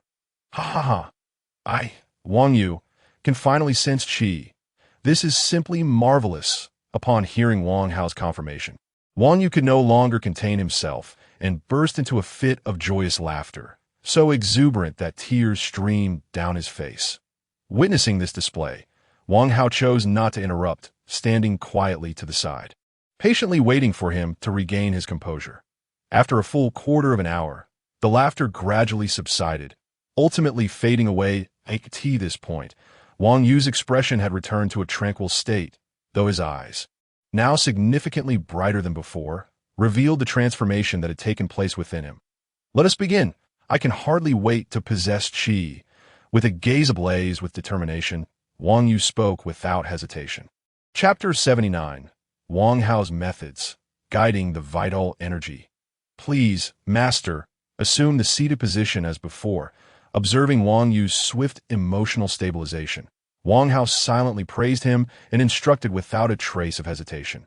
Following his directive, Wang Yu closed his eyes once more, adopting a contemplative posture. Relax your body. Your mind need not focus solely on one point, but rather disperse throughout your entire being, encompassing your entire essence within your consciousness. Sitting cross-legged before Wang Yu, Wang Hao softly guided him into a deeper state of meditation. As Wang Yu's expression grew increasingly relaxed, Wang Hao subtly released a sphere of vital energy, which, under his control, flowed into Wang Yu's body. You can feel a current of Qi swirling within you. It flows through your blood and permeates your muscles. Each movement serves to refine your body, and with each refinement, more Qi will emerge. Wang Hao's vital energy cautiously coursed through Wang Yu's body, gradually awakening his innate energy. You are accumulating more Qi. It is becoming increasingly uncomfortable within you. You must learn to control it, to guide it with your heart, to perceive it, allowing it to flow according to your will, becoming one with you.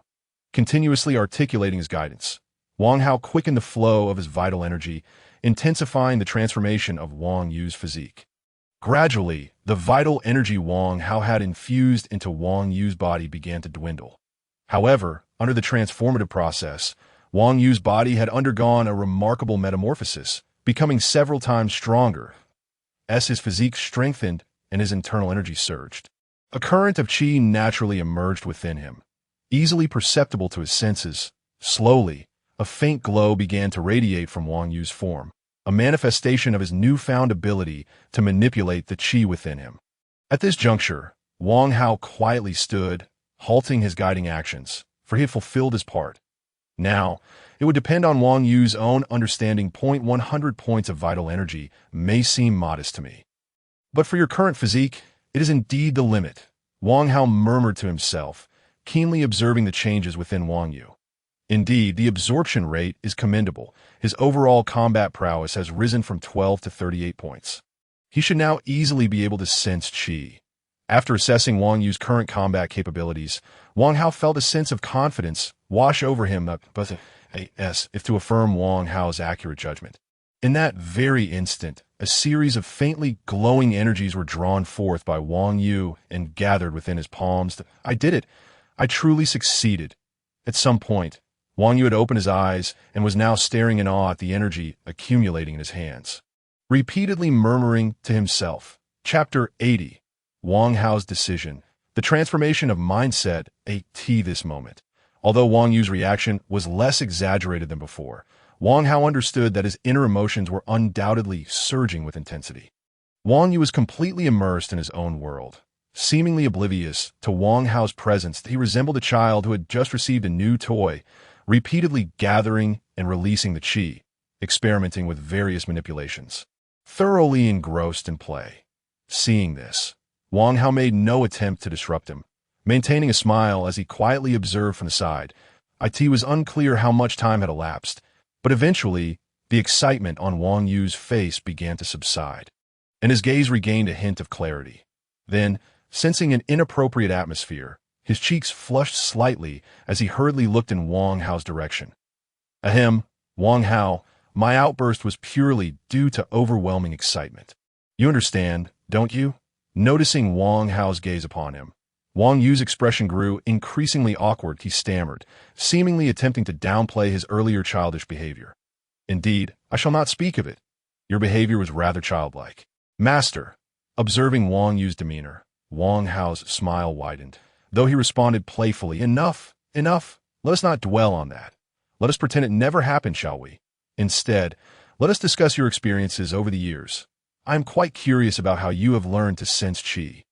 As Wang Hao broached the previous topic, Wang Yu quickly interjected, redirecting the conversation to inquire about Wang Hao's experiences during his years of absence. Those years.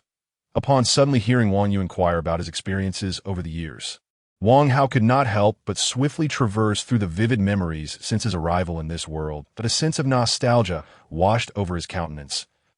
As the recollections unfolded, Wang Hao began to recount his tale. It all began with the arrival of the demon king Piccolo at the martial arts school, which led to the tragic demise of his master and fellow disciples. Driven by a singular purpose, he embarked on a solitary pursuit of the demon's trail. During this tumultuous journey, he suffered grave injuries and encountered figures such as Sun Wukong and Tien Shinhan, ultimately leading to the defeat of Piccolo. His journey continued to Kame House, where he learned the Kamehameha technique and mastered the art of key manipulation. Alone, he resumed his path of cultivation, seeking wisdom from the Ko Shin of the Ko realm and the divine halls above. Now he had returned, having completed his training. Throughout this period, aside from revealing his reincarnation and training in the other world, he disclosed everything about the Dragon Balls without reservation. To his astonishment, he learned of the multitude of formidable masters and serendipitous encounters that existed in this world, filled with secrets beyond imagination. How naive I was to confine myself within such limited horizons. As Wang Hao's narrative unfolded, Wang Yu's expression shifted to one of increasing astonishment. When Wang Hao finally concluded, Wang Yu's demeanor was one of sheer incredulity, and he could not help but exclaim, However, Xiao Hao, that you could attain such extraordinary opportunities makes my demise worthwhile. Abruptly, Wang Yu gazed at Wang Hao with a serious expression, his eyes betraying an uncontainable sense of pride. Witnessing Wang Yu's sudden declaration and expression, Wang Hao felt a tremor run through him. A warmth mingled with complex emotions surged within, rendering him momentarily speechless.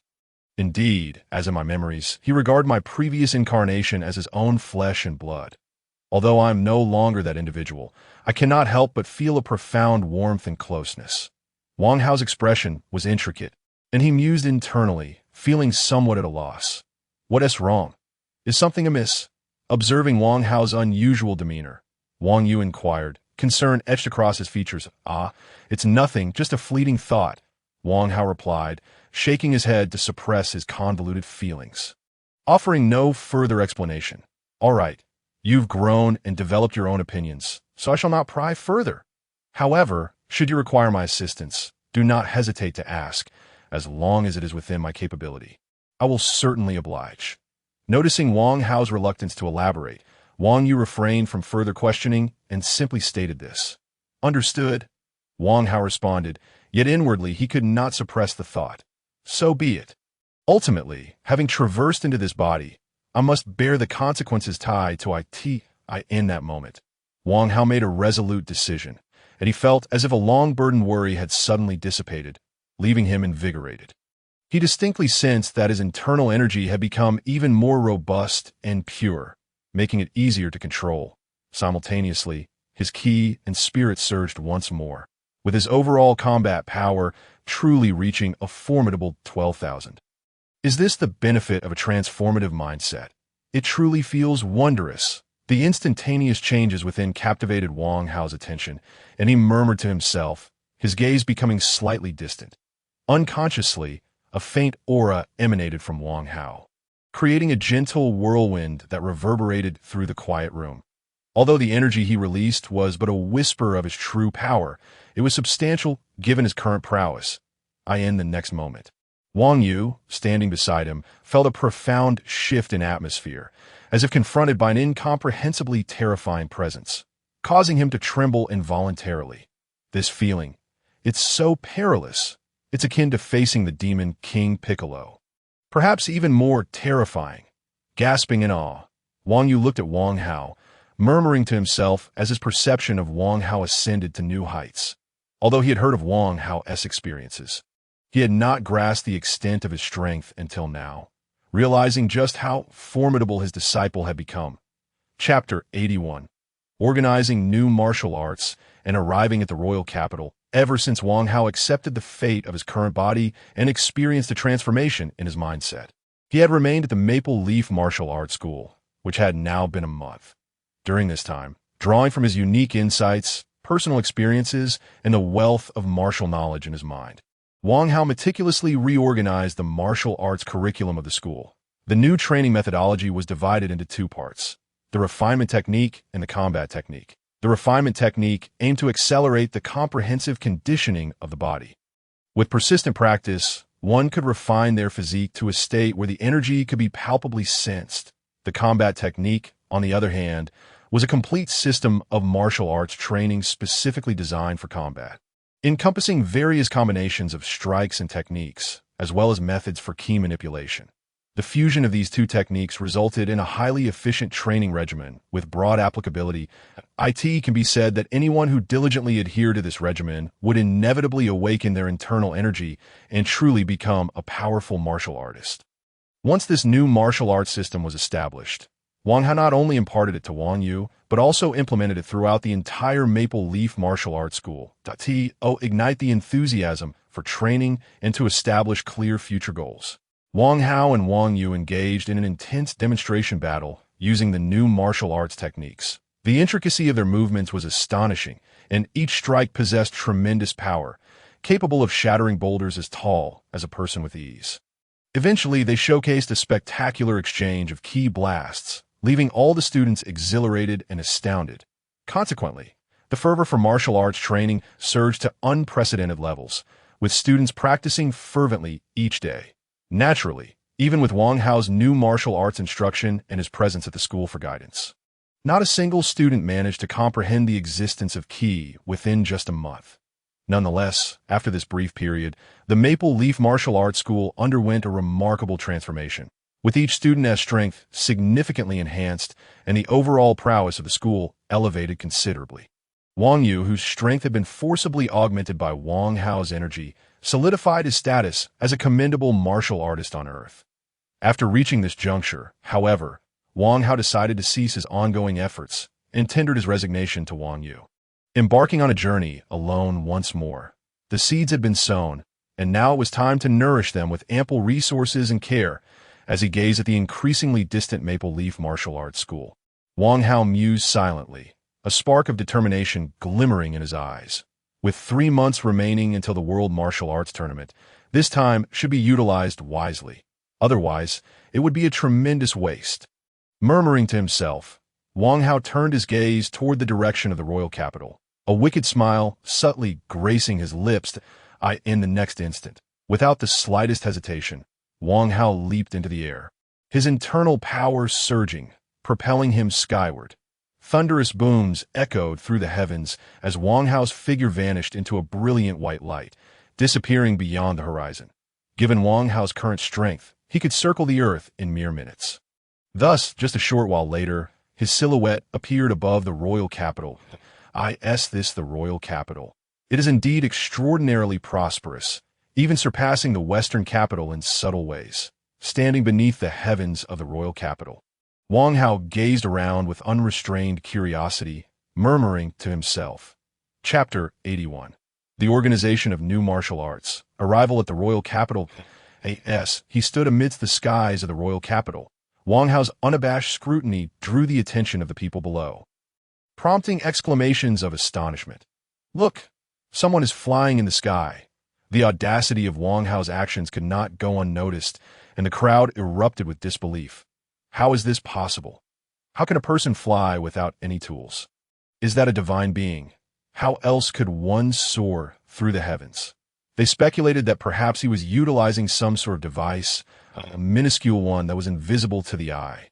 Countless witnesses beheld Wang Hao's figure, unable to suppress their gasps of awe and skepticism. Humph! After enduring the ravages of the Demon King Piccolo and nearly facing total annihilation, how can they still be so foolish as to doubt the capacity for human flight? Despite the distance, the echoes of their astonishment reached Wang Hao's ears, causing his expression to darken as he coldly scoffed. His disdainful utterance carried no veil of concealment, infused with a hint of energy that resonated throughout the entire royal capital. The sudden proclamation silenced the city momentarily before a cacophony of noise erupted. The populace instinctively halted their activities, flocking to the streets, their eyes drawn to Wang Hao's position in the sky. Piccolo? Who is speaking of Piccolo? Has he returned? Confusion and fear rippled through the crowd as they wondered if the capital was once again under threat from the remnants of Piccolo's faction. Amidst the tumult, Wang Hao discerned various anxious murmurs, indicating that the name of the Demon King still held significant weight in their memories. Scanning the royal capital with heightened perception, he noted that while chaos ensued in response to his unexpected voice, the advanced technology of the Dragon Ball world had prevented any substantial casualties. Only a few individuals were affected by the sudden disturbance, suffering injuries due to distraction. Their composure and resilience far surpassed that of Earth in my past life. Were such a disruption to occur there, who knows how many accidents would ensue?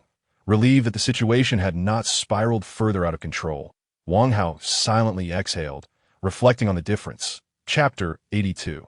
The Chaotic Royal Capital. An unveiling of anger. The individual soaring above. Your actions have instigated disorder within the royal capital. Please descend immediately and submit to investigation. Hardly had Wang Hao's voice faded when several police flying vehicles converged from all directions, surrounding him, while distant shouts began to echo. Impressive efficiency from the authorities. Unfortunately, it is of no consequence to me. Casting a surprised glance at the encircling vehicles, Wang Hao remarked with disdain that in an instant. A surge of energy erupted from within him, manifesting as colossal hands that effortlessly grasped the police vehicles as if they were mere chicks. What are these? Quick, open fire, destroy them. Panic ensued as the officers perceived Wang Hao as a devil, a remnant of the Demon King Piccolo. Run! Another terrifying demon has appeared. The terrifying spectacle sent shockwaves through both the officers within the vehicles and the citizens observing from below, all recalling the devastation wrought by Piccolo. The memories of his aerial might and destructive energy attacks sent them into a state of terror, rendering them powerless in the face of such overwhelming authority. Gunfire erupted abruptly as the officers, desperate to retaliate, opened fire on the energy hands, hoping to shatter them. Yet, with Wang Hao's current strength, even a mere fraction of his power rendered their firearms utterly futile. As the chaos escalated, Wang Hao's brow furrowed. His intention for being there was not to incite turmoil or to embody a demon of destruction. How tiresome! With a sigh of impatience, he unleashed a slight tremor from his energy hands, rendering the officers unconscious and dismantling their assault. Silence. His voice, amplified by energy, resonated throughout the entirety of the royal capital. The tumultuous clamor subsided, replaced by an eerie stillness. Observing the newfound calm, Wang Hao nodded in satisfaction, gently placing the police vehicles on the ground before addressing the gathered crowd once more. People of the royal capital, and others from afar, surely you remember the Demon King Piccolo, who appeared over 2 years ago. His gaze swept across the citizens, invoking the name that had become a taboo in their hearts. As expected, the mention of Piccolo's name elicited visible fear among the crowd, sensing their heightened anxiety. Wang Hao continued, Piccolo wielded extraordinary power, capable of effortlessly annihilating armies and demolishing cities, rendering all modern weaponry ineffective against him. Pausing to gauge their reactions, he noted the deepening terror on their faces before pressing on. Why was Piccolo so formidable? What the one who vanquished him? What made that individual so powerful? With these three questions, Wang Hao captured the attention of all, prompting them to ponder in stunned silence. Seeing their response, a satisfied smile crossed Wang Hao's face as he declared, Allow me to enlighten you. Whether it be Piccolo or the one who defeated him, their strength derives from a force that resides within every living being, Qi. In an instant, a brilliant white aura ignited around him, unleashing an immense energy that stirred the clouds above into a frenzied whirlpool, forming a funnel-like shape centered on him. The sight was striking, leaving the crowd agape in disbelief as they watched the spectacle unfold. This energy enveloping me is the manifestation of Qi, possessing boundless potential, capable of soaring through the skies, traversing mountains, and parting seas. As long as your Qi is sufficiently potent. Observing the expressions of horror on the faces of the crowd below, Wang Hao's eyes sparkled with satisfaction. Those capable of harnessing Qi were exceedingly rare on Earth. Predominantly comprising formidable martial artists, it was precisely these martial artists from Earth who had intervened to put an end to the malevolence of the demon king Piccolo. Slowly, Wang Hao articulated his narrative, unveiling the existence of martial artists and the power of Qi before all present. As he spoke, the crowd gradually displayed expressions of dawning comprehension. Some even radiated a fervent gaze, evidently inspired by the allure of Qi. If nothing unforeseen occurred, it was likely they would soon embark on a journey to pursue this power and tread the path of cultivation. Yet whether they would ultimately succeed or to what degree remained beyond Wang Hao's concern. Despite his impressive revelations, a segment of the audience remained skeptical, dismissing him as merely employing some unknown technology to deceive them. Chapter 83. The Army's Assault, Laser Weapons, Unknown Martial Artist. You are surrounded by the army. Surrender immediately and accept the judgment of the law. Just as Wang Hao exposed the existence of Qi and martial artists, a massive army, numbering around 100,000, swiftly advanced into the royal capital, encircling the area where Wang Hao resided. The sheer scale and might of this force eclipsed the earlier police presence. It was the royal guard stationed outside the capital, and that individual was in serious trouble. Witnessing the overwhelming array of tanks, mechas, and soldiers armed with the most advanced weaponry, the citizens of the capital collectively exhaled with relief, with some unable to suppress their schadenfreude, remarking on Wang Hao's predicament. Clearly, despite Wang Hao's display of extraordinary abilities and his claims about the potency of Qi, their ingrained beliefs led them to place greater trust in the elite modern military. This is bound to be a disaster for him. What martial artists and Qi? It's mere fanciful nonsense, utterly powerless against formidable technological weaponry. Observing Wang Hao, who remained motionless amidst the complete encirclement, the skeptics among the crowd wore mocking expressions, voicing their disbelief. That individual just claimed how powerful Qi was and even demonstrated it. Surely, he wouldn't surrender so easily. Does he intend to confront the army alone, much like the demon king Piccolo? Meanwhile, those who believed Wang Hao's assertions widened their eyes, silently contemplating and gazing towards the sky. All citizens, please evacuate immediately. This area has been secured by the military. As the encirclement solidified, a portion of the army began to disperse the remaining citizens, striving to maintain control over the battlefield. Although the citizens were curious, they could not resist the military's authority and hurriedly retreated elsewhere. These spectators cannot leave so easily, otherwise my performance would be in vain. As the crowd thinned, Wang Hao, who had been silently hovering in the sky, finally spoke again, as before, his voice, amplified by Qi, effortlessly resonated throughout the entire royal capital. Unknown martial artist, please cease all resistance at once, or we will resort to forceful capture. And no sooner had Wang Hao's words settled than the military's loudspeakers blared once more, indicating their unwillingness to compromise and their intent to apprehend him. While it feels beneath me to deal with mere mortals for the sake of my objectives and for this earth, it is worth it. Paying no heed to the military's warnings, Wang Hao calmly raised a hand. If the target refuses to heed our counsel, commence the attack immediately. Upon witnessing Wang Hao's gesture, a cold voice from within the military's ranks crackled through the loudspeakers, issuing the command to attack. Rat-a-tat-tat. Boom, boom, boom. An onslaught of machine gun fire, interspersed with tank shells and rockets, was unleashed the moment the order was given, raining down upon Wang Hao. Such a ferocious assault right from the outset. Unfortunately, it is still too feeble. It poses no threat to me whatsoever. With no intention of evasion, Wang Hao remained suspended in the sky, disdain evident in his tone. Boom. Chapter 83. The Army's Assault, Laser Weapons. Boom. The terrifying sounds of explosions reverberated across the sky as countless bullets and shells completely engulfed Wang Hao's position. Thick clouds of black smoke billowed, rapidly obscuring the heavens. Yet the military's assault showed no signs of abating. In fact, it intensified and grew more frenzied that moment. The might of modern weaponry was laid bare, showcasing the terrifying combat capabilities of the assembled forces. That individual hasn't he escaped? Has he? Surely, he must be dead. After such a horrifying barrage, even a body of steel would be reduced to scrap. Didn't he claim Chi was immensely powerful? Can he truly perish so easily? As the citizens watched the terrifying onslaught from the sky, their eyes widened in speculation about Wang Hao's fate.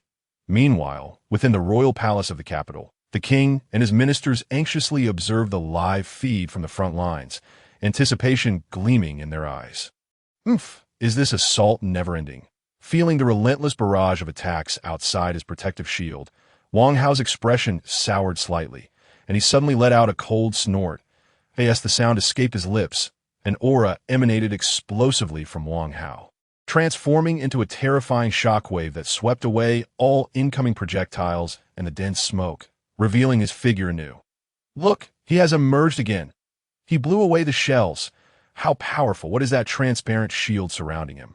Is it new technology, or is it the effect of that chi? So incredibly formidable. The army is utterly powerless against him, much like the earlier demon King Piccolo. As Wang Hao reappeared, numerous onlookers gasped in disbelief, clearly struck by the display of his power. Damn it, deploy the latest laser weaponry. I must bring that arrogant individual down. Observing Wang Hao effortlessly deflect the military's bombardment, the commander within the ranks turned pale, cursing as he issued another command. Then, in response to the order, some of the weapons surrounding Wang Hao altered their configuration, revealing new attack apertures, glimmers of light flickering upon them, as immense energy began to coalesce within. Energy weapons. It seems the military has learned something after the debacle with the demon King Piccolo. Instantly discerning the shift within the military, a glimmer of intrigue flickered in Wang Hao's eyes. Yet he showed no inclination to evade. Whoosh, whoosh, whoosh. In the next moment, a torrential barrage of laser beams erupted from the military, launching yet another offensive against Wang Hao, reminiscent of the earlier bombardment of shells. Chapter 84. Wang Hao's advertisement. The Cat King, are the lasers a tad too swift?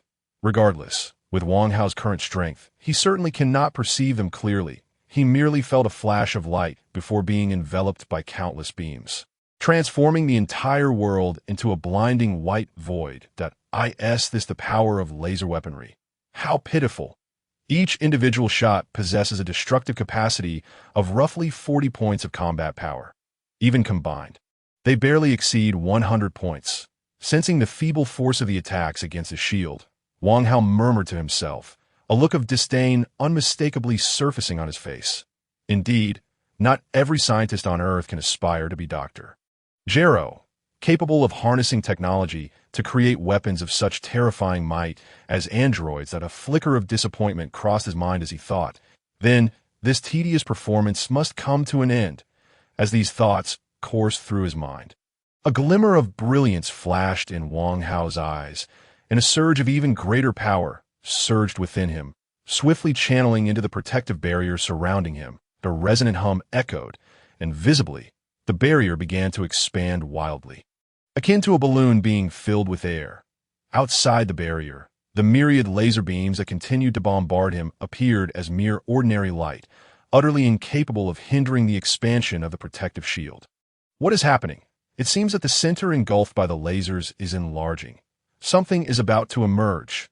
Indeed, that individual is still alive. The laser weapon has no effect on him.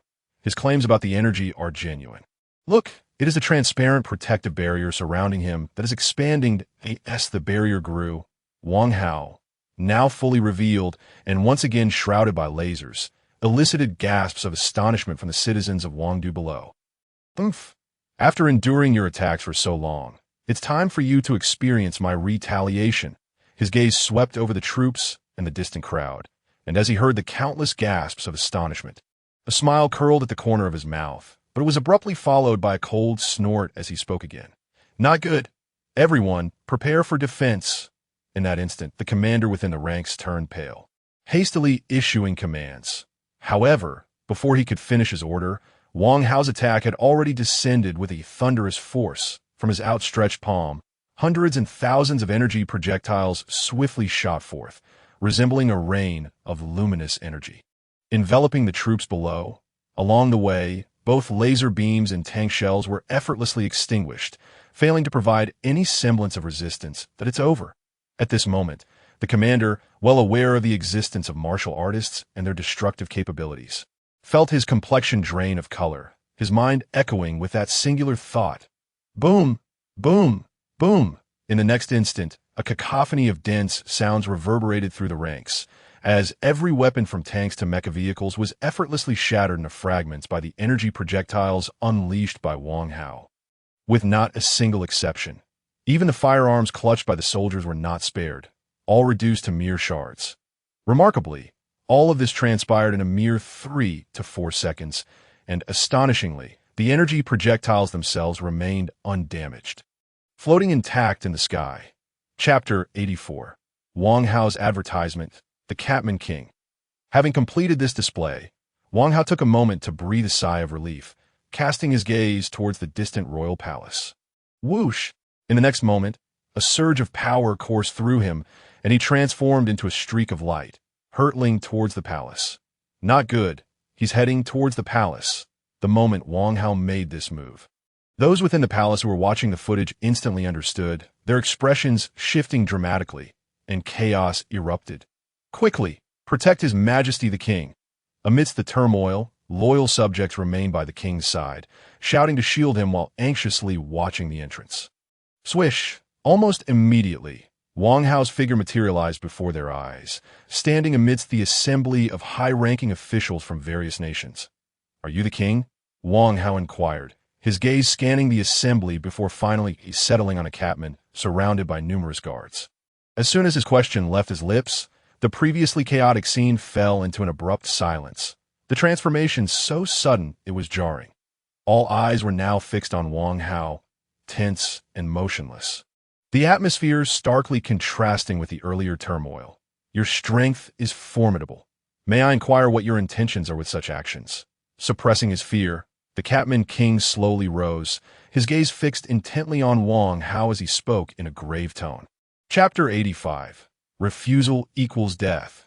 Wang Hao's demands as the ruler of Earth. He was well aware of the hidden circumstances on the planet and had a clear understanding of the martial artist's powers.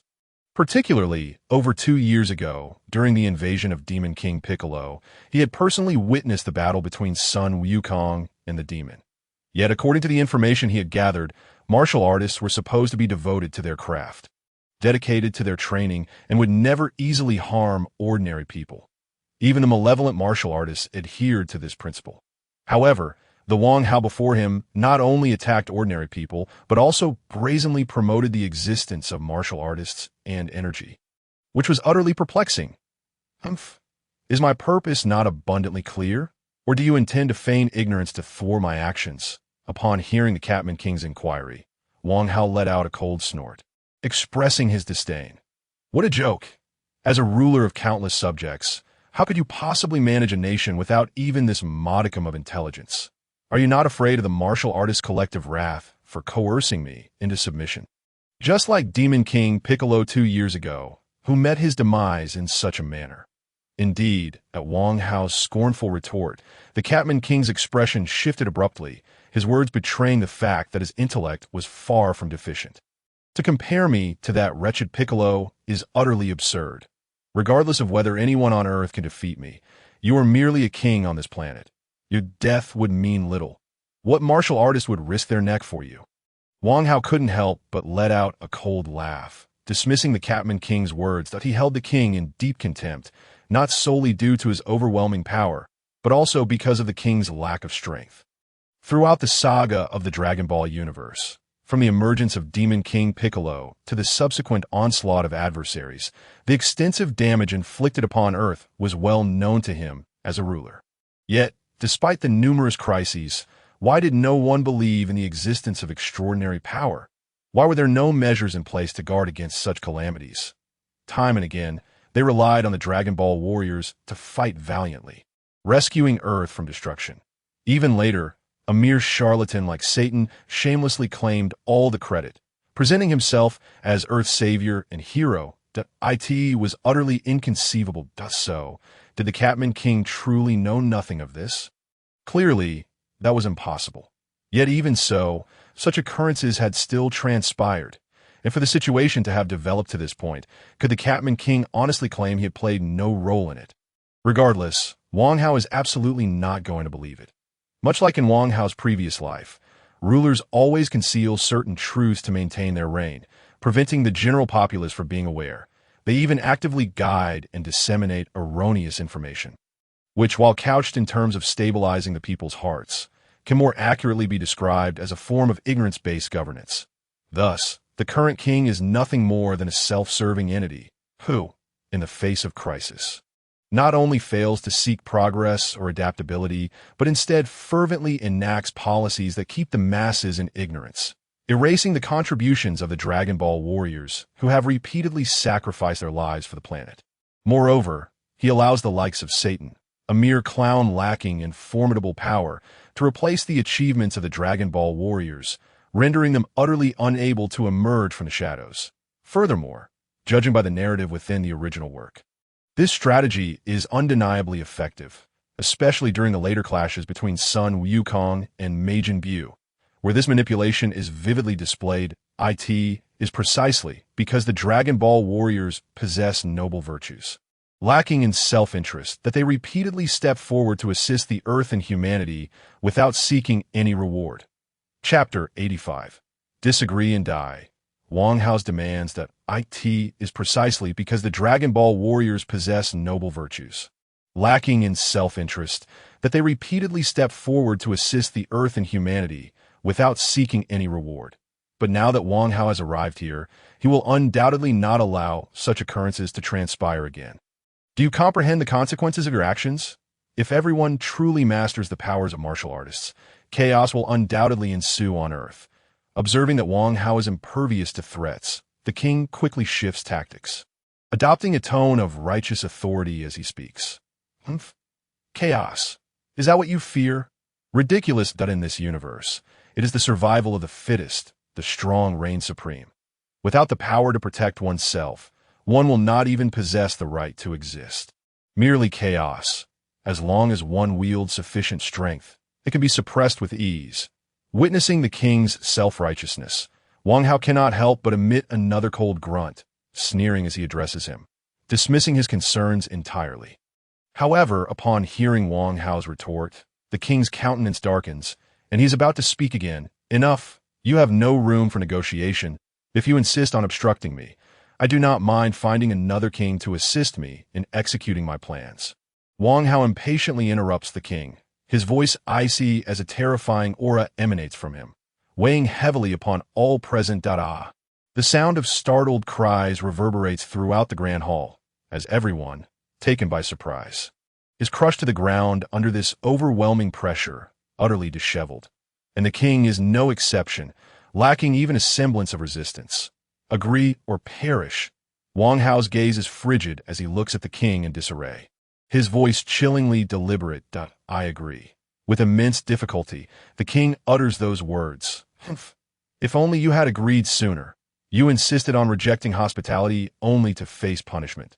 The oppressive aura dissipates in an instant, and all traces of pressure vanish. As Wang Hao coldly remarks, the pressure lifts. Everyone breathes a collective sigh of relief, their gazes toward Wang Hao now filled with heightened reverence. My lord, how may I assist you in executing your plans? The king rises quickly, adopting a demeanor utterly transformed, filled with respectful flattery. Clearly, in the face of Wang Hao's overwhelming martial prowess, he has capitulated. Well, disseminate the speeches I just delivered. I want everyone on Earth to be aware. Additionally, you must affirm the World Martial Arts Tournament on Papaya Island in the name of the king. As for the specifics, I leave that to your discretion. Wang Hao instructs, casting a meaningful glance at the king. Chapter 86. Encountering Lepin and his companions during tournament registration. Time swiftly passes, and before long, the time for another World Martial Arts Tournament registration has arrived. It is a dreary morning, with dark clouds looming and a gentle patter of rain. Yet this does not obscure the bustling atmosphere on Papaya Island. Martial artists from around the globe gather here, accompanied by throngs of ordinary tourists, creating an unprecedented vibrancy on the island. This extraordinary turnout is undoubtedly linked to Wang Hao's prior actions. The streets are filled with pedestrians, and various modes of transportation abound, as everyone enthusiastically discusses matters pertaining to the World Martial Arts Tournament. Entirely disregarding the inclement weather, I heard that this tournament has received the king's full support, and that he even dispatched the most elite construction teams to erect all the facilities for the event. Indeed, ever since that mysterious martial artist showcased unparalleled power in the royal capital, defeating the king's guards in mere seconds, the entire world has been in an uproar. Naturally, His Majesty the King could not remain unresponsive. Speaking of which, this World Martial Arts Tournament was hinted at by that enigmatic martial artist, right? Do you think he might participate in this tournament? It's hard to say, but I believe he will definitely be present. Even if just to watch, walking quietly among the crowd, Wang Hao listens to the discussions around him, a smile unconsciously gracing his face. Indeed, effective promotion is essential. This spectacle surpasses anything depicted in the original work. In the original narrative, while the tournament was named the World Martial Arts Tournament, its scope of attention was remarkably limited, confined to the vicinity of Papaya Island alone. Beyond that realm, its notoriety was overshadowed by local fighting competitions. Moreover, the presence of genuine martial artists like Sun Wukong often rendered the battles incomprehensible, leading many to dismiss it as a chaotic, unregulated contest unworthy of attention. Furthermore, with official entities like the king covertly obstructing its recognition, the World Martial Arts Tournament struggled to gain traction in the original story. However, now, due to Wang Hao's intervention, a significant spectacle has been orchestrated in the royal capital, compelling the king to comply, resulting in an entirely different trajectory. With the backing of state machinery and the king's personal endorsement, even those who remain skeptical of martial artist powers cannot wholly dismiss them. Consequently, to further ascertain the truth of the martial artist's strength, as exemplified by Wang Hao, public interest in the World Martial Arts Tournament has naturally surged, becoming increasingly fervent. Honestly, if I hadn't remembered today is the last day for registration, you all would be out of luck after my early morning training in the gravity chamber. At the registration venue for the martial arts tournament, a hovering vehicle comes to a hurried stop, and as the door opens, a female voice can be heard incessantly complaining. That Bulma, haven't we caught up already? Could you tone it down a bit? You've been rambling since we left home. Upon hearing Bulma's relentless chatter, Lepin, who has endured her tirade all the way, can no longer restrain himself and interjects. Chapter 86. Encountering Lepin and his companions during tournament registration. Hearing Bulma's incessant nagging, Lepin finally speaks up after enduring her complaints throughout the journey. So you find me annoying? Let me tell you.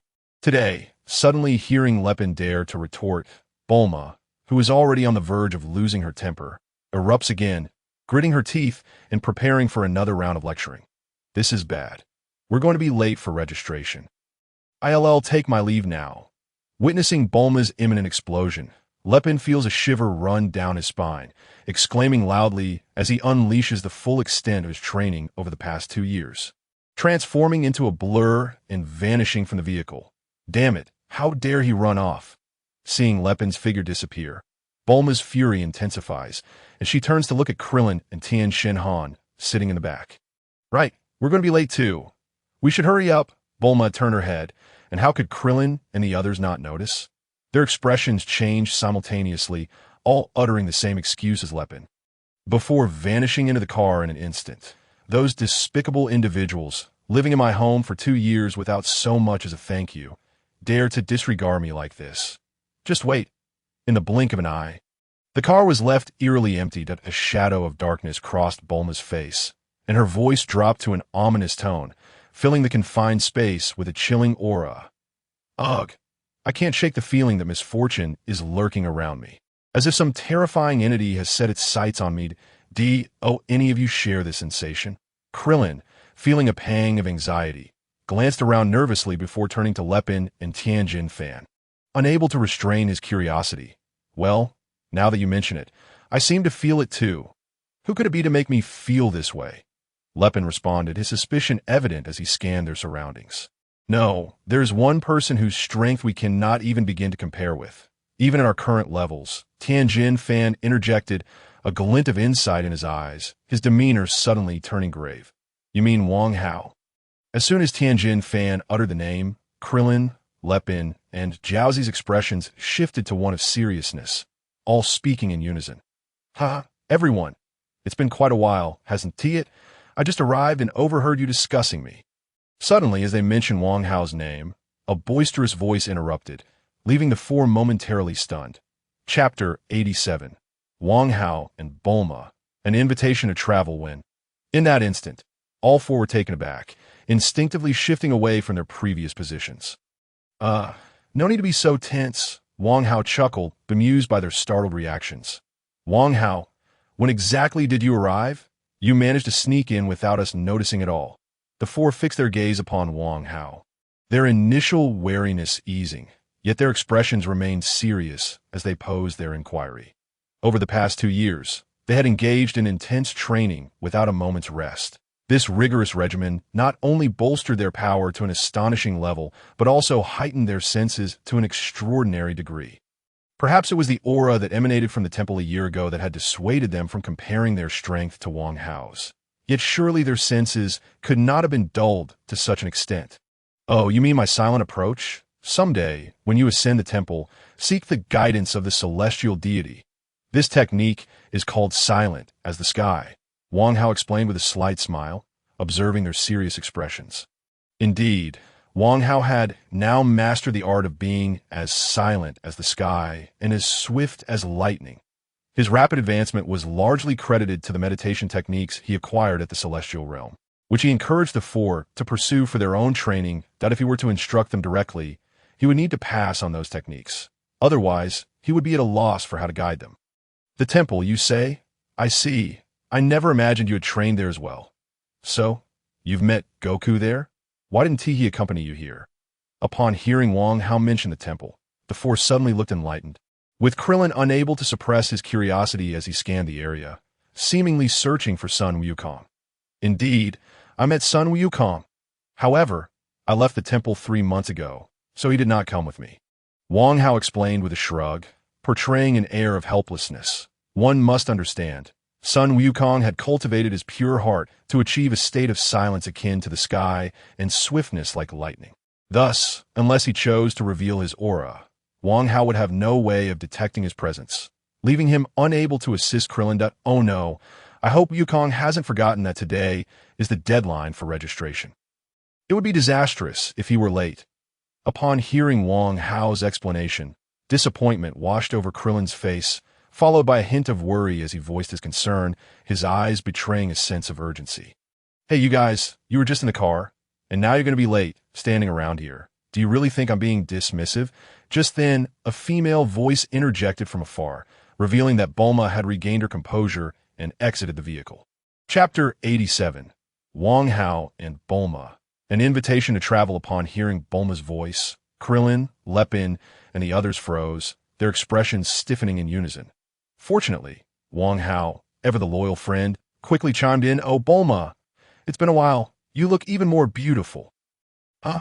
Oh, it's Wang Hao. Indeed, it has been quite some time. You look even more handsome now. Bulma turned her head at the compliment, her expression softening as she smiled brightly. Phew, that worked. Wang Hao felt a wave of relief wash over him, silently grateful to have successfully diverted Bulma's attention.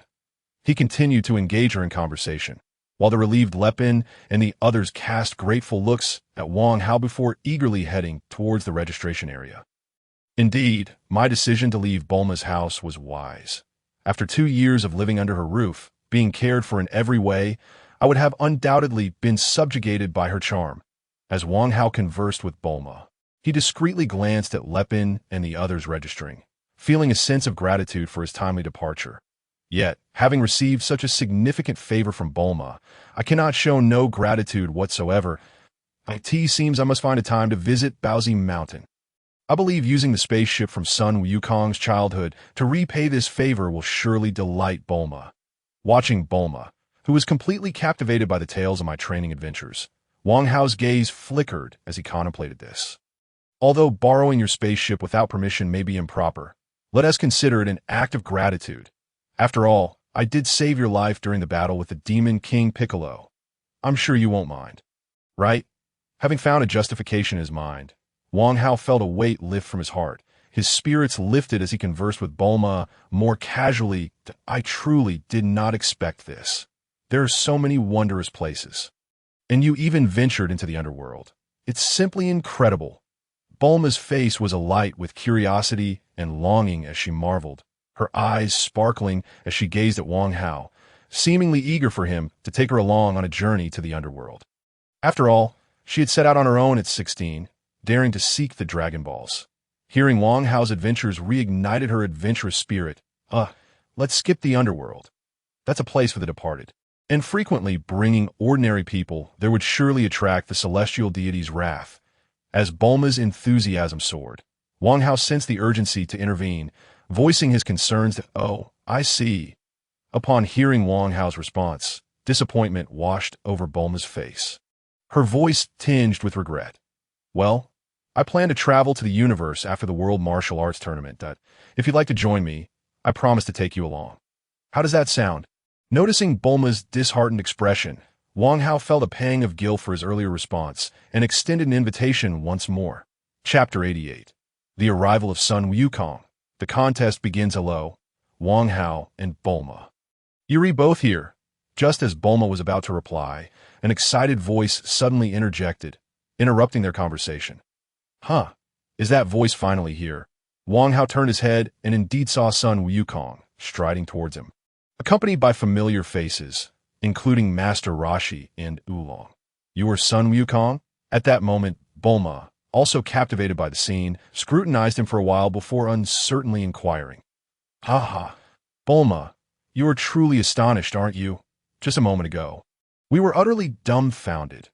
Hearing Bulma's hesitant words, Master Rashi finally couldn't contain his laughter and chimed in, "I never expected that in just 3 years you would have grown so tall." Upon hearing Master Rashi's remark, Bulma's expression shifted to one of complete astonishment. I didn't even notice how I ended up looking like this," Sun Wukong replied with his trademark silly grin, scratching his head. "Wukong, is it really you?" At this moment, Krillin and the others, who had just finished registering, returned and were equally startled by Sun Wukong's transformation. Upon seeing Krillin and the others, Sun Wukong's face lit up with joy as he surveyed them, and a glint of excitement flashed in his eyes. "Krillin, Yanghe Shinhan, and Kaiatsu, it's been so long. You all seem to have become quite strong." As he spoke, a hint of fighting spirit emanated from him, as if he could hardly wait to test their skills. Hearing Sun Wukong's words, the expressions of the four momentarily froze, and they felt a sudden seriousness about his strength. Simultaneously, they couldn't help but think to themselves, "Indeed, Wukong is remarkable, effortlessly discerning our power. It seems his training with the gods has been incredibly effective. This time we've undergone extraordinary training that will surely astonish you." After a brief silence, Yamcha finally spoke up, his expression brimming with eagerness. "That's right. This time, I absolutely refuse to lose to you, Wukong." At Yamcha's declaration, Krillin was ignited with fervor, his face alight with excitement. son Wukong, although you have trained with the gods. I believe I have acquired sufficient strength to never be defeated by you. Tien Shinan's gaze was firmly locked on his son Wukong, his eyes ablaze with fierce determination as he spoke gravely. In that instant, a powerful aura involuntarily emanated from them, and waves of fighting spirit surged within their eyes, thickening the atmosphere with palpable tension. Honestly, how can the atmosphere become so tense at first sight? What on earth is going on? Chapter 88. The Arrival of Son Wukong. The competition begins. Honestly, how can the atmosphere become so tense at first sight? What on earth is going on? Witnessing the peculiar shift in the atmosphere, Bulma could no longer restrain her frustration and exclaimed, forcefully quelling all discord. Listen, let us save the fighting for when you meet in the arena. The most important thing right now is to hurry up and register. Otherwise, everything will be for naught. As the atmosphere grew somewhat stiff, Wang Hao timely stepped forward, addressing son Wukong. Well, it seems that way. Let us wait to battle in the arena then. You refuse then? Will you, Wang Hao? Upon hearing Wang Hao's words, son Wukong's eyes brightened, instantly shifting his focus to Wang Hao, his eyes sparkling with anticipation. After all, in comparison to Krillin and Tien Shinhan, Wang Hao's strength was evidently more formidable, making him all the more eager. Rest assured, this battle will certainly satisfy you. Observing the gleam in son Wukong's eyes and feeling the atmosphere charged by the multitude of spectators gathered for the martial arts tournament, Wang Hao couldn't help but break into a smile as he spoke. Following that, no further interruptions occurred, and both son Wukong and Wang Hao successfully completed their registrations. While registering, Wang Hao glanced briefly at the specific details of the competition and discovered that this tournament would include a preliminary screening phase. Only those who passed this screening could participate in the official match. The screening phase commenced at 10 o'clock this morning, and any contestant who registered before that time and passed the test will be eligible for the main event tomorrow. As for the main event's rules, it would adopt a lottery system, implementing a knockout format until the ultimate champion emerged. A screening test? I see. It seems the king is quite adept at organizing events. After a moment of thought, Wang Hao grasped the significance of this screening phase.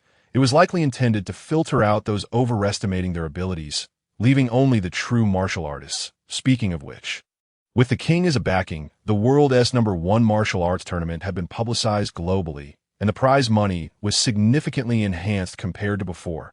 Previously, only the champion received a reward of 500,000.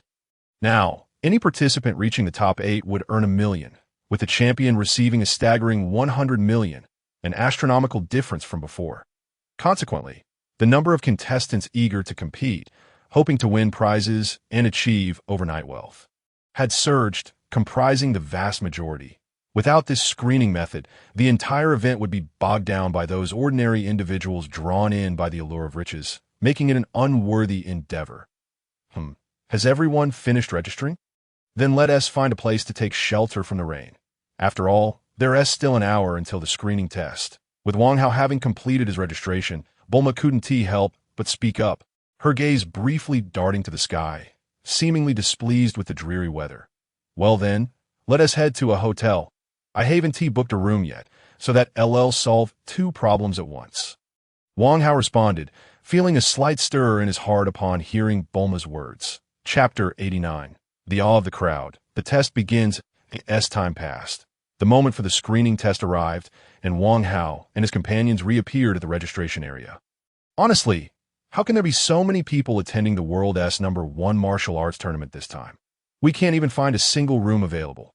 Everything is fully booked. Observing the throngs of people tightly packed around the registration area, Krillin finally couldn't help but voice his complaint. Previously, they had scoured several hotels only to find every single one fully occupied. Even the residents' homes on the island were filled to capacity. They could hardly believe their eyes. Who knows? In the past, there were hardly any contestants participating in the world's #1 martial arts tournament, and the number of spectators was just overwhelming. At that moment, Yamcha also chimed in, astonished by the dramatic change in circumstances. In fact, the current situation is significantly related to one of us. Wouldn't you agree? How can...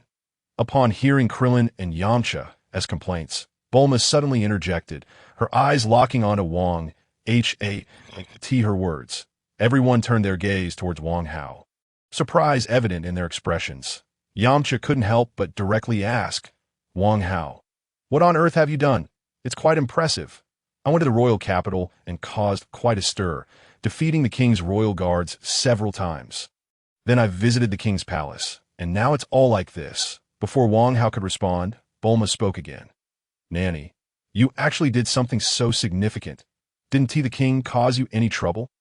Krillin and Yamcha exclaimed in shock, their faces filled with disbelief. Is the king really that formidable? Who knows? However, before Wang Hao could answer, son Wukong interjected, his face marked with confusion. The king is just an ordinary person, lacking any formidable power. Upon hearing son Wukong's question, Krillin and Yamcha's expressions stiffened, immediately realizing the implication as they spoke. I merely went to greet the king and asked him for a favor to promote martial arts. Wang Hao flashed a smile, surveying the group. Promote martial arts? Upon hearing Wang Hao's words, the eyes of several individuals lit up with sudden clarity, instantly comprehending his intentions, and their gazes towards him brimmed with a sense of reverence. All right, the test has commenced. Let us hasten to the venue. Observing the awe in their eyes, Wang Hao's smile widened even further as he spoke, striding confidently towards the interior of the assembly hall. This was an immense outdoor arena, with a strikingly large stage at its center, measuring a staggering 120 meters in both length and width. Chapter 89. The Awe of the Crowd. The test begins. Surrounding this grand stage, at a distance of 30 meters, lay an enormous spectator stand capable of comfortably accommodating 100,000 attendees. It was evident that this was the official venue for the world's premier martial arts tournament. The very place where martial artists would engage in combat. The following day, this moment, several individuals clad in monk robes were busily calibrating a massive machine atop the stage. Beside the machine, a microphone-wielding individual was passionately delivering an address. Even though Wang Hao had never encountered him in person, he instantly recognized the iconic figure by his golden hair and distinctive mustache. He was none other than the esteemed host of the world's foremost martial arts tournament. Distinguished competitors who have traveled from afar, the time has come for the triannual event of the world's greatest martial arts tournament to commence. This year, thanks to the generous support of His Majesty the King, the scale of the tournament is unprecedented, and the prize money is equally remarkable. Due to the overwhelming number of participants, we have implemented a preliminary selection process, aiming to filter out those with insufficient strength. The machine behind me is the latest model of a punching strength tester, capable of withstanding attacks up to 10 times the human power limit, and it will score participants based on the magnitude of their strikes. Only those who achieve a score exceeding 200 will advance successfully. It is important to note that the absolute human power limit is defined as 100. Therefore, to qualify for advancement, one must surpass the very limits of human capability. Now, as I announce the names, participants may come forward for testing. However, those who feel their strength may not meet the requirements are welcome to withdraw now, as this will be treated as a forfeiture. With the golden-haired host having concluded his introduction of the machine and declared the test underway, an immediate hush fell over the crowd, which was soon replaced by an uproar of voices moments later. What nonsense is this? We are expected to exceed the human limit by twice the strength. Is this even a competition? Indeed, how could one possibly surpass the limits of human capability, let alone by such a margin? What on earth are the organizers thinking? This is outrageous. I'm a fighter, not a weightlifter. This testing method is utterly absurd and fundamentally unjust. A cacophony of grievances echoed throughout the arena, plunging the atmosphere into chaos. Ladies and gentlemen, this project has been personally approved by His Majesty the King, that if you have any objections, please direct them to the designated complaint area set up by the organizers. We will not entertain them here. Unfazed by the turmoil, the golden-haired host calmly explained, "Humph. Let me test this machine," declared a figure who leapt onto the stage with confidence, his demeanor assertive. This individual was Mr. Bear, renowned for his formidable strength in the fighting community. With a single punch, even a bull would be sent sprawling. Surely, he would score impressively. As the crowd recognized the bold figure on stage, gasps of "or" rippled through them, their faith in his prowess evident. Enjoying the admiration from below, Mr. Bear's face gleamed with pride as he, towering over 2 meters like a human bear, strode purposefully towards the machine. "Well, shall we begin?"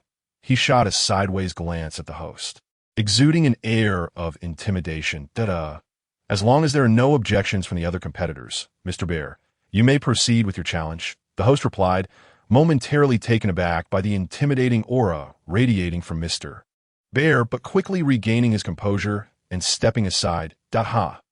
It appears that after hosting numerous battles involving figures like Sun Wukong, this host has developed an extraordinary composure that is hard to fathom. If he were to embark on a path of cultivation, he might achieve remarkable feats." Wang Hao, observing the unfolding scene, discerned the fleeting changes in the atmosphere and couldn't help but chuckle softly, contemplating silently. "Humph. While it's curious that the host can disregard my presence, I shall not inquire further," Mr. Bear thought to himself, redirecting his focus to the machine before him. He stood in front of the punching machine, performing warm-up stretches, and after a considerable time, halted his prelude under the impatient gazes of the crowd. With a clear inhalation, Mr. Bear's chest expanded visibly, and he assumed a stance with 1 foot forward. Fists clenched. How high would his score soar? The onlookers fell silent, their eyes fixed on the punching apparatus, their thoughts racing. Suddenly, Mr. Bear unleashed a thunderous roar, his arm muscles bulging as he struck with tremendous force. Boom! The sound reverberated as the entire punching pad sank deeply upon impact, and the display screen of the machine began to escalate rapidly. 153. When the numbers finally stabilized, a vibrant red figure appeared on the screen, rendering the entire arena momentarily frozen in disbelief. "How is this possible? Just 153. Mr. Bear exclaimed, his expression one of utter incredulity, clearly unable to accept that his strength had yielded such a low score. "Mr. Bear, there is no need for dismay. A score of 153 is indeed impressive, surpassing half the limit of ordinary human strength." The golden-haired host consoled him. At this moment, the audience finally processed the implications and began voicing their discontent. "If the illustrious Mr. Bear cannot pass the test, how could I possibly measure up? This standard is utterly unreasonable. Such terrifying strength is practically non-existent.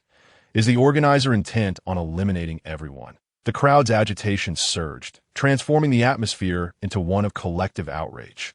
Observing the chaos unfolding, Mr. Bear's expression morphed back into one of triumph. Chapter 90. A moment of outrage. Lu Ping takes action. As the situation escalated, Lu Ping at Wang Hao's side could no longer contain himself. "I must intervene with this bear," he declared, leaping onto the stage. At this point, Wang Hao and his companions were situated far from the stage, amidst the outermost layer of the crowd.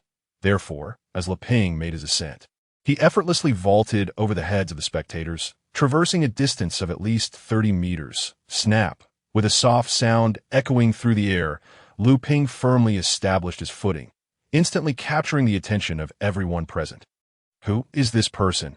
As Lu Ping unexpectedly appeared before him, the ferocious bear felt a jolt of surprise, and instinctively he unleashed a powerful punch aimed at Lu Ping's torso. Bang! In the next moment, a resounding noise erupted, rivaling the sound made when the bear struck the punching bag, indicating that his attack was executed without any restraint. Yet this time, Lu Ping's torso showed no sign of deformation, nor did his body retreat even slightly. His expression remained utterly unchanged. How is this possible? Gazing at the figure before him, clearly shorter than himself, the bear's pupils constricted sharply, and he gasped in disbelief, his expression rapidly shifting. Observing the bear's swiftly changing demeanor, a cold smile crept onto Lu Ping's lips, and with a sudden snort, his body quivered slightly. Whoosh! In the next instant, the bear's body was propelled backward as if struck by a speeding train, flying through the air at such velocity that it left a trail of afterimages. Bang! A tremendous sound reverberated, and a figure was embedded into the wall of the distant audience area, resembling an extraordinarily lifelike sculpture. Upon closer inspection, it was none other than the ferocious bear himself. This series of actions unfolded in a mere 2 to 3 seconds, and only when the bear's sculpted form emerged did the crowd below finally react. The previously boisterous atmosphere suddenly falling silent, as if a pin could be heard dropping. What just transpired? At that moment, everyone in attendance couldn't help but ponder this, their gazes toward Lu Ping involuntarily filled with reverence. "It must be Mr. Lu Ping. We are immensely grateful to you." Fortunately, at this critical juncture, the golden-haired host regained his composure and excitedly expressed his gratitude to Lu Ping, helping to ease the tension in the atmosphere. Chapter 91. Exaggerated movements. Wang Hao takes the stage. Oh no, did Lu Ping strike too hard? Is that bear going to be okay?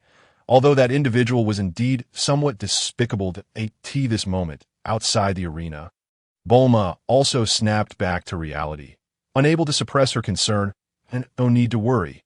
Lu Ping's earlier technique was remarkably skillful, and he had imbued that individual with just a trace of energy. So it merely appeared to be a severe situation. In reality, he sustained minimal harm this time. Wang Hao, standing beside Bulma, promptly explained.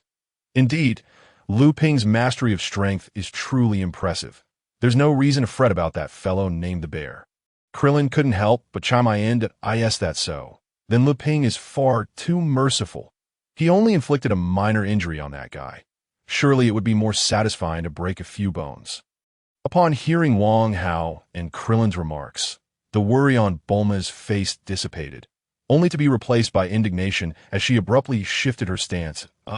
In that instant, everyone was momentarily speechless, fully experiencing the complexity of a woman's heart, and their gazes toward Bulma grew somewhat peculiar. What are those looks you're giving me? Did I say something wrong? Bulma's keen intuition immediately detected the change in their expressions, prompting her to voice her displeasure loudly, her gaze turning dangerously sharp. Look, Lu Ping is about to take his test. I wonder what score he'll achieve. Fortunately, at this critical moment, Wang Hao once again timely interjected, redirecting the conversation, allowing everyone to escape a potentially awkward situation. At this moment, Lu Ping on the stage had already raised his arm, preparing to strike, and the once agitated crowd below widened their eyes in anticipation of Lu Ping's test. Allow me to deliver something truly shocking. Lu Ping thought to himself, slightly crouching down, and, with a gentle lift of his right fist, suddenly extended his index finger in a gesture as if he feared damaging something. What is he doing? Is he planning to merely tap the punching bag with his finger? With such a posture, even a mosquito might not be squashed below. Countless spectators looked up at Lu Ping, their faces filled with confusion, unable to comprehend his intentions. That Lu Ping fellow is being overly dramatic with such antics. While others were baffled, those familiar with Lu Ping instantly understood his thoughts, and they couldn't help but express their dismay, their expressions turning slightly awkward as they averted their gazes, as if to indicate that they did not know him at all. However, at this moment, Lu Ping seemed entirely unconcerned with the feelings of his friend below. He continued to extend his index finger slightly forward, tapping the punching bag.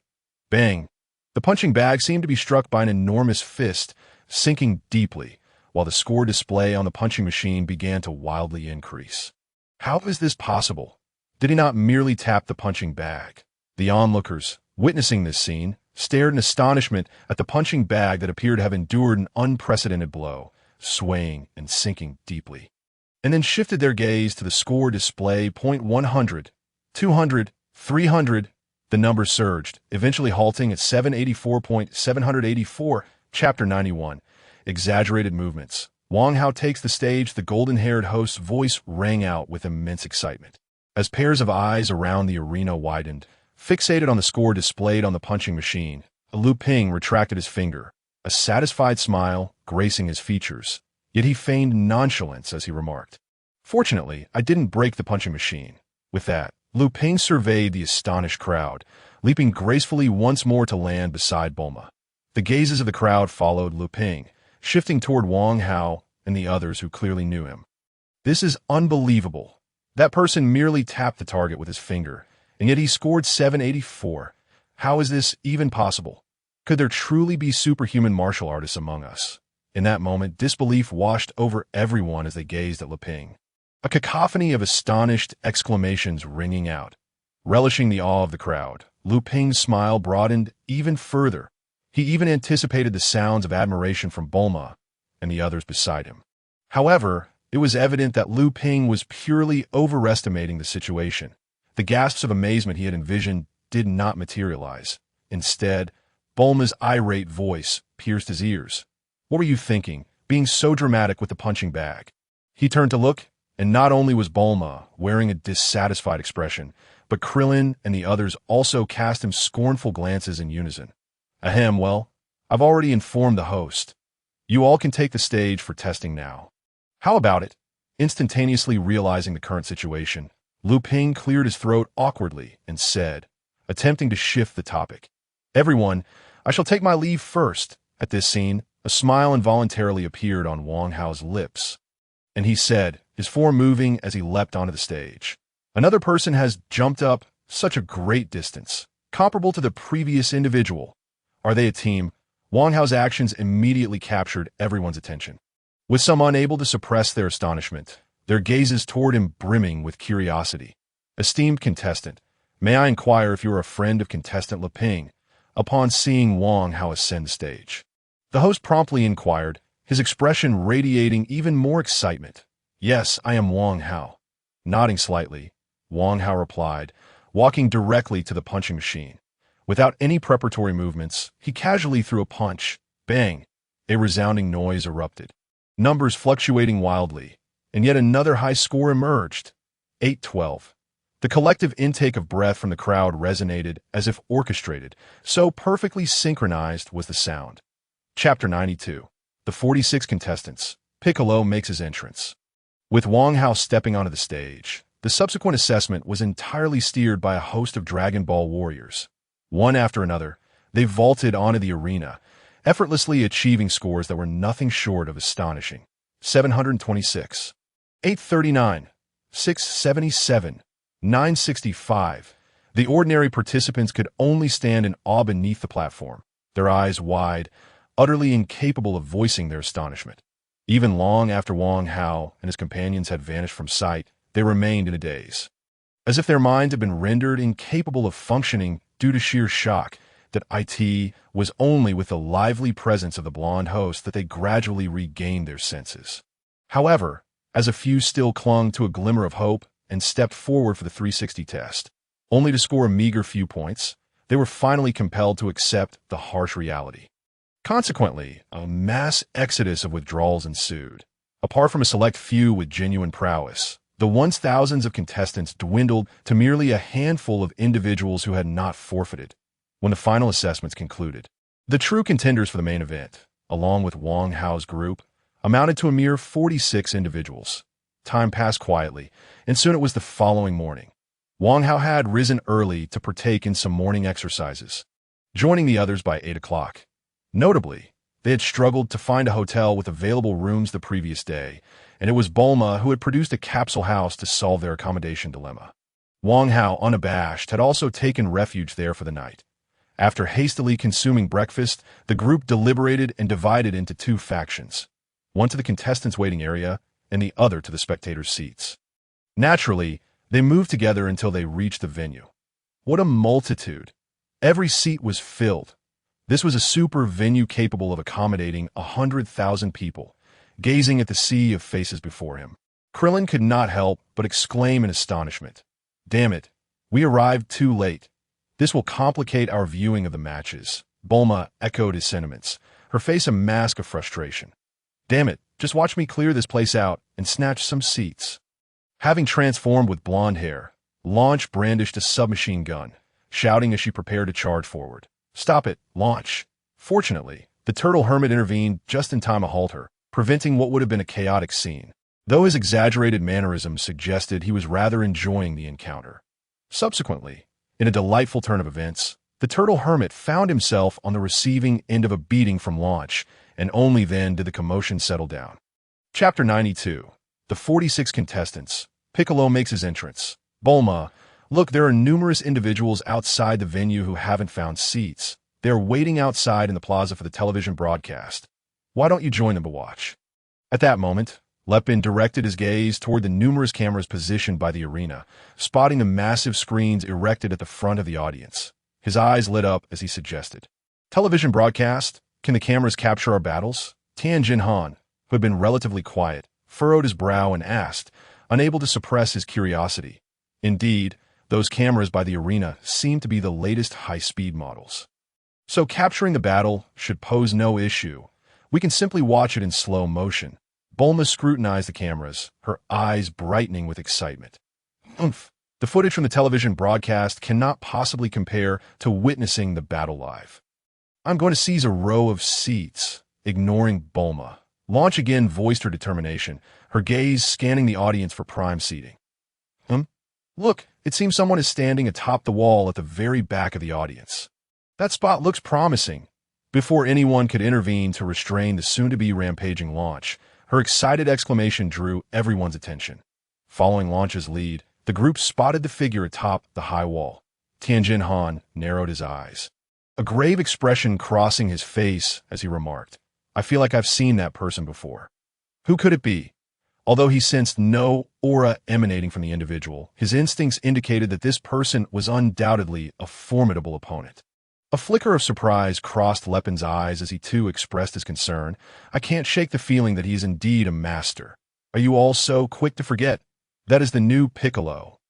Wang Hao interjected, his tone laced with complexity. After all, he had nearly met his end at the hands of the old Piccolo. When he began his training, defeating Piccolo had been a self-imposed goal to motivate himself. The Demon King Piccolo?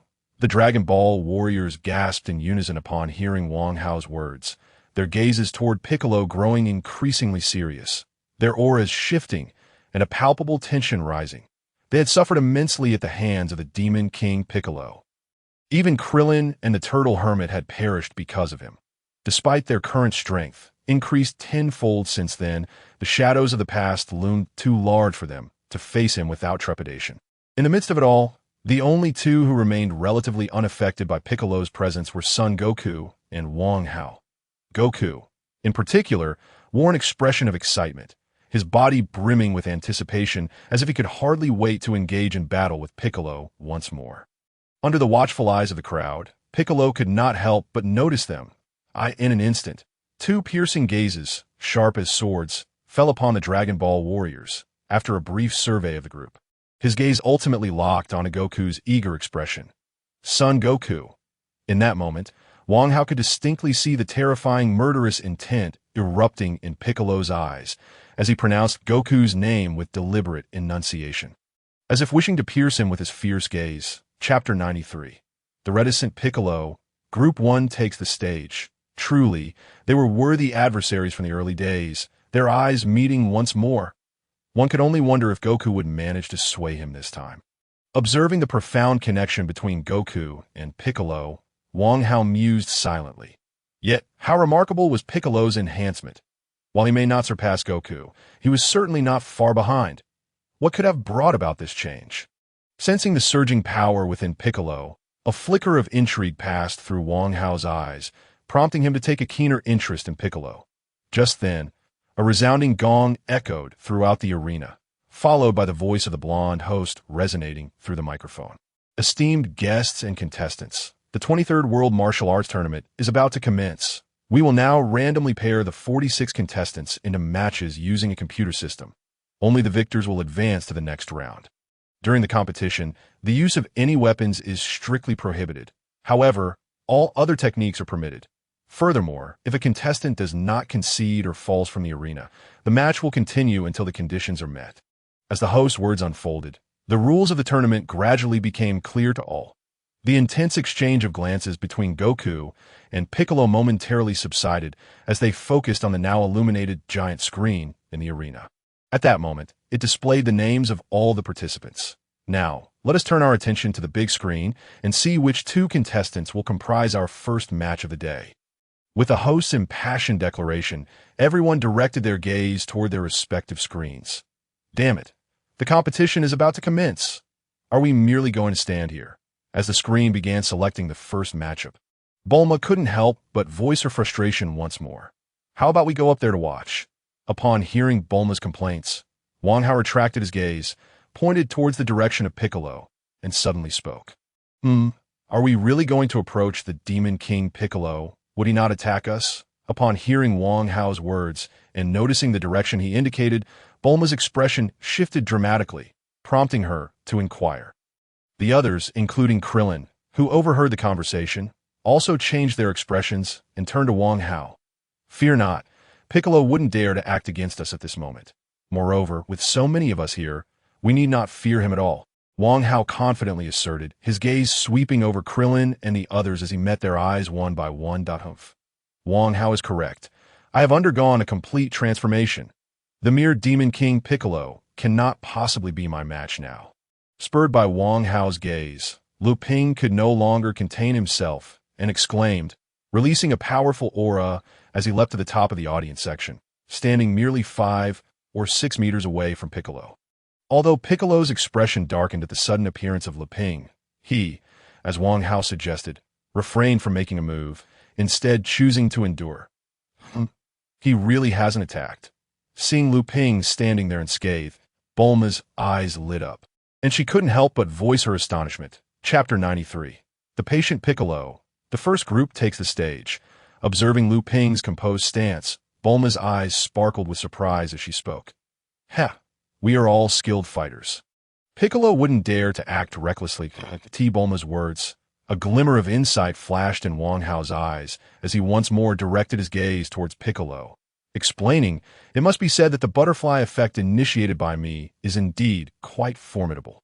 Not only has Sun Wukong's power surged, surpassing that of his counterparts in the original narrative, but Lu Ping and the others have also become extraordinarily powerful, even more so than Sun Wukong.